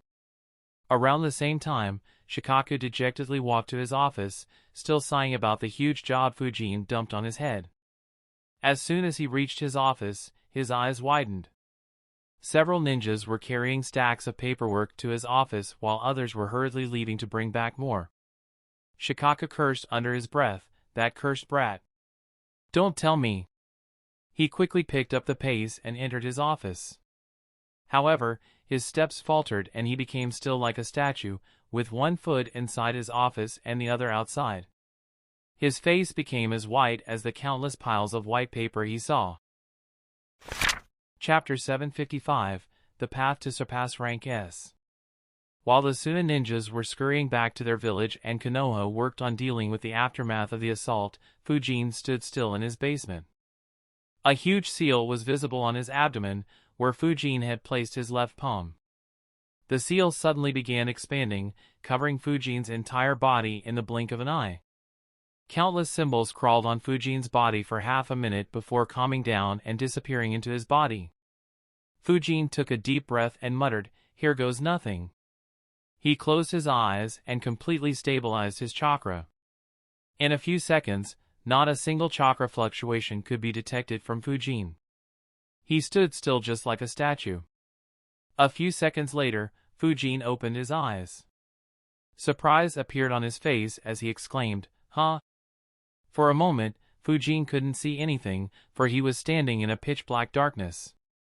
Chakra gathered in his eyes and flowed out of his chakra points as the area was lit with his chakra. Fujin glanced below and chuckled, "So this is my inner world? What Fujin was seeing was no longer the real world, but his inner world. It was a space similar to the one where Kurama was sealed inside Naruto. However, there were more than a few differences between them. Fujin was standing on a cliff, and a step in front of him was a pitch-black valley. He couldn't see the bottom of it. Fujin glanced behind him and observed the scenery behind him. Unlike the deep valley in front of him, there was hard ground behind him. The area looked like a flat mountain top. Fujin spent a couple of minutes walking around the area. There wasn't much to observe as it was just a plain mountaintop. There was only one distinct feature. Fujin walked to the center of the mountaintop and stood on the edge of a lake, or rather, a large pit, as the lake was empty. Fujin thought, I see. I didn't imagine my creation would look like this. However, I understand. This would suit me perfectly. Especially. Fujin glanced up above. There was no sky in his inner world, but if one were to observe carefully, they'd notice a transparent sphere floating some distance above the lake. The reason why it was hard to spot was because the sphere was completely empty. Yet, a glint appeared in Fujin's eyes as he observed the sphere carefully. That inconspicuous sphere was the main part of Fujin's seal. The barrier that made the sphere was extremely strong. According to Fujin's calculations, even a complete 9 tails wouldn't have any chance of breaking it. As for the 10 tails, Fujin wasn't sure. Fujin muttered, I'll call this seal the Myriad Tetragram Seal, a seal made by an outrageous combination of 16 4-symbol seals overlapped in an almost impossible manner. I still have a hard time believing that my clones managed to create it. However, I can finally put that plan into action. The Myriad Tetragram Seal was based on an inspiration Fujin had back when he had just graduated. It was inspired by Minato's 8 trigrams divination seal, or rather, one aspect of it. The seal Minato used to seal Kurama in Naruto allowed minute quantities of Kurama's chakra to constantly seep out of the seal and enter Naruto's body. It served a very important purpose. As the chakra continued seeping into Naruto's body, it increased Naruto's chakra reserves. Though not entirely, the chakra that seeped out eventually became a part of Naruto permanently. It wasn't like the temporary chakra that Kurama later started to give him. As such, Naruto's ridiculously high chakra reserves weren't just due to his lineage but also due to this move of Minato. Of course, if Kurama wanted to, he could stop his chakra from leaking out. However, Minato left a perfect bait for Kurama. The more chakra seeped out of the seal, the weaker the seal became. In addition, it also allowed Kurama to influence Naruto. As such, it gave him hope of breaking free. Hence, Kurama never stopped doing so. Of course, it was a pointless hope as Minato left behind several arrangements to strengthen the seal if need be, including leaving behind his will to stop Kurama and Kushina's will to help Naruto control him. Unfortunately, Kurama was completely in the dark about these schemes. Irrespective, it was quite clear what Minato expected of his son. Fujin didn't care about the bait. What he cared about was the benefit Naruto got. However, the rate at which chakra seeped out of the 8 trigrams divination seal was too slow for Fujin. He didn't want to wait for decades for his chakra reserves to grow. Instead, he wanted it done in under a couple of years or even in months or weeks without putting himself at much risk. Hence, Fujin started working on a seal to amplify that aspect of the 8 trigrams divination seal. This was also the reason why Fujin didn't ask Hiruzen for the 8 trigrams divination seal and recreated it himself after learning the 4-symbol seal. Because, if he couldn't do that, then trying to create an even more complicated seal was a lost cause.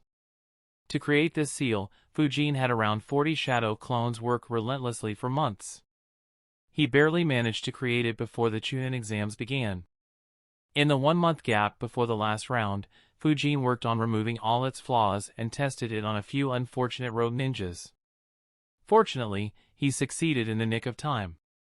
Fujin glanced at the floating sphere and thought, once I'm done with the experiment on Shikaku's chakra, I'll seal Shikaku's chakra in that sphere.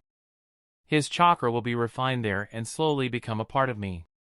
It'll permanently increase my chakra reserves. Even though I only got 5% of Shikaku's chakra, that is still nearly twice my own chakra. Depending on how much that chakra grows further, my chakra reserves will triple or even quadruple once I'm done. Once I complete it, my chakra reserves will truly be one of the highest in the world as long as I don't consider the Jinchurikis. It'll be considerably higher than even Jiraiya's.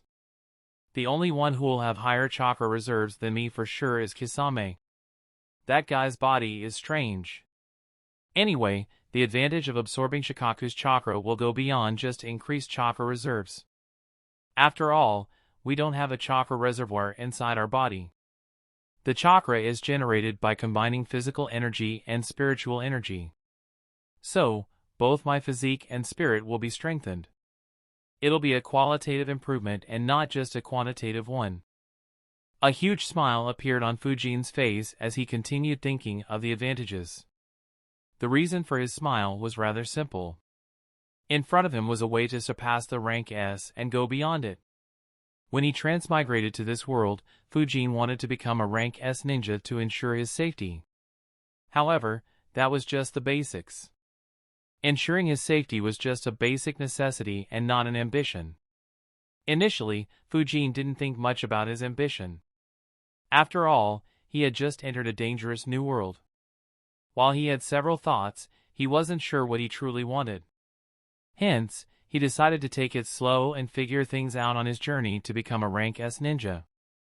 And, Fujin figured out several things. For one, he had no interest in influence and power like most other rank S ninjas. The seat of Hokage didn't interest him. If there were a seat for a king in this world, Fujin wouldn't have been interested in it either. He simply had no interest in ruling. Unlike Naruto, Jiraiya, Nagato, Hashirama, and even Madara, Fujin didn't care about peace either. Due to having experienced two worlds, Fujin understood that war was a part of humanity. No matter how much anyone tried to establish peace, it would be broken eventually and humanity would war once again. Even if a utopia was created, it would eventually be taken over by leaders who weren't satisfied with it and wanted more. That was just humanity's nature. Fujin had no interest in wasting his life doing something so futile, especially when there were others who wanted to do it and fighting to realize their respective means. As such, Fujin's mind became very clear. There were only a few things he truly wanted. Chapter 756, Pursuit of Strength. As such, Fujin's mind became very clear. There were only a few things he truly wanted. One of them was to explore. Fujin wanted to explore this world. His trips with Kaido ignited this desire in him long back. He wanted to see everything that was hidden in this world. And, he wanted to explore further beyond this world. Now that he had abilities that he could only dream of in his previous life, Fujin would regret it if he couldn't do it. His second ambition was his strength. Fujin wanted to be truly strong. He wanted to surpass the likes of Hashirama and Madara before reaching the level of Hagoromo and the Otsutsuki clan and surpassing them as well. Weirdly enough, there wasn't any strong motivation behind this particular ambition. He didn't seek revenge, nor did he have any noble goal which needed such strength. It was no longer about necessity either, as Fujin already had the strength to ensure his safety. While there was no doubt that having such strength would help him in several ways, like exploring beyond this world and combating the new threats he would face among other things, it wasn't the reason for this particular ambition of Fujin. It was a simple, unadulterated, and passionate pursuit of strength. Fujin wanted to see how strong a mere human could get. He wanted to see how deep the rabbit hole went. He wanted to see what bottlenecks he'd face, and he wanted to break through them.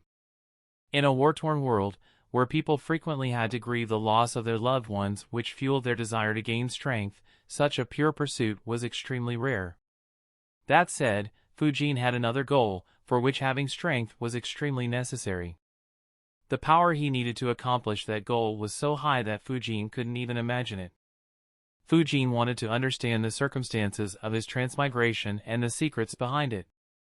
If there was something that Fujin felt strongly about, it was this. Unfortunately, he knew how difficult that was and understood that he may never reach a level where he could understand this. Even if he died before understanding the secrets, he wouldn't care much as long as he enjoyed his journey up to that point. Regardless, those were his long-term goals. The successful creation of the myriad tetragram seal was a small but critical step in realization of those goals. Fujin gazed away from the transparent sphere and glanced at the center of the empty lake. Unlike a minute ago, it was no longer empty. Though extremely faint, a blue glow was visible. Fujin thought, while the main purpose of myriad tetragram seal is to absorb a tailed beast's chakra, it also has a secondary function. Though not as groundbreaking as the main purpose, it is still very handy. I can use this seal to store my chakra just like how Tsunade can with the help of her strength of 100 seal. Fujin looked at the tiny amount of chakra at the center of the lake and thought, I can transfer some of my chakra here whenever I can. And I can retrieve it to strengthen myself anytime I want to. So, the issue of me running out of chakra will soon be history. Unfortunately, filling this lake would take a while. This lake can contain about 50 times my current chakra reserves. Even with the best quality soldier pill, it takes me 8 hours to completely recover my chakra. And I can't exactly stop training or fighting until this lake fills up. Even with Shikaku's chakra, it'll probably take me a year or two for me to fill it up completely. Of course, that's when the fun begins. Once I fill this lake up, the amount of chakra stored here will be comparable to that of a tailed beast. Though I'm not sure if I'll be able to channel as much chakra as a tailed beast can because this is an artificial chakra reserve and not my own, it would mean that I can last as long as tailed beasts in a battle. Of course, it'll be a one-time thing since I'll need a year or two to refill this lake, unlike tailed beasts who probably recover their chakra in a few hours or days. Fortunately, I have thought about that as well. A grin appeared on Fujin's face. Though the mountaintop in his inner world was rather plain except for the lake, there was one more feature. There were 16 canals on the mountaintop, each about a meter deep. They extended from the edge of the lake to the edges of the mountaintop. Fujin thought, once the lake fills up, any additional chakra I add to it will cause the lake to overflow. When that happens, my chakra will flow through these canals and trickle into the deep valleys around this mountaintop. Eventually, I want to convert the valley into a sea. Hee. While the strength of 100 seal was extremely useful for ninjas like Tsunade and Sakura, Fujin faced one critical problem. He intended to increase his chakra reserves with the help of the myriad tetragram seal. As such, the 50 times of his current chakra reserves might not be very useful for him if his chakra reserves increased considerably. However, with the excess storage in the valley, this issue was solved. Fujin couldn't even see how deep the valley was. The lake's volume wasn't even comparable to the volume of the valley. Even if Fujin's chakra reserves reached the same level as Kurama's, the valley still had sufficient space for him to create a handy artificial chakra reserve. Fujin chuckled as he shook his head. He muttered, one step at a time. I first need to start filling up this lake. And I need to absorb Shikaku's chakra. Though I have planned as much as I can, I still need to be careful. After all, a tailed beast's chakra isn't something I can handle very lightly. I can't exactly compare myself to Naruto. He has the Uzumaki genes and is a reincarnation of Ashura. In addition, the chakra that seeped through Minato's seal was minuscule compared to what I am planning. Fujin immediately calmed himself. He took another glance at the lake and decided, the formation of the army will take some time. Shikaku will probably only be done tomorrow. I'll fill this lake slightly today. Due to the chakra he received back from his shadow clone, Fujin's chakra reserves were back to full. In addition, the soldier pill he consumed the day before was still working. Fujin decided to take the day off and rest at his house. While Fujin started working on the artificial chakra reservoir, the rest of the world was about to learn a piece of shocking news. Despite such a deadly attack on Konoha, the rest of the world didn't realize it at the same time. After all, Konoha had eliminated all the spy networks of Iwagakure and Kumogakure from the Land of Fire. The two villages didn't have a single spy within the country. However, there were still some external forces in Konoha. Kirigakure wasn't as interested in the battle between Orochimaru and Fujin as their counterparts. As a result, their spy network, though damaged, still worked in Konoha. In addition, the various nobles and leaders who had gathered to watch the Chunin exam began informing their respective forces about the assault. As such, information about the assault on Konoha started spreading throughout the world. The first ones to receive the message were none other than Sunagakure. The Suna Council was already on edge, waiting for Raza's message in the council room while ensuring that the village functioned normally. As soon as they received a scroll, an Umbu ninja quickly brought it to the council room and reported, Baki-sama's message just arrived. He immediately handed it to Goza. As Goza opened the scroll, Tajiro urged, "Hurry up." "What does it say?" Goza muttered, "Calm down. The scroll isn't going to Ranawa." His lips suddenly stopped moving as his eyes widened. The very first sentence in the scroll said that Sunagakure suffered a complete defeat. He hurriedly read through the rest of the scroll. Seeing his expression change, the rest of the council tensed up as well. Ryusa asked, "What is it? What happened in Konoha?" Seijo asked, "Are our losses higher than our bottom line?" The more Gazo read, the grimmer his expression became, especially when he learned that Raza had been killed by Orochimaru. Despite his vast experience, his mind froze. For a moment, he wasn't sure what to say or do. As if on autopilot, he placed the scroll on the table and muttered, "Call the siblings here immediately." Chapter 757, Panic in Sunagakure. Call the siblings here immediately. Hearing Goza's grave tone, the Umbu ninja, who had brought the scroll, flickered away immediately. The remaining council members had a bad feeling. They quickly grabbed the scroll and started reading. Every last one of them was shocked to their very core. Seijo muttered in shock, "How can this be? Orochimaru betrayed us and killed Raza? He used us like puppets." Ryusa muttered, "And only 233 ninjas are returning with Baki. We sent 858 ninjas to Konoha. He doesn't know whether the others survived or not." Ikanando added, "The status of Kazekage-sama's children is unknown too." Joseki shivered fearfully. He glanced at the other council members and questioned, "Does this mean that we not only lost our leader but also lost over 600 of our elite ninjas and possibly our Jinchuriki?" Silence engulfed the room as no one answered him. After a few seconds, Goza let out a sigh and said, "Don't jump the gun and assume the worst-case scenario. Baki said that Gaara and his siblings escaped earlier. So, they might have gotten away. It's just that we can't contact them until they return or run into Baki." Similarly, Baki estimated the death toll to be only around 300. He just doesn't know about the rest. Perhaps most of them have escaped as well. We can only hope for the best. Tajiro immediately replied, "What do you mean by the best? Kazekage-sama is dead. We lost the war. It's already the worst-case scenario." Silence engulfed the room again. Unlike others, the Suna Council was very aware of the reason for the attack. Suna's economy was in tatters. While they had never been an economic powerhouse, their situation had continuously worsened in the past decade. There were several reasons for this. For one, they experienced great losses in the Third Great Ninja War. They would have recovered with time as they did from the previous Great Wars, but there was one big issue. Due to their losses, they had to form an alliance with Konoha. While the alliance was beneficial for them initially, they realized a big issue. Due to their alliance with Konoha and the fact that the Wind Daimyo was upset with Suna's leadership, Konoha began getting most of the missions that they would have gotten otherwise. Over time, as people realized how efficient Konoha was with the missions, this trend just got worse for Suna. As a result, Suna was deprived of an opportunity to recover completely.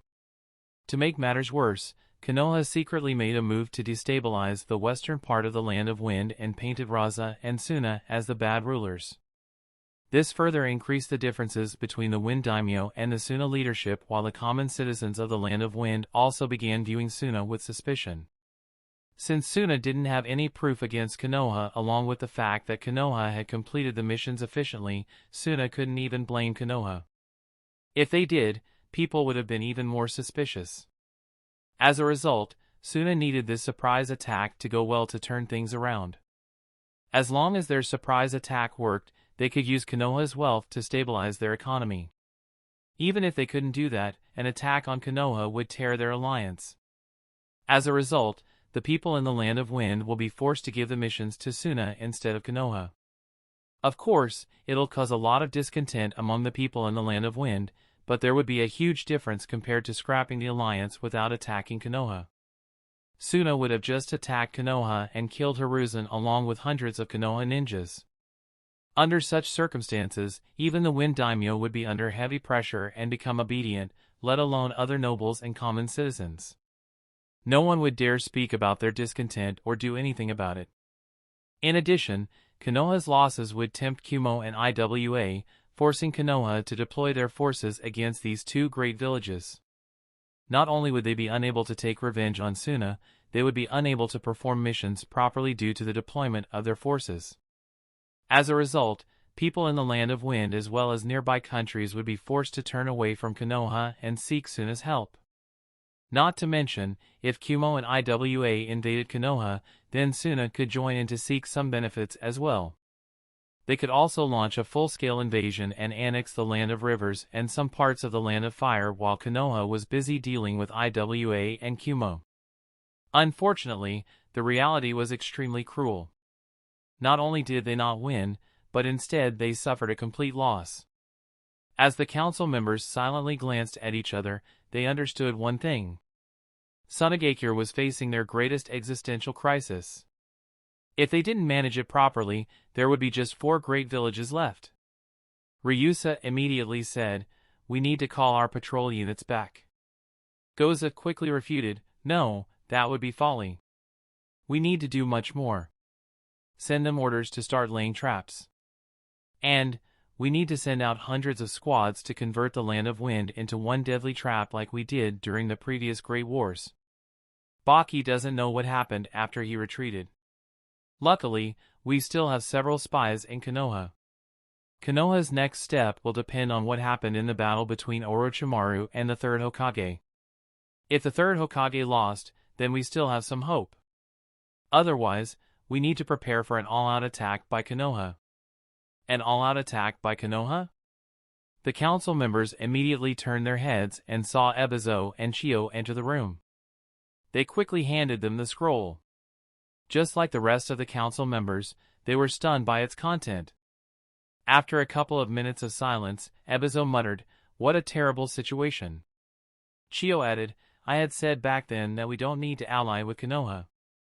They wouldn't have dared to step into the desert. However, no one. Listen to me. And now, you trusted a snake like Orochimaru." She shook her head in disappointment, angering several council members. Unfortunately, they could just swallow their pride due to the critical situation they were in. In Raza's absence, they desperately needed Chio to step up. Luckily for them, Ebizo said, "Sister, it's pointless to complain about that. We need to deal with this situation." The council quickly created plans to prepare for Konoha's invasion. Seijo said, "The very first thing we need to ensure is that the news of Kazekage-sama's death doesn't leak out. Our ninjas will panic when they learn of our losses." However, Tajura immediately replied, "It won't work. Don't forget the Wind Daimyo also had gone to the Chunin exam. He would soon inform others in the Wind capital and the news will spread irrespective of what we do." Ebizo replied, "That may be true, but we should still suppress the news until we understand everything that happened in Konoha. Then we can decide how to announce it." Everyone agreed to his words and continued planning. Within a couple of hours, 700 squads were sent out of the village. They were responsible for setting traps throughout the desert to hinder any incoming army. Another 300 squads were deployed to secure important defensive positions, while 100 squads moved to the western part of the country to prevent any more misinformation campaigns from Konoha. In addition, they started creating elite ambush units. Though the people in Sunagakure were unaware of what was happening, everyone became tense. They realized that something terrible was about to happen. While the Suna ninjas were being deployed, Suna received a few more messages. They were from the Suna spies in Konoha. The council immediately got together and went through the new scrolls. Immediately, relief appeared on the faces of several council members. Ryusa said, even though he isn't dead, the third Hokage is injured too. So is that snake. However, we still don't know the scale of their injuries. Goza added, yeah, that is the important part. If the third Hokage is critically injured, then Konoha won't attack us recklessly. Even though Kumo took a lot of losses, the Raikage will jump on any opening Konoha provides them. Seijo agreed, yes. We need to create a communication line with Kumogakure. If Konoha attacks us, we can draw them deep into the desert and give Kumo an opportunity to attack Konoha. That will force Konoha to abandon their attack. Suddenly, a snort was heard and everyone turned their eyes to Chiyo. Without glancing at everyone, she asked, aren't you forgetting something? Chapter 758, Misunderstandings can be terrifying. Aren't you forgetting something? The Suna council members looked at Chiyo in confusion. In the last few hours, they had debated all possibilities. Yet, Chiyo asked such a question. Seeing that no one had an answer, Chiyo sighed and said, you seem to have forgotten that Orochimaru was Hiruzen's student. Her statement caused even more confusion. Ryusa asked, what does that have to do why? Ryusa's eyes widened in horror as he realized something terrifying. His expression became a sight to see. So were the expressions of other council members who finally realized what Chiyo was hinting at. Tajiro muttered fearfully, you mean that? Seijo muttered, how can this be? Was it all a scheme? Did we fall so badly to Konoha's ploy? Chiyo replied, who can say? Perhaps only the leaders in Konoha would know. Regardless, we can't overlook the possibility of this being a trap set for us. Goza said thoughtfully, you're right. We completely overlooked this. It is possible that Orochimaru never betrayed Konoha. Instead, it was all an act to lure and weaken us. Perhaps they sensed our restlessness and sent Orochimaru to bait us. Even though our spies reported that the third Hokage and Orochimaru were injured, they didn't see them. Both may be just faking it. Ryusa immediately questioned, but why are they doing so? Why did they need to continue acting after killing Kazekage-sama? Even if we assume that they wanted to kill more of our ninjas, why didn't they stop pretending and chase after Baki and his forces? Wouldn't that have weakened us further? And, why are they pretending to be injured right now? Tajiro answered in a shocked tone, it's simple. Their target isn't just us. Recently, Kumogakure took heavy losses. Nearly 1,000 of their elite ninjas are dead or missing. If we ignore the loss of our leader, then their losses are even greater than ours. There is no doubt that Konoha was behind those events. Kumo would be filled with rage and would want revenge. By pretending to be weak, they're giving Kumo an opening that doesn't exist. Their real target isn't us, but Kumogakure. It's incredible no matter how I think about it. As expected of Konoha scums. They first killed Kazekage-sama and weakened us. Then, they pretend to be weak and lure Kumo. Once Kumo falls into their trap, they'll go all out against them. With us weakened and hiding, Kiri busy in a civil war, and at Tsuchikage's nature, no one will be able to bail Kumo out. Silence engulfed the room once again. Except for Chiyo and Ebizo, everyone was in shock at how deep Konoha's plans ran. Even though it was just a speculation, everyone believed it to be the truth. After some time, Joseki wondered aloud, should we warn Kumo? He was harshly rebuked by Tajiro, and then what? Let Konoha deal with us while Kumo and IWA just watch? The Raikage, though impulsive, isn't a fool. Konoha will have to attack us in order to tempt Kumo into attacking. Let them fight each other. Even if Kumo loses, they would cause a lot of harm to Konoha. That would be our chance to recuperate.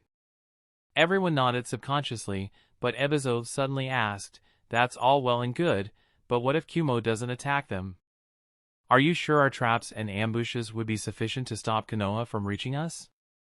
Everyone turned their eyes to Ebizo. Ryusa asked, "What do you mean? Didn't we just discuss the plans?" Ebizo explained, "Yes, we did. But we didn't consider that Orochimaru could still be loyal to Konoha, nor did we have this additional information." Ebizo pointed at the scrolls sent by the spies. He continued, "By now, it is rather obvious that the one who created the chaos in the West was none other than Suzuki Fujin. And, according to your speculations, the man who attacked Kumo is none other than Hatake Kakashi. As such, Konoha already has two ninjas who are capable of acting independently. And, both of them could hunt our squads one at a time and easily cause us to lose hundreds of ninjas. Whether they do it just to increase our losses or to pave a path for their main army, we'll have a difficult time. I didn't say anything earlier as we could have still done something to stall them, but this new information makes things far more difficult for us. Suzuki Fujin has a summon that can fly. He can fly on it across our vast deserts and attack us at will. We won't even be able to spot his movements. He could also ferry elite units across the deserts and attack our critical defenses. Not to mention, he sealed the 3rd Kazekage and 4th Kazekage by himself. Even though he had assistance from other ninjas, there is no doubt that he's strong enough to take on the 4th Kazekage by himself even in the desert. This raises the difficulty of stopping him by several levels. Just that would be troublesome, but if we also add Orochimaru into the mix, then it gets worse. He has the experience of 2 wars and is extremely troublesome on a battlefield. So are his summons. His snakes can attack from underground while Fujin attacks from the air. Along with what Hatake Kakashi did in Kumo, how certain are you that our ninjas would be able to stop the 3 of them? And, I haven't even considered the Edo Tensei Jutsu. Not a single person in the room had an answer. Chiyo sighed and muttered, "So, even the desert isn't safe anymore?" Tajura immediately asked, "What about you, Elder Chiyo? Could you stop them?" Chiyo smirked and teasingly asked, "You want an old lady to go to the battlefield?" Suna's council members immediately felt awkward. Ebizo shook his head and said, "Sister won't be able to stop them either. All 3 of them are extremely fearsome and in their prime. Don't underestimate them." Tajuro muttered unwillingly, "That means that we can only count on Kumo." However, Ebizo shook his head and said, "An attack from Kumo wouldn't necessarily mean that Konoha would need to withdraw from here." Tajuro frowned and asked, "What do you mean? Wouldn't they need rank S Nin?" His eyes widened as he suddenly realized. Goza gasped, "That's right, even without them, Konoha still has the 3rd Hokage and 2 Sanins. They don't need them to face a wounded Kumo." Ebizo added, "You're forgetting one person. We still don't know what Shimura Danzo, the Shinobi of Darkness, has been up to. His hand is definitely involved in such a scheme. That is what makes the situation even more terrifying. We need to change our strategy to account for these factors." Everyone nodded in agreement and began thinking. Seijo said, "Since they have such terrifying capability, defending important locations is rather pointless as they'll be easy pickings for them. We should only leave 1 squad in each of those places and concentrate our forces inside the village." Ryusa added, "Our ambushes will have to change too. Until we get the news of Konoha's army entering the Land of Wind, we should keep our ambush units hidden. That way, the 3 of them wouldn't find anyone to attack." Several other ideas were exchanged and new plans were made. Since they couldn't confront the enemy head-on, they decided to avoid combat until Konoha sent an army to their country. Of course, understanding how terrible their situation was, they also became more open to diplomatic solutions even if they had to make some compromises. While the Suna Council brainstormed to create new plans, Kirigakure received messages from their spies in Konoha. The subordinates of the 4th Mizukage were surprised by the events but didn't pay much attention to them except for one aspect. They had their hands full with the rebels. Unlike them, the rebels paid careful attention to the news. May thought, he has a flying summon. So, That's why he was able to reach us so quickly.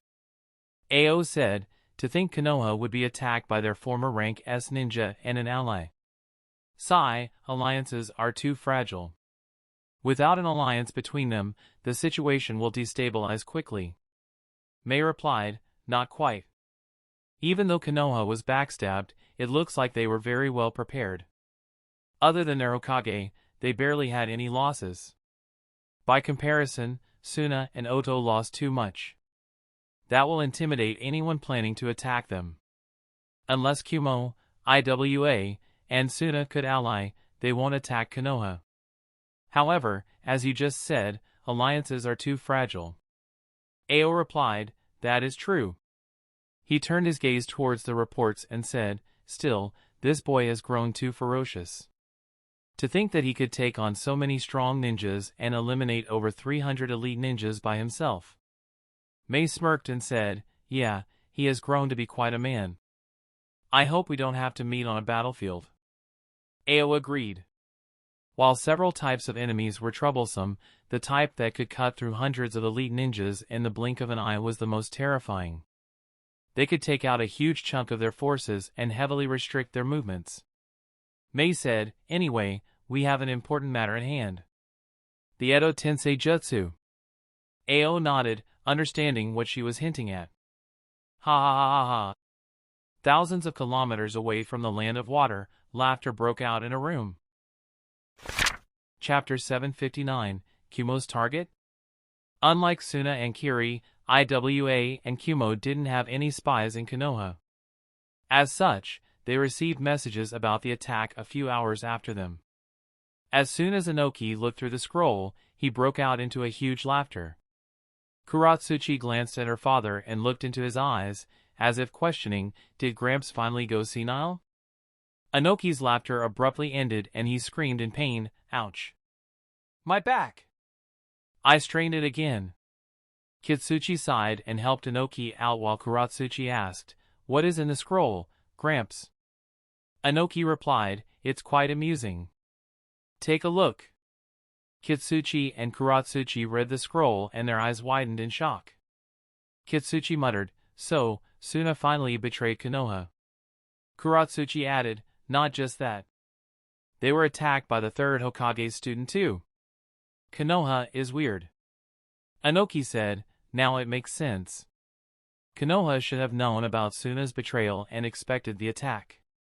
That is why, they hit Kumo preemptively so that Kumo wouldn't be able to take advantage of their weakness. As expected of Hiruzen and Danzo. Kitsuchi nodded and asked, should we be taking advantage of the third Hokage's state? Inoki snorted, take advantage? Did you read the same report as me? They defeated Suna and Oto with minimal casualties. Even though Hiruzen is injured, they still have Jiraiya and Suzuki Fujin. Not to mention, there is no mention of Danzo and Tsunade in these reports. Konoha is still very strong. Kuratsuchi asked impatiently, so, why were you laughing? Inoki explained, don't you see? In a short span, every hidden village has taken heavy casualties. Kiri is continuously taking losses due to their civil war and their condition is worse than what it was at the end of the Third Great Ninja War.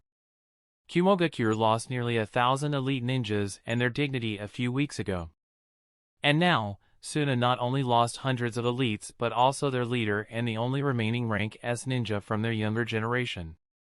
Even though Konoha's losses are low, they should still exceed 100. More importantly, Hiruzen is an unknown state. If he dies, then that'll be splendid news, ha ha. Inoki calmed down and continued, what decides the village that has the upper hand in a great war is the preparation they do in between the great wars. Our progress was derailed quite a bit. The first major blow to us was the nearly 50 Jounins who died under your command, Kitsuchi. The memories of that dreadful mission resurfaced as Kitsuchi felt a bit depressed. Inoki continued, later, we lost Han along with the Five Tails. I'm still not sure how he went missing and who made a move against him. One of our most promising youngsters went rogue and we lost a huge chunk of our spies and intelligence network. As such, our preparation lagged behind quite a bit. Though we were still doing better than Kiri and Suna, we were far behind Konoha and Kumo. However, Kumo's recent losses far exceed our own. As for Suna, they have been set behind by almost a decade. Their condition might be worse than even Kiri's. And now, Konoha has taken some losses too. Hiruzen being dead or handicapped is a far bigger blow than us losing Han. We finally can rest easy and concentrate on preparing our forces for the war. The father-daughter duo were surprised by Inoki's thinking. Unlike others, Inoki didn't even entertain any thoughts of taking advantage of Konoha's momentary vulnerability. On the contrary, he was well aware that the vulnerability was just a facade. Whoever tried to take advantage of it would be burned badly. Instead, he focused on the preparations for the next great ninja war. Kuratsuchi asked curiously, "What now then? Will nothing else happen?" Inoki answered, "Everything depends on Konoha. Under normal circumstances, I would have acted impatiently. However, Konoha already ensured that he couldn't make a move. If Konoha doesn't do anything, then this matter will end here. If they invade, then it could provide an opening for Kumo to exploit. We can decide then what to do. However, I don't think Konoha would be foolish enough to do that. After all, Tsunagakure suffered more than Konoha. This is already a great victory for them. They would likely engage in diplomacy. If that fails, then they would either do a symbolic retaliation with no real substance or do a few special operations to cause Suna more damage and claim a victory." Kitsuchi nodded while Kuratsuchi thought for a bit before sighing, "That is boring."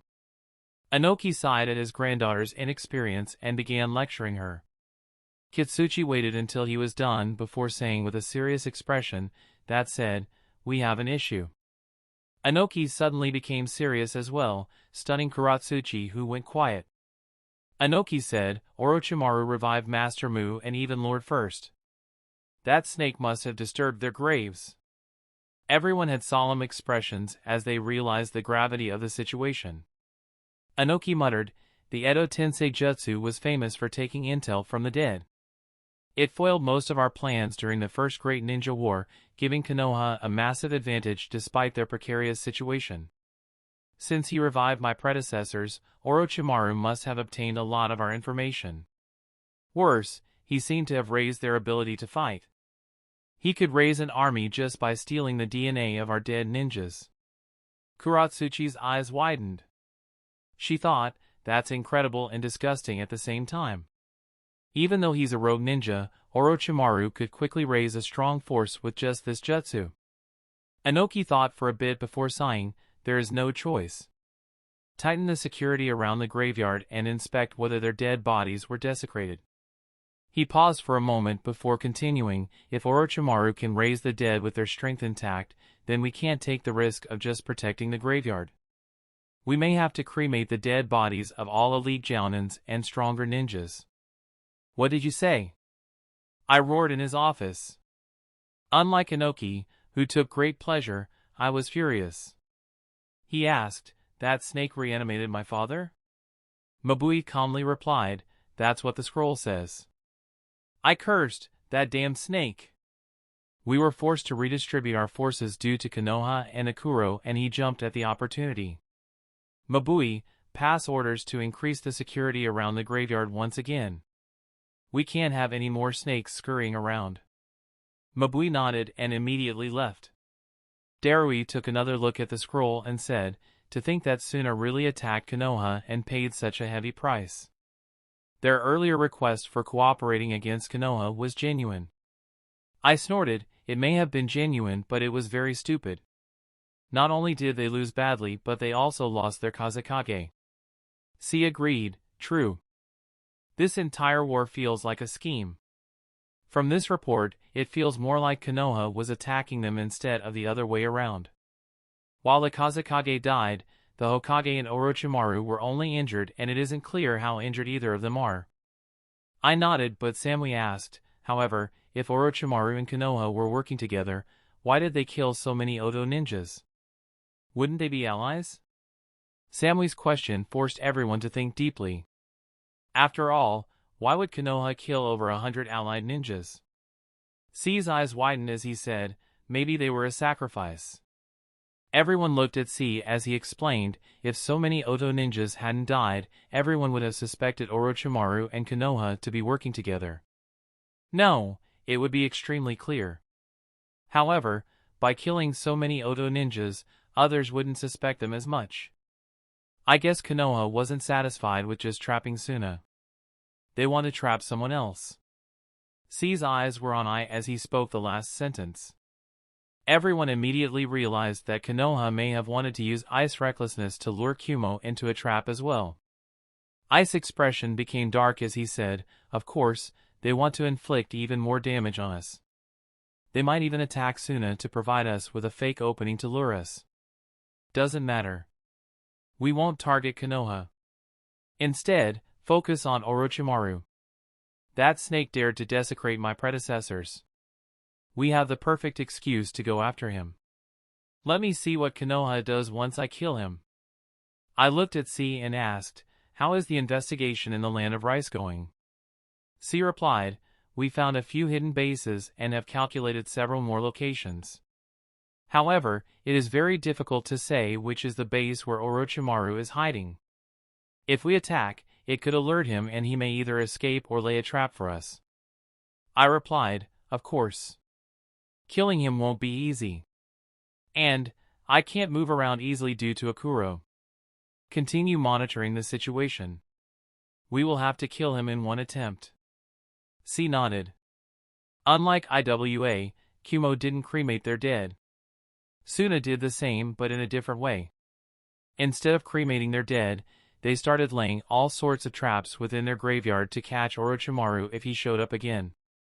It would soon become a forbidden area for others in Suna and the third most well-defended location among the elemental countries. On the other hand, Kiri had no confidence in defending their dead from Orochimaru in the middle of a war. Both factions made the same decision as Inoki. The minor villages were quite shocked by the developments as well. They immediately became worried about the possibility of the start of the next great ninja war. Meanwhile, the silhouettes of several terrifying ninjas appeared in a cave. Chapter 560, The Art of Diplomacy. In a dimly lit cave, several phantom bodies flickered into existence, standing atop the ominous fingers of the massive Geto statue. Their forms distorted as the eyes of the Akatsuki members lay on Nagato. Haiden immediately complained, what is it this time? Did we already capture the second Jinchuriki? Nagato answered, not quite. However, there has been an interesting development. Everyone followed his gaze and looked at Zetsu. White Zetsu reported, Konoha was attacked by Sunagakure and Otogakure half a day ago. It was quite a shocking battle.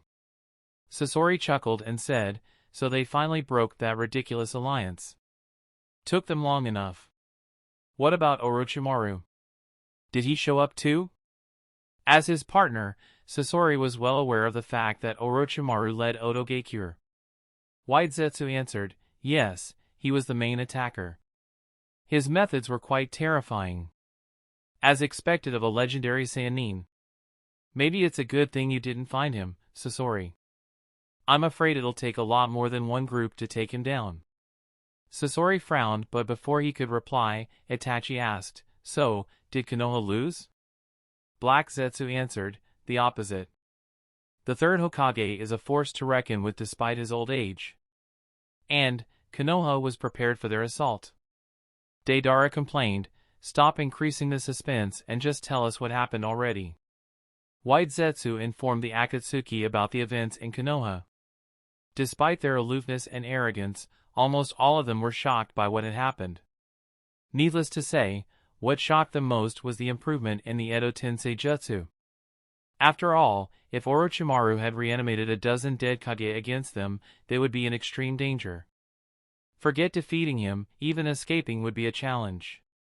The only ones who still had confidence in facing him were Nagato, Itachi, and Haiden. Kisame muttered, incredible. Despite facing a dozen rank S ninja, the third Hokage still sealed them and defeated Orochimaru. How injured are they? Black Zetsu answered, I'm unsure. Gold and iron dust was covering the barrier in the ending stages of the battle, so it was difficult for my clones to see. I'm not even sure what jutsu the third Hokage used to seal the reanimated ninjas and defeat Orochimaru. However, he was unconscious after the battle and needed the Toad Sage Jiraiya and the spectral swordsman Fujin to save him from Orochimaru's subordinates. In addition, he doesn't seem to have made any public appearance yet. So, it's safe to say that his injuries are serious. Orochimaru looked in a weird state as well. From what little my clones could see, his arms seemed to be paralyzed. From his rage, that injury won't be easy to heal. Zetsu's clones had kept an eye on the arena and other spots attacked by Sunagakure and Otogakure ninjas. However, they couldn't get too close. As good as they were at stealth, they would be discovered by the Hyuga ninjas if they became too active. As such, they couldn't get a good look once the third and fourth Kazekages began defending the barrier. Even after the war ended, Konoha was in a state of high alert. So, Zetsu's clones couldn't investigate. Haiden chuckled and said, if both the Hokage and Orochimaru are injured, then this might be a good chance to kidnap the Jinchuriki of Nine Tails and kill Orochimaru at the same time. He was immediately refuted by Nagato, who said, the nine-tailed beast is quite different from the other tailed beasts. The Geto statue can't absorb it right away. We'll need to seal the weaker tailed beasts first. Conan added, even if we could do so, attacking Konoha at this time would be foolish. Once Konoha loses their Jinchuriki, the other villages will become wary of us and might cooperate with Konoha to eliminate us. Even though they wouldn't be able to, it's easier to operate without them pestering us. We were able to get the Jinchuriki of Five Tails because he lived outside of Wagakure in isolation and because we knew that IWA would suppress this news then let others know of their weakness. The next time we make a move, we'll have to capture multiple Jinchurikis simultaneously and before the great villages realize our motives. Haiden snorted in annoyance while a few others nodded.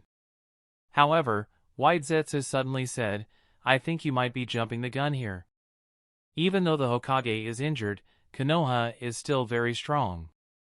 Even though they crushed Sunagakure and Otogakure, only two of their top ninjas went all out.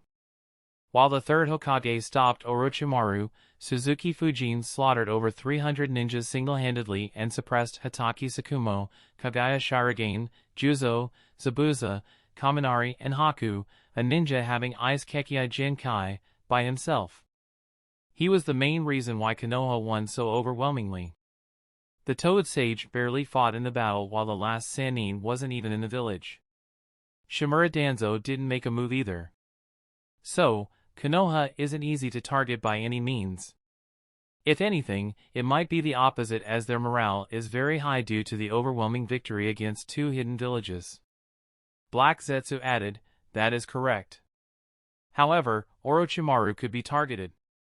His forces were completely annihilated. Nagato nodded.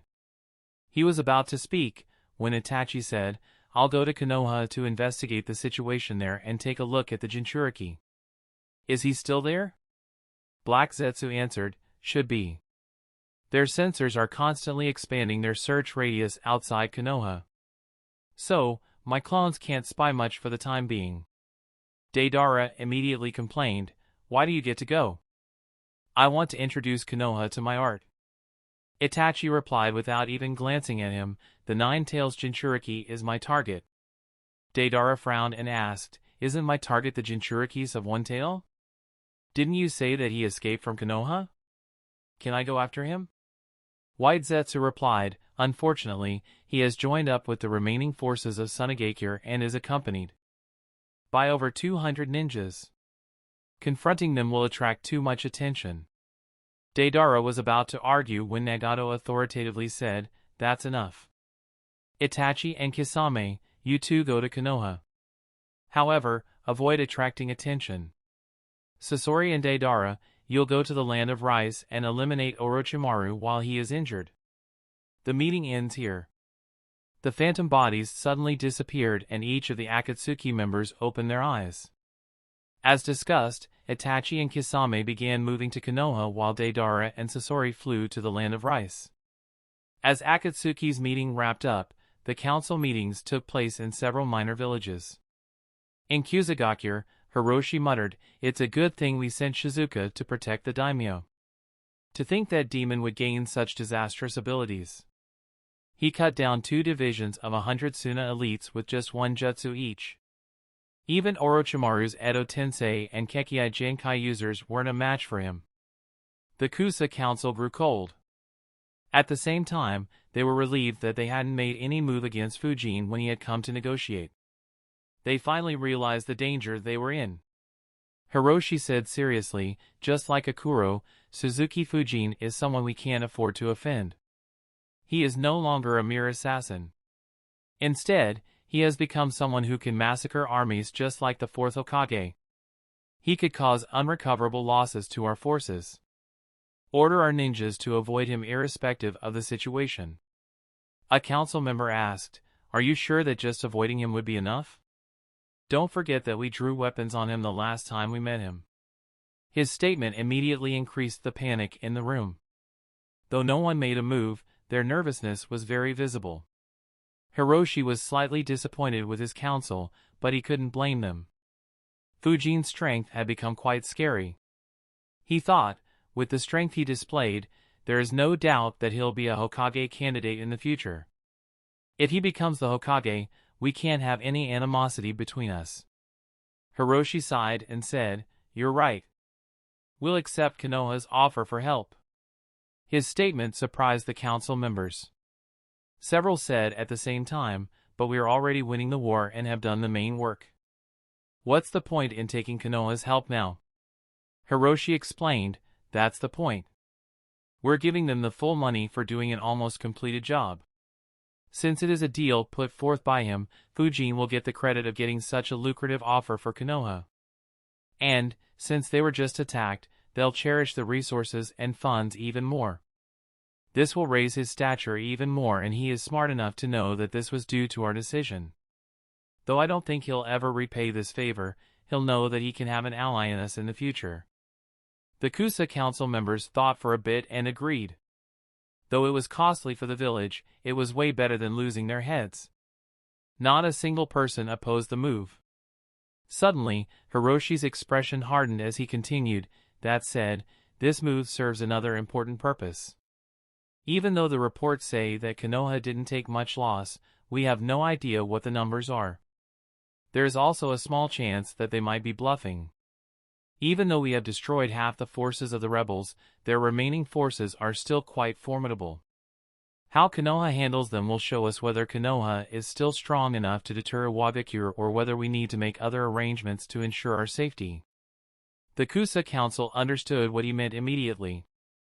After all, diplomacy was their specialty, at least when someone like Fujin wasn't sitting in the same room with a blade against their throats. That's the end of this tale for now. See you as usual in another month. Make sure to join the Discord and support the author, both are linked below, and with that being said, peace.